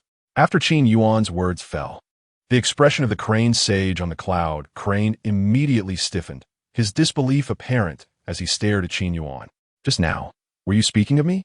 He could scarcely believe that this ant of the first level of the Supreme Realm had the audacity to utter such words. No, Qin Yuan shook his head, letting out a sigh. I was referring to a dog. Upon this remark, Hong Shitian and the 2 guardians beside him were rendered completely speechless. They understood that Qin Yuan was undeniably strong, but his manner of speaking was extraordinarily ruthless. Yet, how satisfying it sounded. Preposterous. Who do you think you are? An ant of the Supreme Realm dares to speak out? The Crane Sage atop the cloud crane was seething with rage. When did a mere Supreme dare to speak so brazenly before him? You, as the Lord of the southern domain of the Empire, permitted the soul refining hall to harm the innocent. Had we not been present today, this ancient city would have long since turned into a ghost town. To speak frankly, Qin Yuan shook his head. Even a dog would manage better than you in terms of governance. Furthermore, what do you, a mere dog, have to say before me? I observe your knowledge as hollow, your sacred resonance superficial. How do you dare claim to be a sage? With such a realm achieved through mere pill-popping, you have the audacity to flaunt your divinity in public? Do you truly consider yourself something of worth? Oh, right, you're not something of worth, for things cannot cultivate. Am I right, wild dog sage? Upon hearing their master's words, Xiao Jin and Lin Chong both displayed expressions of pride. The prowess of my master transcends the heavens and the earth. Moreover, his verbal prowess is nothing short of terrifying. Indeed, they have never witnessed anyone capable of contending with their master. As expected, the distant sage, perched upon the back of a cloud crane, trembled with rage upon hearing those words. It seemed that in the next moment, he would unleash his wrath. Chapter 58. The True 5 Fingers of the Wasteland. What did you just call me? The far-reaching Saint of Crane, seated atop the back of the cloud crane, was on the verge of losing composure. Who was he? He was the sole saint of the southern domain of the Empire. Typically, he resided in the cloud Crane Mountain Range, where the surrounding beings revered him as if on a pilgrimage. When had anyone ever dared to address him so insolently? Indeed, had he grown so accustomed to reverence that he could hardly fathom such disrespect? Is this a death wish? Truly, after attaining sainthood, one's would seem to diminish. You wish to hear me insult you once more? Very well, I declare you the saint of wild dogs. Have you understood? Qin Yuan was nearly speechless. You! Such audacity! The pressure of the far-reaching saint. At that moment, the far-reaching saint of Crane, finally, could no longer restrain himself. An overwhelming fury transformed into an unparalleled aura of supremacy. He resolved to directly crush this audacious individual beneath the weight of his saintly power. Observing the immense pressure emanating from the saint's form in the air, Hong Shitian was nearly petrified. The sheer recklessness of Qin Yuan had already left him speechless. Now, witnessing a saint unleashing their full might, it felt as though the heavens themselves were about to collapse. The manifestation of a saint is but a mere shadow, inferior to that of a dog, Qin Yuan mused, shaking his head. He then turned to Xiao Jin and Lin Zhong. Lin Zhong, disciple is here. Lin Zhong responded immediately. Previously, I observed your finesse in the five-finger technique of the wasteland, and it has reached a modest level of accomplishment. However, it remains merely a modest accomplishment. As Qin Yuan slowly raised his right hand, the aura surrounding him began to grow increasingly desolate and barren. A strand of power, akin to that of the wasteland, began to surge forth. Now, I shall demonstrate the true five fingers of the wasteland using this so-called wild dog saint. Yes, Master, Lin Zhong exclaimed, his expression filled with excitement. He was finally able to witness his master in action once more. A millennium ago, he had witnessed his master's might in the ancient wasteland tomb, an awe-inspiring display of power that rendered any adversary insignificant in comparison. Wasteland Captivation Finger. Five-finger technique. First finger. Captivate the heavens and earth. Qin Yuan pointed a finger towards the far-reaching saint of Crane. In an instant, the entire space was suffused with a cerulean aura, a vast desolation permeating the atmosphere. The powers of the wasteland began to intertwine, forming an invisible cage. The moment the desolate cage coalesced, the saint's manifestation shattered into fragments. With a mere flick of his finger, he had obliterated the saint's form and extinguished his formidable aura without a trace. What? The far-reaching saint was taken aback. He had exerted his full strength to obliterate his opponent. Yet, the latter had effortlessly dismantled his might with a mere gesture, captivating the heavens and earth. All things must submit. The force of this finger seemed to grip the very essence of the world, freezing time and space. No technique could escape the confines of this cage. Qin Yuan regarded the far-reaching saint once more, extending a second finger. Second finger, shatter mountains and rivers. All returns to the void. In the void, a second colossal azure finger manifested. This finger was etched with the desolation of the wasteland, imbued with the power to reduce all to nothingness. Crack! The fabric of space could no longer withstand such tremendous force, fracturing inch by inch. At that moment, the spiritual energy of the world began to converge with fervor. The world trembled, mountains crumbled. Under the influence of this finger, it felt as if the very balance of existence had been disrupted. Space began to fracture, fissures like spider webs spreading outward. Mountains shattered, all returned to the void. In the wake of this finger, the far-reaching saint realized he could no longer harness the forces of the surrounding world. All energies, spiritual, lawful, spatial, and saintly, were under the control of this individual. Who was this person? His strength far surpassed that of supreme being. Even a saint could not possibly wield such formidable power. The far-reaching saint hastily channeled his internal energy, utilizing the essence of his saintly blood to protect himself from the ravages of the fissures. Senior, I was wrong. I shall depart at once. As the far-reaching saint sensed his protective essence depleting at an alarming rate, panic set in. Qin Yuan glanced at the far-reaching saint, then turned to Lin Zhong. Disciple, pay close attention. The first two fingers were merely the foundation of the five fingers of the wasteland, the weakest of them all. The last three fingers are the true killing moves. As his voice fell, Qin Yuan extended his third finger. Third finger, annihilate the soul. The yellow springs have no path of return. At this moment, as the third finger was slowly raised, a dark luminescence began to emanate from his fingertip. This light did not originate from the mortal realm, but from the depths of the yellow springs, infused with the essence of hellish power. This finger did not carry the grandiosity of the previous two. Rather, it was eerily silent. Yet, the strange power contained within was sufficient to freeze space and halt time. Wherever the phantom of this finger passed, any living being that made contact would have their soul instantly shattered, their essence drawn forth and refined into ethereal smoke. Returning to the cosmos, the eerie green finger pierced through the void, directly aimed at the far-reaching saint. "No, Senior, I truly repent. Spare me, spare me." At this moment, the far-reaching saint had already been ensnared in the air, rendered immobile since the first finger's manifestation. A saint? Now, he bore no semblance of a saint. The specter of death loomed over him, his essence locked by that eerie green finger. He could feel that should he make contact with it, his very soul would be obliterated. Even though he had ascended to sainthood, since his entry into this realm, he had regarded all who fell beneath him as mere ants. He had volunteered to oversee this southern domain of the empire, knowing that reaching the pinnacle of sainthood was his limit. Embracing the idea of being a leader among the lesser, he had come here to showcase his power, basking in the veneration of the masses. Yet now, as he gazed at that ominous green finger approaching, he found himself utterly powerless. In this moment, he realized that even a saint is not invincible. With a piercing sound, the yellow spring's green finger penetrated the far-reaching saint's chest. There were no visible wounds, yet the color drained from his face to an extreme pallor. The essence of his being was dissipating, his saintly form collapsing, and the power of his soul extinguishing. With just these first 3 fingers, he was already facing certain death. However, at that very moment, Qin Yuan's 4th finger followed suit. After all, he had yet to fully demonstrate the true 5 fingers of the wasteland to his disciple. Chapter 59. The Cycle of the Celestial River. The 5 fingers of the desolate sky. The 4th finger. The 4 fingers restrain the cycle.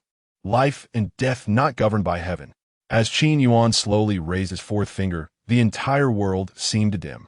Strands of the most ancient laws began to emerge. The power of reincarnation started to manifest. Suddenly, it was as if a chasm opened from one end of the firmament to the other. A celestial river appeared above the heavens.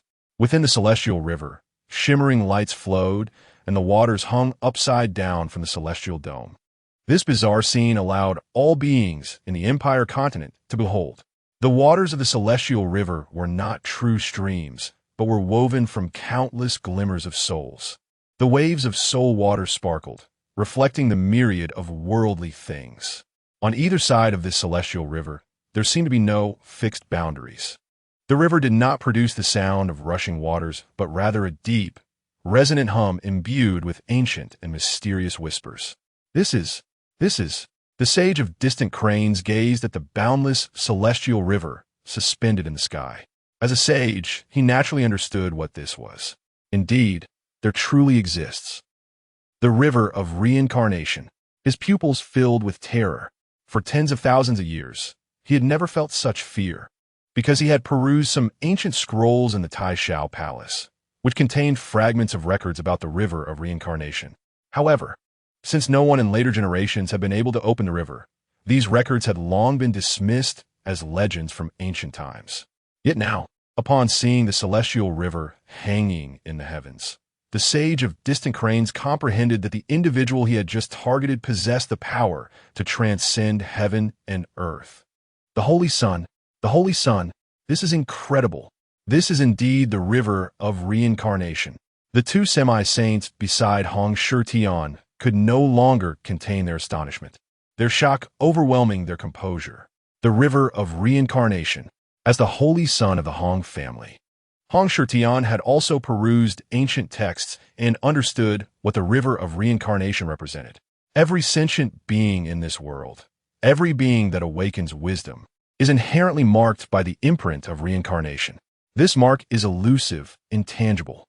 It cannot be probed, captured, or glimpsed. In other words, to awaken wisdom, one must first possess the mark of reincarnation. The celestial river shattered the lofty skies, as fate intertwined like chains binding the tumultuous waves. The golden gate of destiny shattered the eternal night, as the tides of reincarnation swept through the ages. The semi-saint beside him felt a chill run down his spine as he gazed at the suspended river of reincarnation. Each droplet of water within the river represented a being caught in the cycle of reincarnation. Boom! Once the river of reincarnation manifested, the sage of distant cranes could no longer resist. His body exploded into nothingness. Among the remnants, a faint blue mark flickered incessantly. The reincarnation mark. The voices of the two semi-saints beside Hong Shirtian began to crack. Their gazes towards Qin Yuan transformed. This elder could make the reincarnation mark appear. What kind of terrifying power is this? At the very least, the patriarch of their clan, who possessed late-stage sage strength, could not summon the reincarnation mark. Just as the reincarnation mark emerged, Qin Yuan flicked his finger. A mighty force began to materialize, suppressing the heavens and the earth. Even the river of reincarnation could only quiet down at that moment. The areas that had previously surged with waves began to settle. At this moment, even the river of reincarnation was to be subdued. The sage's reincarnation mark slowly floated into Qin Yuan's palm. He gazed at the celestial river, as if it possessed its own consciousness but dared not defy Qin Yuan's will. With a crack, the sound of a soul mark shattering echoed. At this moment, the so-called sage of distant cranes was utterly dead. Moreover, the reincarnation mark was erased. Henceforth, he would not enter the cycle of reincarnation. From now on, there would be no trace of his existence among the myriad of beings. Disciple, behold, Qin Yuan did not cease his actions. The 5 fingers of the desolate sky each contained boundless lethal techniques. The final finger was immensely powerful. Beside him, Lin Chong's gaze was fixed intently on his master. The first 4 fingers had already left Lin Chong astounded. How much more so with his strongest 5th finger? The 5th finger, 5 fingers transformed into nothingness. The great path becomes void. As this 5th finger was enacted, all sounds in the world vanished. Even when people faced each other in conversation, not a whisper could be heard. At this moment, the laws of the 9 Xian realm began to shift, starting from space, followed by laws, spiritual energy, and the order of heaven and earth. All began to fracture endlessly. To render into nothingness does not mean to turn enemies into void, but rather to transmute this realm, this mysterious domain, into nothingness. This move transcended the great path. It transcended heaven and earth. It transcended reincarnation. All orders of power within the 9 Xian realm began to collapse. Space began to implode. With a single finger, an entire realm was obliterated.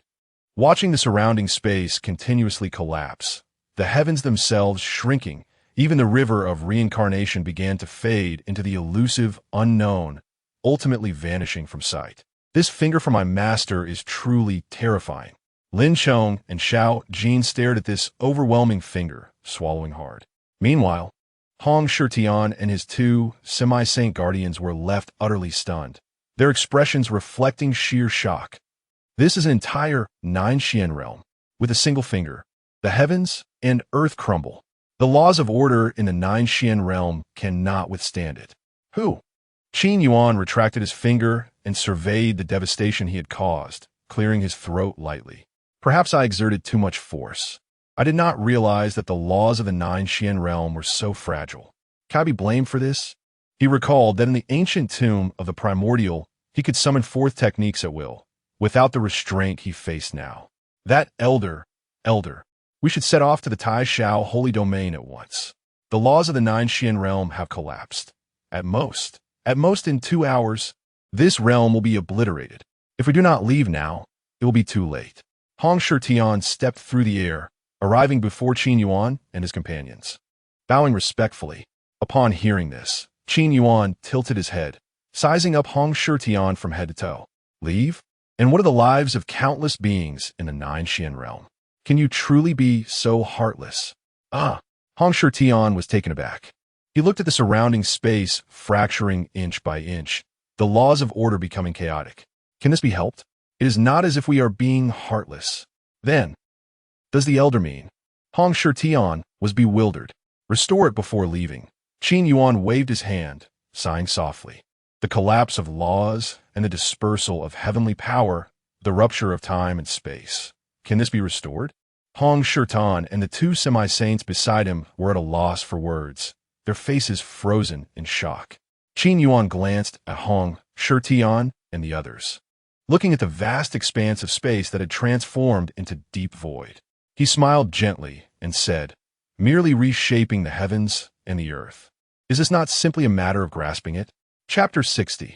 The Great Power to Reshape the Universe. Hong Shirtan and the two semi-saints beside him were at a loss for how to face Qin Yuan. To reshape the universe is no trivial matter. Though the Nine Xian realm may not be the pinnacle of realms, it is still formidable. To achieve such a feat, one must possess strength that at the very least transcends that of a saint. In their understanding, even the peak of saintly power could not accomplish this. At this moment, Qin Yuan stepped forward, ascending into the heavens with astonishing swiftness. He stood in the void, gazing upon the crumbling expanses of the Nine Xian realm, and exhaled deeply. In the next instant, an inexplicable aura emanated from him, radiating outward in all directions with remarkable speed, akin to a flash of lightning. This was a wave of pale white energy, and wherever it passed, the fractured spaces seemed to freeze, suspended in an eerie stillness. Chaos, the primordial essence. The two guardians beside Hong Shirtan felt as though their minds had been struck by a hammer upon sensing this milky white wave. The shock made their hair stand on end. If any power could mend the shattered realms, it could only be the chaos that transcends the realm itself. They could scarcely believe that such terrifying chaos was concealed within Qin Yuan. Is he even human? At this moment, as Qin Yuan surveyed the stilled spaces around him, he began to grasp with his fingers. Instantly, streams of milky white primordial chaos began to flow forth. In the expanse of the Nine Xian realm, the shattered laws transformed into golden streams of light, which then began to writhe and reform. From the rifts in the heavens above, sounds of intertwining laws, space, and order echoed as if woven anew. This is the sound of the universe being rewoven. With a swipe of his left hand, Qin Yuan tore through the void, causing the vast temporal and spatial fractures to shed like snake skin, revealing the pristine, glass-like walls of a newly born realm within. As he waved his right hand, mountains and seas returned to their rightful places. In that instant, the entire Nine Xian realm became as still as a painting, and Qin Yuan was as a master artist, freely wielding his brush. The laws were reshaped in his hands, and starlight transformed into streams of light, continuously merging into the Nine Xian realm. The chaotic energy flowed like liquid silver brilliance, winding through the cracked heavens of the realm, mending and restoring everything in its path. Thud, thud, thud. At this moment, it seemed as though the very pulse of the earth began to resonate in response. Qin Yuan narrowed his eyes slightly. Behind him, a pair of yin and yang fish began to materialize. In an instant, an overwhelming power transcended chaos and the great paths. Slowly, Qin Yuan raised his right hand. His voice rang clear and filled with strength. With the stars, I shall mend the heavens. With the clouds, I weave the fabric of the universe. The breath of the abyss calms the shattered lands, as chaos condenses into light, defying the cycle of rebirth. With that final decree, the Nine Xian realm solidified in an instant. It returned to its original state, even more stable and robust than before. The power of the heavens and earth surged to 100-fold vitality, the power to weave the fabric of the universe. Here, Hong Shirtan and the two semi-saints finally realized they had encountered an extraordinary and terrifying force. Simultaneously, they felt immense gratitude, for they had indeed found a great opportunity in the southern region of the Emperor continent, a great opportunity to meet a formidable predecessor like Qin Yuan. Lin Chong, do you see? With the 5 fingers of the desolate sky, if you cultivate to a minor completion, you can slay saints. If you reach great completion, you can obliterate space. Qin Yuan approached Lin Chong and Xiao Jin, imparting his wisdom. Disciple is deeply honored. Lin Chong nodded earnestly. Xiao Jin, do not lose heart. Qin Yuan turned to him. The burning heaven technique can merge the fires of the world. You have only fused a few flames. You are merely at the beginning. I sense just now that the southern region of the Emperor Continent has no heavenly fire left. However, the Taishao sacred domain must have plenty. Upon hearing this, Xiao Jin immediately responded, "Yes, I shall strive to seek the heavenly fire and merge the flames of the world." Indeed, Qin Yuan smiled gently, satisfied with the ambition of his two disciples. Hong Shitian, Qin Yuan beckoned, causing Hong Shitian to jolt and rush respectfully before him. "Senior, you command." "You took a gamble by stepping forward to shoulder the responsibility," Qin Yuan remarked, gazing at Hong Shitian with a smile. "Your recent actions are quite to my liking. Earlier, you mentioned wanting to take me as your master and join you in that so-called sacred sun, Yinshao arena. Yes? Yes, senior. On Shixian nodded enthusiastically. Well, forget it. Qin Yuan waved his hand. My disciples are accustomed to soaring high. They would never settle for being under someone else's roof, even as mere helpers. Hong Shitian cleared his throat, repeatedly saying, "I dare not. I was too abrupt earlier. It makes sense with such a formidable master. How could his disciples be willing to serve as mere enforcers?" However, Qin Yuan flipped his palm, revealing a square token inscribed with the character for saint, exuding an extraordinary aura. Earlier, that so-called wild dog saint sought your saint sun token. Was it this? Qin Yuan inquired, observing Hong Shixian. Yes, it is this. A flicker of astonishment crossed Hong Shitian's face as he continued. The Saint Sun token is limited to 7 pieces. Only those who possess a Saint Sun token are qualified to participate in the Sacred Sun Yinshao Arena. Moreover, there's an unwritten rule. The arena recognizes the token, not the individual. That is why the distant He Shengran desired the token I possess. Senior, where did you acquire this Saint Sun token? Qin Yuan casually replied while toying with the token.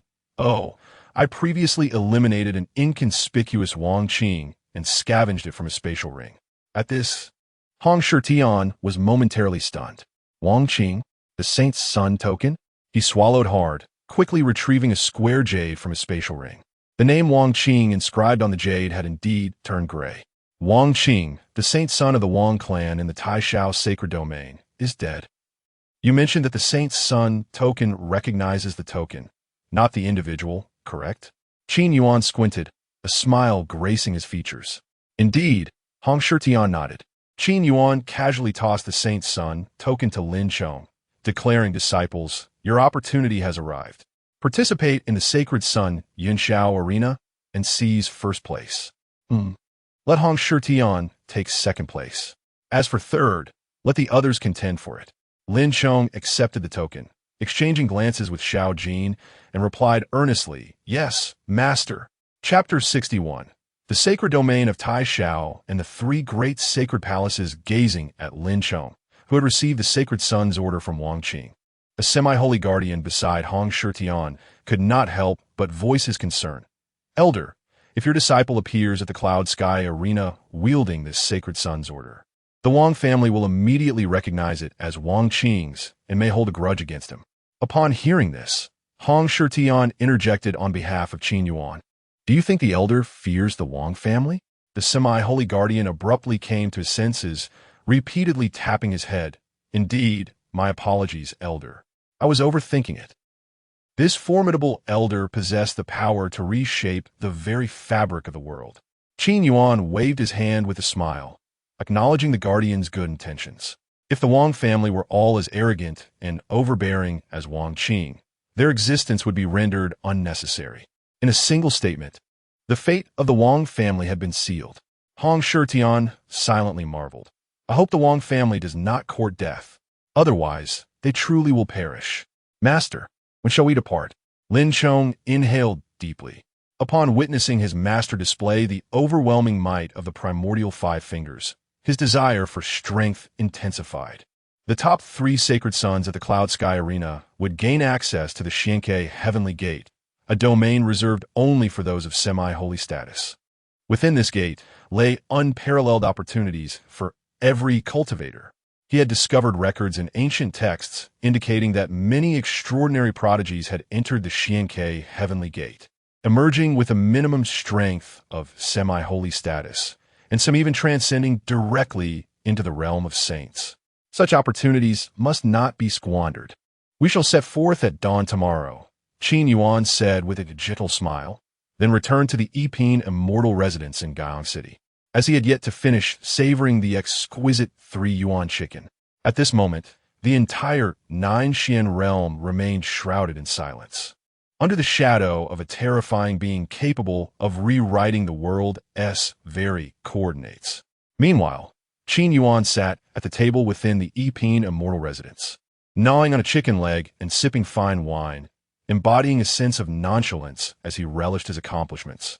The sacred domain of Tai Xiao lies at the confluence of numerous realms, forming its own unique world. The spiritual energy here is more abundant than in other realms, naturally nurturing a multitude of beings. The human populace alone is in the trillions. Moreover, the Tai Xiao sacred domain encompasses various smaller spatial realms, occupied by powerful sects or other races such as the demon or beast clans. However, despite this, the human race remains predominant. At this very moment, within the third sacred domain of Tai Xiao, referred to as a sacred domain, it is essentially just a spatial realm that has been under the control of the Wang family for millennia. Patriarch, we have conducted at least 10 probes. It is now confirmed that sacred son Wang Qing, who sought opportunities in the 9 Xian realm, has perished. In the grand hall of the Wang family's core, an elder in a blue robe bowed slightly to address the man seated at the head of the table. The man appeared middle-aged, yet the fluctuations emanating from his brow and his piercing blue eyes revealed him to be a late-stage saint. "My son, is he truly gone? He did not utilize the life-preserving methods I bestowed upon him. How could he possibly have perished?" The patriarch of the Wang family seemed to age further in that moment. He had but one son. Millennia ago, when Wang Qing was born, the heavens heralded his arrival with extraordinary phenomena. Wang Qing was hailed as the most gifted prodigy of the Wang family, although he may not have been as formidable as the other sacred sons. He was the youngest among them, and with time, surpassing his peers was not out of the question. Yet the outcome was tragic. Wang Qing had died in the inconspicuous 9 Xian realm. How would he accept this? Patriarch, the other family elders in the hall clenched their fists in silence, and the atmosphere grew heavy once more. After a long pause, the patriarch of the Wang family suddenly lifted his head. The overwhelming pressure of a late-stage saint surged through the skies, causing the entire third sacred domain to tremble momentarily. His cold and chilling voice reverberated through the heavens. "Find out. Discover who killed my son. I want their skin flayed and their tendons pulled, their souls tormented in eternal purgatory." The wrath of a saint shook the very earth. Consequently, the Wang family began to operate in a frenzy, dispatching various intelligence operatives with a singular purpose: to uncover the identity of the one who had slain their sacred son. Meanwhile, within the Tai Xiao sacred domain, amidst a landscape shrouded in ethereal mist and surrounded by towering mountains, a gathering place for spiritual energy thrived. Here, the Tai Xiao Palace stood majestically, as if reaching towards the heavens, connecting earth and sky. Thousands of grand palaces were nestled within, all crafted from the exceedingly rare Tai Xiao jade, requiring the touch of a supreme being to sculpt. The soft, holy light emanating from these jade stones greatly benefited the disciples of the Tai Xiao Palace. At the very heart of the palace lies a celestial pond known as the Tai Xiao Heavenly Pond. Though not large, it is perched atop a mountain peak, its waters crystal clear, shrouded in wisps of delicate white mist. Any ordinary person who inhales the mist could undergo a profound transformation, stepping into the martial path, or even altering their innate constitution. The pond is also home to countless extraordinary flora, enveloped in rich spiritual energy. Additionally, the vicinity of the Tai Xiao Heavenly Pond resonates with a dense aura of sanctity. In other words, a saint's cultivation can be significantly accelerated here. Currently, within the pond, 3 lotus platforms cradle 3 elderly figures. The elder in red robes, with a rugged visage, sits in silence, while the elder in blue robes, with piercing blue eyes, gazes intently at a lotus flower on the verge of blooming. The elder in purple robes, the master of the Tai Shao Palace, lightly touched the void before him, causing ripples to dance through the space, and 3 jade vials materialized before them. Celestial Lotus Elixir. Please, partake, the purple-robed elder said with a gentle smile. The blue-robed elder accepted the elixir, savoring it with a smile, while the red-robed elder frowned and muttered, "If there is something to discuss, do so." Very well. The master of the Tai Shao Palace laid down the elixir, turning to address the leaders of the Tai Qian Palace and Tai Yao Palace to his left and right. Respectively, he slowly declared, "I have received word that the saint guarding the southern region of the imperial continent, the distant crane saint, has perished. I mean, his soul has been utterly extinguished, and his saintly bones have been obliterated." Chapter 62. Since we are here, shall we join the festivities? The soul perishes. The sacred bones are annihilated. In the Tai Shao heavenly pool, the master of Tai Qian Palace was momentarily taken aback by the revelation. Although Yuan, he was at the initial stage of the saint realm, his technique, the cloud crane swallowing the sun, was formidable enough to contend with others of the same level. Even if he were to lose, he could easily retreat. How could he have met such a dire fate? The master of Tai Shao Palace lowered his gaze and replied, "To obliterate the sacred bones, I cannot help but suspect the involvement of the puppet bone sacred sect." Upon hearing this, the expressions of the other two subtly shifted. "Shaolei, are you suggesting that the puppet bone sacred sect from the first sacred domain is not content to remain in their own domain and has sent their saintess to participate in this cloud sky tournament?" The master of Tai Yao Palace furrowed his brow. "Surely, this will not disrupt our plans?" "Yao Lai, our scheme is impeccable," the master of Tai Qian Palace said, his eyes narrowing slightly. "Even if the puppet bone sacred sect intervenes, it will not impede our plans. Our 3 supreme palaces have been preparing for this Xian K Tianmen for nearly 50,000 years." The more he spoke, the more invigorated he became. "Qianli, do not lose your composure," Shaolei cautioned the master of Tai Qian Palace. "Huff." Qianli nodded, regulating his aura. Meanwhile, the disciples outside the Tai Shao heavenly pool felt an immediate alleviation of pressure upon them. They began to murmur among themselves, "The powers of the masters of Shao Palace, Qian Palace, and Yao Palace are truly terrifying. Just a moment ago, a mere hint of their aura left us breathless." Of course, the 3 masters reached the pinnacle of the saint realm 50,000 years ago. Now, with another 50,000 years past, have they perhaps ascended to even greater heights? We ordinary disciples can only speculate. Within the Tai Shao heavenly pool, Shaolei flicked his fingers, causing ripples in the space around them. A glass fish tank materialized, within which a yin-yang koi swam gracefully. "Qianli, Yao Lai, this cloud sky tournament represents a tremendous opportunity for the 3 of us," Shaolei said slowly. The koi continued to swim, and only when another koi approached would it display such a posture. In other words, Shaolei's gaze fixated on the koi, a hint of greed glimmering in his violet eyes. "We are about to have the chance to obtain a second koi. With 2 koi, we can pinpoint the exact location of the Sumi Zi Jia pearl." As he spoke, Shaolei's breath grew heavy. The other 2 shared a similarly flickering gaze. As the masters of Tai Shao Palace, Tai Qian Palace, and Tai Yao Palace, they had reached the pinnacle of the saint realm 50,000 years ago, and now they had achieved complete mastery. Regardless of their training, further advancement seemed impossible.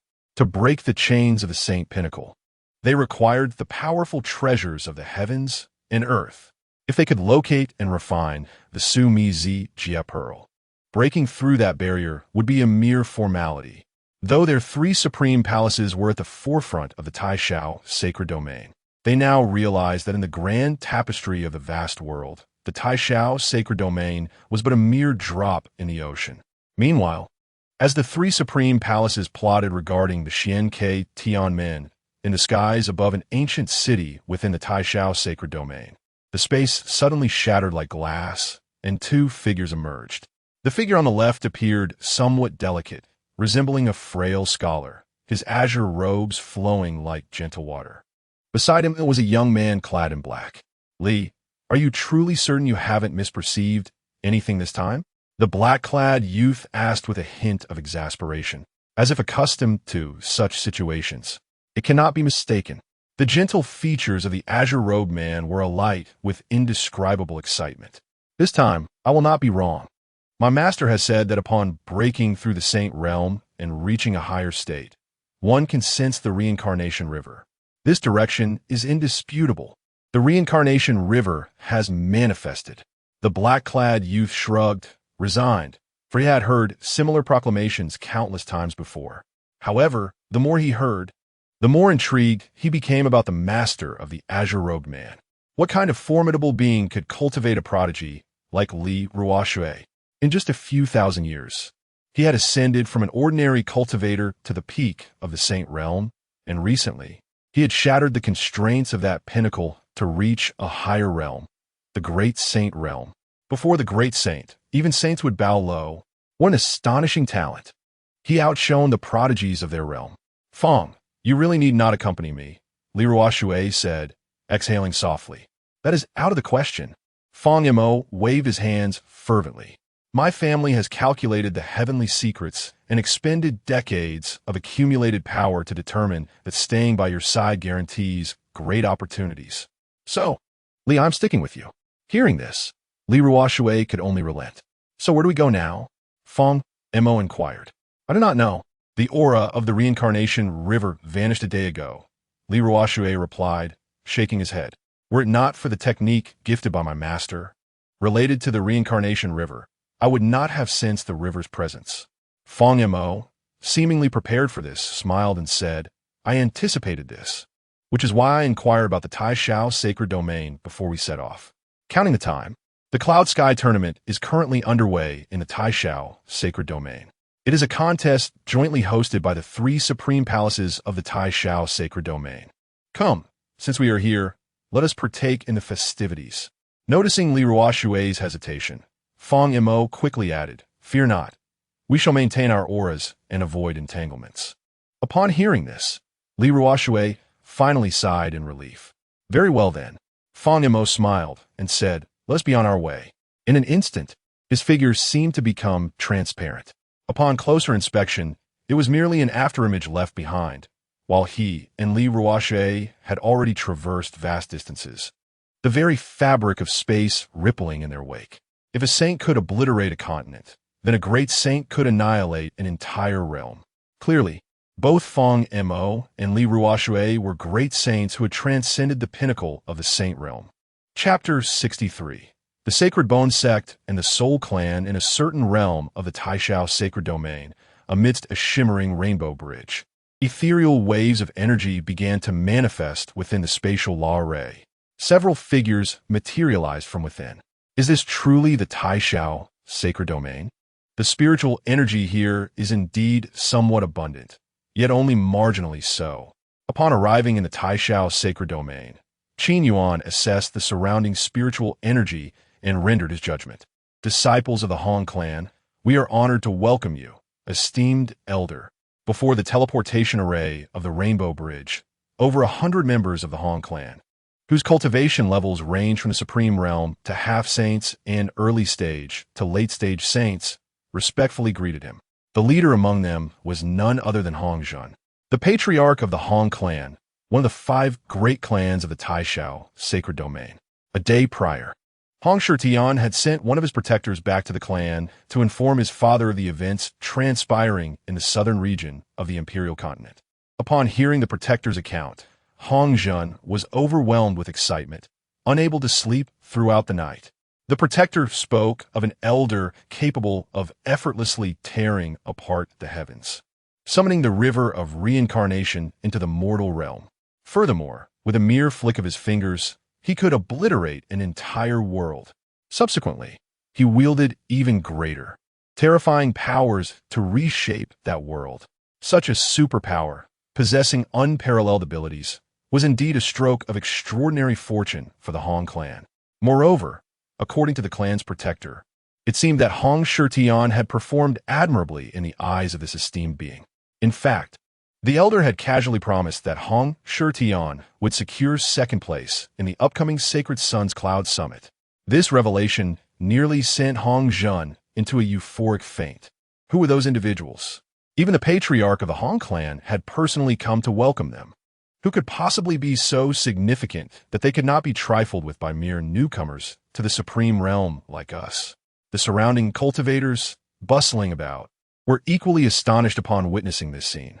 Though the Hong clan was not the most prestigious family within the Taishao sacred domain, they certainly belonged to the upper echelons.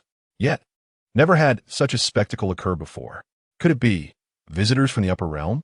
At that moment, Hong Zhun respectfully approached Qin Yuan, bowing deeply and stating, "The clan has prepared a feast crafted by the finest chefs within the Taishao sacred domain." Qin Yuan nodded with a smile. "Excellent, let us proceed. In this life, one must indulge in the pleasures of food and drink." "Yes, esteemed elder." Hong Zhun waved his hand, and a flying vessel appeared above the Rainbow Bridge.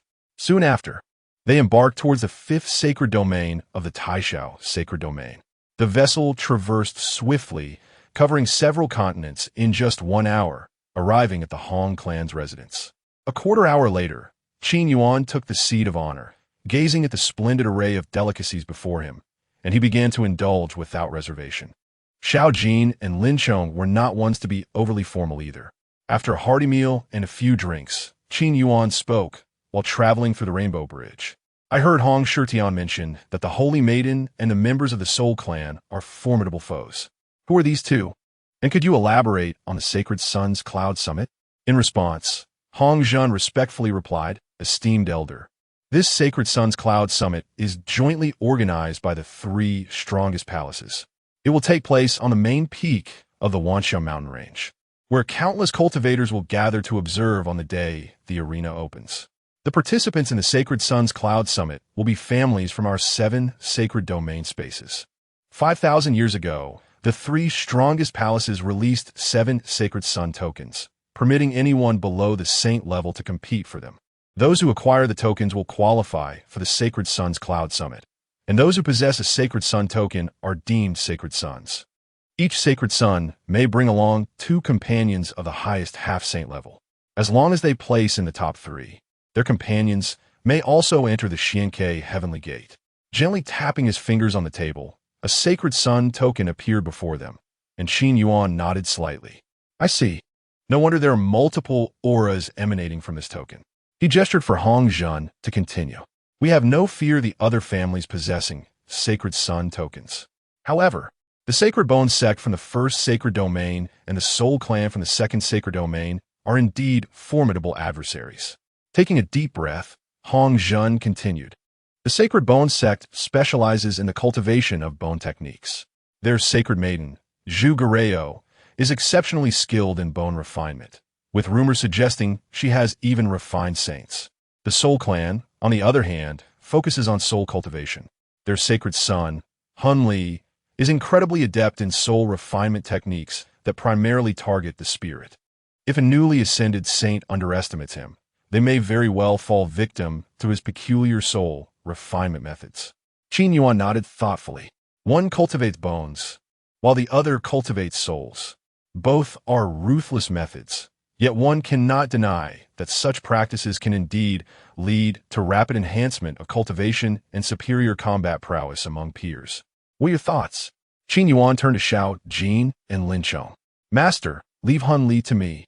Xiao Jin's eyes blazed with determination. He had long been an enemy of the Soul Clan. "I will take on the Sacred Bone sect," Lin Chong stated calmly. He would not show mercy simply because his opponent was a woman, for he practiced the Great Wilderness technique. He harbored no emotions. His singular focus was on becoming stronger. "Then it is settled." Rising to his feet, Qin Yuan declared, "Xiao Jin, Lin Chong, heed my teachings well. In this Sacred Sons Cloud Summit, your purpose is to show those prodigies of the Taishao sacred domain what true prodigies are. Let them understand that they are nothing of consequence." Xiao Jin and Lin Chong immediately sprang to their feet, their eyes ablaze with fighting spirit. They clasped their fists and bowed to Qin Yuan in unison. "Yes, master." Meanwhile, Hong Shitian, who had also stood up, cleared his throat. After all, He too was included among those so-called prodigies in Master Qin Yuan's eyes. The Sacred Sun's cloud summit. It was indeed time for these so-called prodigies to broaden their horizons. Qin Yuan's gaze drifted far into the distance as he turned to Hong Zhun and inquired, "How many days remain until the Sacred Sun's cloud summit?" In response to the esteemed elder, "There are still 10 days remaining," Hong Zhun answered promptly. "Does your clan possess a cultivation secret realm?" Qin Yuan asked further. "Indeed, Onzen replié. In these 10 days, I wish to guide my 2 disciples and require access to the secret realm." Upon hearing this, Hong Zhun repeatedly assured, "Esteemed elder, please feel free to use our clan's secret realm at your convenience." "Very well," Qin Yuan nodded. Then, glancing at Hong Shitian, he added, "During these 10 days, Hong Shitian, you may also attend the secret realm for observation." Upon hearing this, Hong Shitian trembled with excitement, his body quivering as he stammered, "Why yes, esteemed elder." Hong Zhun's brows quivered with exhilaration. He knew this was an extraordinary opportunity bestowed upon his son by a powerful being. This was a true stroke of fortune. Qin Yuan regarded the ecstatic Hong Shitian and then turned his gaze to Xiao Jin and Lin Chong. "Let's begin. In these 10 days, I shall provide you with specialized training. Remember to prepare some medicinal pills for healing injuries." A warm smile adorned Qin Yuan's face as he continued, addressing Hong Shitian. "And you should prepare a few as well." Chapter 64. 3 Ancient Characters. 10 days. Just these 10 days. Within the cultivation secret realm of the Hong family, Hong Shitian truly witnessed what it meant to be a true prodigy. In the secret realm, Xiao Jin stood tall in the void. As the mark on his brow flickered incessantly, the sea of clouds above began to transform into an endless crimson. In this moment, a blazing and extraordinary flame surged around him, all of which was the heavenly fire that Xiao Jin had integrated into his being. The heavenly fire danced, and with every flicker, it exuded an aura capable of incinerating the heavens and the earth. At this juncture, Xiao Jin had activated the burning heaven technique to a critical point. He immersed himself wholly, the heavenly fire within him roiling like a frenzied dragon, coursing through his meridians with relentless vigor. Below, seated upon a stone platform, Hong Shitian gazed at this scene in the sky, swallowing hard. He observed the flames merging continuously in Xiao Jin's palms, warping the very space around him with their scorching intensity. Soon after, dozens of types of heavenly fire, under Xiao Jin's command, began to merge, compress, and coalesce. Ultimately, they gradually outlined the silhouette of a colossal ruler. The giant ruler solidified, revealing a massive ancient ruler of deep crimson hue resting in Xiao Jin's right hand. The surface of the ruler, forged from the amalgamated heavenly fire, was adorned with ancient fire runes that shifted and transformed in the flickering flames, as if breathing and pulsating with the rhythm of the fire. The giant ruler lacked a sharp edge, yet at the moment it took form, an unseen pressure began to resonate in all directions. The eternal fire ruler, the heavenly ruler, forged from heavenly fire, had fully solidified, radiating a suffocating heat as if it could reduce everything to ashes. With the giant ruler in hand, Xiao Jin stood in the void, surrounded by intertwining heavenly fire, resembling a primordial fire deity. "Thank you, Master, for your 10 days of instruction. It has allowed me to further comprehend the burning heaven technique." Xiao Jin felt the surging power contained within the eternal fire ruler, his expression slightly exhilarated. Calmly, in the sky, a jade chair hovered steadily, where Qin Yuan leaned back, a gentle smile gracing his lips. "Your development of the burning heaven technique is barely at 20%. Much effort is still required." Xiao Jin solemnly bowed towards Qin Yuan's direction. "Yes, Master. I shall earnestly heed your teachings." Qin Yuan nodded slightly. "Now, let us observe your junior brother's progress." As his words fell, Xiao Jin turned his gaze towards another direction. At the opposite end of the Hong family's cultivation secret realm lay a vast forest. In the air, Lin Zhong sat in meditation, circulating the great wilderness transformation technique. surrounded by strands of deep azure energy. At this moment, he stood as steadfast as a mountain. The azure energy enveloping him was the ancient and powerful force of the great wilderness. This power flowed around Lin Zhong, causing his form to flicker in and out of visibility. Suddenly, the operation of the great wilderness transformation technique seemed to reach a critical point, and Lin Zhong's brow furrowed sharply. "Break!" A low shout escaped Lin Zhong's lips. In an instant, an unprecedented force of the great wilderness erupted from his dantian, transforming into a deep azure radiance that soared skyward. At that moment, it seemed as if a phantom dragon's roar echoed throughout the heavens. Roar! The dragon's roar resonated. Sometimes distant, sometimes near, its tone not particularly loud, yet imbued with an ancient majesty and depth. It was as if this dragon's roar hailed from antiquity. In this moment, the sky began to shift dramatically. The clouds shredded apart, and the clear blue heavens were swiftly veiled by strands of azure, great wilderness energy. Amidst the roiling clouds, a colossal azure dragon silhouette gradually emerged. It was not a solid entity, but rather a vivid illusion, so lifelike that each scale on its body was distinctly visible. After the azure dragon appeared, it coiled directly above Lin Zhong, its body winding for miles, its dragon eyes shimmering with a brilliance akin to the sun and moon. As the dragon whiskers floated, boundless great wilderness energy danced around. Below, the vast forest began to rustle. In this moment, everything in the world seemed to bow before this great dragon. Gradually, the azure dragon silhouette began to merge with Lin Zhong's aura. The overwhelming pressure radiated in all directions. On the stone platform below, even Hong Shitian, possessing the strength of the 9th layer of the Supreme Realm, felt a hint of pressure. It should be noted that Lin Zhong was merely at the 4th layer of the Supreme Realm. As the azure dragon manifestation continued to merge with him, Lin Zhong slowly opened his eyes. In the next instant, 3 ancient and profound characters suddenly materialized in the void before him. The Great Wilderness Transformation Technique. 3 profound characters, radiating a captivating azure glow, flickered with an awe-inspiring presence. These characters were condensed from the purest great wilderness energy. Each character emanated an air of mystery, appearing before Lin Zhong for but a moment before vanishing into his being. Thus, Lin Zhong comprehended the ultimate martial skill from the Great Wilderness Transformation Technique. The Great Wilderness Transformation Technique. At this very moment, Hong Shitian, seated upon the stone platform, gazed at the extraordinary phenomena in the secret realm.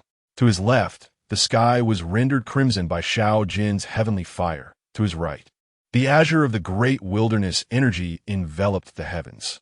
One side red, the other blue, dominating the entire sky. Prodigies. This is what true prodigies are. Compared to them, I am utterly insignificant. Hong Shitian swallowed hard, originally feeling quite proud as the fastest cultivator with the highest comprehension in his family. Yet now he had truly witnessed what it meant to be a genuine prodigy. Hong Shitian also understood that 10 days prior, Qin Yuan's words to Lin Zhong and Shao Jin had indeed allowed the prodigies of the Taishao sacred domain to experience the essence of true genius. It turned out, those of them who coveted titles of saints' sons, saint daughters, and prodigies were, in Qin Yuan's eyes, utterly inconsequential. Master, I have grasped the great wilderness transformation technique. After stabilizing his aura, Lin Zhong excitedly rushed before Qin Yuan. Qin Yuan nodded with a smile. Addressing Hong Shitian below, he said, "Let us depart. It is time to leave the secret realm." "Yes, senior." Hong Shitian nodded earnestly. Upon exiting the secret realm, Hong Zhen, who had been waiting at the entrance, immediately felt a jolt of energy. He quickly turned his gaze towards Qin Yuan and the others. Although Shao Jin and Lin Zhong still emanated the aura of the 4th layer of the Supreme Realm, their presence felt markedly different. Looking at Hong Shitian, despite some visible injuries, his 9th layer Supreme Realm strength had become even more solidified. In fact, it seemed he was on the brink of stepping into the semi-holy realm. It was clear They had received guidance from extraordinary individuals. Hong Zhen excitedly bowed deeply to Qin Yuan. On behalf of my son, I express my gratitude for your guidance. Qin Yuan nodded. Time is of the essence. Let us go. Let us meet the prodigies of the Taishao, sacred domain. Yes, senior. Chapter 65. The Holy Sons Gather. The grand tournament approaches. The Wanxia mountain range, located in the Taishao sacred domain, is a place of eternal daylight. This extraordinary locale, where radiant mists fill the valleys year-round, has earned its name. The ethereal light here causes the nights to resemble daylight. At this moment, thousands of figures are racing towards the peak of Wanxia Mountain. Whether by flying vessels from the skies above, climbing from the foot of the mountain, or even tearing through the void to arrive directly. Today marks the most bustling day in the Wanxia mountain range in 50,000 years. The long-anticipated Holy Sun Tournament, presided over by the supreme three palaces of the Taishao sacred domain, is about to commence. At the summit of Wanxia Mountain lies an immense platform, seemingly cleaved by a single sword strike. Surrounding this platform is a grandstand capable of accommodating tens of thousands of spectators. In the center of the platform stands a formation constructed from yinxiao stones, fortified by a grand array that can withstand attacks from semi-saint level beings. Even the power of a holy figure could only be resisted for a brief moment. In this moment, elders and leaders from various sects have come, bringing their most cherished disciples to witness the spectacle. While not everyone can rise to the status of a holy son, observing the battles between them is an invaluable experience. At the southeast corner of the grandstand, in the front row, Fong Mo extends a fruit platter to Li Ruoxue, saying, "Brother Li, won't you partake?" Such an occasion calls for refreshments. Li Ruoxue, clad in a flowing azure robe, responds with a hint of reluctance. "Brother Fong, we agreed. After watching the Holy Sun Tournament, we must set out immediately. I still seek my master." The sensation of the river of reincarnation has become too faint for him to perceive. Yet Li Ruoxue remains resolute. 2 decades ago, he had inquired about it from his master in the ancient tomb, who had advised him that should he ever sense its presence again, it would signify the master's return from seclusion. As he contemplates this, his breath quickens. His master has bestowed upon him immense blessings, imparting the most potent techniques of reincarnation, enabling him to emerge as a bright star shortly after leaving the ancient tomb, swiftly advancing through all realms below the Great Saint level to arrive at the Great Saint realm within a mere 2 decades. The grace of his master is something Li Ruoxue shall never forget. Rest assured, Brother Li, there is no need for haste, Fong Mo reassures him. Once we conclude our observation of the Holy Sun's contest, we shall depart. This tournament is the most vibrant event in the Taishao sacred domain. If your master is within this realm, he would undoubtedly join the fray. Perhaps your master is already here. Hearing Fong Mo's comforting words, Li Ruoxue nods in resignation. Indeed. He then continues to quietly channel the reincarnation technique within him, searching for clues to the river of reincarnation. At the reception area for the Holy Sons at the peak of Wanxia Mountain, the group from Qin Yuan has arrived.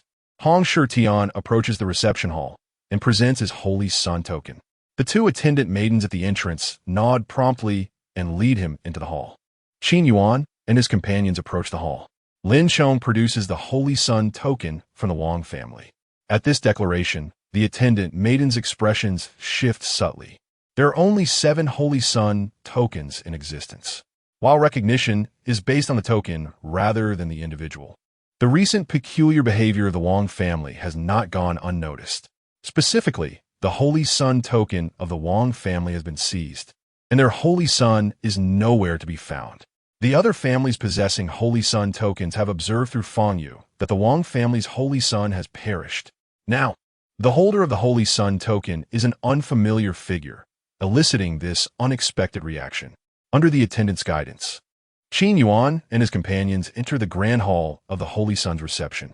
Once inside, the attendant softly instructs, "Please wait here while I present the Holy Sun token." "Very well." Qin Yuan gestures dismissively.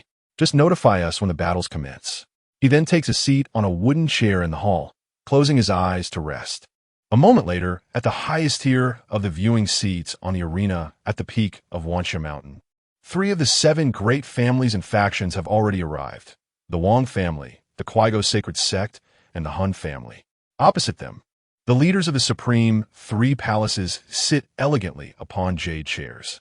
The master of Tai Shao Palace glances at the jade stone in his hand, and then, with a relaxed brow, directs his gaze toward the Wang family. News has just arrived.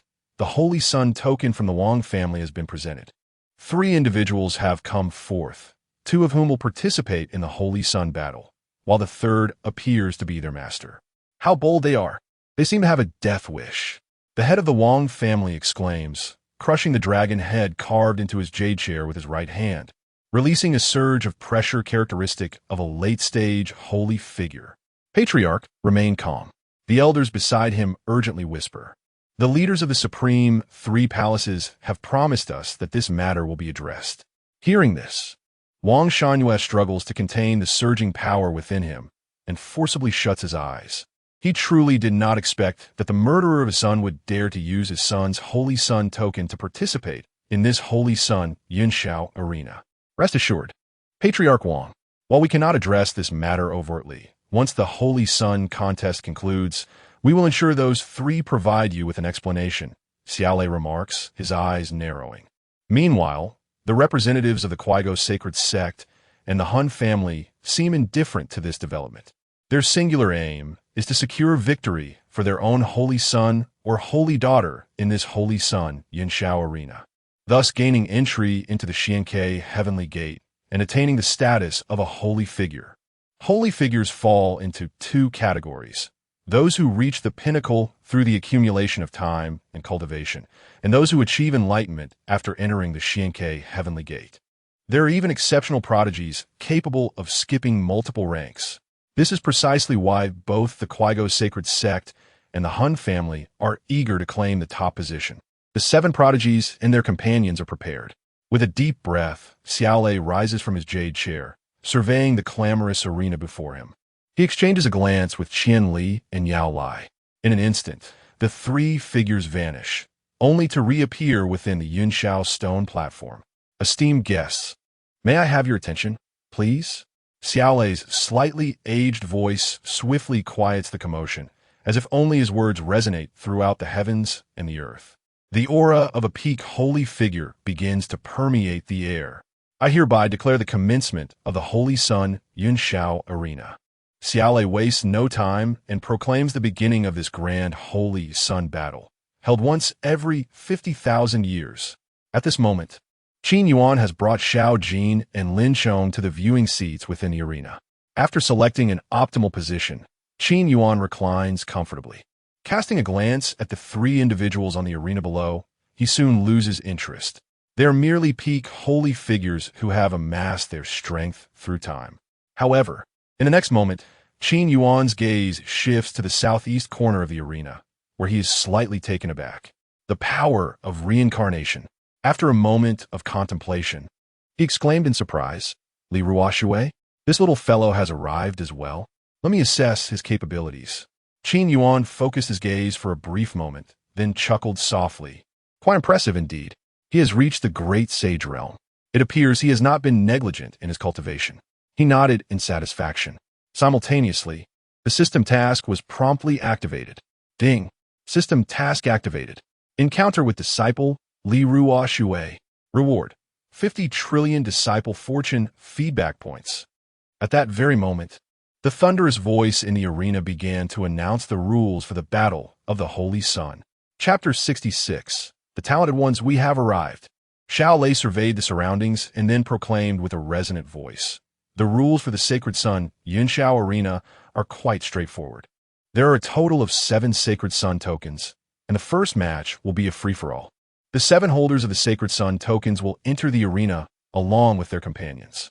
The objective is simple: eliminate 1 team of Sacred Suns, and the remaining 6 teams will draw lots to compete against one another. Ultimately, 3 teams will emerge victorious. Xiaolei took a deep breath.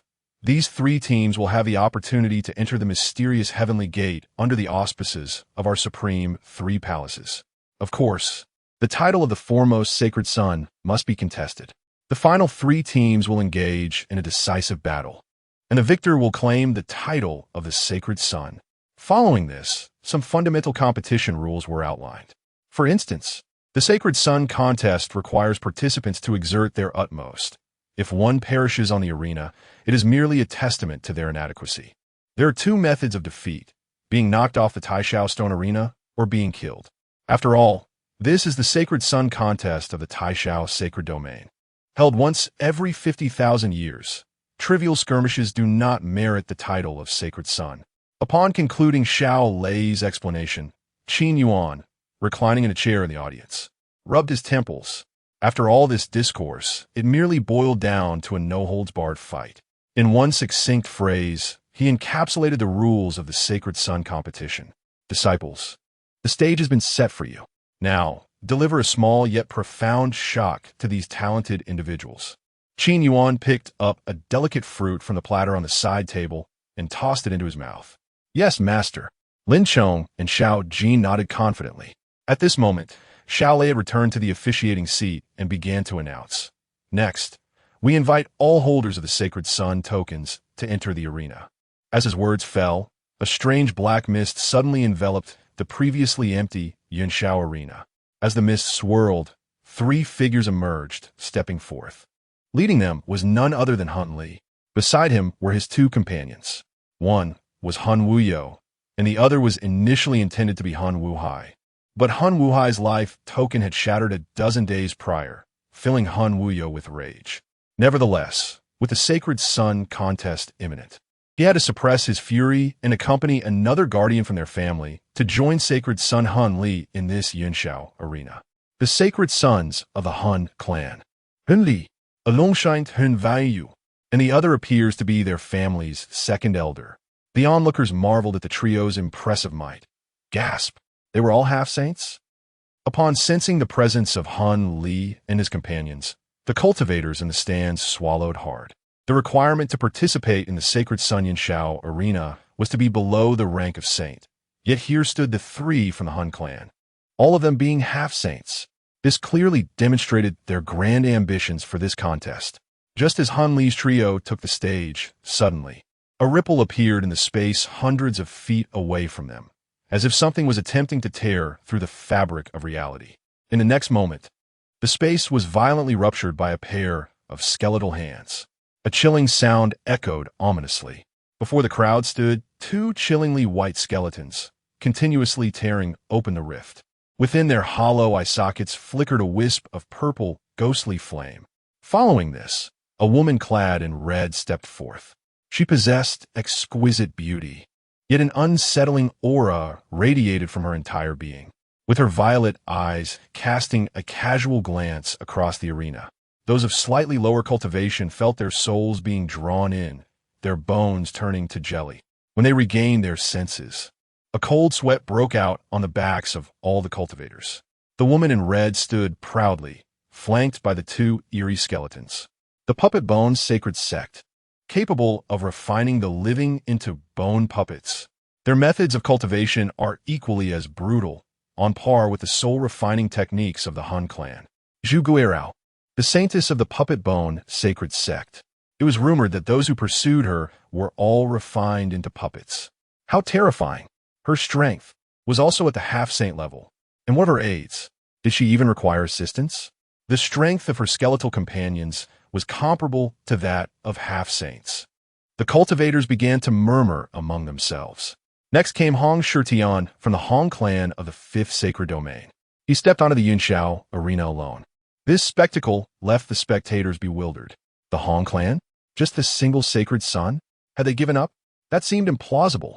While the Hong clan's power may not rival that of the Han clan or the Puppet Bone Sacred Sect, it was certainly superior to many other Sacred Son families. Did he possess the confidence to secure a spot in the top three? A flurry of discussions erupted among the crowd. Meanwhile, on the Yunxiao arena, Han Li scrutinized Hong Shitian, unable to suppress his frown. Hong Shitian, your clan has sent only you? Hong Shitian glanced at Han Li and rolled his eyes. Not your concern. After all, a powerful ally had already assured him of a place in the top three. It was preferable to tackle this alone. Ong Shixiao, it's been a while, and your temper remains as volatile as ever. Hunley narrowed his eyes, a cold glint flashing in his gaze. You still stand at the pinnacle of the ninth heaven. You have yet to step into the realm of half-saints. I truly wonder what audacity you possess to participate in this sacred Sun Yinshao arena. Hong Shitian chose to close his eyes, ignoring Hunley. In the past, he might have felt compelled to show some respect, but now, with a powerful backer, he reveled in the security that came with it. Soon after, the sacred sons from the Liu clan, Ma clan, and Liu clan also entered the sacred Sun Yinshao arena, each accompanied by 2 companions. Although these 3 families ranked lower, their sacred sons possessed formidable strength, standing at the 8th or 9th heaven of the supreme realm. Thus, the stage was set with 6 powers represented, with only the Wang clan's sacred son yet to appear. Where was the Wang clan's sacred son? Why had it not shown up? I recall the Wang clan's sacred son being rather arrogant. Logically, he should have emerged among the first few contestants. Have you not heard? The Wang clan has been searching for someone across the realm for the past 2 weeks. It seems their sacred son has been slain. What? Furthermore, the sacred son's token was also seized by the assailants. Gasp! Such ruthlessness! Who could possess such strength? At that moment, amidst the murmurs of the crowd, Xiao Jin and Lin Chong exchanged glances, bowed to Qin Yuan, and then stepped forward simultaneously. In an instant, the space rippled, and they appeared on the stage of the sacred Sun Yinshao arena. At this moment, Xiao Jin and Lin Chong stood under the gaze of thousands. They slowly surveyed the arena, declaring, "Talented ones of the Taishao sacred domain, we have arrived." Chapter 67. The master once said, "Let you win effortlessly." The moment Xiao Jin and Lin Chong stepped into the arena, a profound silence enveloped the surroundings.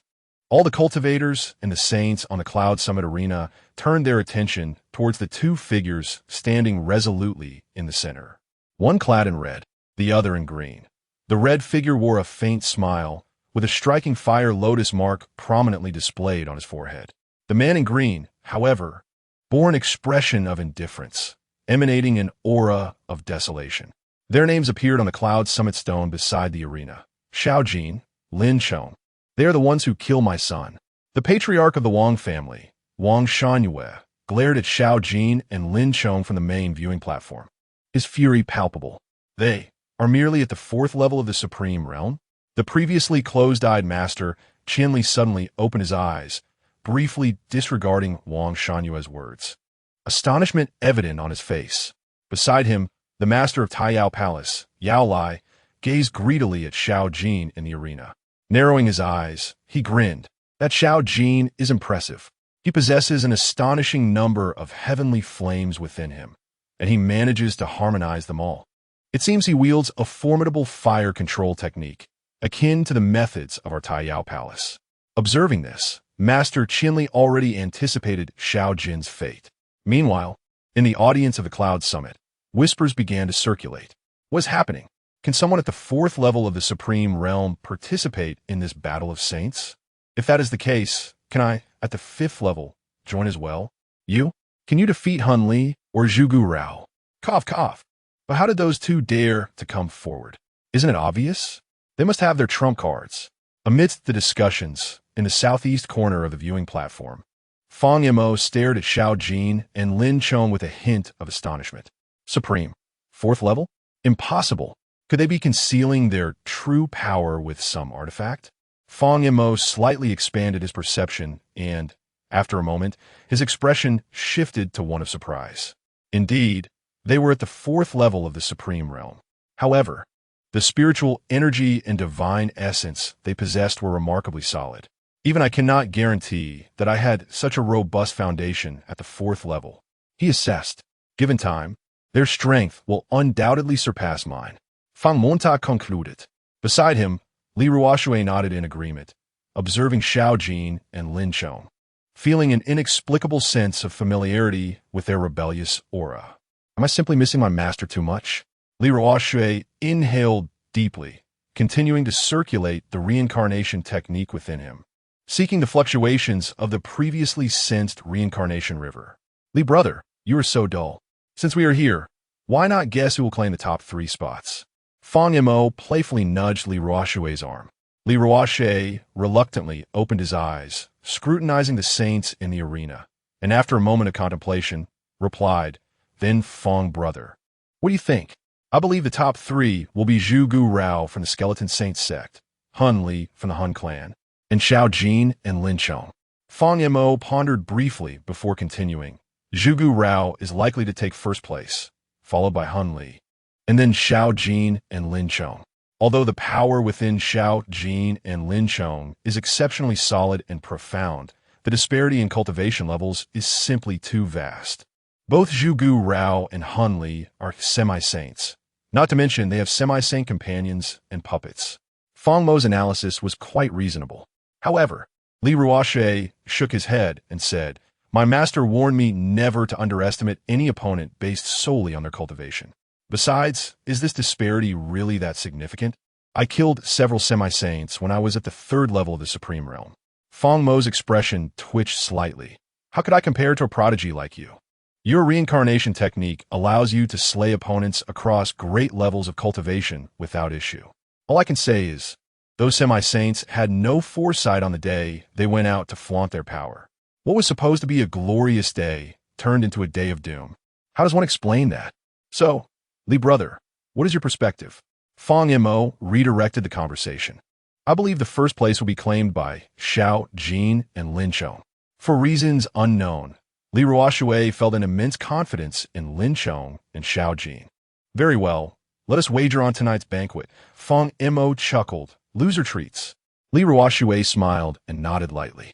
At that moment, the host of the matches, Xiao Lei, proclaimed, "Since the 7 holders of the Saint Sun decree and their companions have taken the stage, let us commence.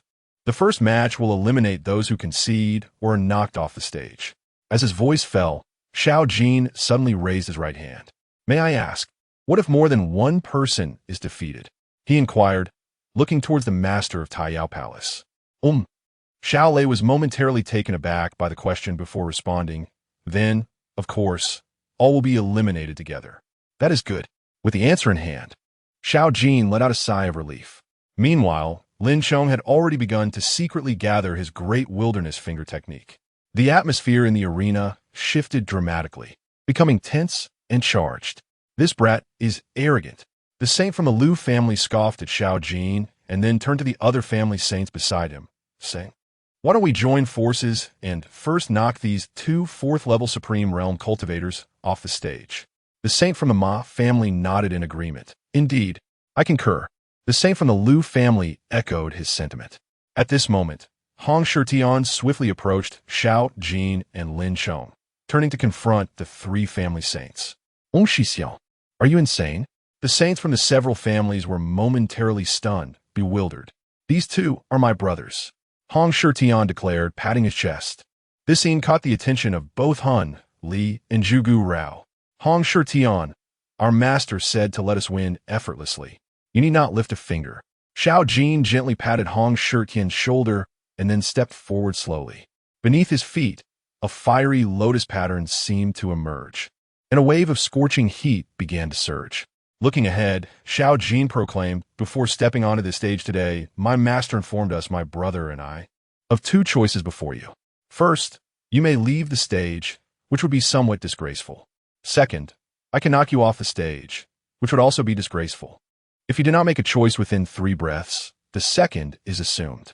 Xiao Jin's demeanor remained calm and collected, a smile gracing his face. Lin Chong beside him couldn't help but be awed. As expected of my senior brother, he truly has mastered the art of imitating our master. Chapter 68. One strike to shatter all 9 of us? Are you even human? Upon hearing Xiao Jin's words, all the cultivators who had gathered to witness the battle drew a sharp breath in astonishment. Who on earth is this person, speaking with such overwhelming arrogance? Yet, the crux of the matter is that he is merely at the 4th level of the Supreme Realm, while his opponents are all at least at the 9th level of the Supreme Realm. Even with the backing of the Hong family as scion, could they truly hope to triumph against him? The scion of the Ma family, witnessing this audacity, waved his sleeve dismissively. "Arrogance! This is my first encounter with such unbridled hubris. I am eager to see how you intend to defeat us." The scion of the Liu family stepped forward. scoffing in agreement.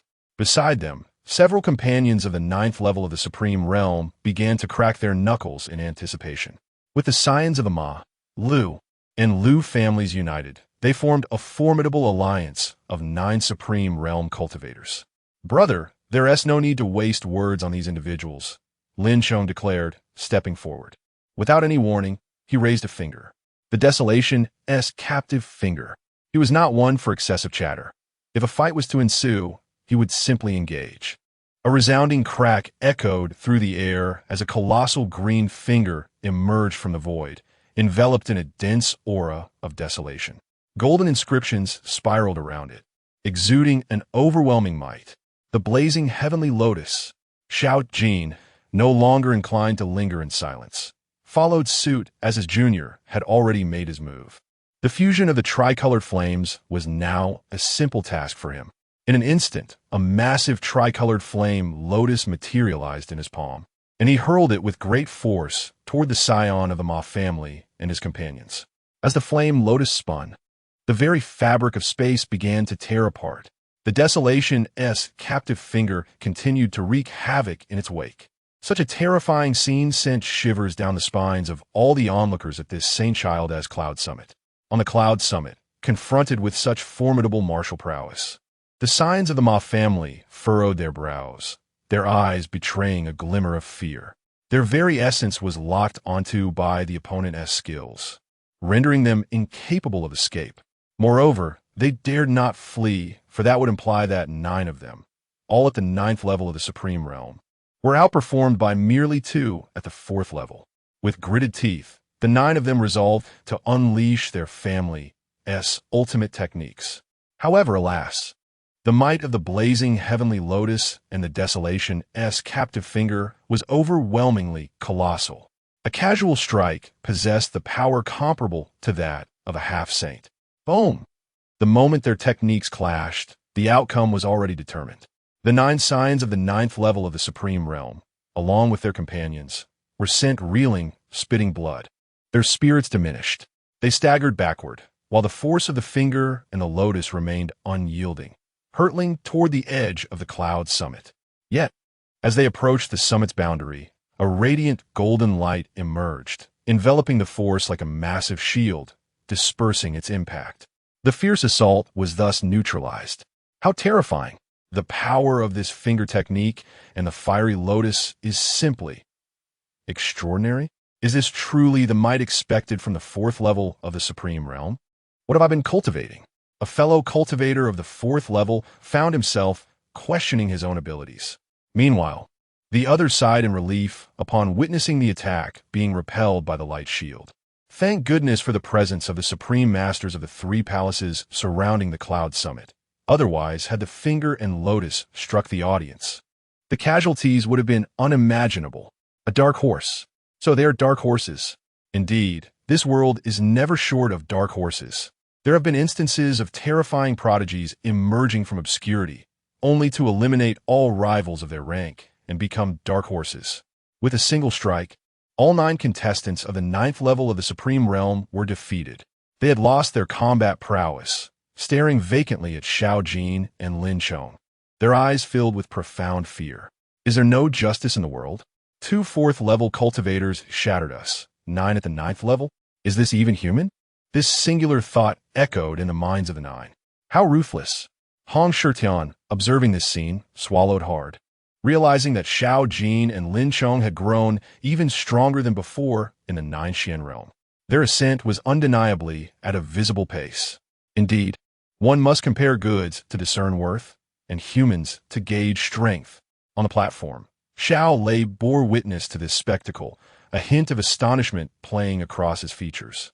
Beside him, Yao Lai could hardly contain his excitement, his gaze fixed ardently on Xiao Jin. The method of fire fusion.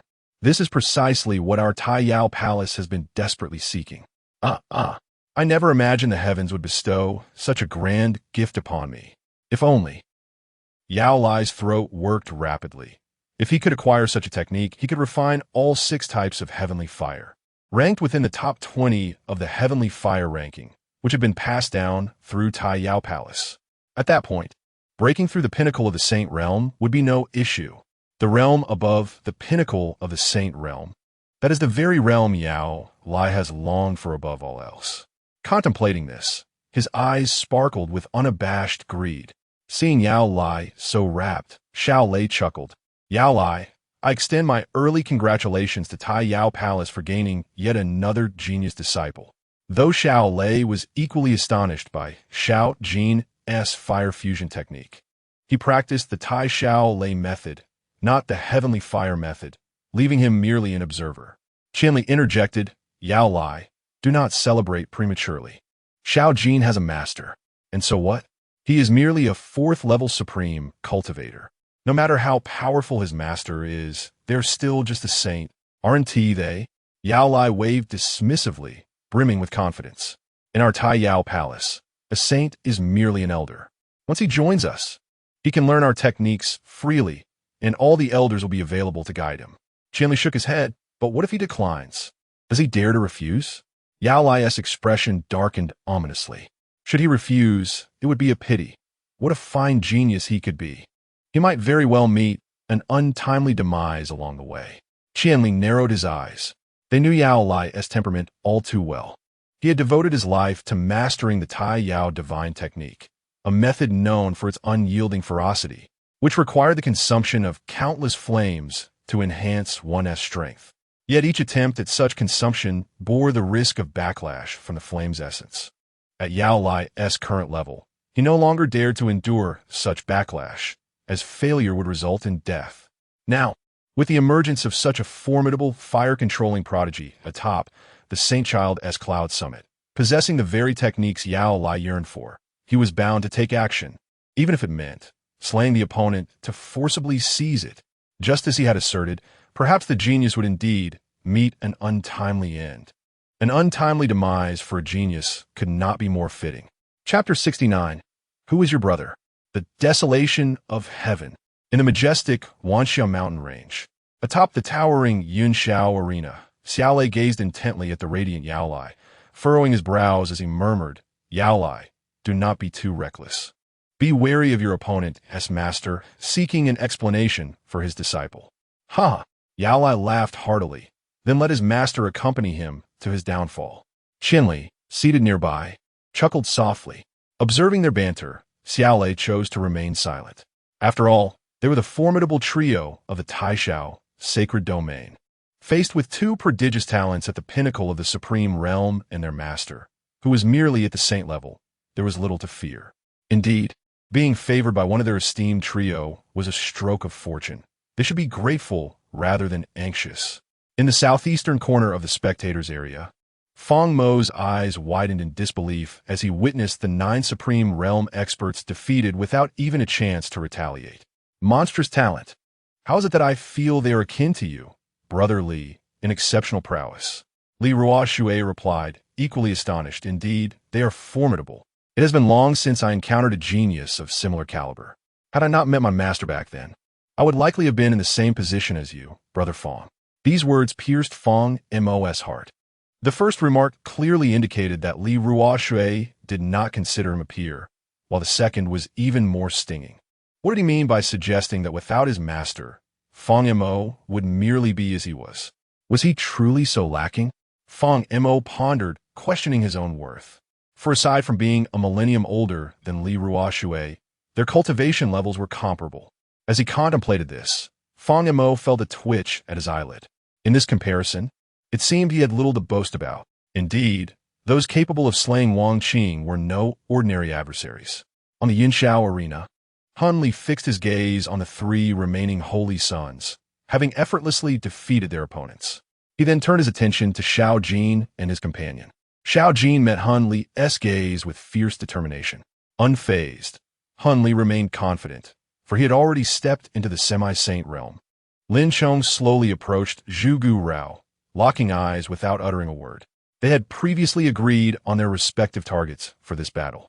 Observing the scene, Xiao Lei took a deep breath and declared, due to the unexpected defeat of 3 holy sons, the format of this contest will be altered slightly. We shall continue until only 3 factions remain, at which point the top 3 will be determined. The ultimate victor will claim the first position. With this change in rules, the atmosphere around the Yunxiao arena became increasingly vibrant. On one side stood the Dark Horse, and on the other, the Holy Maiden of the Skeleton Bone Sacred Sect and the Holy Son of the Han clan. It promised to be an exhilarating spectacle. It seems you have already selected your adversaries, Han Li remarked, his voice chilling as he turned to Zhugu Rao. Zhu Bu Zhao, let us join forces to eliminate these three before contending for the title of Holy Son. Zhugu Rao waved her sleeve and replied, no problem. Thus, the battlefield became clear. Zhugu Rao, accompanied by two semi-saint allies, would face Lin Chong, while Han Li, with two semi-saint companions, would confront Xiao Jin.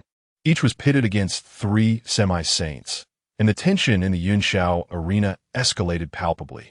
Perhaps I should also join, suggested Hong Shitian, stepping forward. Yet before he could finish, Xiao Jin interjected, my master has decreed that you need not engage, for I shall lead the victory. But you're all facing three semi-saints. Hong Shitian voiced his concern. Though they had just triumphed over 9 Supreme Realm experts together, the chasm between the Supreme and semi-saint levels was vast. What's a semi-saint? Xiao Jin grinned, recalling his previous victory over one in the burial of the Venerables. Hong Shitian coughed awkwardly. Your presence here may hinder our performance, Lin Chong stated bluntly, causing Hong Shitian's mouth to twitch. Very well, I shall withdraw to the sidelines, he conceded. Xiao Jin and Lin Chong nodded in agreement, and Hong Shitian obediently retreated to the edge of the Yunxiao arena. With Hong Shitian not participating, Han Li narrowed his eyes. Against you, that will suffice.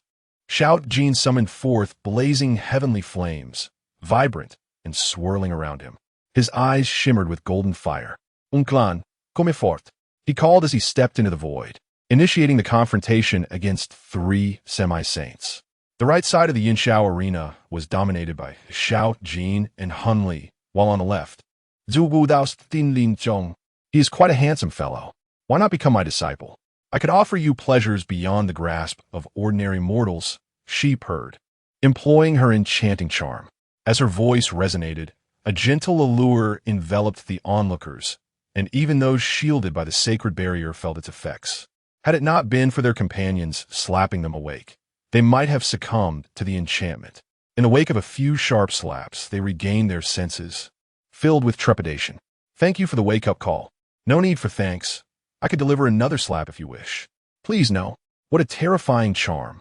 This is the unique allure of the Holy Maiden of the Skeleton Bone Sacred Sect, the soft bone charm. It is said she has slain many talents of the same tier with this technique, refining them into skeletons. Truly, it was a fearsome power. On the left side of the arena, Lin Chong furrowed his brow, feeling a gentle force enveloping him. Yet, he did not perceive the so-called soft bone charm. Meanwhile, Zhugu Rao, facing him, was taken aback. How could he endure her charm for so long without faltering?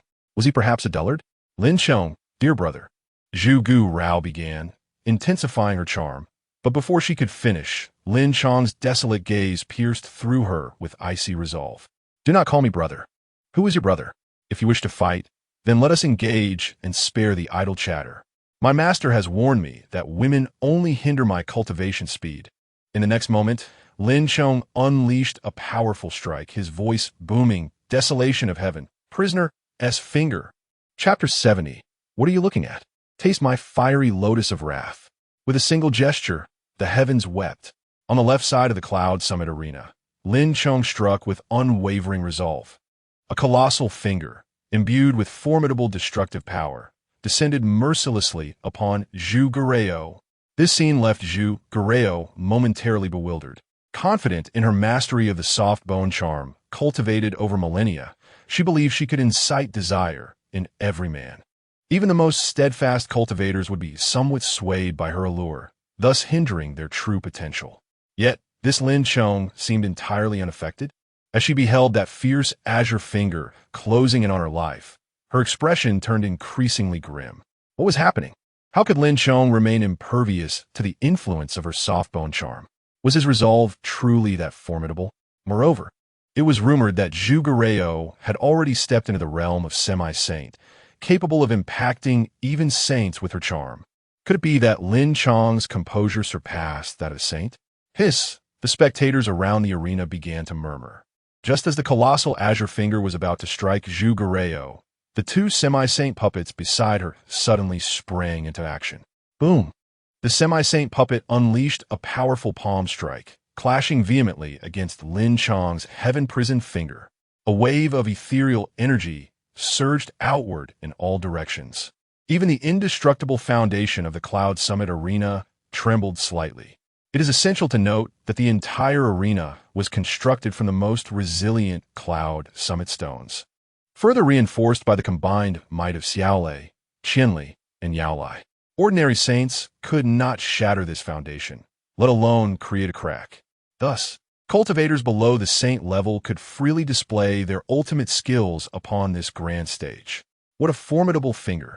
Zhuge regarded her two semi-saint puppets with a furrowed brow. No wonder they could defeat 9 supreme beings with a single coordinated strike. The power of this finger alone was comparable to a semi-saint's palm. Underestimating him simply because he was a mere 4th-tier supreme would be a grave mistake. Lin Chang, unfazed by the fact that his attack was countered by a puppet, showed no signs of surprise. After all, his opponent was renowned as the most capable contender for the title of Saint's Son at the Cloud Summit Arena. What are you looking at? Receive my fiery lotus of wrath. Just as the commotion from Lin Chang's side momentarily stunned Han Li, the voice of Xiao Jin rang in his ears. Following closely was a blooming tricolor fire lotus. The terrifying heat made Han Li feel as though his very soul was ablaze. Indeed, there was something remarkable here. Han Li dared not underestimate the situation, channeling his soul techniques to mount a formidable defense. Boom! As the fire lotus approached him, it erupted instantly. A kaleidoscope of dazzling lights emerged. Han Li staggered back repeatedly, barely managing to withstand the impact of the fire lotus. Heavenly fire was a natural nemesis to the Soul Clan. Hunvaya, strike! Let us settle this swiftly. Taking a deep breath, Han Li unleashed his soul techniques, causing the surrounding space to shatter as dark chains began to ensnare him. The Soul Lock Chains, a life-bound soul artifact forged by the Soul Clan to combat spiritual entities. When a soul lock is unleashed, even deities tremble. Even saints must tread carefully when facing a member of the Soul Clan of the same realm. Hunvaya. Xiao Jin tilted his head, gazing at Hunwaya, and inquired, "Who is Hunwaya to you?" Hunwaya, taken aback, instinctively replied, "He is my younger brother." "So they are of the same ilk." Xiao Jin nodded, raising both hands to reveal 2 floating fiery lotuses of wrath. "I shall send you down to meet your brother." Fiery dual lotuses. Upon hearing this, Hunvaya instantly comprehended. His brother had been slain by this individual, Yu Shai Di. In the next moment, the soul energy within Hunwaya surged violently. An endless black mist enveloped him, his eyes blazing crimson as he summoned his life-bound soul lock chains and charged toward Xiao Jin. The battlefield erupted into chaos. To the left, the clash between desolation and puppetry ensued. To the right, a confrontation between soul power and heavenly fire unfolded. A visual spectacle began to manifest on the Cloud Summit Arena. Good. This young man is truly a genius. Ha ha ha. This Xiao Jin shall surely belong to our Taiyao Palace. The master of Taiyao Palace, Yao Lai, clapped his hands in delight. The more formidable the fire control techniques displayed, the more they aligned with his desires. At this moment, a rather peculiar voice suddenly echoed throughout the arena. "Yao Lai, this young man has become an enemy to our Soul Clan. Are you certain you wish to recruit him into your Taiyao Palace?" A cloud of black mist materialized seemingly out of nowhere. As the voice emerged, a frail figure stepped forth from the black mist. Upon hearing the voice, the members of the Hun clan rose and knelt in unison. "Patriarch." As the black mist dispersed, the gaunt figure appeared before them. An elderly man, marked by the Soul Clan insignia on his forehead, surveyed the crowd with hollow eyes. "Huning." Upon seeing the newcomer, Yalia's brow furrowed slightly. "Did you not enter seclusion? My son participates in the Saint's Son Cloud Summit. As a father, I must be here to support him. Han Ning replied, glancing behind him. The dark soul energy surged forth, forming a soul chair entirely composed of soul energy, upon which Han Ning seated himself. The chair emanated mournful whispers. At this moment, Xiaolei also furrowed his brow. Han Ning's strength was at the pinnacle of the saint realm, equal to their own. However, they had not anticipated this old man emerging from seclusion. The souls of these cultivators down below are quite impressive, Han Ning remarked, his eyes gleaming with intensity as he surveyed the spectators. Han Ning, this is the Wanxia mountain range. After leaving the mountain, we will not interfere with your actions. But this territory is governed by our triumphant 3 palaces. Xiaolei frowned. Rest assured, I merely speak in jest, Han Ning remarked, turning his head with a raspy chuckle. Just then, the space shimmered once more. A pair of skeletal, white hands slowly tore through the fabric of space. Even I must join the fray. As the skeletal hands rent the air, a figure clad in crimson emerged, radiating an aura of a peak saint without any attempts at concealment. Zhu Tianhai, the master of the puppet saint sect, a ruthless individual who had perfected the art of puppetry. Aside from his head, which retained flesh, the remainder of his limbs was skeletal. He had transformed himself into a being of bone. Now, the top figures from several major sects had gathered. Meanwhile, Xiaolei, Qinli, and Yaolai exchanged worried glances. The situation appeared to be spiraling out of control. Chapter 71. Are you practicing your moves on us? Zhu Tianhai never anticipated that you, the old immortal, had emerged from seclusion. Han Ning gazed at Zhu Tianhai, a rasping laugh escaping his lips. Our skeleton holy sect has finally produced a talent surpassing my own, a saintess. Naturally, I must ensure she claims victory in this holy sun battle, thereby stepping into the Xianke heavenly gate and entering the realm of saints. Zhu Tianhai observed the fierce combat unfolding, recognizing that both sides were evenly matched. Yet, he remained confident that his sect's saintess would emerge victorious. Apologies, but this time the first position belongs to our Han clan. Han Ning smiled enigmatically. Although there was no significant animosity between the skeleton holy sect and the Han clan, both practiced cultivation techniques centered on refinement, leading to an inherent rivalry. Xiaolei cast a few glances at Zhu Tianhai and Han Ning. Beside him, Yaolai murmured, Xiaolei, do you think they might jeopardize our plans? If there were any mishaps with the Xianke heavenly gate, that esteemed individual might become displeased. Xiaolei lowered his eyelids and replied slowly, no matter. Once the Xianke heavenly gate opens, we shall complete our mission, and then we shall advance further. Why fear them? Yaolai nodded in agreement. Meanwhile, Qinli, who had been squinting his eyes, spoke softly, this may indeed be our last opportunity to ascend beyond the realm of saints. We must give it our all.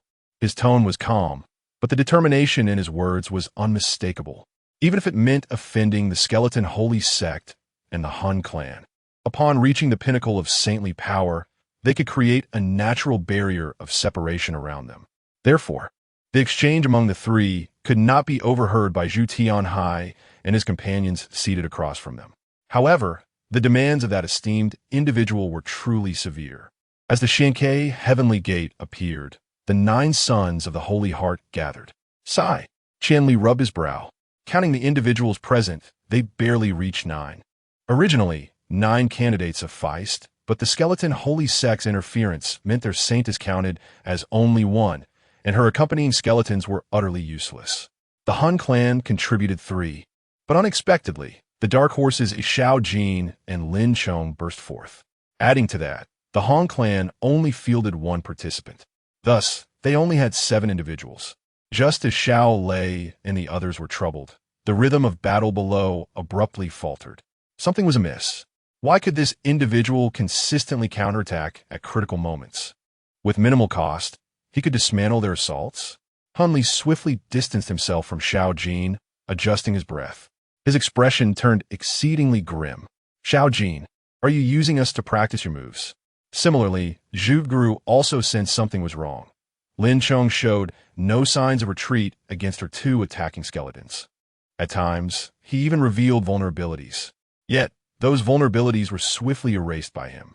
Upon hearing Hun Li's inquiry, she suddenly realized that he was employing her two semi-saint skeletons to bolster his own combat skills.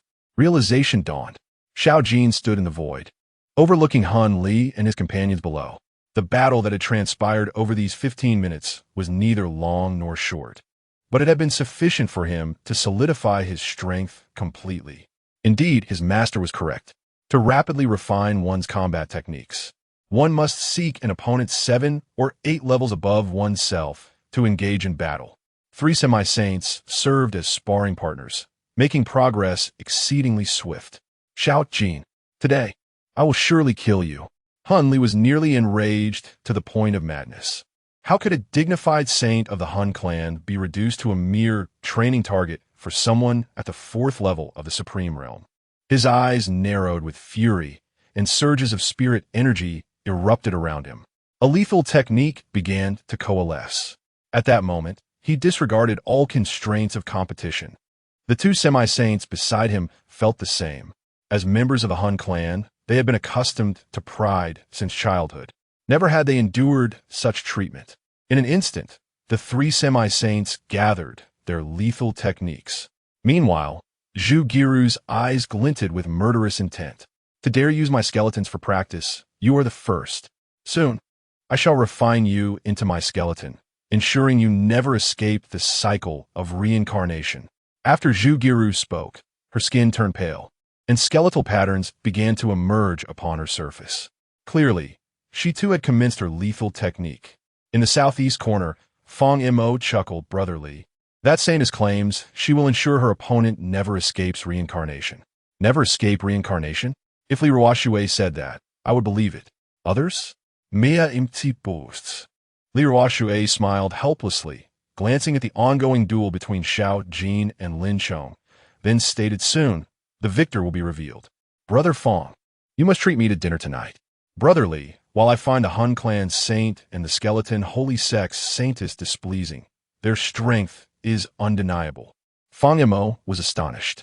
Do you have such faith in Xiao Jin and Lin Chong? For some reason, I simply trust them, Li Ruoxue replied, confidence evident in his tone. Meanwhile, on the cloud-high arena, Xiao Jin and Lin Chong stood suspended in the void. They had sufficiently prepared their moves. Junior brother, Xiao Jin turned to Lin Chong. Let us conclude this contest. Very well, senior brother, Lin Chong nodded. Such disregard for their opponents sent Zhu Giru and Hun Li into a frenzy. Xiao Jin regarded the trio below with a twisted smile. 3 semi-saints, do you truly believe yourselves formidable? As my master would say, you are nothing. In the next moment, he clenched his right hand in the void. The celestial flames within him surged forth. Various flames coalesced upon his right hand. The terrifying heat began to ripple through the surrounding space, which could hardly withstand such intensity. In the following second, a colossal celestial flame ruler materialized in Xiao Jin's grasp. The ruler shimmered with a glass-like sheen, infused with diverse celestial flames. The engraved patterns emanated an overwhelming pressure. The colossal ruler, forged from 62 types of celestial flames, was unveiled. The moment it coalesced, even a casual swing caused the space to rupture, revealing the eerie black void within. If the attack power of the 62-colored Supreme Fire Lotus was expansive, then the assault of the Wanhua Hengtian ruler was concentrated. It fused the explosive force of the Fire Lotus into the ruler's body, each strike's might rivaling that of the explosive release from the 62-colored Supreme Fire Lotus. Meanwhile, Lin Chong's surroundings erupted with the phantom of a green dragon. The emerald green force of the wilderness surged tumultuously. The space began to fracture inch by inch. The green dragon phantom grew increasingly substantial, ultimately merging with Lin Chong's form. The arid heaven transforming dragon technique. The 2 supreme martial techniques, merely by being unleashed, utterly overwhelmed Zhu Giru and Hun Li. In the next second, Xiao Jin and Lin Chong struck simultaneously. As Zhu Giru and Han Li sensed the impending attacks locking onto them, a singular thought pierced their minds: death. Moreover, they realized escape was futile. The spatial formation shattered, preventing their escape. Their breaths were confined, leaving no room for evasion. If struck by their opponent's assault, their demise was assured. In desperation, Zhu Giru and Han Li could no longer care for their dignity, shouting in unison, "Lord, save me! Patriarch, save me!" Chapter 72. The Master has no choice but to be invincible. The arena of the cloud sky Saint Sun echoed with the desperate cries of Zhu Gu Riao and Han Li. This revelation sent shockwaves through the hearts of all spectators gathered to witness this battle of the Saint Suns. They had not anticipated that the seemingly obscure dark horses, Xiao Jin and Lin Chong, could dominate their peers. Even when faced with the Saintess of the Bone Sacred Sect and the Saint Sun of the Han clan, they still managed to maintain their upper hand. At this moment, the intense heat of the Wan Hua Hung Tianqi had already reached Han Ning. Meanwhile, on Lin Chong's side, the Qinglong finger technique had audaciously descended before Zhu Gu Riao. Under the overwhelming prowess of this martial art, they found themselves with no opportunity to retaliate. In the next instant, the arena was engulfed in a tempest of soul and bone energy. The aura of two pinnacle saints abruptly descended upon the battleground. Zhu Tianhai had instantly appeared before Zhu Gu Riao, extending his pale, bony hand to block the impending attack. On the opposite side, Han Ning was channeling the overwhelming soul energy within, continuously enveloping Han Li. At this moment, the rules of the Cloud Sky Saint Sun Arena had been shattered. A sense of foreboding loomed. Xiao Lei, Qian Li, and Yao Lai sprang into action. If this situation was left unchecked, it would undoubtedly spiral out of control, jeopardizing the plan they had promised to that esteemed individual. Soon after, three figures, one purple, one red, and one blue, swiftly arrived on the stage. The atmosphere was charged with the release of three pinnacle saints at the peak of their powers. In an instant, 5 pinnacle saints were present on the cloud sky platform. The aura of spiritual energy surged within, obscuring the view for those outside. Moments later, the gathered spiritual energy dispersed. The onlookers gasped in shock. They beheld that even with Han Ning's intervention, he could only protect Han Li. Tragically, Han Wuya and another half-saint from the Han clan had perished beneath the Wan Hua Hung Tianqi. Han Li's complexion was exceedingly pale, his aura unstable. It was clear that had Han Ning arrived a moment later, Han Li would have met a similar fate. On the other side, Zhu Gu Riao was bleeding from the corners of her mouth, and the 2 half-saint puppets in her hands had completely dissipated. Her predicament mirrored that of Han Li. Had it not been for Zhu Tianhai's swift intervention, she too would have perished. "You've struck a bit too hard, haven't you?" Zhu Tianhai observed Zhu Gu Riao's injuries, his brows furrowing. His eyes glimmered with an eerie green light. Meanwhile, Hu Ning glared menacingly at Xiao Yin, utterly stunned that his 3 half-saints had been bested by a single strike from the opponents. What kind of power were they wielding? And that bizarre technique of the heavenly fire transformation was unlike anything he had ever encountered. Not good. Not good. Xiao Lei positioned himself between both parties. Xiao Lei, Zhu Tianhai, and Han Ning simultaneously fixed their gazes upon him. Taking a deep breath, Xiao Lei spoke slowly. The rules of the Cloud Sky Saint Sun competition are thus. A party is deemed defeated if they are thrown from the stage or voluntarily concede. Just now, your Saint Sun and Saintess did not concede, so this is naturally within the rules. Furthermore, Xiao Lei's gaze shifted to Qian Li. Qian Li stepped forward, proclaiming loudly, "Bone Sacred Sect, Han Clan. Your interference in the arena signifies your defeat. According to the rules of the Saint Sun contest, the Bone Sacred Sect and Han Clan shall henceforth be forever barred from participating in the Saint Sun battle." Upon hearing this, Zhu Tianhai and Han Ning's brows furrowed deeply. They did not regard this so-called Saint Sun arena contest with any significance. What they truly valued was the opportunity for their Saint Sun and Saintess to enter the Xian Ke Tianmen.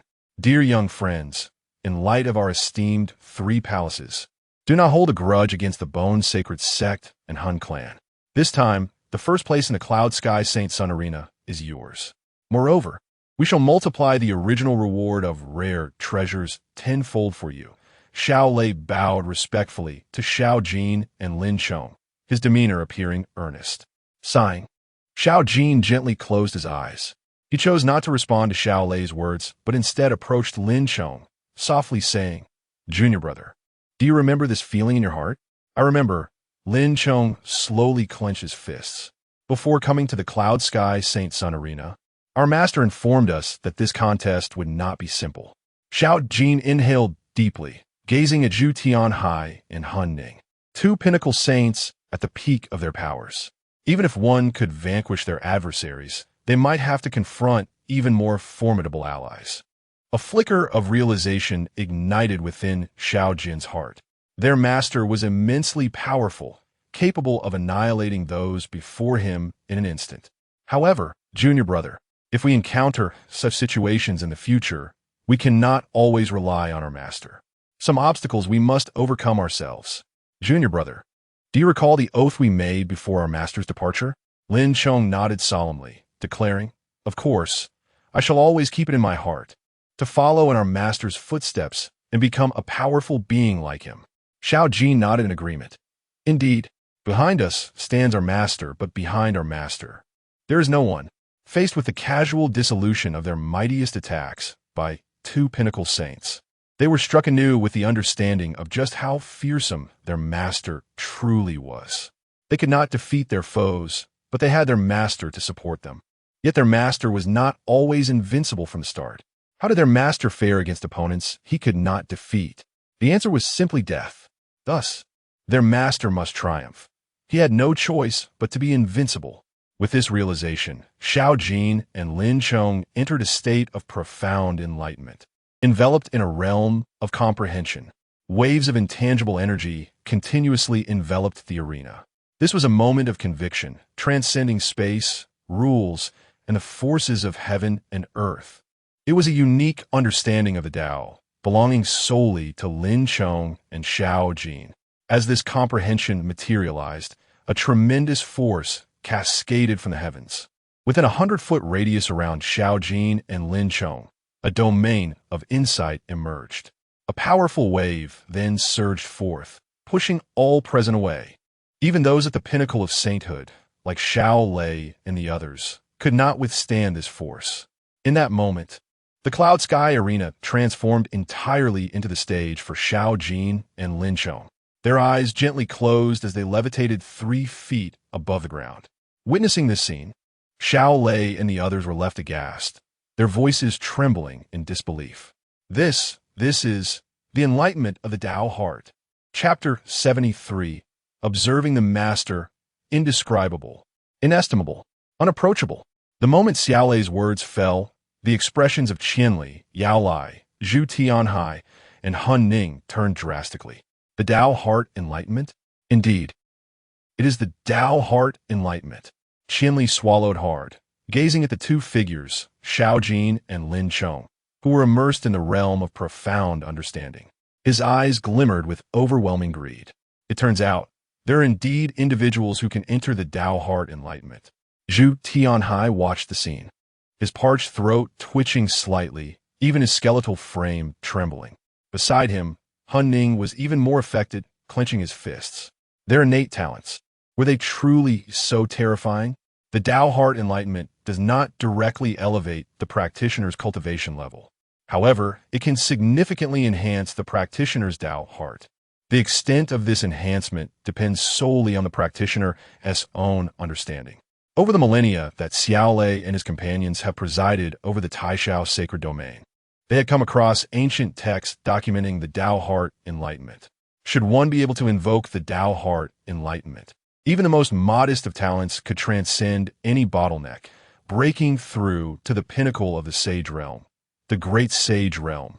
In other words, the meticulous plans that Xiao Lei, Qianli, and Yao Lai had devised over countless years were utterly overshadowed by the innate gifts of Xiao Jin and Lin Chong. Meanwhile, in the southeast corner of the spectator's stands, Li Ruoshui was bemused, watching Fong Mo repeatedly strike his own arm. "Brother Fong, I fear my arm may soon break." Coughing lightly, Fong Mo realized he had become a bit overzealous. "I'm simply overwhelmed with excitement. Brother Li, the Tao heart enlightenment. This is a realm that neither you nor I have ever ventured into." It was true. The words of their ancestor had proven accurate. Accompanying Brother Li to broaden his horizons was indeed the right choice. Fang must breed quick in it. Perhaps the ordinary cultivators nearby could not comprehend the power of the Tao Heart enlightenment, but he was acutely aware of its significance. He even possessed complete records of the Tao Heart enlightenment. Entering the Tao Heart enlightenment could transform even an ordinary person devoid of cultivation. Though it may not directly enhance one's cultivation level, upon completion of the understanding, one could easily achieve minor breakthroughs every 3 days and major breakthroughs every 5 days. Brother Fong, allow me to interject. Li Ruoshui raised his hand. I entered the Tao Heart enlightenment 2 millennia ago. Fong Mo's expression froze, his eyes widening in disbelief as he stared at Li Ruoshui. Why have I never heard you mention this before? You never inquired. After a moment of silence, Fong Mo finally uttered 5 words. Please be human. Li Ruoshui gazed at Xiao Jin and Lin Chong, who were deep in the Tao Heart enlightenment, and a surge of gratitude welled up within him. It felt as though an invisible thread connected them. Ordinary cultivators might not sense this, but as a practitioner of the reincarnation arts, Li Ruoshui could perceive this profound connection, for without it, he would not be able to cultivate the power of reincarnation. In another corner of the spectator stands, Qin Yuan observed his disciples engaging in the Tao Heart enlightenment, a look of satisfaction adorning his face. They were ahead of his expectations. Truly, they're my disciples. Initially, he had anticipated that Xiao Jin and Lin Chong would experience the Tao Heart enlightenment within the Xianke Heavenly Gate. However, they had invoked it directly on the platform of the Sacred Sun Yintian. It was evident that pressure indeed fosters motivation. Had the masters of the Quigo sacred sect or the Hun clan not intervened at the critical moment, Xiao Jin and Lin Chong might not have entered the Tao Heart enlightenment so swiftly. Qin Yuan rubbed his temples. The causalities intertwined in this arena contest could be seen as a trial for the strength of Xiao Jin and Lin Chong. For now, he did not intend to intervene. However, should the leaders of the Quigo sect or the Hun clan or any of the formidable Triad Palace individuals fail to recognize the situation, he would have no choice but to ensure their demise, allowing them to never reincarnate. With that thought, Qin Yuan picked up a linglong fruit and began to chew. In the next moment, an invisible barrier shattered above the Sacred Sun Yintian platform. A profound energy surged like a tide into the void, filling every inch of space with an enigmatic essence. This was a power transcending the mundane, breaking free from the shackles of time and the confines of space. In an instant, the laws of heaven and earth seemed to be influenced by an invisible force, illuminating the skies with resplendent light. Thousands of radiant beams intertwined, each one embodying supreme meaning. As Xiao Jin and Lin Chong experienced this awakening, they found that the obscure aspects of their cultivation that had previously eluded them suddenly flowed into their souls like a clear spring. It was as if they had always possessed mastery over their martial techniques. Whispers of profound truths began to emerge, not from the void, but from the depths of their consciousness. In that moment, Xiao Jin and Lin Chong perceived that time around them had come to a standstill, and space had solidified. Everything became astonishingly clear and lucid. To their amazement, they beheld their true selves. Suddenly jolted from this state, they realized they had unknowingly entered a perspective of spiritual awareness. Senior brother, Lin Chong's spiritual self stood beside his true form, gazing at Xiao Jin's spiritual entity. What a marvelous sensation! Xiao Jin was enveloped in this unprecedented mystical experience. Everything around him had frozen, and he found himself curious about what his master would look like in this state. However, the moment Xiao Jin's spiritual entity turned to gaze upon Qin Yuan, his mind swelled with overwhelming intensity. Chaos and void filled his vision. A sharp pain caused his spiritual form to tremble. Indescribable, inestimable, unapproachable. This was his immediate impression. Lin Chong experienced the same sensation. Steady your mind. Observe all phenomena. Qin Yuan's voice resonated in their spiritual ears. Instantly, Lin Chong and Xiao Jin understood that their master was guiding them. They promptly returned to their physical forms, calming their hearts like still waters, their intentions flowing like clouds. They focused their minds, achieving tranquility. With their spirits aligned, they returned to their essence, centered in their dantian. All thoughts converged into one, and their Tao heart remained ever steadfast. As Qin Yuan's voice faded, Xiaojin and Lin Chong fully absorbed the insights of the Tao heart enlightenment. At this moment, they had comprehended the highest level of Tao heart enlightenment. Eternal Tao heart. Eternal Tao heart. They had both grasped this pinnacle of understanding. By the heavens! Fong Mo exclaimed. Witnessing this scene, his composure utterly shattered. Chapter 74. The True Gate of Xuanguan. At this moment, within the arena, the holy son of Yunxiao, Xiaojin and Lin Zhong slowly opened their eyes. They had achieved enlightenment of the Tao heart, although their strength remained unchanged at this moment. They had entered the ultimate realm of mental cultivation. The Tao heart was eternally firm. In other words, they would no longer be plagued by any inner demons on their path of cultivation. In fact, to a certain extent, the benefits they had obtained far surpassed the rewards for the top 3 positions in this Holy Sun Yunxiao competition. In a corner of the spectator area, Qin Yuan nodded as he observed the two who had solidified their Tao hearts. One must admit, the audacity of his 2 disciples was indeed remarkable. Qin Yuan was astounded. Xiaojin and Lin Zhong had dared to use their spiritual consciousness to observe themselves during their moment of enlightenment. This was almost akin to courting death. Fortunately, being Qin Yuan's disciples, they had ultimately stabilized themselves through his calming techniques. Had any other prodigy dared to do the same upon witnessing themselves, their spiritual consciousness would likely have been violently rebuffed by overwhelming power, potentially driving them mad. Congratulations, you too. After the comprehension of the Tao field dissipated, the members of the Xiaolei clan approached Xiaojin and Lin Zhong once more. Xiaolei cheerfully said, "This is your reward for winning first place." With that, he produced a green spatial ring. Xiaojin, without pretense, accepted the ring and began to explore its contents. There were indeed numerous rare treasures inside, yet none of them were what Xiaojin required. How should this battle be accounted for? Xiaojin glanced at the side of the arena where Han Li stood. Xiaolei then announced loudly, "I declare that the top 3 positions of this Holy Sun Yunxiao competition have been determined. The first place, without a doubt, goes to Xiaojin and Lin Zhong." As he said this, he looked towards the side of the arena where Hong Shitian had not made a single move throughout. He then proclaimed, "The second place is Hong Shitian from the Hong family." At this moment, Hong Shitian found it difficult to swallow. He finally understood the meaning of laying down to win. He had merely stepped onto the stage and attained second place. In the spectator area, the members of the Hong family were all filled with excitement. Truly, he was a disciple of a great master. They had indeed leaned down to win under their holy son's leadership. Xiaolei then glanced at Zhu Tianhai and Han Ning. These 2 old fellows were not easy to deal with either. He continued, "The third place goes to Han Li and Zhu Guirao."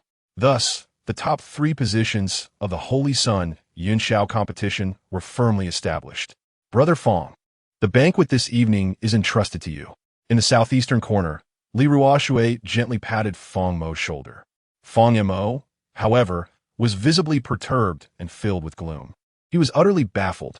Why were they able to enter the Tao heart enlightenment while he could not? Before I met you, I was also regarded as a prodigy.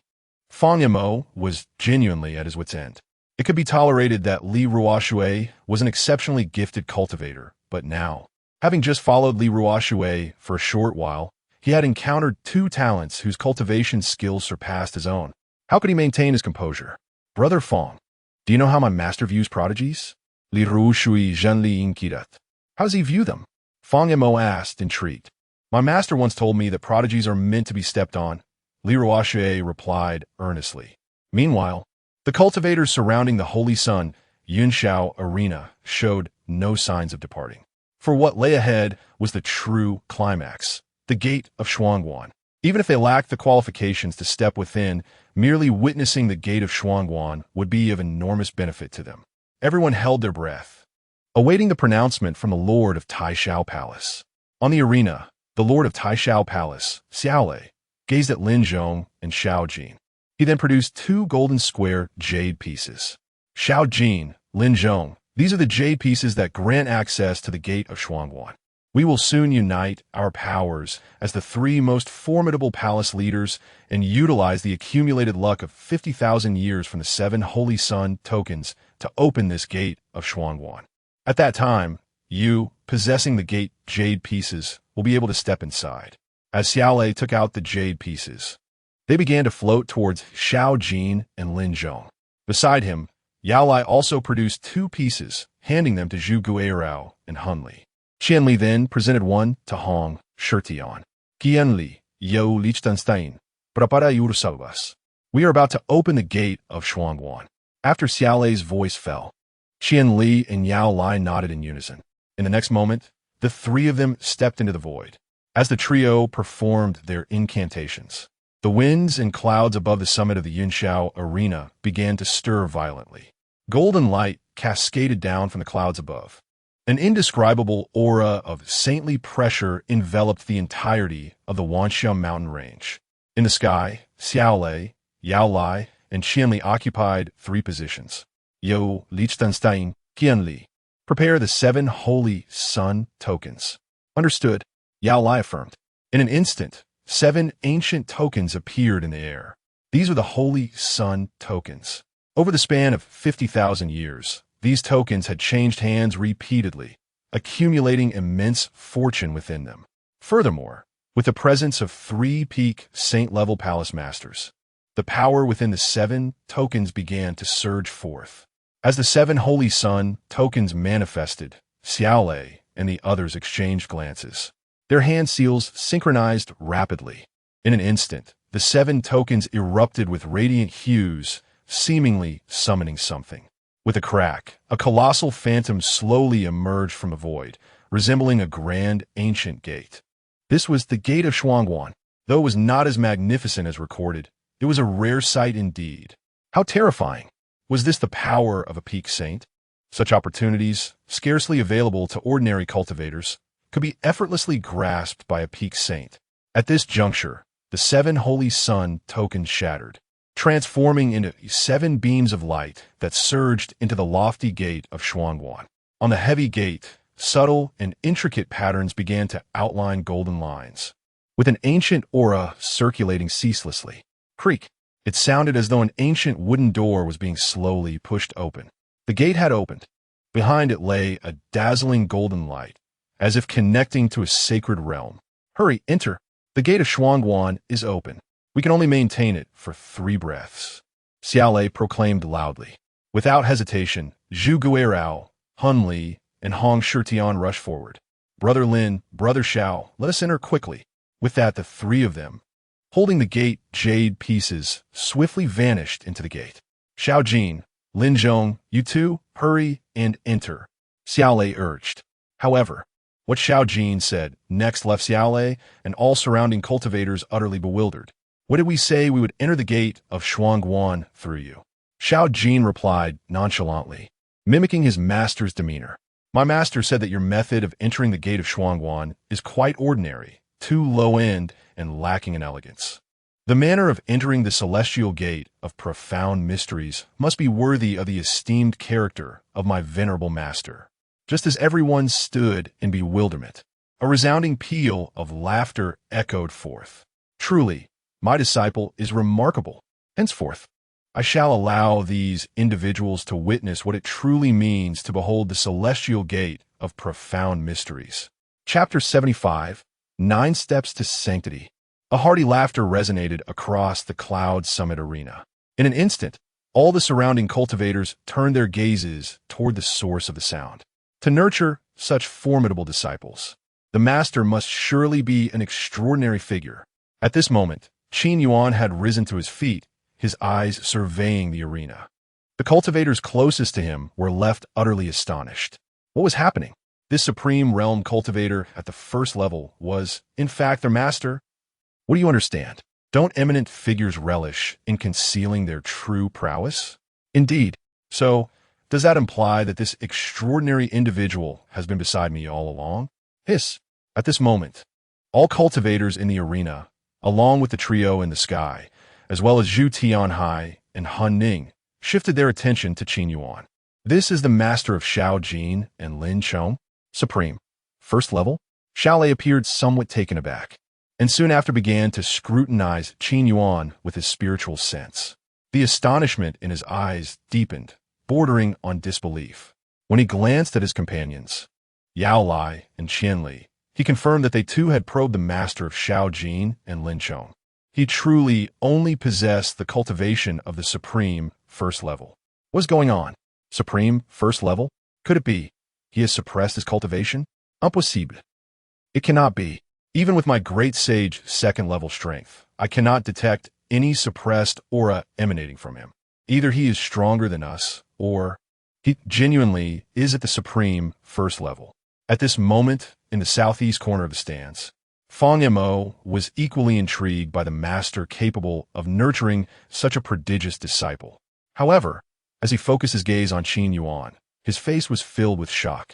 Unbeknownst to him, Li Ruoxue beside him was trembling as if struck by lightning, overwhelmed with indescribable excitement.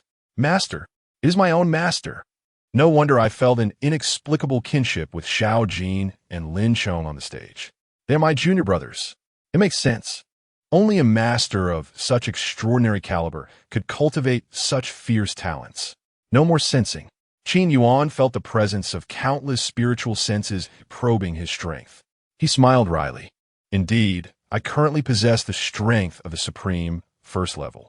Upon hearing his acknowledgement, the crowd was once again bewildered. What does currently mean? Can cultivation levels be temporary? At this moment, Qin Yuan tilted his head, raised his right hand, and gently pressed down toward the southeast corner. Although the onlookers were baffled, Li Ruoxue was already trembling all over. It turns out that the master had long since noticed him. However, Li Ruoxue was astute enough to understand that this was the master's domain. He merely needed to wait for everything to conclude before seeking out his master. At this moment, Qin Yuan raised his head, gazing at the slowly closing Xianke heavenly gate, shaking his head. The golden light was absent, and the heavenly gate remained concealed. This level of Xianke heavenly gate is the most rudimentary, he assessed. This evaluation caused the crowd to collectively gasp in shock, as it equated to slapping the face of the supreme three palaces master. Indeed, the expressions of Xiao Lei and his companions darkened. Your two disciples may have missed this grand opportunity now that the Xianke heavenly gate has closed, Xiao Lei remarked as he descended from the arena. Tian Li Skinta, scrutinizing Qin Yuan closely, saying, if you wish to step into the Xianke heavenly gate, perhaps your disciples must first break through to the half-saint realm to have a chance. However, even if your disciples possess great talent, it will likely take them at least 1,000 years to reach the half-saint realm. At this point, Yao Lai stepped forward, looking at Xiao Jin, and said, Xiao Jin, why not join our Tai Yao Palace? How about it? If you join Tai Yao Palace and become my closed-door disciple, I can guarantee you will step into the half-saint realm within a few hundred years. Yao Lai directly extended an invitation to Xiao Jin. After all, he was immensely covetous of the cultivation method Xiao Jin practiced. The surrounding cultivators gasped at this prospect. This is an immense opportunity. If that individual named Xiao Jin can seize this chance, he might indeed break through to the half-saint realm in a few hundred years. How enviable. Yet, directly poaching a disciple in front of their master seems rather inappropriate, doesn't it? Fool, this is a tremendous opportunity in the face of such a grand chance. How would you choose? That is also true. At this moment, Yao Lai gazed at Xiao Jin with unyielding confidence, his eyes filled with desire. Xiao Jin tilted his head, scrutinizing Yao Lai. At the peak of the saint level, you are worthy to be my master? He scoffed. Such a character is not worthy to be compared to my supreme master, not even fit to carry my master's shoes. Upon uttering these words, he appeared somewhat audacious. This caused Yao Lai's expression to stiffen instantly. Just as his anger began to boil, Xiao Lei swiftly intervened, frowning. But you truly missed the Xianke heavenly gate. Xiao Jin scoffed again. What of the Xianke heavenly gate? For my master, it is as easy as entering or exiting at will. Xiao Jin harbored absolute trust in his master. These words once again placed Qin Yuan in the spotlight. Qin Yuan then stepped forward, his aura surging dramatically, instantly elevating him to the supreme second level. The so-called Xianke Heavenly Gate is an opportunity for the half-saint to step into the saint realm. Qin Yuan smiled, then took another step. The space rippled, and his aura surged from the supreme second level to the third level in an instant. This pace of breakthrough left all surrounding cultivators aghast. What is happening? 2 steps.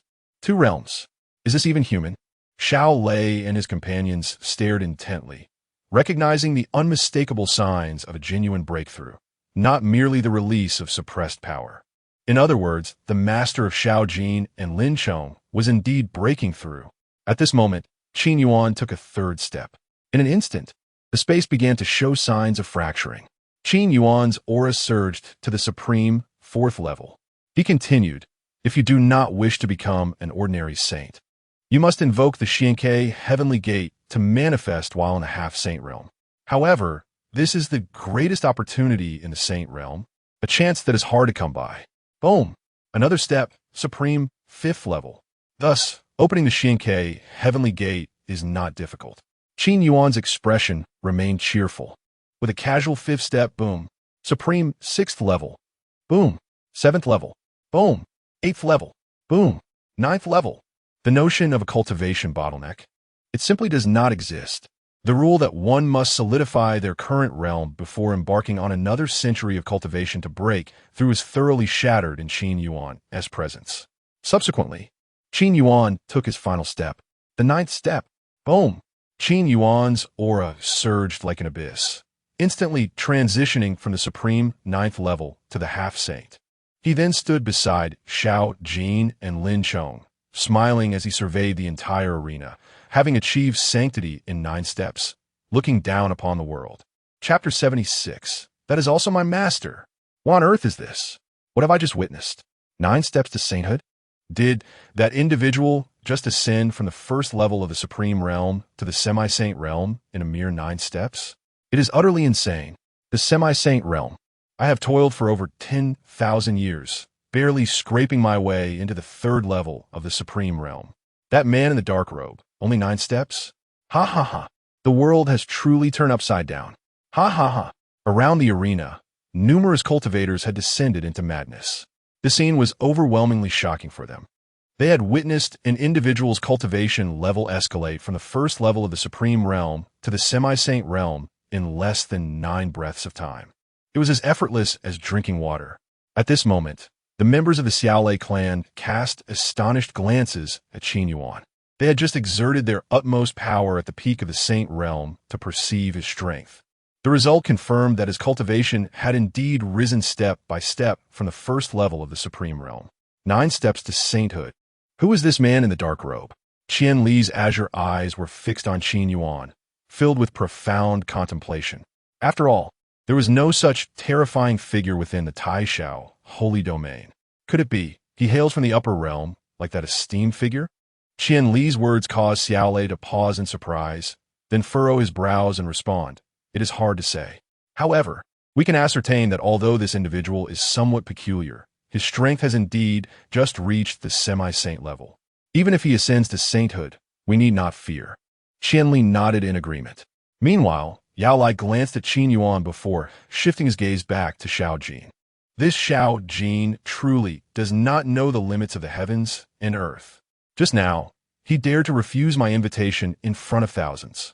Yao Lai felt a flicker of murderous intent brewing within him. Though the other party possessed remarkable talent and had ignited a high-level comprehension of the Tao, his current strength was still not formidable. If he could be utilized, that would be one thing. If not, he would have to be eliminated. Yao Lai. A low voice echoed in his ear. Xiaolei fixed his gaze on Yao Lai, signaling him to exercise restraint. Yao Lai closed his eyes and fell silent. At this moment, Qin Yuan's attention gradually settled upon the void, the Shuangwan Heavenly Gate. He smiled softly. The gate of the mysterious realm opens a thread, and the calamities come rushing in.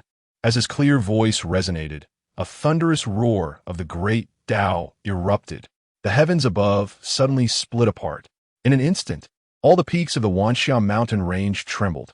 An extraordinary phenomenon emerged in the sky. The clouds began to swirl violently, and at this moment, the space beneath Qin Yuan's feet rippled with waves of void. These ripples surged forth, transforming into blossoming lotus flowers. The nine-turn life lotus platform, the Shuangguan Heavenly Gate opens. Crack! Boom! Suddenly, from the roiling clouds above, thousands of golden thunderbolts erupted with a deafening roar. Unlike normal lightning that descends, these bolts condensed into a rarely seen inverted thunder waterfall. Between the clouds, the serpentine golden lightning surged from the clouds into the heavens. The golden thunder illuminated the surrounding mountains for miles, revealing every detail. Boom! Another deep sound reverberated. The crowd gasped as they beheld a crimson golden crack that had mysteriously appeared from above. This crack stretched from the heavens downwards, as if it pierced through the very fabric of reality. Within it stood a golden heavenly gate towering tens of thousands of feet high. In the next moment, a phoenix's cry resonated throughout the universe. Upon closer inspection, it was discovered that the intricate patterns upon the resplendent golden gate were awakening a golden ancient phoenix. It spread its wings, seemingly attempting to shield the heavens. The golden heavenly gate gradually opened, revealing an interior brimming with wondrous radiance, evoking a deep yearning within the onlookers. At that moment, before the palace gates of the Shuangguan Heavenly Gate, a gilded staircase began to unfurl step by step, ultimately resting at Qin Yuan's feet. The Shuangguan Heavenly Gate, astonishingly, extended the staircase of its own accord. Such an extraordinary sight had never been recorded in any ancient texts. Nonetheless, all understood that only an individual of immense fortune and power could elicit such special treatment from the Shuangguan Heavenly Gate. In comparison to the arduous efforts of Xiao Lei and his companions to slightly open the semi-obscured Heavenly Gate, this golden, resplendent gate, wide open with a golden staircase descending, was the true Shuangguan Heavenly Gate. Now I finally comprehend why Xiao Jin remarked that the Shuangguan gates summoned by the supreme three palaces lacked grandeur. In contrast, what did their supreme three palaces summon? Hush! Keep your voice down. Do you wish to perish? Cough, cough. In any case, this visit to witness the battle of the Holy Sons was not in vain. Just the sight of this golden radiance has already made me feel as though my bottleneck has loosened somewhat. I can scarcely imagine the immense fortune that would await if I could step into this realm. The surrounding cultivators began to discuss among themselves. At this moment, Qin Yuan's aura was steadily advancing towards the semi-saint realm. Xiao Jin, Lin Chong, let us proceed. Qin Yuan smiled gently, casually stepping onto the golden staircase. Behind him, Xiao Jin and Lin Chong followed closely, entering without hesitation. In a haze, the three figures swiftly arrived before the grand golden gate cascading from the heavens. Qin Yuan stood with hands clasped behind his back, looking down upon the Wanxia mountain range from a height. Xiao Jin and Lin Chong were drawn into the golden light, their figures vanishing into the heavenly gate. Qin Yuan's gaze finally settled upon Li Ruoxue. He chuckled softly. Good disciple, do not rush. Wait for your master to emerge from the heavenly gate. Although this statement seemed somewhat abrupt, those around paid it no mind, thinking he was addressing Xiao Jin and Lin Chong. Little did they know, in the southeast corner of the spectator area, Li Ruoxue was trembling with excitement. As Qin Yuan stepped into the golden gate, its golden light began to shimmer, half concealed and half revealed in the void, leaving everyone uncertain as to when it might open again. However, all knew that when it did, those who could emerge from within would possess immeasurable potential. Li brother, Li brother, Li brother. Did you see that? 9 steps to sainthood. The Shuangguan Heavenly Gate descended to welcome us with a golden staircase. Those 2 prodigies masters are even more extraordinary than their disciples. Feng Mo exclaimed with excitement. Li Ruoxue's lips twitched as he replied, because that is also my master. Feng Mo, struck dumb by his words, took a moment to process before turning back with a dazed expression. Chapter 77. The 4 Realms of the Great Sage. Wait a moment, my friend. Feng Mo's mind remained bewildered as he pondered the revelation for a considerable time, finally exclaiming, What? Brother Li, are you saying that the man in the dark robe, that esteemed elder, is the master you have been desperately seeking? Fong Imo swallowed hard, his expression a portrait of astonishment. Indeed, Li Ru Shui Inaladaipai, his face betraying an uncontainable excitement.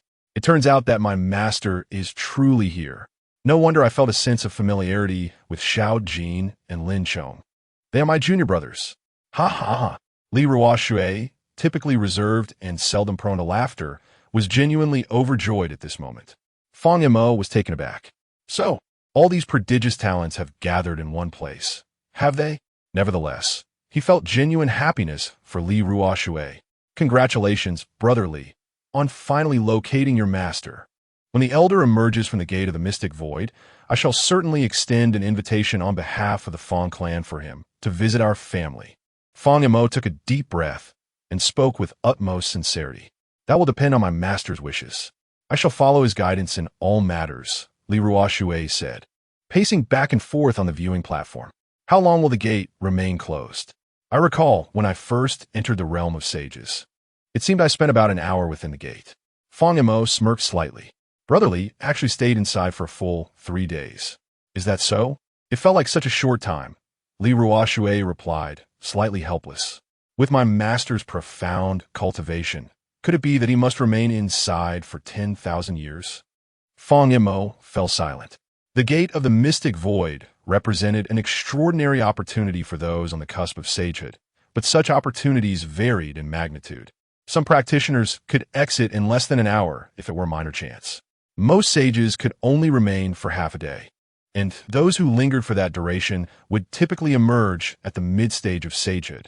Li Ruoshui, being a prodigy of extraordinary talent, had spent a full 3 days within the gate, emerging at the late stage of sagehood.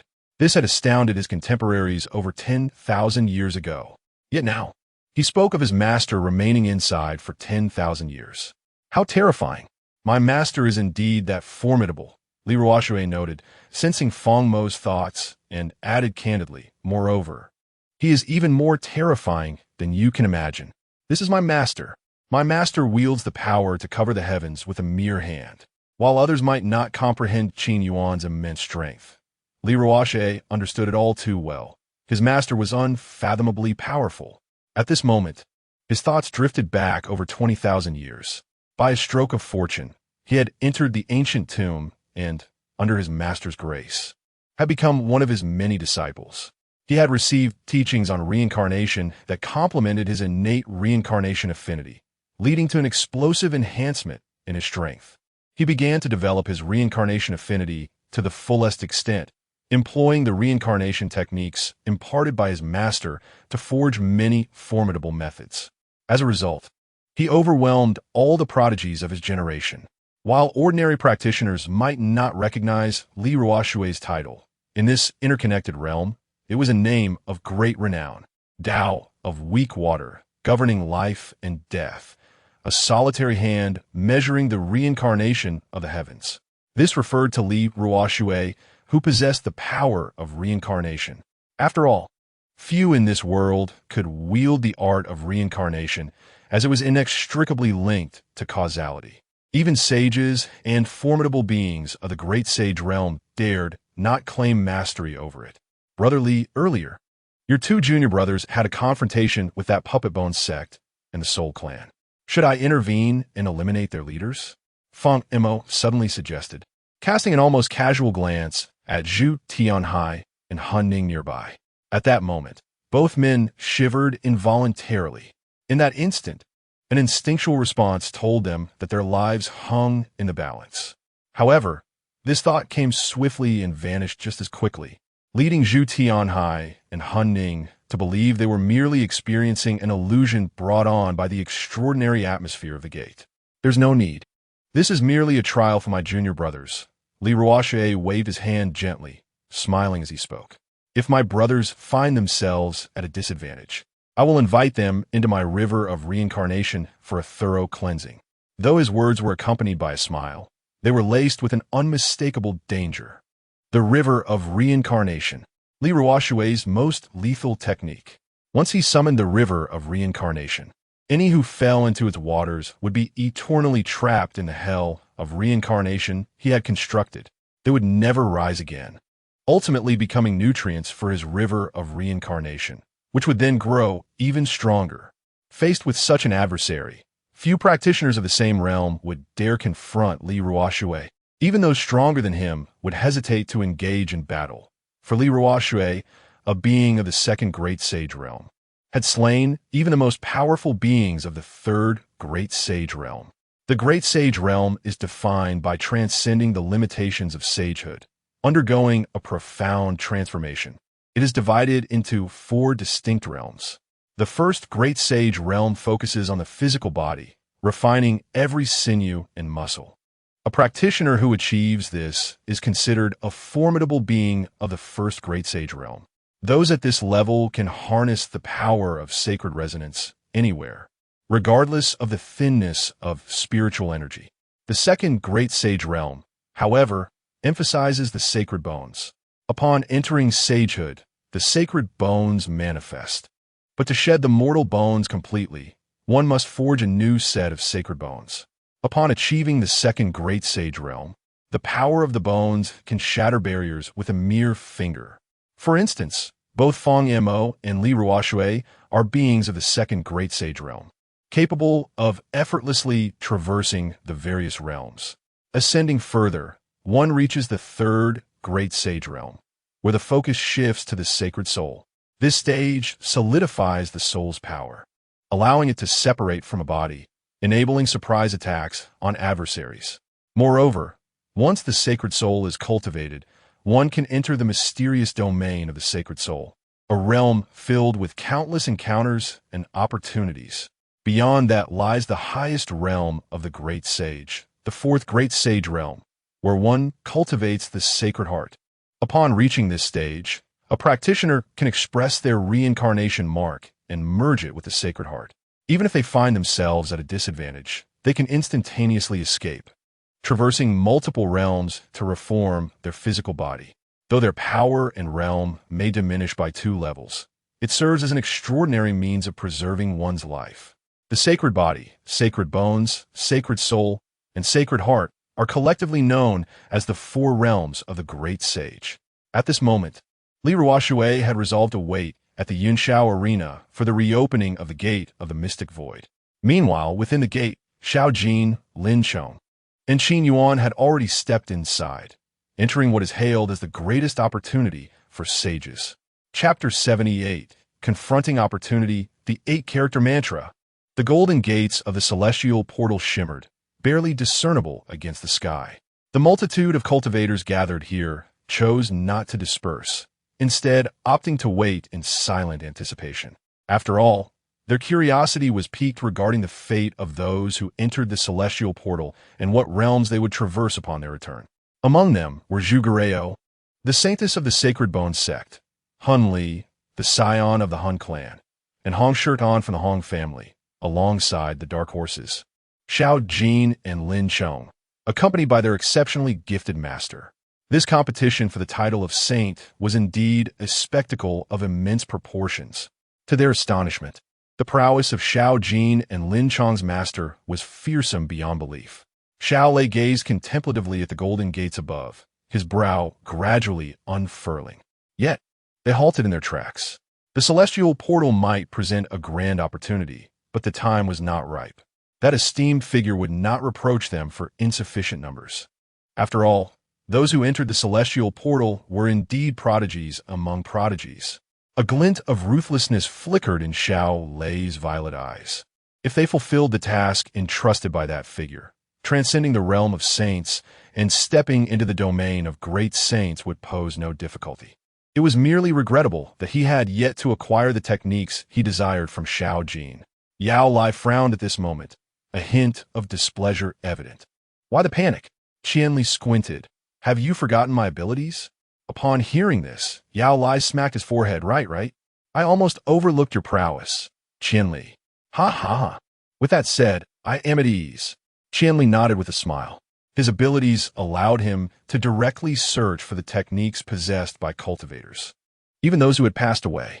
Rest assured, That esteemed figure seeks the fortune embodied in their essence. The corpses will be entrusted to us, Xiao Lei said, narrowing his eyes. For now, we merely await that figure's intervention. Indeed, Yao Lai and Qian Li nodded in agreement.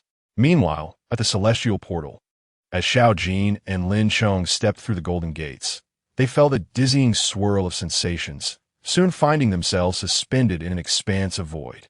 In this emptiness, there seemed to be no distinction between up and down, left and right. Their bodies floated as they beheld floating islands before them, each tethered by golden chains. All chains led toward an indistinct direction, shrouded in mystery.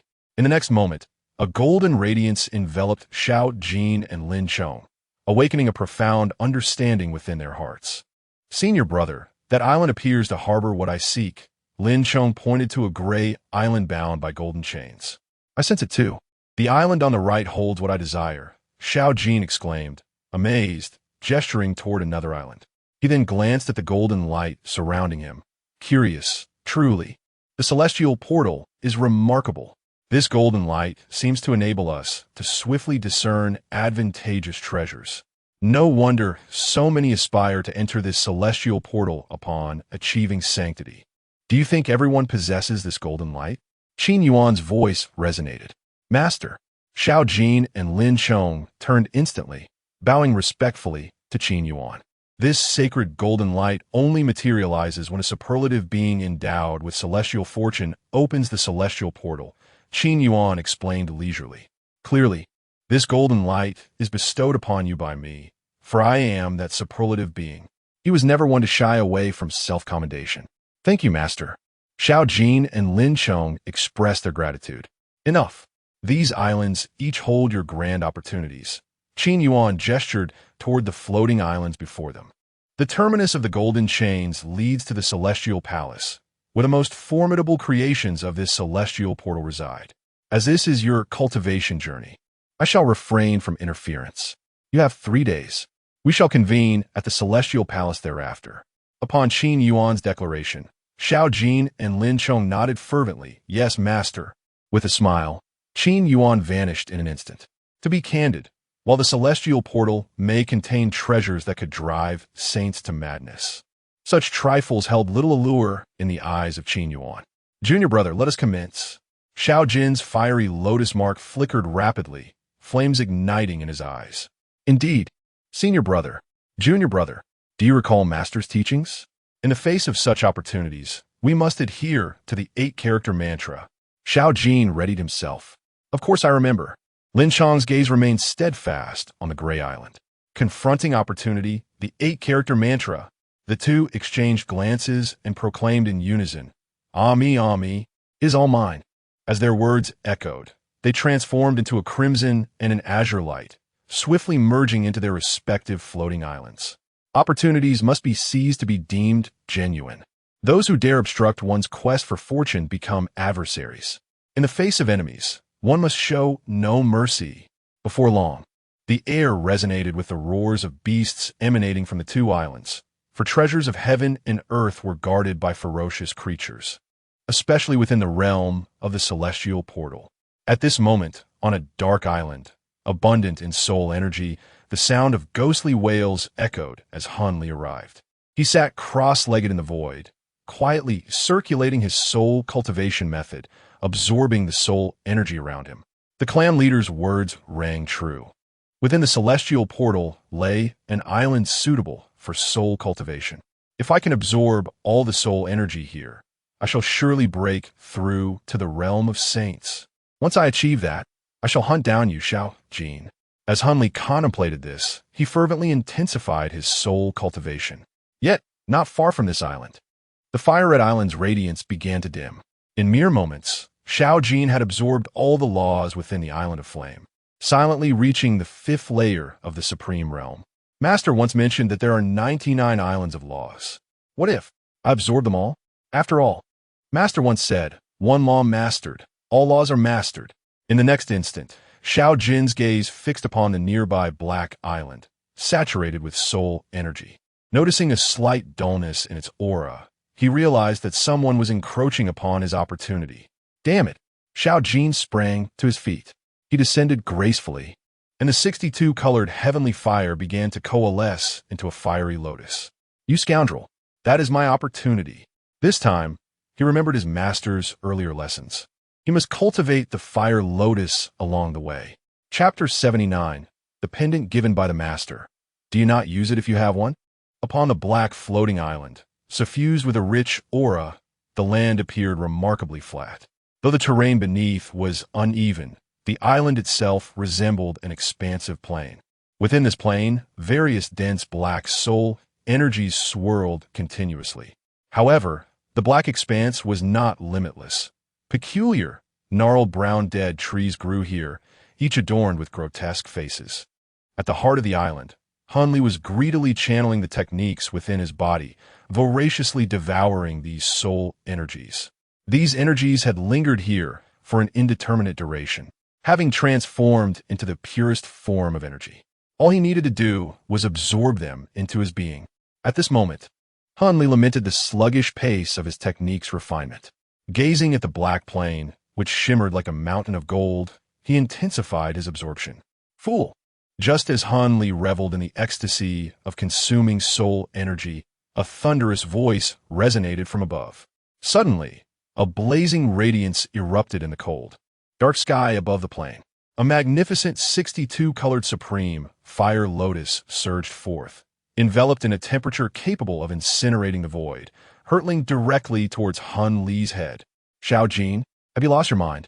Hanli trembled in fear at the terrifying heat emanating from above. He immediately withdrew from his refining posture and exerted every ounce of his soul power to defend himself. The formidable supreme fire lotus reached him in an instant. Even if Hanli possessed incredible speed, he could only watch helplessly as the 62-colored supreme fire lotus detonated before his eyes. Burning sur technique, black soul rising. Confronted with such a vicious fire lotus at such close range, Hanli had no recourse but to ignite his own destined soul. At the same time, he cursed furiously. Xiao Jin, is there any need to unleash such overwhelming force from the outset? As his words fell, his spirit plummeted, enveloped by a thick black mist. The fire lotus then exploded violently. Boom! In an instant, the previously pitch-black plain erupted into a kaleidoscope of colors. The pure soul energies that had drifted across the plain dissipated significantly. Following the detonation of the fire lotus, a deep, bottomless pit manifested at the center of the vast black island, with the surrounding eerie trees igniting in flames. Coughing, a shadow emerged from the depths of the pit. At this moment, Hanli's complexion was ashen, having expended nearly half of his soul power. Furthermore, his destined soul had sustained injuries. It would require no less than a millennium to recover. Climbing out of the pit, he gazed upward at Xiao Jin, who was once again conjuring a supreme fire lotus, and roared in fury, Xiao Jin, what on earth do you intend to do? What connection does this Black Soul Island have to you? Why have you come here? He was on the brink of collapse. The immense fortune he had worked so hard to attain had resulted in nearly a third of the island's soul energy being obliterated by the fire lotus. This opportunity was rightfully his. You cannot take it. Xiao Jin, observing the new 62-colored fire lotus rising in his hand, replied coldly, "These are soul energies. What do they have to do with your opportunities? What I claim as mine is mine." Hanli, disheveled and nearly deranged, was reaching his limits. "What are you looking at?" Without hesitation, Xiao Jin hurled the supreme fire lotus once more towards the beleaguered Hanli below. "You ruthless fiend. Just wait." Hanli dared not confront the fire lotus head-on. While he was not intimidated by Xiao Jin's cultivation, the latter's methods were extraordinarily terrifying. Who would dare to withstand a fire lotus fused with 62 types of heavenly flames? Certainly not Hanli. With no other option, he gritted his teeth and executed his escape technique. His form transformed into a streak of dark light, vanishing from sight. Although this Black Soul Energy Island was the most conducive for his clan's cultivation, Xiao Jin had set his sights upon it. Thus, he could only abandon this place and seek fortune elsewhere. Divine fire, manifest, refine for me. Xiao Jin gazed down at the soul energies, recognizing that these energies were not the tainted soul powers of the Han clan, but rather the purest essence of energy from the heavens and earth. Absorbing them would enhance his own soul's might. Xiao Jin possessed 62 types of heavenly fire. The heavenly fire acted as a catalyst for refinement. For Han Li to absorb all the soul energy from this island, he would require at least a day. Yet for Xiao Jin, it would take merely a quarter of an hour. After all, his master had bestowed upon him an extraordinary advantage. Curse Xiao Jin, my pure soul energy. At this moment, Han Li soared past several islands, arriving at one that radiated a bluish glow. While the soul energy here was not as potent, upon arriving, he found clarity in his troubled thoughts. Gazing at the picturesque island, he exhaled in relief. Upon reaching the summit of the most refined, energy-laden mountain, he sat cross-legged. Very well, this island can also enhance my insights. Han Li took a deep breath, commencing the silent operation of his techniques. However, the instant he settled into meditation, a perilous aura of death surged into his mind. Without hesitation, he spat out a mouthful of blood and bellowed, blood-burning escape technique. As his form vanished, a colossal, deep green finger materialized in the sky. The giant digit seemed to pierce through the very heavens. At the moment of its appearance, the once beautiful mountains transformed into desolation, shrouded in an overwhelming aura of decay. Destructive finger of the abyss. The immense finger crushed the mountain peak. On another mountaintop, Lin Chong gazed coldly. Is someone truly seeking death, daring to encroach upon the island I covet for opportunities? Having fled the bluish island, Han Li was still reeling. He wiped the blood from the corner of his mouth, his eyes ablaze with fury. Was it not said that boundless opportunities lay within the celestial gates? Why did everything feel so amiss upon his arrival? He had either encountered that maniac Xiao Jin or the ruthless Lin Chong. Han Li felt his mental state teetering on the edge of collapse. When he noticed the red and green lights darting between the islands, he suddenly realized that the two brothers were intent on seizing all the opportunities from every island. Watching as the once radiant islands dimmed, he cried out in despair. Have you no humanity? Chapter 80. Congratulations, Master Zhu. Congratulations, Chief of the Soul Clan. Within the celestial gates of Xianke, as the anguished cries of Han Li echoed, the radiant light from two islands began to wane. Undoubtedly, this diminishing glow was the result of the peculiar abilities of Xiao Jin and Lin Chong. Only these two extraordinary individuals could absorb energy at such an astonishing pace. How unfair! Han Li bellowed, swiftly making his way to a deserted island in the distance. Upon arriving, he cautiously extended his divine sense to probe the surroundings. Once assured that the island was uninhabited, he commenced the circulation of his internal techniques.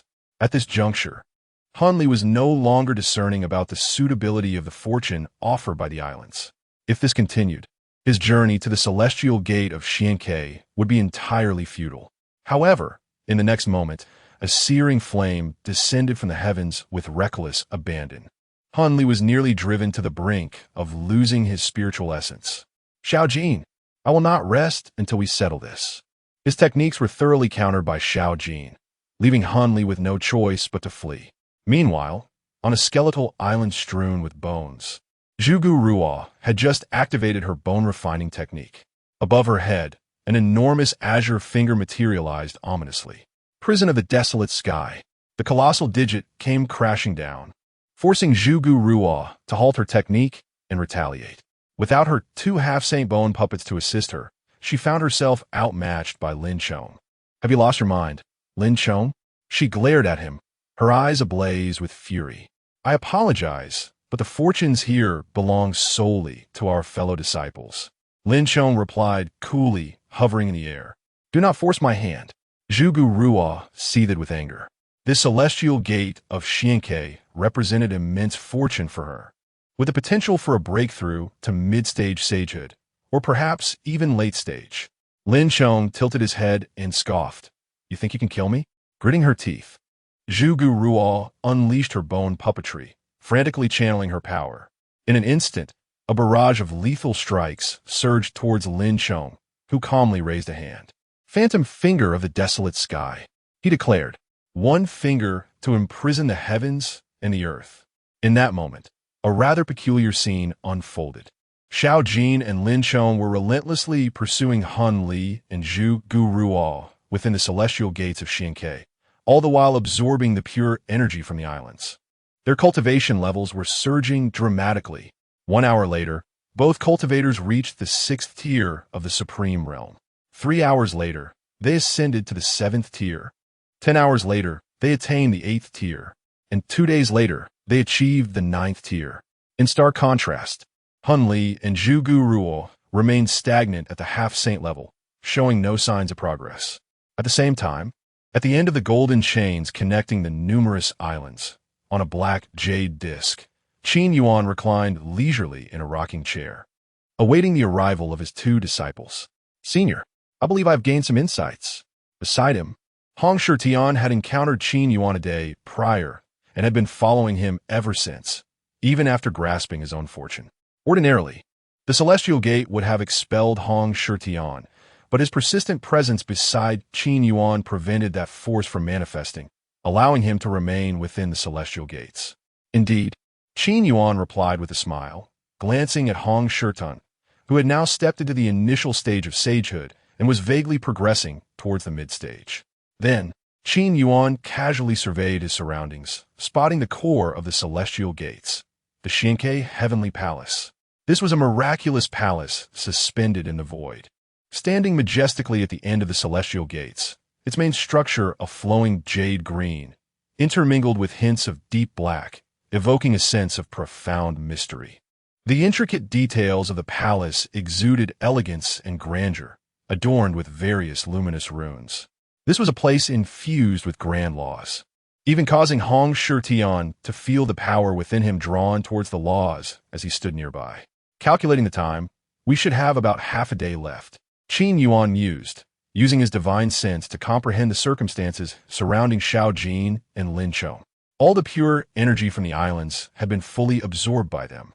At this rate, they would reach the jade platform beneath him within half a day. The fortunes ahead were mere appetizers for Xiao Jin and Lin Chong. The true fortunes, however, awaited them behind. Qin Yuan was in no rush. At that moment, outside, in the Taishao sacred domain, Wanxia mountain range, the voices of Zhu Tianhai and Han Ning echoed with mirth. "Master Zhu, this is truly joyous news," they exclaimed, laughing heartily. From a day ago, the laughter had been resounding through the Wanxia mountain range.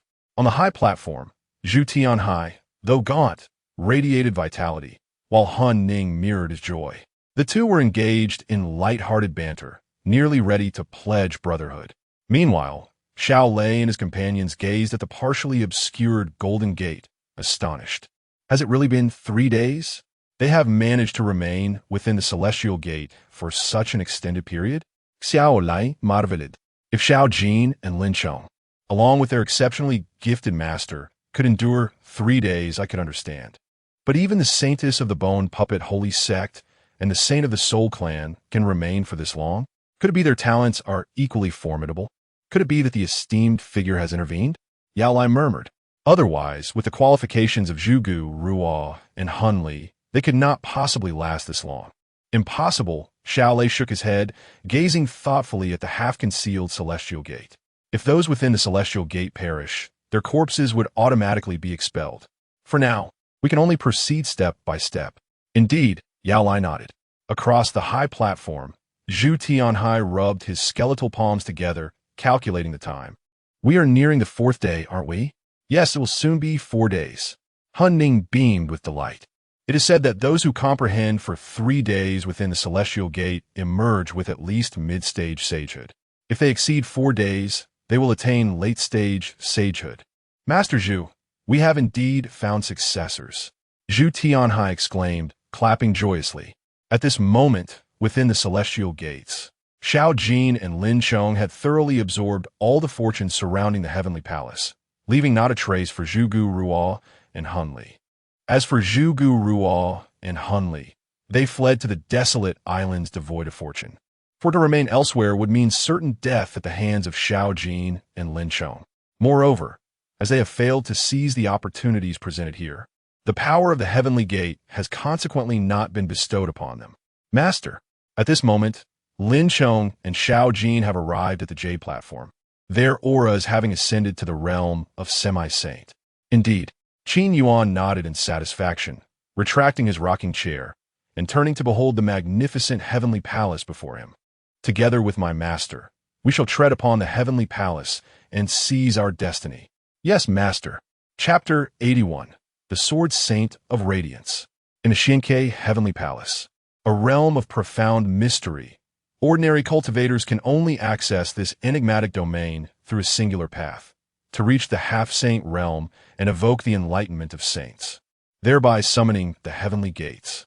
Currently, this palace, suspended in the void, is adorned with azure tiles, the very stone radiating a soft green light, illuminating the surroundings with an extraordinary brightness. Upon entering the palace, one would behold a floor strewn with flowing star sand. A closer inspection reveals reflections of the Milky Way within, and if one gazes intently, it appears as though a miniature world exists within the star sand. However, you lack the requisite level to comprehend this layer of reality. Qin Yuan discerned the confusion in Xiao Jin and Lin Chong's eyes and smiled as he spoke. As the saying goes, every grain of sand holds a world, and every leaf embodies a Bodhi tree. When your realms ascend higher, you will understand. For now, it is premature for you. Xiao Jin and Lin Chong nodded in agreement, aware that in the journey of cultivation, one must avoid hubris and instead remember that as long as one's future self surpasses the present, that is sufficient. Ong Shixiao, who accompanied them, could not help but swallow hard. Merely walking on this flowing sand sparked insights within him. At this moment, within the expansive palace square, a blue radiance and a red glow suddenly manifested. It has arrived, Qin Yuan remarked with little surprise.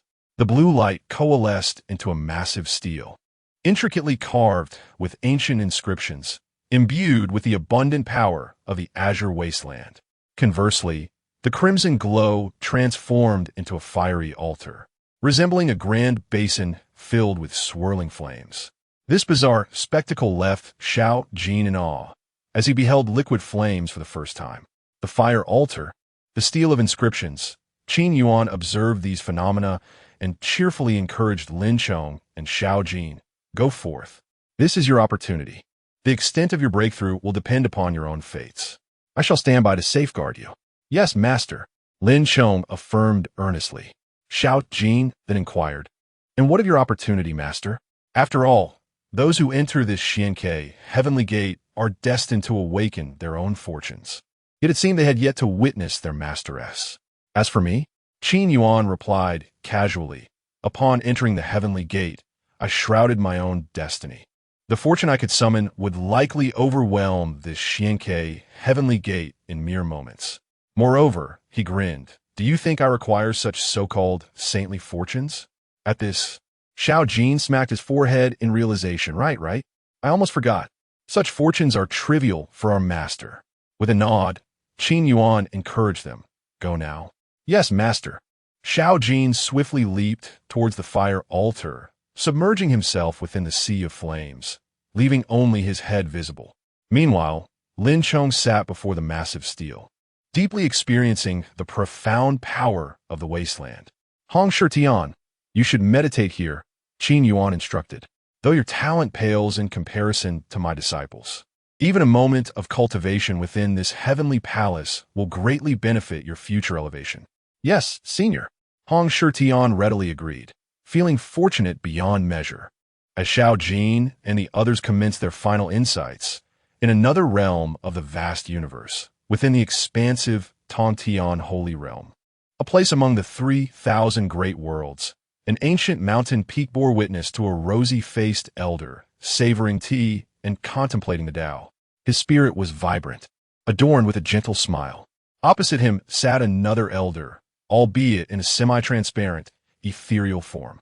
It has been a while. Your cultivation has advanced considerably. The rosy elder remarked warmly. Your fragment of the holy soul has reached the half-saint realm. It seems your true form has brushed against the fourth stage of the great saint. The black-robed elder, whose true self was already at the third stage of the great saint, slowly opened his spectral eyes. You jest, Blood Mingzi. You did not summon me merely for tea, did you? The ethereal figure inquired, narrowing his ghostly eyes. Indeed not. You must have heard, Blood Mingzi continued. The holy extreme Tongtian Tower has descended within our Tongtian holy realm. According to ancient records, it harbors the ultimate secrets of the great saint realm. However, several formidable old sects have set their sights on it, among which 3 adversaries stand out. The leader of the Pill sect, the schemers from the Fong clan, and the Sword Saint of Radiance. Hearing this, the ethereal figure furrowed his brow. Blood Mingzi, you truly have a knack for attracting trouble. The Pill sect and Fong clan are already challenging enough. Now you've entangled yourself with the Sword Saint of Radiance? That man is exceptionally fierce, after all. His infamous saying, I evade his radiance, is known throughout the Tongtian holy realm. Since his rise 30,000 years ago, his swordsmanship has reached unparalleled heights, and he has embraced the sword as the path. When dealing with him, one must be prepared for his relentless approach. Contemplating this, Blood Mingzi lamented, Do you not wish to uncover the secrets of the great saint realm? After a moment of silence, the ethereal figure replied, I shall inform my elder brother of this matter, and let him decide. With that, his figure gradually dissipated, as though he had never been there, his presence fading without a trace. Such was the nature of the great saint's techniques. At that moment, a blood-red lotus imprint suddenly appeared upon Blood Mingzi's forehead. Has the matter in the lower realms been settled? He mused. Very well. Refining more so-called holy sons will further solidify my strength. With this thought, a blood lotus abruptly manifested atop the azure tiles of the Xiankei heavenly palace, activating the fragmented holy soul hidden within. As the crimson figure emerged, his aura ascended to the realm of the great sage. He merely cast a fleeting glance at the individuals in the square, and the overwhelming pressure of his great sage presence began to cascade downwards. Chapter 82. The Essence of a Villain. I hold you in high esteem. This presence is far beyond the pinnacle of the saint realm. Could it be the great saint realm? While meditating, Hong Shitian suddenly sensed an immense pressure looming above him, nearly causing his mind to shatter. He had previously felt the overwhelming force of the saint realm's pinnacle, and in comparison, it was utterly insignificant. Only by transcending the saint realm could one reach the great saint realm. At this moment, Hong Shitian struggled to swallow, confusion filling his gaze. Why would a great saint presence appear in this secret realm of opportunities meant for the saint realm? The saintly aura emanating from these 2 figures is exceptionally dense. Yet, where are the others? After Blood Mingzi manifested, he immediately activated his formidable great saint realm perception to explore this space. When he discovered that only 6 individuals had entered, he was momentarily taken aback. His gaze shifted to the distant shadows of 2 figures, their strength merely that of half-saints, their saintly aura nearly imperceptible, leading him to disregard them. Then, his attention returned to the 4 individuals before him. The Fire Ruins platform and the Monument Grove, infused with the pure energies of fire and desolation. The 3 juniors from Xiaolei have indeed provided me with 2 splendid supplements.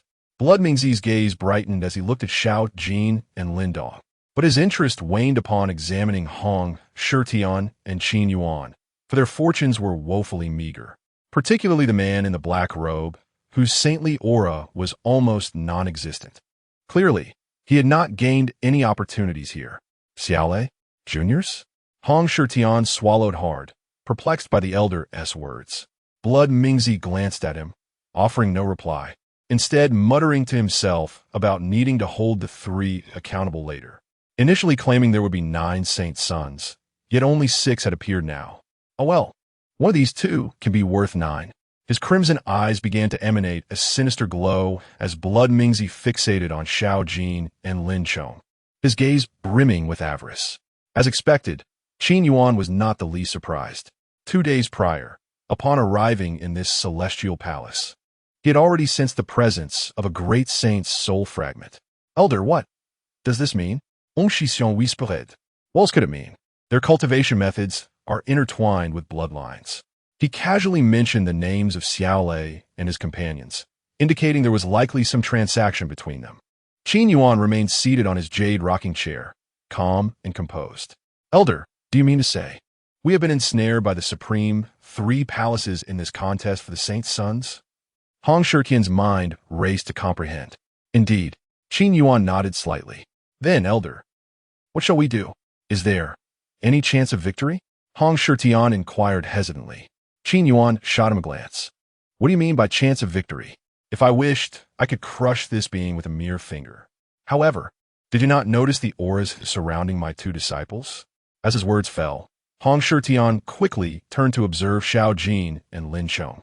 Both radiated an intense fighting spirit, targeting a singular figure. That was none other than Blood Mingzi, standing high upon the glazed tiles. He is a formidable presence of the great saint realm. Elder, your disciples truly seem to have no concept of fear. Setting aside the fact that Xiao Jin and Lin Chong had yet to truly step into the saint realm, even if they did, they would still be facing someone who had genuinely surpassed it, a true great saint. Fear? Qin Yuan chuckled. Not only did he laugh, but Xiao Jin, who was fervently refining the purest energies of the Fire Ruins platform, also laughed, as did Lin Chong, who was absorbing the energies from the Monument Grove. We genuinely do not know how to write the word fear.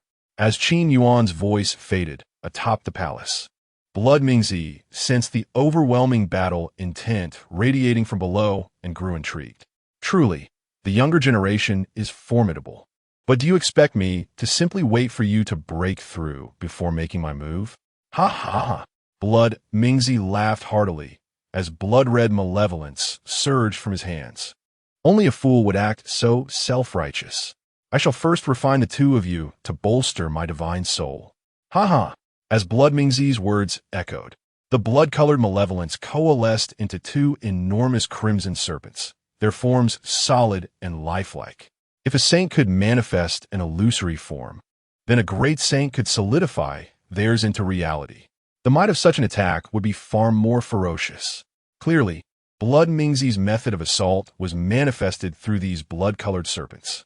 Adorned with intricate blood refinement marks, his aim was simple: to refine everyone present into his divine soul supplements.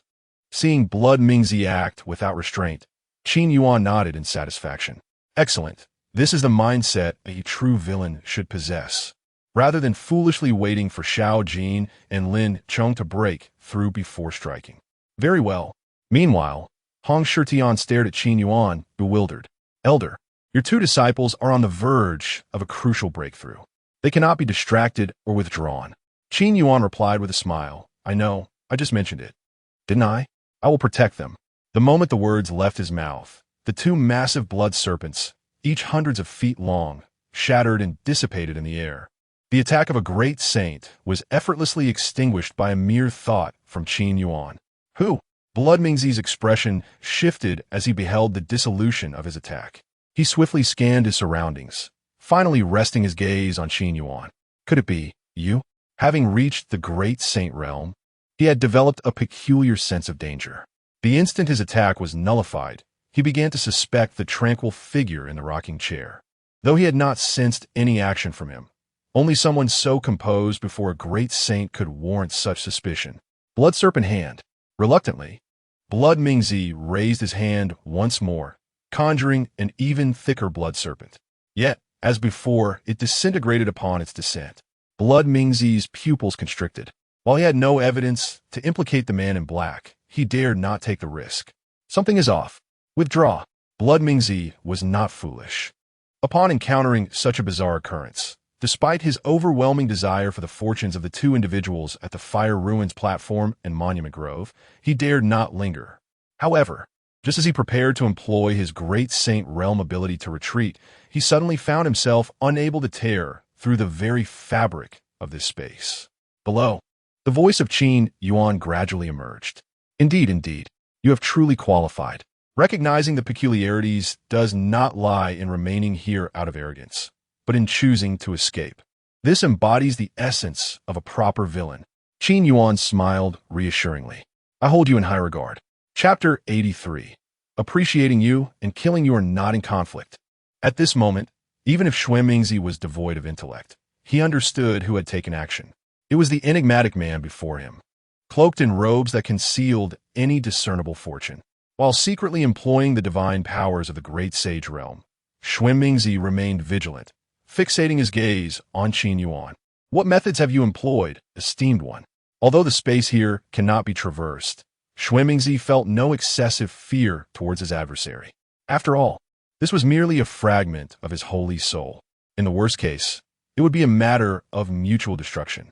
His true form would incur no harm. It was merely a shift in the spatial laws here, preventing escape. Qin Yuan regarded Xue Mingzi with satisfaction. Rewrite the spatial laws? Upon hearing this, Xue Mingzi felt a pang of panic.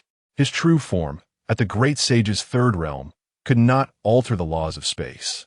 How could this robed figure accomplish such a feat? What might his strength be? The fourth realm of the great sage? Or perhaps, surpassing even the pinnacle of the great sage? Contemplating this, Xue Mingzi's tone softened. Esteemed one, we bear no enmity. You have expressed admiration for me. This time, it was my misstep. If fate permits us to meet again, I shall prepare ample gifts in gratitude. Qin Yuan tilted his head, gazing into the distance at Xue Mingzi. Had I not intervened just now, my two beloved disciples would have been slain by you. You claim we have no grievances? Moreover, appreciating you and intending to end your life are not mutually exclusive. Upon hearing these words, Xue Mingzi's countenance darkened. He ceased his idle chatter and began to unleash the martial techniques of the great sage realm with fervor. A colossal blood-red python surged forth. Yet all his assaults, just like before, dissipated into ineffectiveness. This sensation left Xue Mingzi feeling as though he were striking at cotton, an overwhelming sense of impotence enveloping him. Furthermore, although he currently existed as a fragment of a holy soul, he could not communicate with his true form. Only upon his own initiative to dissolve this state or upon death could his true form perceive the events transpiring here. Yes, dissolve. Xue Mingzi suddenly struck his forehead. In the next moment, his hand began to form seals with great urgency. His holy soul commenced to delineate the heavens and earth. Even if he had to forsake this holy soul of the great sage realm, he was determined to escape. Just as he managed to sketch the threads of his holy soul, Qin Yuan's voice resonated leisurely. Sever, with merely a single word. The threads of the holy soul shattered instantaneously. Xue Mingzi's expression shifted to one of horror. The threads of the holy soul existed beyond the laws of heaven and earth. Fundamentally ungraspable. Yet, they had been severed by a mere word from his adversary. His opponent had long since transcended the great sage realm. Realizing this, Xue Mingzi's face began to pale. He had considered the possibility of encountering a formidable opponent, but he never anticipated encountering an impenetrable wall. Be a diligent sparring partner for my disciples, Qin Yuan commanded with a wave of his hand, enveloping Xue Mingzi in a surge of celestial power. The force transformed into ethereal chains, binding Xue Mingzi completely. He discovered that he was utterly immobilized. Even the sacred energy within him had come to a standstill. This extraordinary technique unveiled to Xue Mingzi the profound truth of existence. There are always beings beyond mere mortals and realms beyond comprehension. Calculating the time, it would require 2 more hours for them to complete their absorption. Qin Yuan glanced at Xue Mingzi, a slight smile gracing his lips. However, this smile sent shivers down Xue Mingzi's spine. Esteemed one, what are your intentions? Qin Yuan replied candidly. I wish to probe your soul and pass the time. Xue Mingzi was momentarily stunned, and in the next instant, he felt an intense pressure in his mind. Qin Yuan commenced the soul-searching technique, delving into Xue Mingzi's memories. This scene left Hong Shitian, who stood nearby, trembling with fear. In recent days, Qin Yuan's mastery of the reincarnation river obliterating the saints had already illuminated Hong Shitian to the extent of Qin Yuan's might. Yet now, with mere fragments of words ensnaring the great sage, it became evident to Hong Shitian that Qin Yuan's strength had reached unfathomable heights. After all, It is impossible for one to conceive of what they have never witnessed. The supreme beings of the great sage realm were revered by all cultivators within the Taishao sacred domain. The leaders of the three supreme palaces aspired throughout their lives to reach such heights. These paramount figures, in the presence of Qin Yuan, appeared as insignificant as ants, easily manipulated. Just how formidable is he? At that moment, Hong Shitian comprehended fully that the invincible master spoken of by Xiao Jin and Lin Chong was indeed truly unmatched. The celestial sacred realm, the sacred pinnacle tower. Oh, they're also members of the Soul Clan? However, their roots extend back at least 80,000 years, devoid of form. Formless souls. There is also the Pill sect and the Sword Saint of Radiance? Huh, the Sword Saint of Radiance? I shall evade his brilliance. After concluding the soul search, a hint of surprise flickered in Qin Yuan's gaze. This young fellow, upon entering his tutelage, was imbued with an aura of brilliance, perfectly suited for cultivating the radiant sword intent. Qin Yuan had imparted to him several insights regarding combat. When confronted with a formidable foe, do not retreat. The phrase, "I shall evade his brilliance," was one such lesson from Qin Yuan. Qin Yuan felt a twinge of nostalgia, realizing that the once little fellow had now ascended to the stature of a sword saint. Yet, his temperament had grown rather fierce. Should he encounter Lin Chong, they would likely bond quite well, as their personalities were rather similar. One, disinclined to jest, initiates with the desolation prisoner finger. The other, domineering and fierce, begins with "I shall evade his brilliance." They would indeed be a perfect match. Qin Yuan found himself anticipating the moment his two disciples would meet.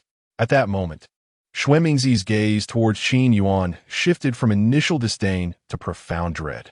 The soul-searching technique was not an arcane secret, yet the ability to probe his consciousness effortlessly within a mere thought demonstrated that his soul's power was at least 1,000-fold greater than Xuemingzi's. Otherwise, it would be impossible to conduct a soul search on his great sage realm, holy soul, in such a brief span. A soul power at least 1,000 times that of a great sage? Was he even human? For at least 80,000 years, Xuemingzi had never encountered a being with such a ruthless soul. Even the formidable leader of the Pill sect did not possess such power. However, the leader of the Pill sect was perpetually shrouded in mystery. Even Xuemingzi was unaware of their name or appearance. He had only caught a distant glimpse of the soul pressure released by the leader for pill condensation 40,000 years prior. The potency of that soul pressure was such that even a great sage of the fourth realm would not dare face it head-on. It was precisely for this reason that the Pill sect remained one of the most formidable forces within the celestial sacred realm, a power no one dared provoke. In the next moment, Xuemingzi abruptly realized that the restraints upon him had vanished, believing it to be a lapse in the robed man's vigilance. He prepared to unleash his secret technique. However, he was met with the sudden realization that two formidable auras, brimming with bloodlust, had fixated upon him from the plaza of the Xiankong Heavenly Palace. At that moment, Lin Chong and Xiao Jin were imbued with an overwhelming battle intent. Behind Xiao Jin, a towering fire lotus phantom, hundreds of feet tall, gradually materialized. Meanwhile, behind Lin Chong loomed an ancient dragon phantom, exuding an aura of desolation. This signified their official entry into the realm of sages. In the next instant, their gazes locked onto Xuemingzi. Battle. Chapter 84. The might of the saints at this moment. Xiao Jin and Lin Chong simultaneously stepped into the realm of saints, their spirits soaring with fervor. Confronted by the formidable Bloodmingzi, a being of the great saint realm, they exhibited no trace of trepidation. With the Wanhua Hung Tianqi and the Huang Tianhua Long Ju at their disposal, even though they had only just entered the initial stage of the saint realm, their combat prowess far surpassed that of their peers. As they gazed at the bizarre celestial fire coalescing into a massive ruler and the primordial force transforming into a colossal azure dragon, Bloodmingzi felt a surge of apprehension. The techniques wielded by these two were peculiar, demanding utmost caution. He called out, his hands weaving intricate seals. Despite facing opponents of lesser strength, Bloodmingzi never underestimated his adversaries, a lesson gleaned from years of survival. Thus, the moment he sensed something amiss, he sought an escape, albeit without opportunity. Blood Python of the Azure Sky. With his incantation, a gigantic crimson serpent, 1,000 feet long, emerged from thin air. This was the essence of Blood Mingzi's mastery. He dared not let his guard down. He directed the blood-hued serpent towards Xiao Jin and Lin Chong, intent on constricting them.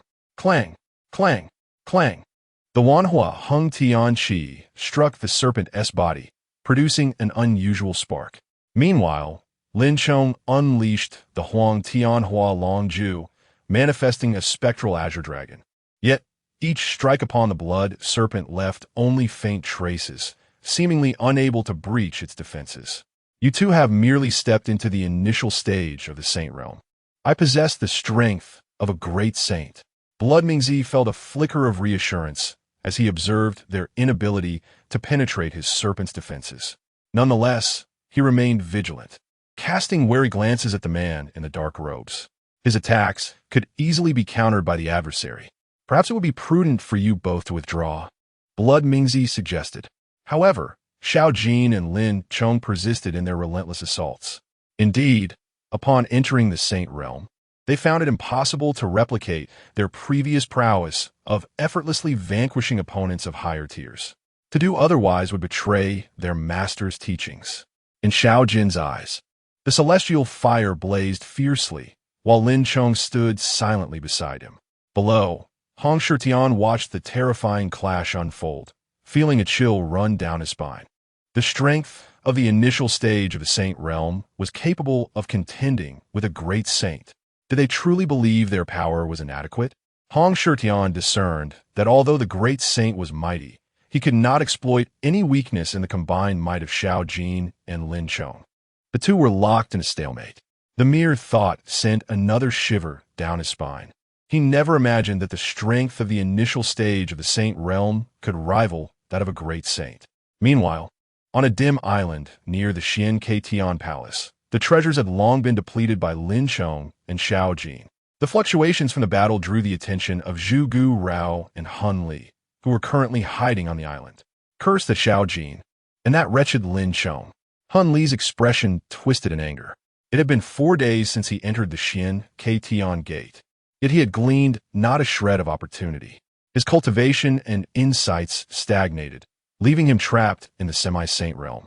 Zhu Gu Rao fared little better, having gained nothing amidst the siege by Xiao Jin and Lin Chong, remaining at the semi-saint level. Boom! From afar, another resounding clash of martial techniques erupted within the Xian Tian Palace. Han Li and Zhu Gu Rao immediately looked up to see 3 figures soaring from the palace. To the left were a blue figure and a crimson figure, the forces of the great wilderness and celestial fire swirling through the void, exuding the pressure of the saint realm. They've broken through to the saint realm. Han Li's eyes widened with fury as he beheld the 2 figures in the distance. At this moment, despair enveloped him. Beside him, Zhu Gu Rao's face turned pale, her voice trembling as she pointed at the blood-drenched red figure. That aura, it seems to surpass that of our leader. Han Li's gaze sharpened as he focused on Blood Mingzi. A shiver coursed through him. That is a great saint? He had previously sensed the pressure of a peak saint from his clan leader, yet it paled in comparison to the elder in crimson robes before him. In other words, he was indeed a being of the great saint realm. Was this not the secret realm of the saintly ascension? Why was a great saint present? Han Li felt utterly bewildered, struggling to comprehend the situation. Are they insane? Zhu Gu Rao's voice broke through. Xiao Jin and Lin Chong. Are they really battling that great saint? They must be mad. Do they think that just because they have recently entered the saint realm, they can challenge a great saint? Zhu Gu Rao was acutely aware of the vast disparities that existed between levels beyond the saint realm. She recalled how her sect's leader, Zhu Tianhai, at the peak of the saint realm, had annihilated 4 opponents at the late saint stage. That display remained vivid in her memory. To dare confront a great saint upon entering the saint realm? Madness. Han Li's scalp tingled. He wished to disappear from existence, fearing the gaze of the great saint. If that being merely cast his eyes upon him, this semi-saint would likely perish in an instant. In that moment, Regret washed over Han Li as he lamented his decision to provoke the reckless Xiao Jin and Lin Chong. The imperial continent, the branch of the family, the soul refining palace. All of this was due to that cursed Han Wu Hai. Otherwise, how could their clan have drawn the ire of such a terrifying killer? Han Li gritted his teeth, while Zhuge Rao murmured, "Han Li, there is no need for such pessimism. Do you truly believe that Xiao Jin and Lin Chong, having just entered the saint realm, can defeat that great saint?" Zhuge Rao's words ignited a glimmer of hope in Han Li. Indeed, while their audacity was commendable, they were unlikely to overcome such a formidable opponent. Zhuge Rao narrowed her eyes, coldness and danger glinting within, as she spoke slowly. "The opportunities of the Xian Tian Gate are no longer ours. The pressure from the Xian Tian Palace will soon dissipate.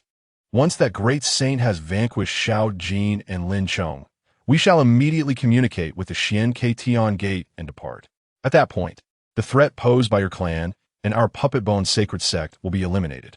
Upon hearing this, Han Li regarded Zhuge Rao with newfound depth. He silently communicated with the mysterious great saint in his mind. "Great saint, may you prevail." Chapter 85. Severing the Roots. Spring breeze breathes life again. Do you truly wish to engage in a fight to the bitter end with me? Amidst the clash of martial skills, Blood Mingzi felt a surge of anger within. He had indeed contemplated swiftly defeating these two newly ascended saints. Yet, the more he fought, the more astonished he became. He realized that he could not overwhelm his opponents with sheer force, leaving him on the verge of breaking down. Although he was merely a fragment of a saintly soul, he had nonetheless attained the first realm of the great sage.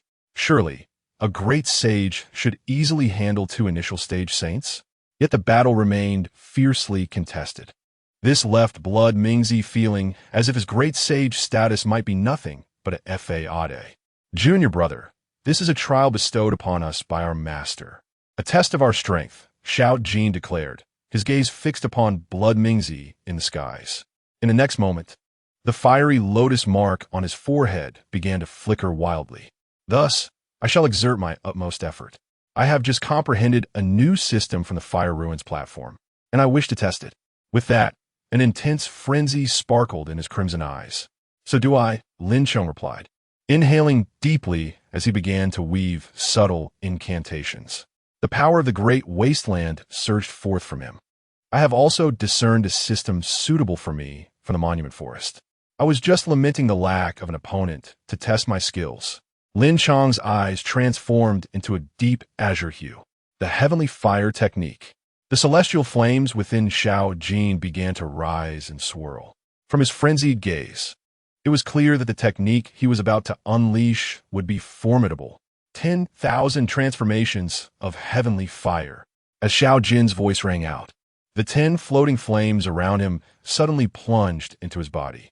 This time, however, it was unlike the previous fusion method. Instead, he released the primal power of the heavenly fire, absorbing it into his being for a brief moment, forcibly converting it into energy. In the next heartbeat, Xiao Jin's aura began to surge exponentially. In a mere 2 breaths, he ascended from the initial stage of a saint to the mid-stage. Madman, Blood Mingzi, witnessing such madness, could not help but swallow hard. The ability to fuse heavenly fire within oneself was already monstrous enough. Yet, he never expected that his opponent would allow the primal power of the heavenly fire to burn within him. Any ordinary cultivator would have been incinerated by the flames long ago. 9 transformations of the Wasteland God. First transformation. Lin Chong was equally unfazed. The power of the great wasteland continued to coalesce within him, forcibly opening his meridians to let the desolate primal force flood his body. Gradually, he awakened the great wasteland power within him. Second transformation. Third transformation. The wasteland blood boils. In an instant, he broke through to the third transformation, his aura reaching the mid-stage of Saint. However, Lin Chong knew that even with mid-stage strength, he could not match the great sage realm. The dense power of the great wasteland surged forth. Lin Chong, empowered by this force and honed over countless years, possessed immense physical resilience. After a brief assessment, He continued to unleash the final 6 transformations of the Wasteland God. Fourth, fifth, sixth transformation. The Wasteland soul enters the body. Upon reaching the 6th transformation, Lin Chong's aura soared to the late stage of a saint. His body began to manifest intricate Great Wasteland inscriptions, emitting an ethereal glow. His eyes shifted from azure to a profound emerald green, as if his gaze transcended that of an ordinary person. With each breath, a rich aura of the Great Wasteland emanated from him. Meanwhile, Xiao Jin summoned forth another 20 heavenly flames, releasing their primal power to integrate into his body. Faint traces of the fiery lotus mark began to appear on him, radiating brilliance. Xiao Jin's aura ascended from the mid-stage of a saint to the late stage. Yet, both he and Lin Chong exchanged knowing glances, understanding that this was still insufficient. To slay a great sage, they needed to become even stronger. In unison, they commenced their ultimate moves. Xiao Jin unleashed all remaining heavenly flames within him, activating the 10,000 transformations of heavenly fire. The primal power of the heavenly fire erupted completely. His robes transformed into a blazing crimson hue, and the flames coalesced into a set of deep red armor that enveloped his form. On the other side, Lin Chong roared, 9 transformations of the Wasteland God. 9th transformation. The Wasteland God descends. In an instant, the power of the Great Wasteland surged from another realm, flooding into Lin Chong's being. His aura surged violently, reaching the pinnacle of a saint. Beside him, Xiao Jin, clad in heavenly fire armor, similarly ascended to the peak of a saint. In this moment, they stood side by side, one red, one blue, one bearing the overwhelming pressure of heavenly fire, the other shrouded in ancient desolate power. Their gazes locked onto Blood Mingzi. No more words were necessary. Both Xiao Jin and Lin Chong understood that they could not sustain this state for long. Thus, they had to end the battle swiftly. Delay would invite disaster. Are you even human? Blood Mingzi could most acutely feel the shifts in the auras of Lin Chong and Xiao Jin. He sensed their cultivation, having forcefully ascended from the initial stage of saint to the peak stage, leaving him in disbelief. Blood Mingzi, the master of the blood sacrifice sect within the celestial sanctum, had achieved the 3rd realm of the great sage. Though not the absolute pinnacle of the celestial sanctum, he was certainly among the top great sage powerhouses. He possessed methods for rapid cultivation, but such means were more effective at the sovereign level. Once reaching the saint realm, any enhancement could only be marginal. Yet now, these two who had just entered the saint realm had, in the blink of an eye, ascended to the peak stage. Was this still human? Were they truly human? Blood Mingzi was thoroughly rattled. Today I concede, you are indeed not human. The overwhelming bloodlust surged forth from him. Struggling against 2 initial stage saints was already a challenge, and now his opponents had transformed into 2 peak stage saints. What hope did he have? Indeed, the attacks from Xiao Jin and Lin Chong became extraordinarily sharp. The blood-colored giant python could hardly withstand a couple of blows before shattering into fragments. Countless drops of blood rained down from the sky. Blood Mingzi grit his teeth and howled in rage. You are formidable. We shall see each other again. With that, he could only watch as the great wasteland finger and the 10,000 fire celestial ruler approached him, utterly powerless to resist. Boom! A blinding light illuminated the entire Xianke heavenly palace. In the next instant, Blood Mingzi's body was on the brink of disintegration. Gritting his teeth, he felt the vitality of his saintly soul dissipating as he glared fiercely at Xiao Jin, Lin Chong, and the enigmatic figure below. Wait for me. With that final bitter declaration, his body shattered into countless ashes. Thus, Blood Mingzi's great sage realm, saintly soul perished. Qin Yuan gazed at the dissipating fragments of the sacred soul, a faint smile gracing his lips. Did you think that with the vanishing of the sacred soul, I would be unable to find you? Once enmity is established, how could he allow a potential threat to linger? Slowly, Qin Yuan raised his right hand, and in that instant, his eyes seemed to shimmer with the movement of stars. The divine spirit transcended boundaries. At this moment, he was determined to transcend and eliminate As the saying goes, if one does not eradicate the roots of the weeds, they shall spring forth anew with the spring breeze. Chapter 86. The One Beyond the Heavenly Mechanism. Within the celestial palace of Xianke, the auras of Xiao Jin and Lin Chong had returned to a state of equilibrium. Their foundational strength was remarkably solid. Thus, circumstances that might typically allow a semi-saint to ascend to mid or even late sainthood could only elevate Xiao Jin and Lin Chong to the early stages of sainthood. They swiftly returned to the side of Qin Yuan. "Master," they called, maintaining their composure. Qin Yuan smiled casually. "What you have just slain is merely a fragment of a saintly soul left behind by that fellow. His true body does not reside in this realm. However, you are aware of my nature. Since we have established enmity, it must be resolved here and now. Step aside and watch."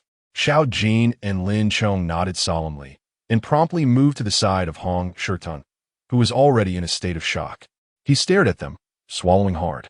The formidable being of saintly realm had perished. Although it was only a fragment of the saintly soul, it was still undeniably a powerful entity. What is the elder planning? Hong Shirtian wondered, glancing at Qin Yuan, who was now floating in the void above the celestial palace of Xianke. "Master just mentioned that the enmity must be resolved here," Xiao Jin explained. "What he intends to do is eliminate that enmity." "But how will he do that?" Hong Shirtian was momentarily bewildered.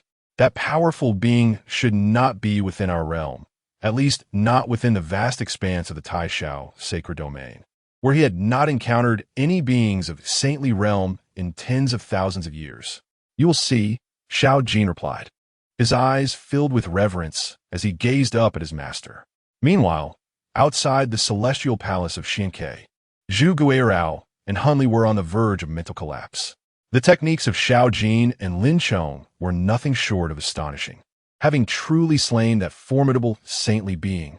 However, they had also keenly discerned from the earlier conversation that this powerful entity had merely left behind a fragment of his saintly soul, indicating that his true body was not present. It appeared they had indeed forged an enmity with that powerful being. "Excellent." Hunli inhaled deeply, silently channeling his spiritual energy, attempting to communicate with the celestial gate of Xianke to withdraw. Yet, after numerous attempts, he found himself unable to establish any connection, confirming that this realm remained suppressed. "Who is it?" In the next moment, Hunli and Zhu Guirao simultaneously turned their gazes toward the figure of the man in the dark robe hovering in the air, Xiao Jin and Lin Chong's enigmatic master.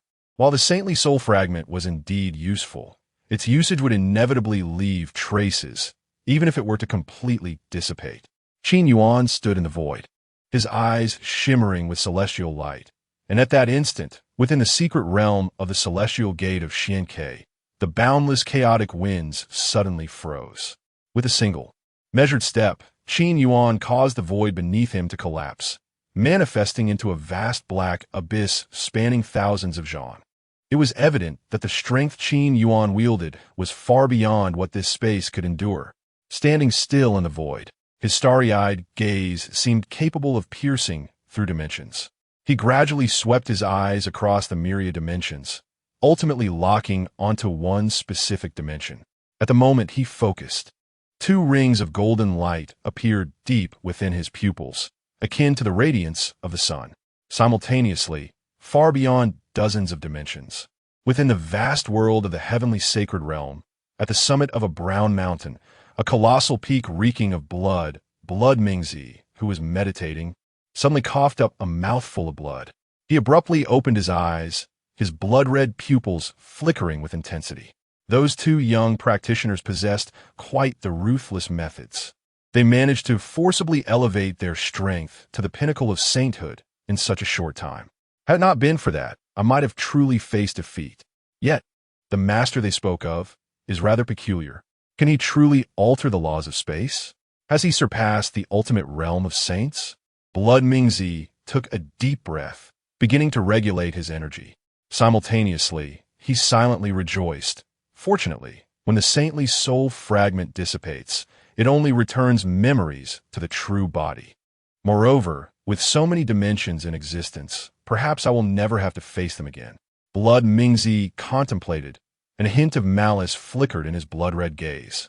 It seems I must refine more saintly sons from other minor realms before the heavenly tower of saintly extremity descends. As Blood Mingzi focused on his meditation, within the Fang clan of the heavenly sacred realm, one of the three most ancient sects, the Fang clan possessed the strength to dominate in this realm. Having existed for over 100,000 years, their greatest expertise lay in deciphering the heavenly mechanisms and averting calamities. At this moment, within a somewhat ancient hall of the Fang clan's mountain, the air was thick with the scent of antiquity. Ancient runes seemed etched into the weathered walls, carrying with them the profound secrets of the heavenly mechanisms. At the heart of this ancient hall, a colossal array of heavenly mechanics was slowly operating. The patterns of the array flowed and sparkled like a river of stars. Several elders of the Fang clan sat cross-legged at various points within the array, their expressions solemn as they continuously performed hand seals, merging their own auras with the array. To calculate the heavenly mechanisms, one must regard oneself as part of the universe, thereby enabling a different means of discerning celestial secrets. For instance, a millennium ago, they expended a tremendous amount of heavenly energy to ascertain that the Fang clan's son, Fang Mo, would inevitably encounter a tremendous fortuitous event if he remained close to Li Ruoshui. The Fang clan had always held firm to this belief, considering Li Ruoshui's talent and strength to be among the pinnacle of the heavenly sacred realm. Heavenly mechanism. Calculate. As the Grand Elder of the Fang clan spoke, a beam of light shot skyward from the center of the array, seemingly piercing the heavens and forming a conduit between earth and sky. They were currently calculating the trajectory of the heavenly tower of saintly extremity. In the next moment, the array patterns began to tremble violently, and various ethereal images flickered into existence. Yet they were shrouded in obscurity, rendering their true forms impossible to discern. It appeared that the direction of the heavenly tower of saintly extremity was beyond their foresight. The elders furrowed their brows in concern. Clearly, this calculation of celestial mechanisms was not proceeding well. No, it's impossible to calculate. Completely. Unable to deduce. The second elder of the Fang clan inhaled deeply, and the array for calculating celestial mechanisms came to an abrupt halt. What is happening? Our ancestral array, which has been passed down for 100,000 years, has never encountered such a situation. The third elder frowned, muttering softly. In an instant, all the remaining elders turned their gazes toward the Grand Elder. Taking a deep breath, the Grand Elder, possessing the most profound qualifications and experience among them, slowly stated, "Perhaps it is because, upon the arrival of the heavenly tower of saintly extremity, a being who transcends the heavenly mechanisms will emerge. This individual dares not reveal even the slightest detail of their existence." Upon hearing this, the entire assembly was astounded. A being beyond the heavenly mechanisms, one whom even the celestial secrets dare not unveil. Who could this individual possibly be? Chapter 87, The Celestial Hand, a being beyond destiny. Within the grand array of the Fang clan, the elders gasped in astonishment upon hearing the Grand Elder's conjecture. For over 100 millennia, the Fang clan had engaged in the intricate art of divination. While they could not claim complete mastery over fate, they possessed unique insights into its calculations.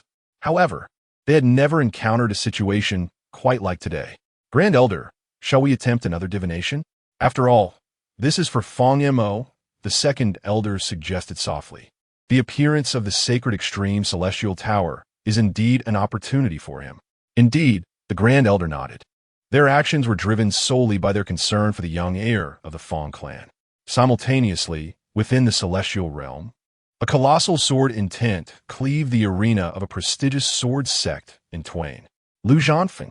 This arena has been a legacy of our Lu Yun sword sect for millennia. If you wish to duel, then duel. But why destroy our arena? The sect leader of Lu Yun sword sect exclaimed in exasperation. Despite possessing formidable strength, having reached the fourth stage of the Great Saint realm, he found himself powerless against Lu Zhanfeng, who was equally formidable.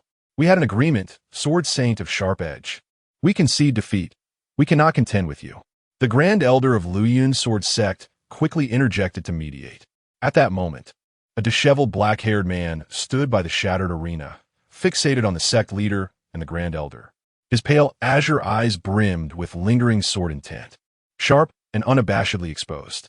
Adjusting his aura, Lu Zhanfeng withdrew his sword intent upon realizing they had no intention of striking back, waving his hand dismissively. His objective had already been achieved. Having recently ascended to the 4th stage of the Great Saint Realm, Lu Zhanfeng sought someone to test his prowess, leading him uninvited to the Lu Yun sword sect. Once assured that the sect leader could not withstand even a casual strike, he felt a sense of relief. At least he hadn't brought shame upon his master. As Lu Zhanfeng ceased hostilities, the members of Lu Yun's sword sect collectively exhaled in relief, albeit with trepidation in their gazes directed at him. Lu Zhanfeng had arrived in the celestial realm 40,000 years prior. With a mere proclamation, "I shall evade his sharpness," he embarked on an unparalleled path of invincibility, overcoming countless adversaries. His cultivation soared from the supreme realm to the half-saint, and, subsequently, to the saint realm, where he wreaked havoc before finally entering the great saint realm. Now, after the passage of countless years, his cultivation had reached the 4th stage of the great saint realm. Though newly ascended, none within Lu Yun's sword sect dared to underestimate him. After all, their own sect leader, who had roamed the 4th stage for millennia, could not withstand a single strike from the sword saint of sharp edge. To whom does this sword saint of sharp edge owe his teachings? Why we never encountered his sword techniques? They are not even recorded in ancient texts, appearing to be an entirely unique lineage. This is truly terrifying. Even the sect leader could not endure a single blow. Are you not aware of the terror that is the sword saint of sharp edge? A curious outer disciple, who had joined the sect less than 200 years ago, inquired. 1,000 years ago, the sword saint of sharp edge had just entered the saint realm. Yet, he faced 3 formidable adversaries, each at the 1st stage of the great saint realm. That battle was the most perilous of his career. Can you guess the outcome? Even if the sword saint is powerful, he had only just entered the saint realm. It is implausible he could prevail against 3 great saints, right? I surmise he was severely injured, fled, and later sought revenge once he had matured. Indeed, I share your thoughts. Another disciple chimed in, only to be swiftly corrected. Wrong. Utterly wrong. In that battle, the sword saint of sharp edge did not retreat in the slightest. Have you all forgotten his motto? I evade his sharpness. That battle shattered the very fabric of space. All the major sects were observing. And when the sword saint unleashed his final sword technique, the 3 great saints fell. The final sword technique? An outer disciple questioned, confusion etched on his face. The disciple who spoke trembled with excitement. The heavens did not birth me. Lu Zhanfeng. The path of the sword is an eternal night. That single strike severed the sun and moon, cleaved through space, and tore apart the cosmos. Sword saint of sharp edge. Sword saint of sharp edge. He became exhilarated, momentarily forgetting his status as a disciple of Lu Yun's sword sect. The surrounding outer disciples gasped in astonishment. To slay 3 first-stage great saints while barely entering the saint realm? No wonder our sect leader could not withstand a single strike. Who could possibly endure such might? In that instant, they grasped the concept of glorious defeat. Henceforth, they could proudly declare that their sect leader had withstood a strike from the sword saint of sharp edge without falling. Lu Zhanfeng, I hear you intend to witness the emergence of the sacred extreme, celestial tower? The sect leader of Lu Yun's sword sect gazed at the ruined arena, a twinge of pain evident, yet he regained his composure and turned to Lu Zhanfeng. Indeed, Lu Zhanfeng nodded. My cultivation is still too feeble. I cannot compare to a mere finger of my master. Thus, I must devote myself to further training. Upon hearing this, the sect leader's lips twitched. Just as he was about to propose a collaboration with Lu Zhanfeng, suddenly, the heavens above erupted, revealing an endless chasm of darkness and chaos. Within the rift lay the remnants of shattered dimensional barriers, indicating that a great power had pierced through multiple layers of reality, creating this breach in the celestial expanse of the celestial realm. Sensing this aura, Lu Zhanfeng's body quaked violently, his azure eyes filled with profound shock. This is My master's aura. Meanwhile, within the Taishao sacred domain, at the Xiankei celestial gate, Qin Yuan stood suspended in the void, lifting one hand with fingers splayed. The space trembled, his golden gaze seemingly penetrating through numerous dimensions, as the patterns on his palm transformed into fissures that traversed the barriers of reality. This single hand shattered barriers that were deemed unbreakable by the laws of the universe. The dimensional barriers crumbled like fragile glass at the mere touch of his hand. Qin Yuan's voice reverberated across dozens of dimensions, resonating in the skies above the celestial realm, as if a deity were whispering. The Celestial Hand. Chapter 88. That Man. Untouched by karma. At this moment, Qin Yuan's voice resonated like an ancient deity issuing a decree at the dawn of chaos. The command, imbued with the power to shatter the universe, surged and rippled in layers. With each word he uttered, the void fractured, resembling a spider's web woven from darkness. In that instant, Qin Yuan's right hand, wielding the might to devastate the great realms, approached the heavens of the celestial sacred realm. In a flash, the celestial dome above the celestial sacred realm could no longer contain this overwhelming force. The divine whispers that traversed the universe still echoed throughout the entire realm. At this moment, the very fabric of the celestial sacred realm roared, and the space trembled. All the cultivators within the realm were rendered speechless by this sudden, celestial phenomenon, their gazes instinctively drawn to the sky. They beheld a colossal, inky fissure that had emerged in the once resplendent sky. A chasm so profound it seemed to dangle like an abyss in the air. It was a rift that had traversed countless great realm barriers. At this moment, Qin Yuan began to slowly rotate his palm.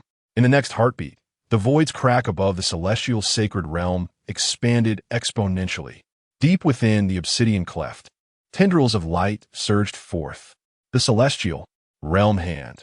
The supreme pressure continued to permeate. In this instant, every cultivator within the celestial sacred realm felt an unprecedented dread. Even the transcendent cultivators from ancient clans were taken aback by the scene before them.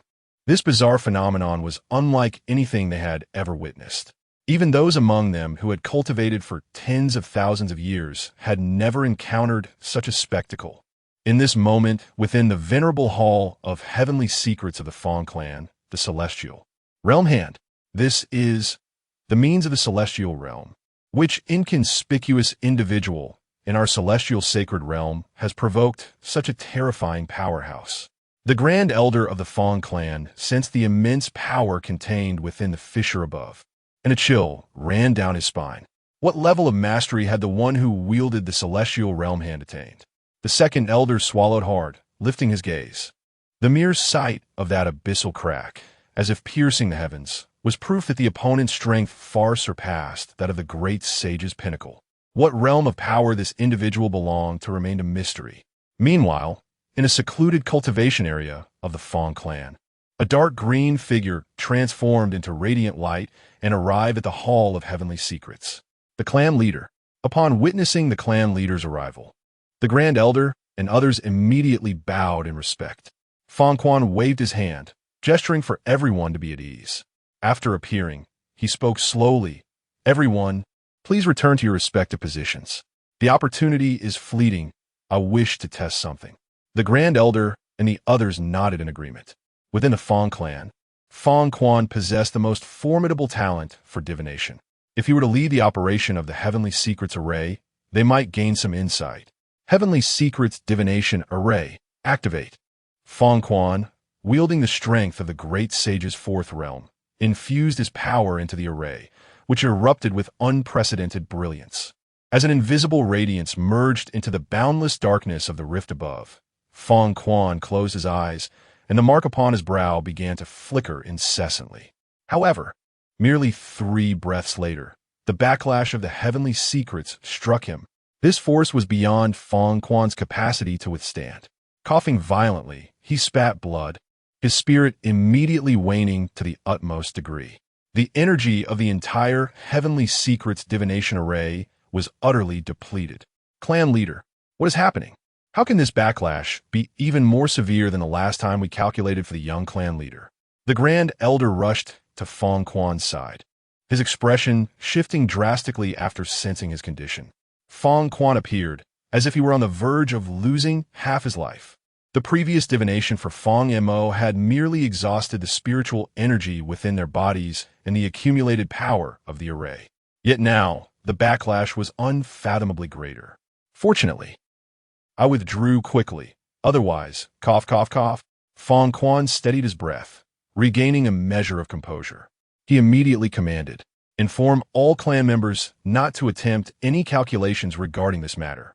Otherwise, certain death awaits." The order was swiftly issued, and the Grand Elder and others quickly gathered around. "Clan leader, what did you just see?" Fong Quan forced a bitter smile. "I observed for less than 3 breaths. Most of the first 2 breaths were consumed by darkness. Only in the final breath did I glimpse an image, an imposing figure unrestrained by the forces of heaven and earth, where all things lay within his thoughts. I could sense that man is untouched by karma." With these words, the expressions of the dozen or so elders around him turned to one of terror.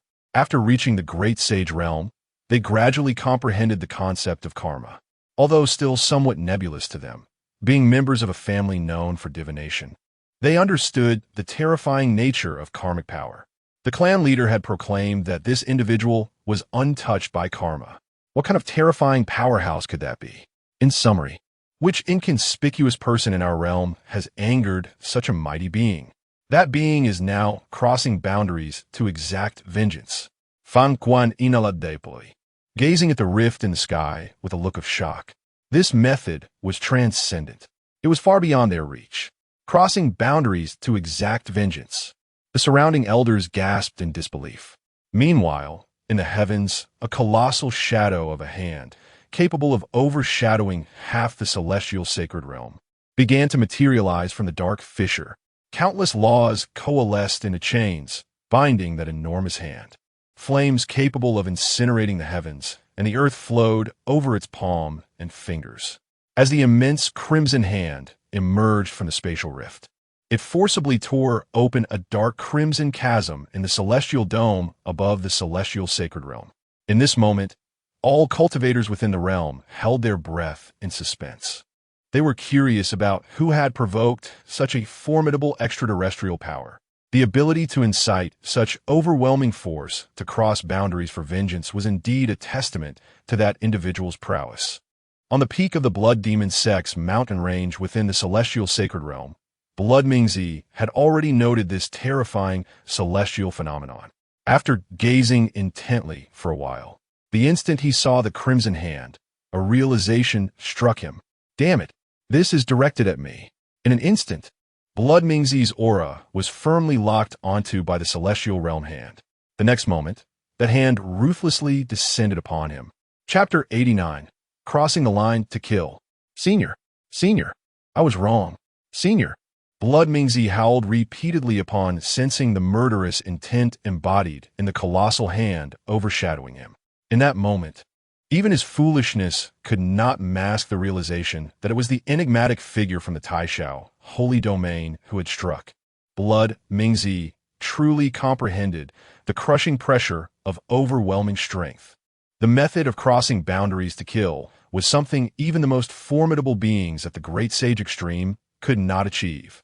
Those at the Great Sage Extreme could at most break through the barriers of different realms to come to this realm and kill.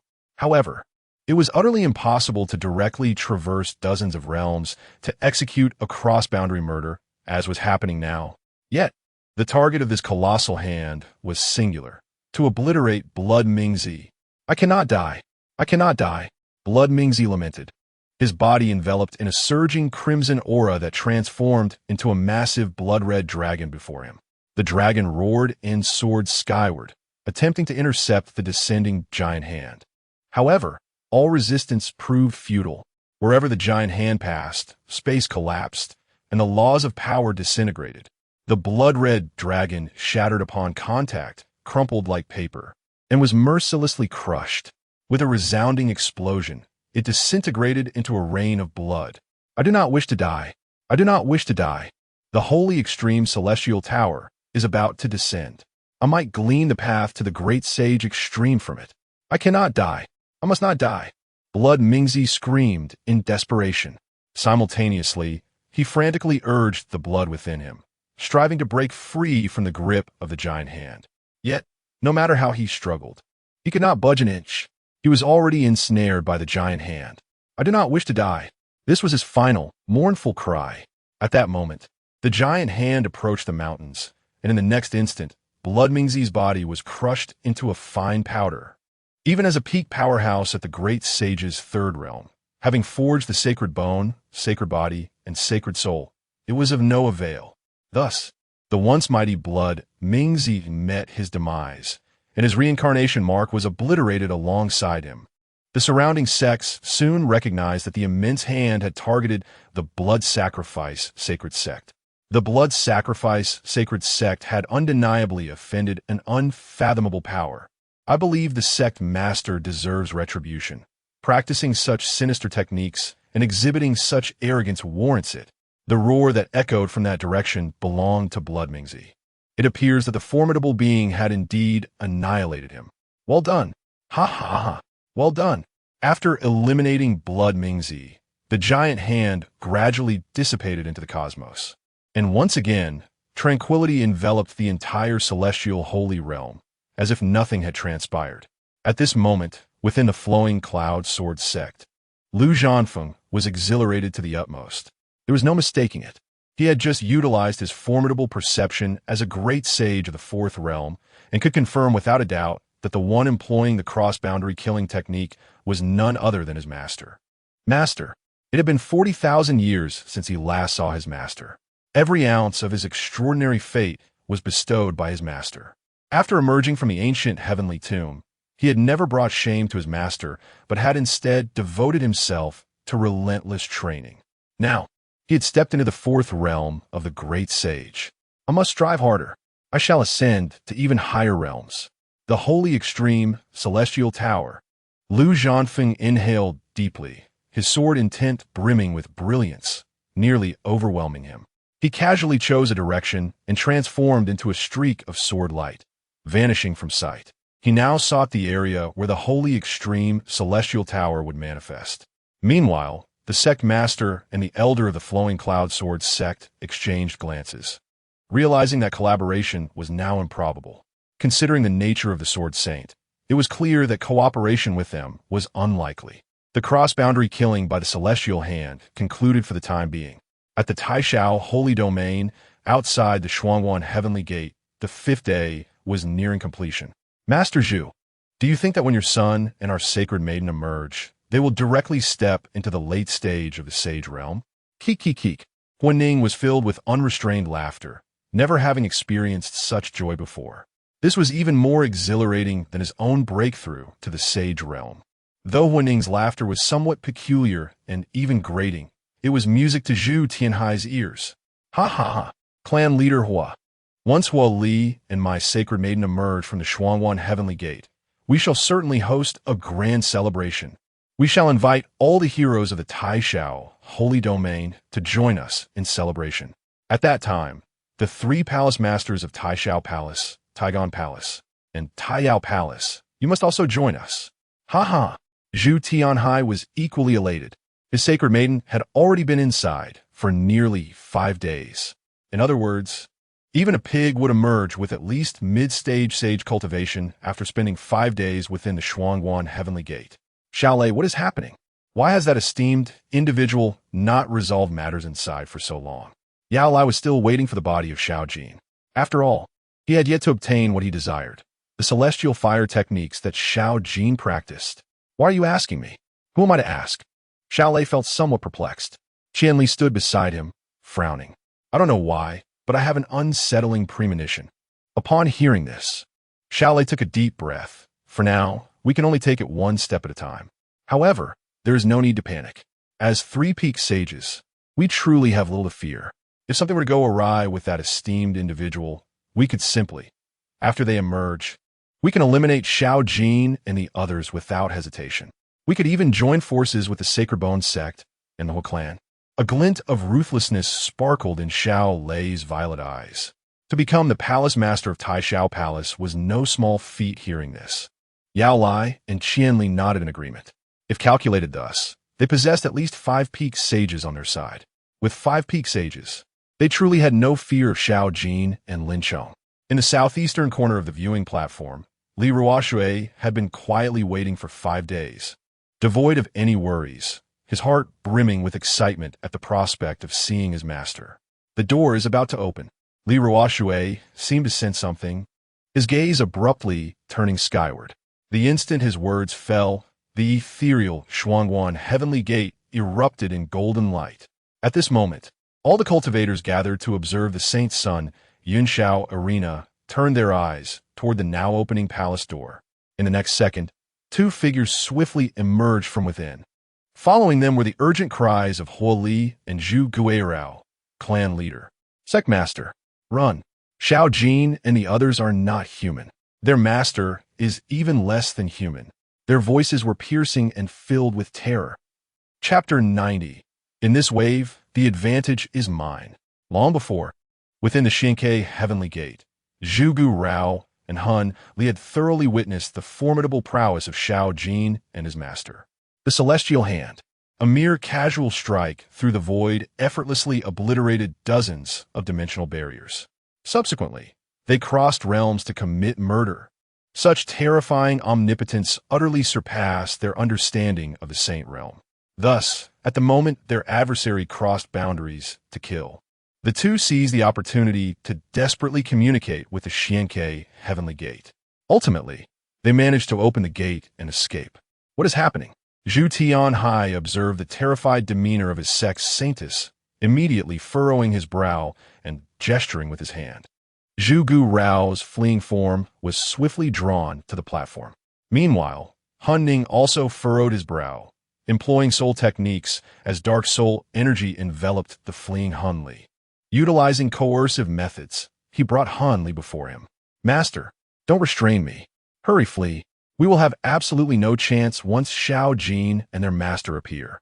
They are not human. At this moment, Zhu Guirao was no longer the composed saintess, but a frenzied bird startled by an arrow. Han Li was nearly beside himself with frustration. After struggling to escape so far, he was forcibly pulled back by his clan leader. Leader, run quickly. They are not human, and their master is even less so. Han Li's voice was filled with despair, and his soul state had become somewhat unstable. Han Ning's brow deepened as he sensed Han Li, his expression darkening. It seems his soul has endured some intense shock. It is as if he has witnessed something impossible. Han Li, what exactly did you encounter within the Xianke Heavenly Gate? Moreover, you have been inside for nearly 5 days, yet you remain at the half-saint level? What have you been doing? Han Ning's perception of Han Li's cultivation made his expression even more grim. 5 days. Even a pig could reach the saint realm. How can you still be a half-saint? Did you not gain any opportunities during this time? Zhu Tianhai, too, gazed at his sex saintess with a furrowed brow. In the past few days, he and Han Ning had been elated, believing that upon the opening of the Xianke Heavenly Gate, they would emerge with 2 disciples at least at the late saint stage. Yet the result? Still half-saints? Their cultivation had not improved even slightly. It is already a miracle that we managed to survive, Zhu Guirao said, her complexion pale. Master, Xiao Jin and his master are too terrifying. However, before she could finish, a golden radiance once again emanated from the Xianke Heavenly Gate. Soon after, 3 figures floated forth. The foremost among them was Qin Yuan, flanked by Xiao Jin and Lin Zhong, both newly ascended to the initial saint realm. Qin Yuan had also reached the initial saint realm. The 3 stood silently in the void, their gazes sweeping around before settling on Zhu Tianhai, Han Ning, and Xiao Lei. Oh, Xiao Jin remarked, astonished at the sight of them. I thought you all would have fled without a trace upon our emergence. Yet, you dare to remain here. With that, he raised his right hand and gave a thumbs up to Han Ning and the others. Meanwhile, Lin Zhong's aura had firmly locked on Zhu Tianhai and the others, indicating his readiness to strike without a word. At that moment, Hong Shitian also exited the Xianke Heavenly Gate, and the gate began to close slowly behind them. The surrounding cultivators were left in shock. 6 individuals had entered the Xianke heavenly gate, yet only 4 had attained the saint realm. The most anticipated Zhu Gu Rao and Hun Li remained as half-saints. What was happening? Hong Zhen wore a bewildered expression as well. Observing this, Hong Shi Tian bowed to Qin Yuan and then swiftly approached Hong Zhen. What on earth is happening? Hong Zhen asked, bewildered. Father, just watch closely. You will soon realize that the leg I am clinging to is a towering giant. Hong Zhen swallowed hard and looked again at Qin Yuan and the others in the sky. What despicable means did you employ to seize my sex, Saintess's opportunities? The elders of the Puppet Bone sacred sect glared furiously. What have you done? This is the opportunity of our Han clan's saint son. Do you truly wish to be at odds with us? The elders of the Han clan shouted in fury.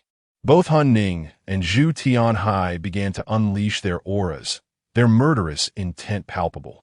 In an instant, the overwhelming pressure of peak Saint Realm experts filled the atmosphere. They had survived. From the Supreme 3 palaces, Yao Lai was taken aback upon seeing Xiao Jin and his companions.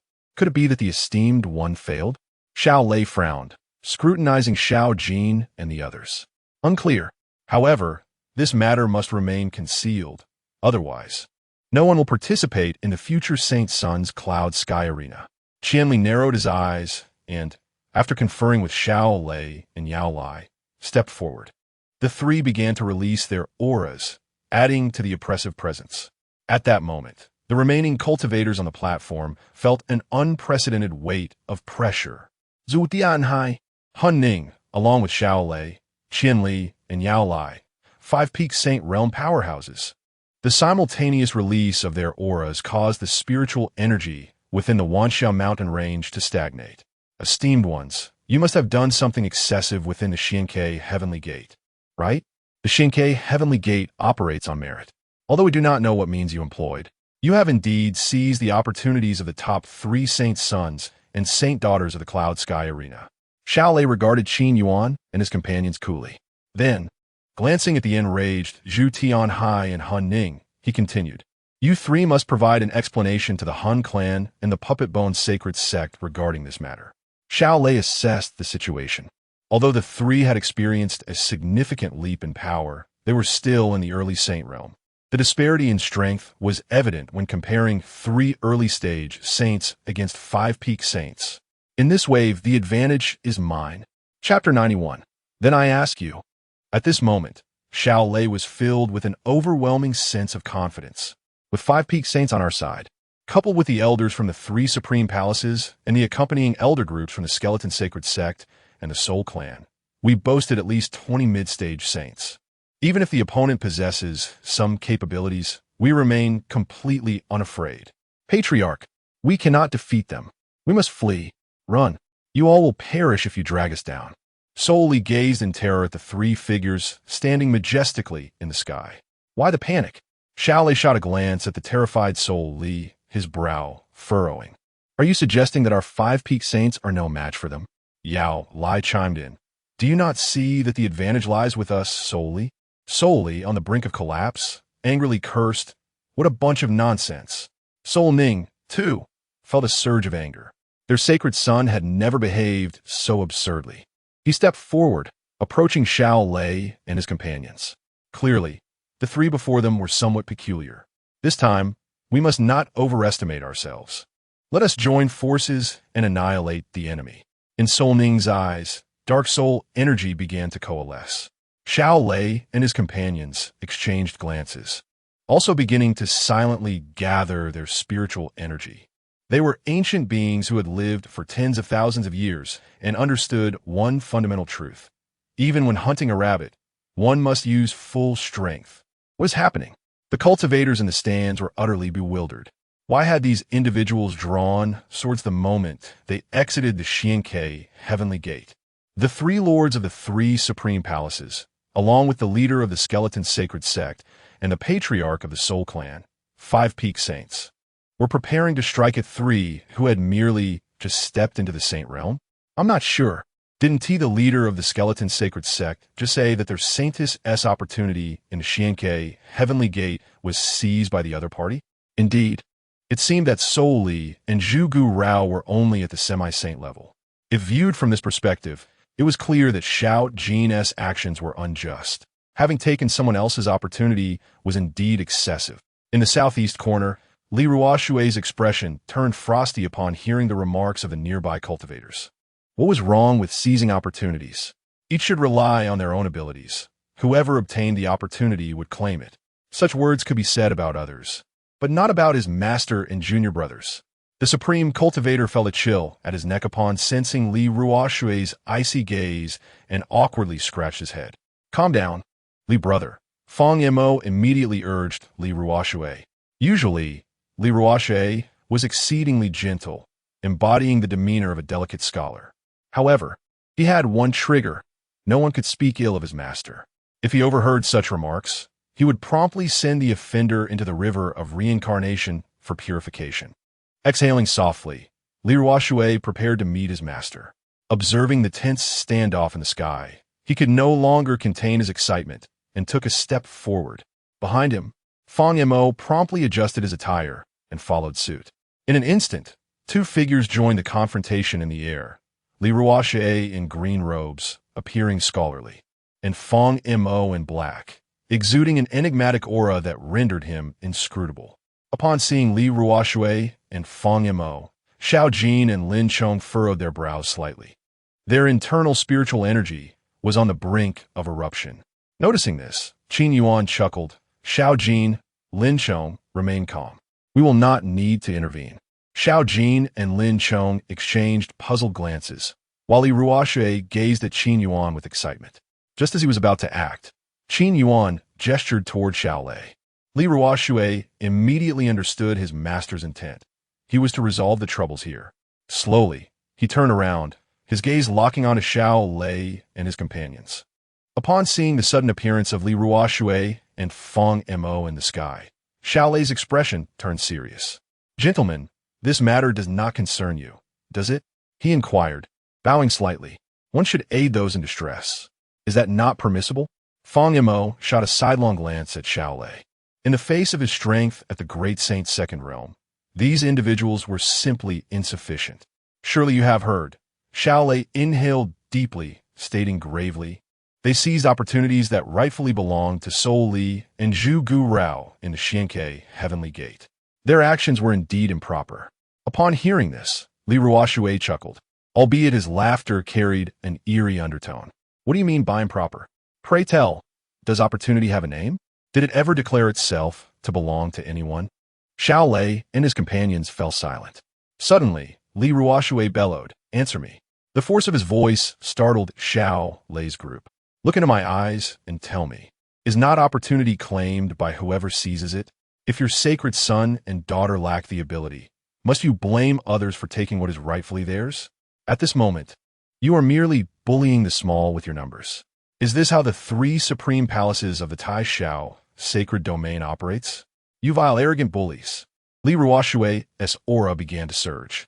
He was not one to easily anger, but when he did, it was because someone had touched his sore spot. The adversary would find themselves with no place to bury their remains.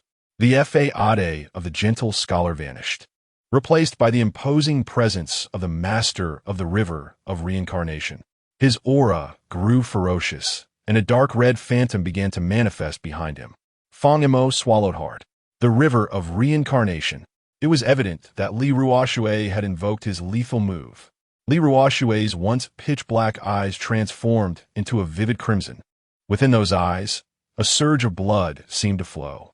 This was the water from the river of reincarnation, composed of the blood of the souls who had perished at his hands. "Foolish beings, you dare to bully my junior brothers and my master. Now, I invite you all to cleanse your souls in my river of reincarnation." In the next moment, Li Ruoshui's aura as a great saint of the second realm descended with tremendous force. The entire Wansha mountain range trembled violently, and the space around them began to collapse. A blood-red river, suspended in mid-air, began to cascade down from the heavens above. Chapter 92. The Lord of the Cycle Hell, Li Ruoshui. At this moment, every sound within the vast Wansha mountain range vanished, as if even the radiant hues of the valley were ensnared in silence. Suddenly, a chilling crack echoed through the air. revealing a serpentine crimson fissure stretching for thousands of miles in the heavenly vault above.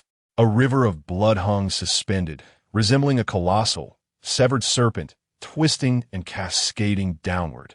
Within this sanguine torrent, the viscous blood surged violently, but upon closer inspection, it became apparent that this was not true river water. Rather, it consisted of countless droplets of thick plasma, compressing against one another. With a tumultuous roar, the river of blood began to surge through the air. Each wave that crashed forth unveiled a multitude of stark, white bones within its depths. An overwhelming stench of blood began to permeate the entire Wansha mountain range. The waters churned, conjuring frothy waves, though these were not mere surf but rather crimson bubbles, from which grotesque, contorted human faces occasionally emerged. Simultaneously, the aura of a second great sage dominated the atmosphere. Although Xiao Lei and his companions had reached the pinnacle of the sage realm, they found themselves utterly suppressed before this formidable second great sage, rendered completely immobile. Furthermore, their consciousnesses were inundated by monstrous waves of fear. The realization dawned upon them from the few words spoken by the man in the azure robe.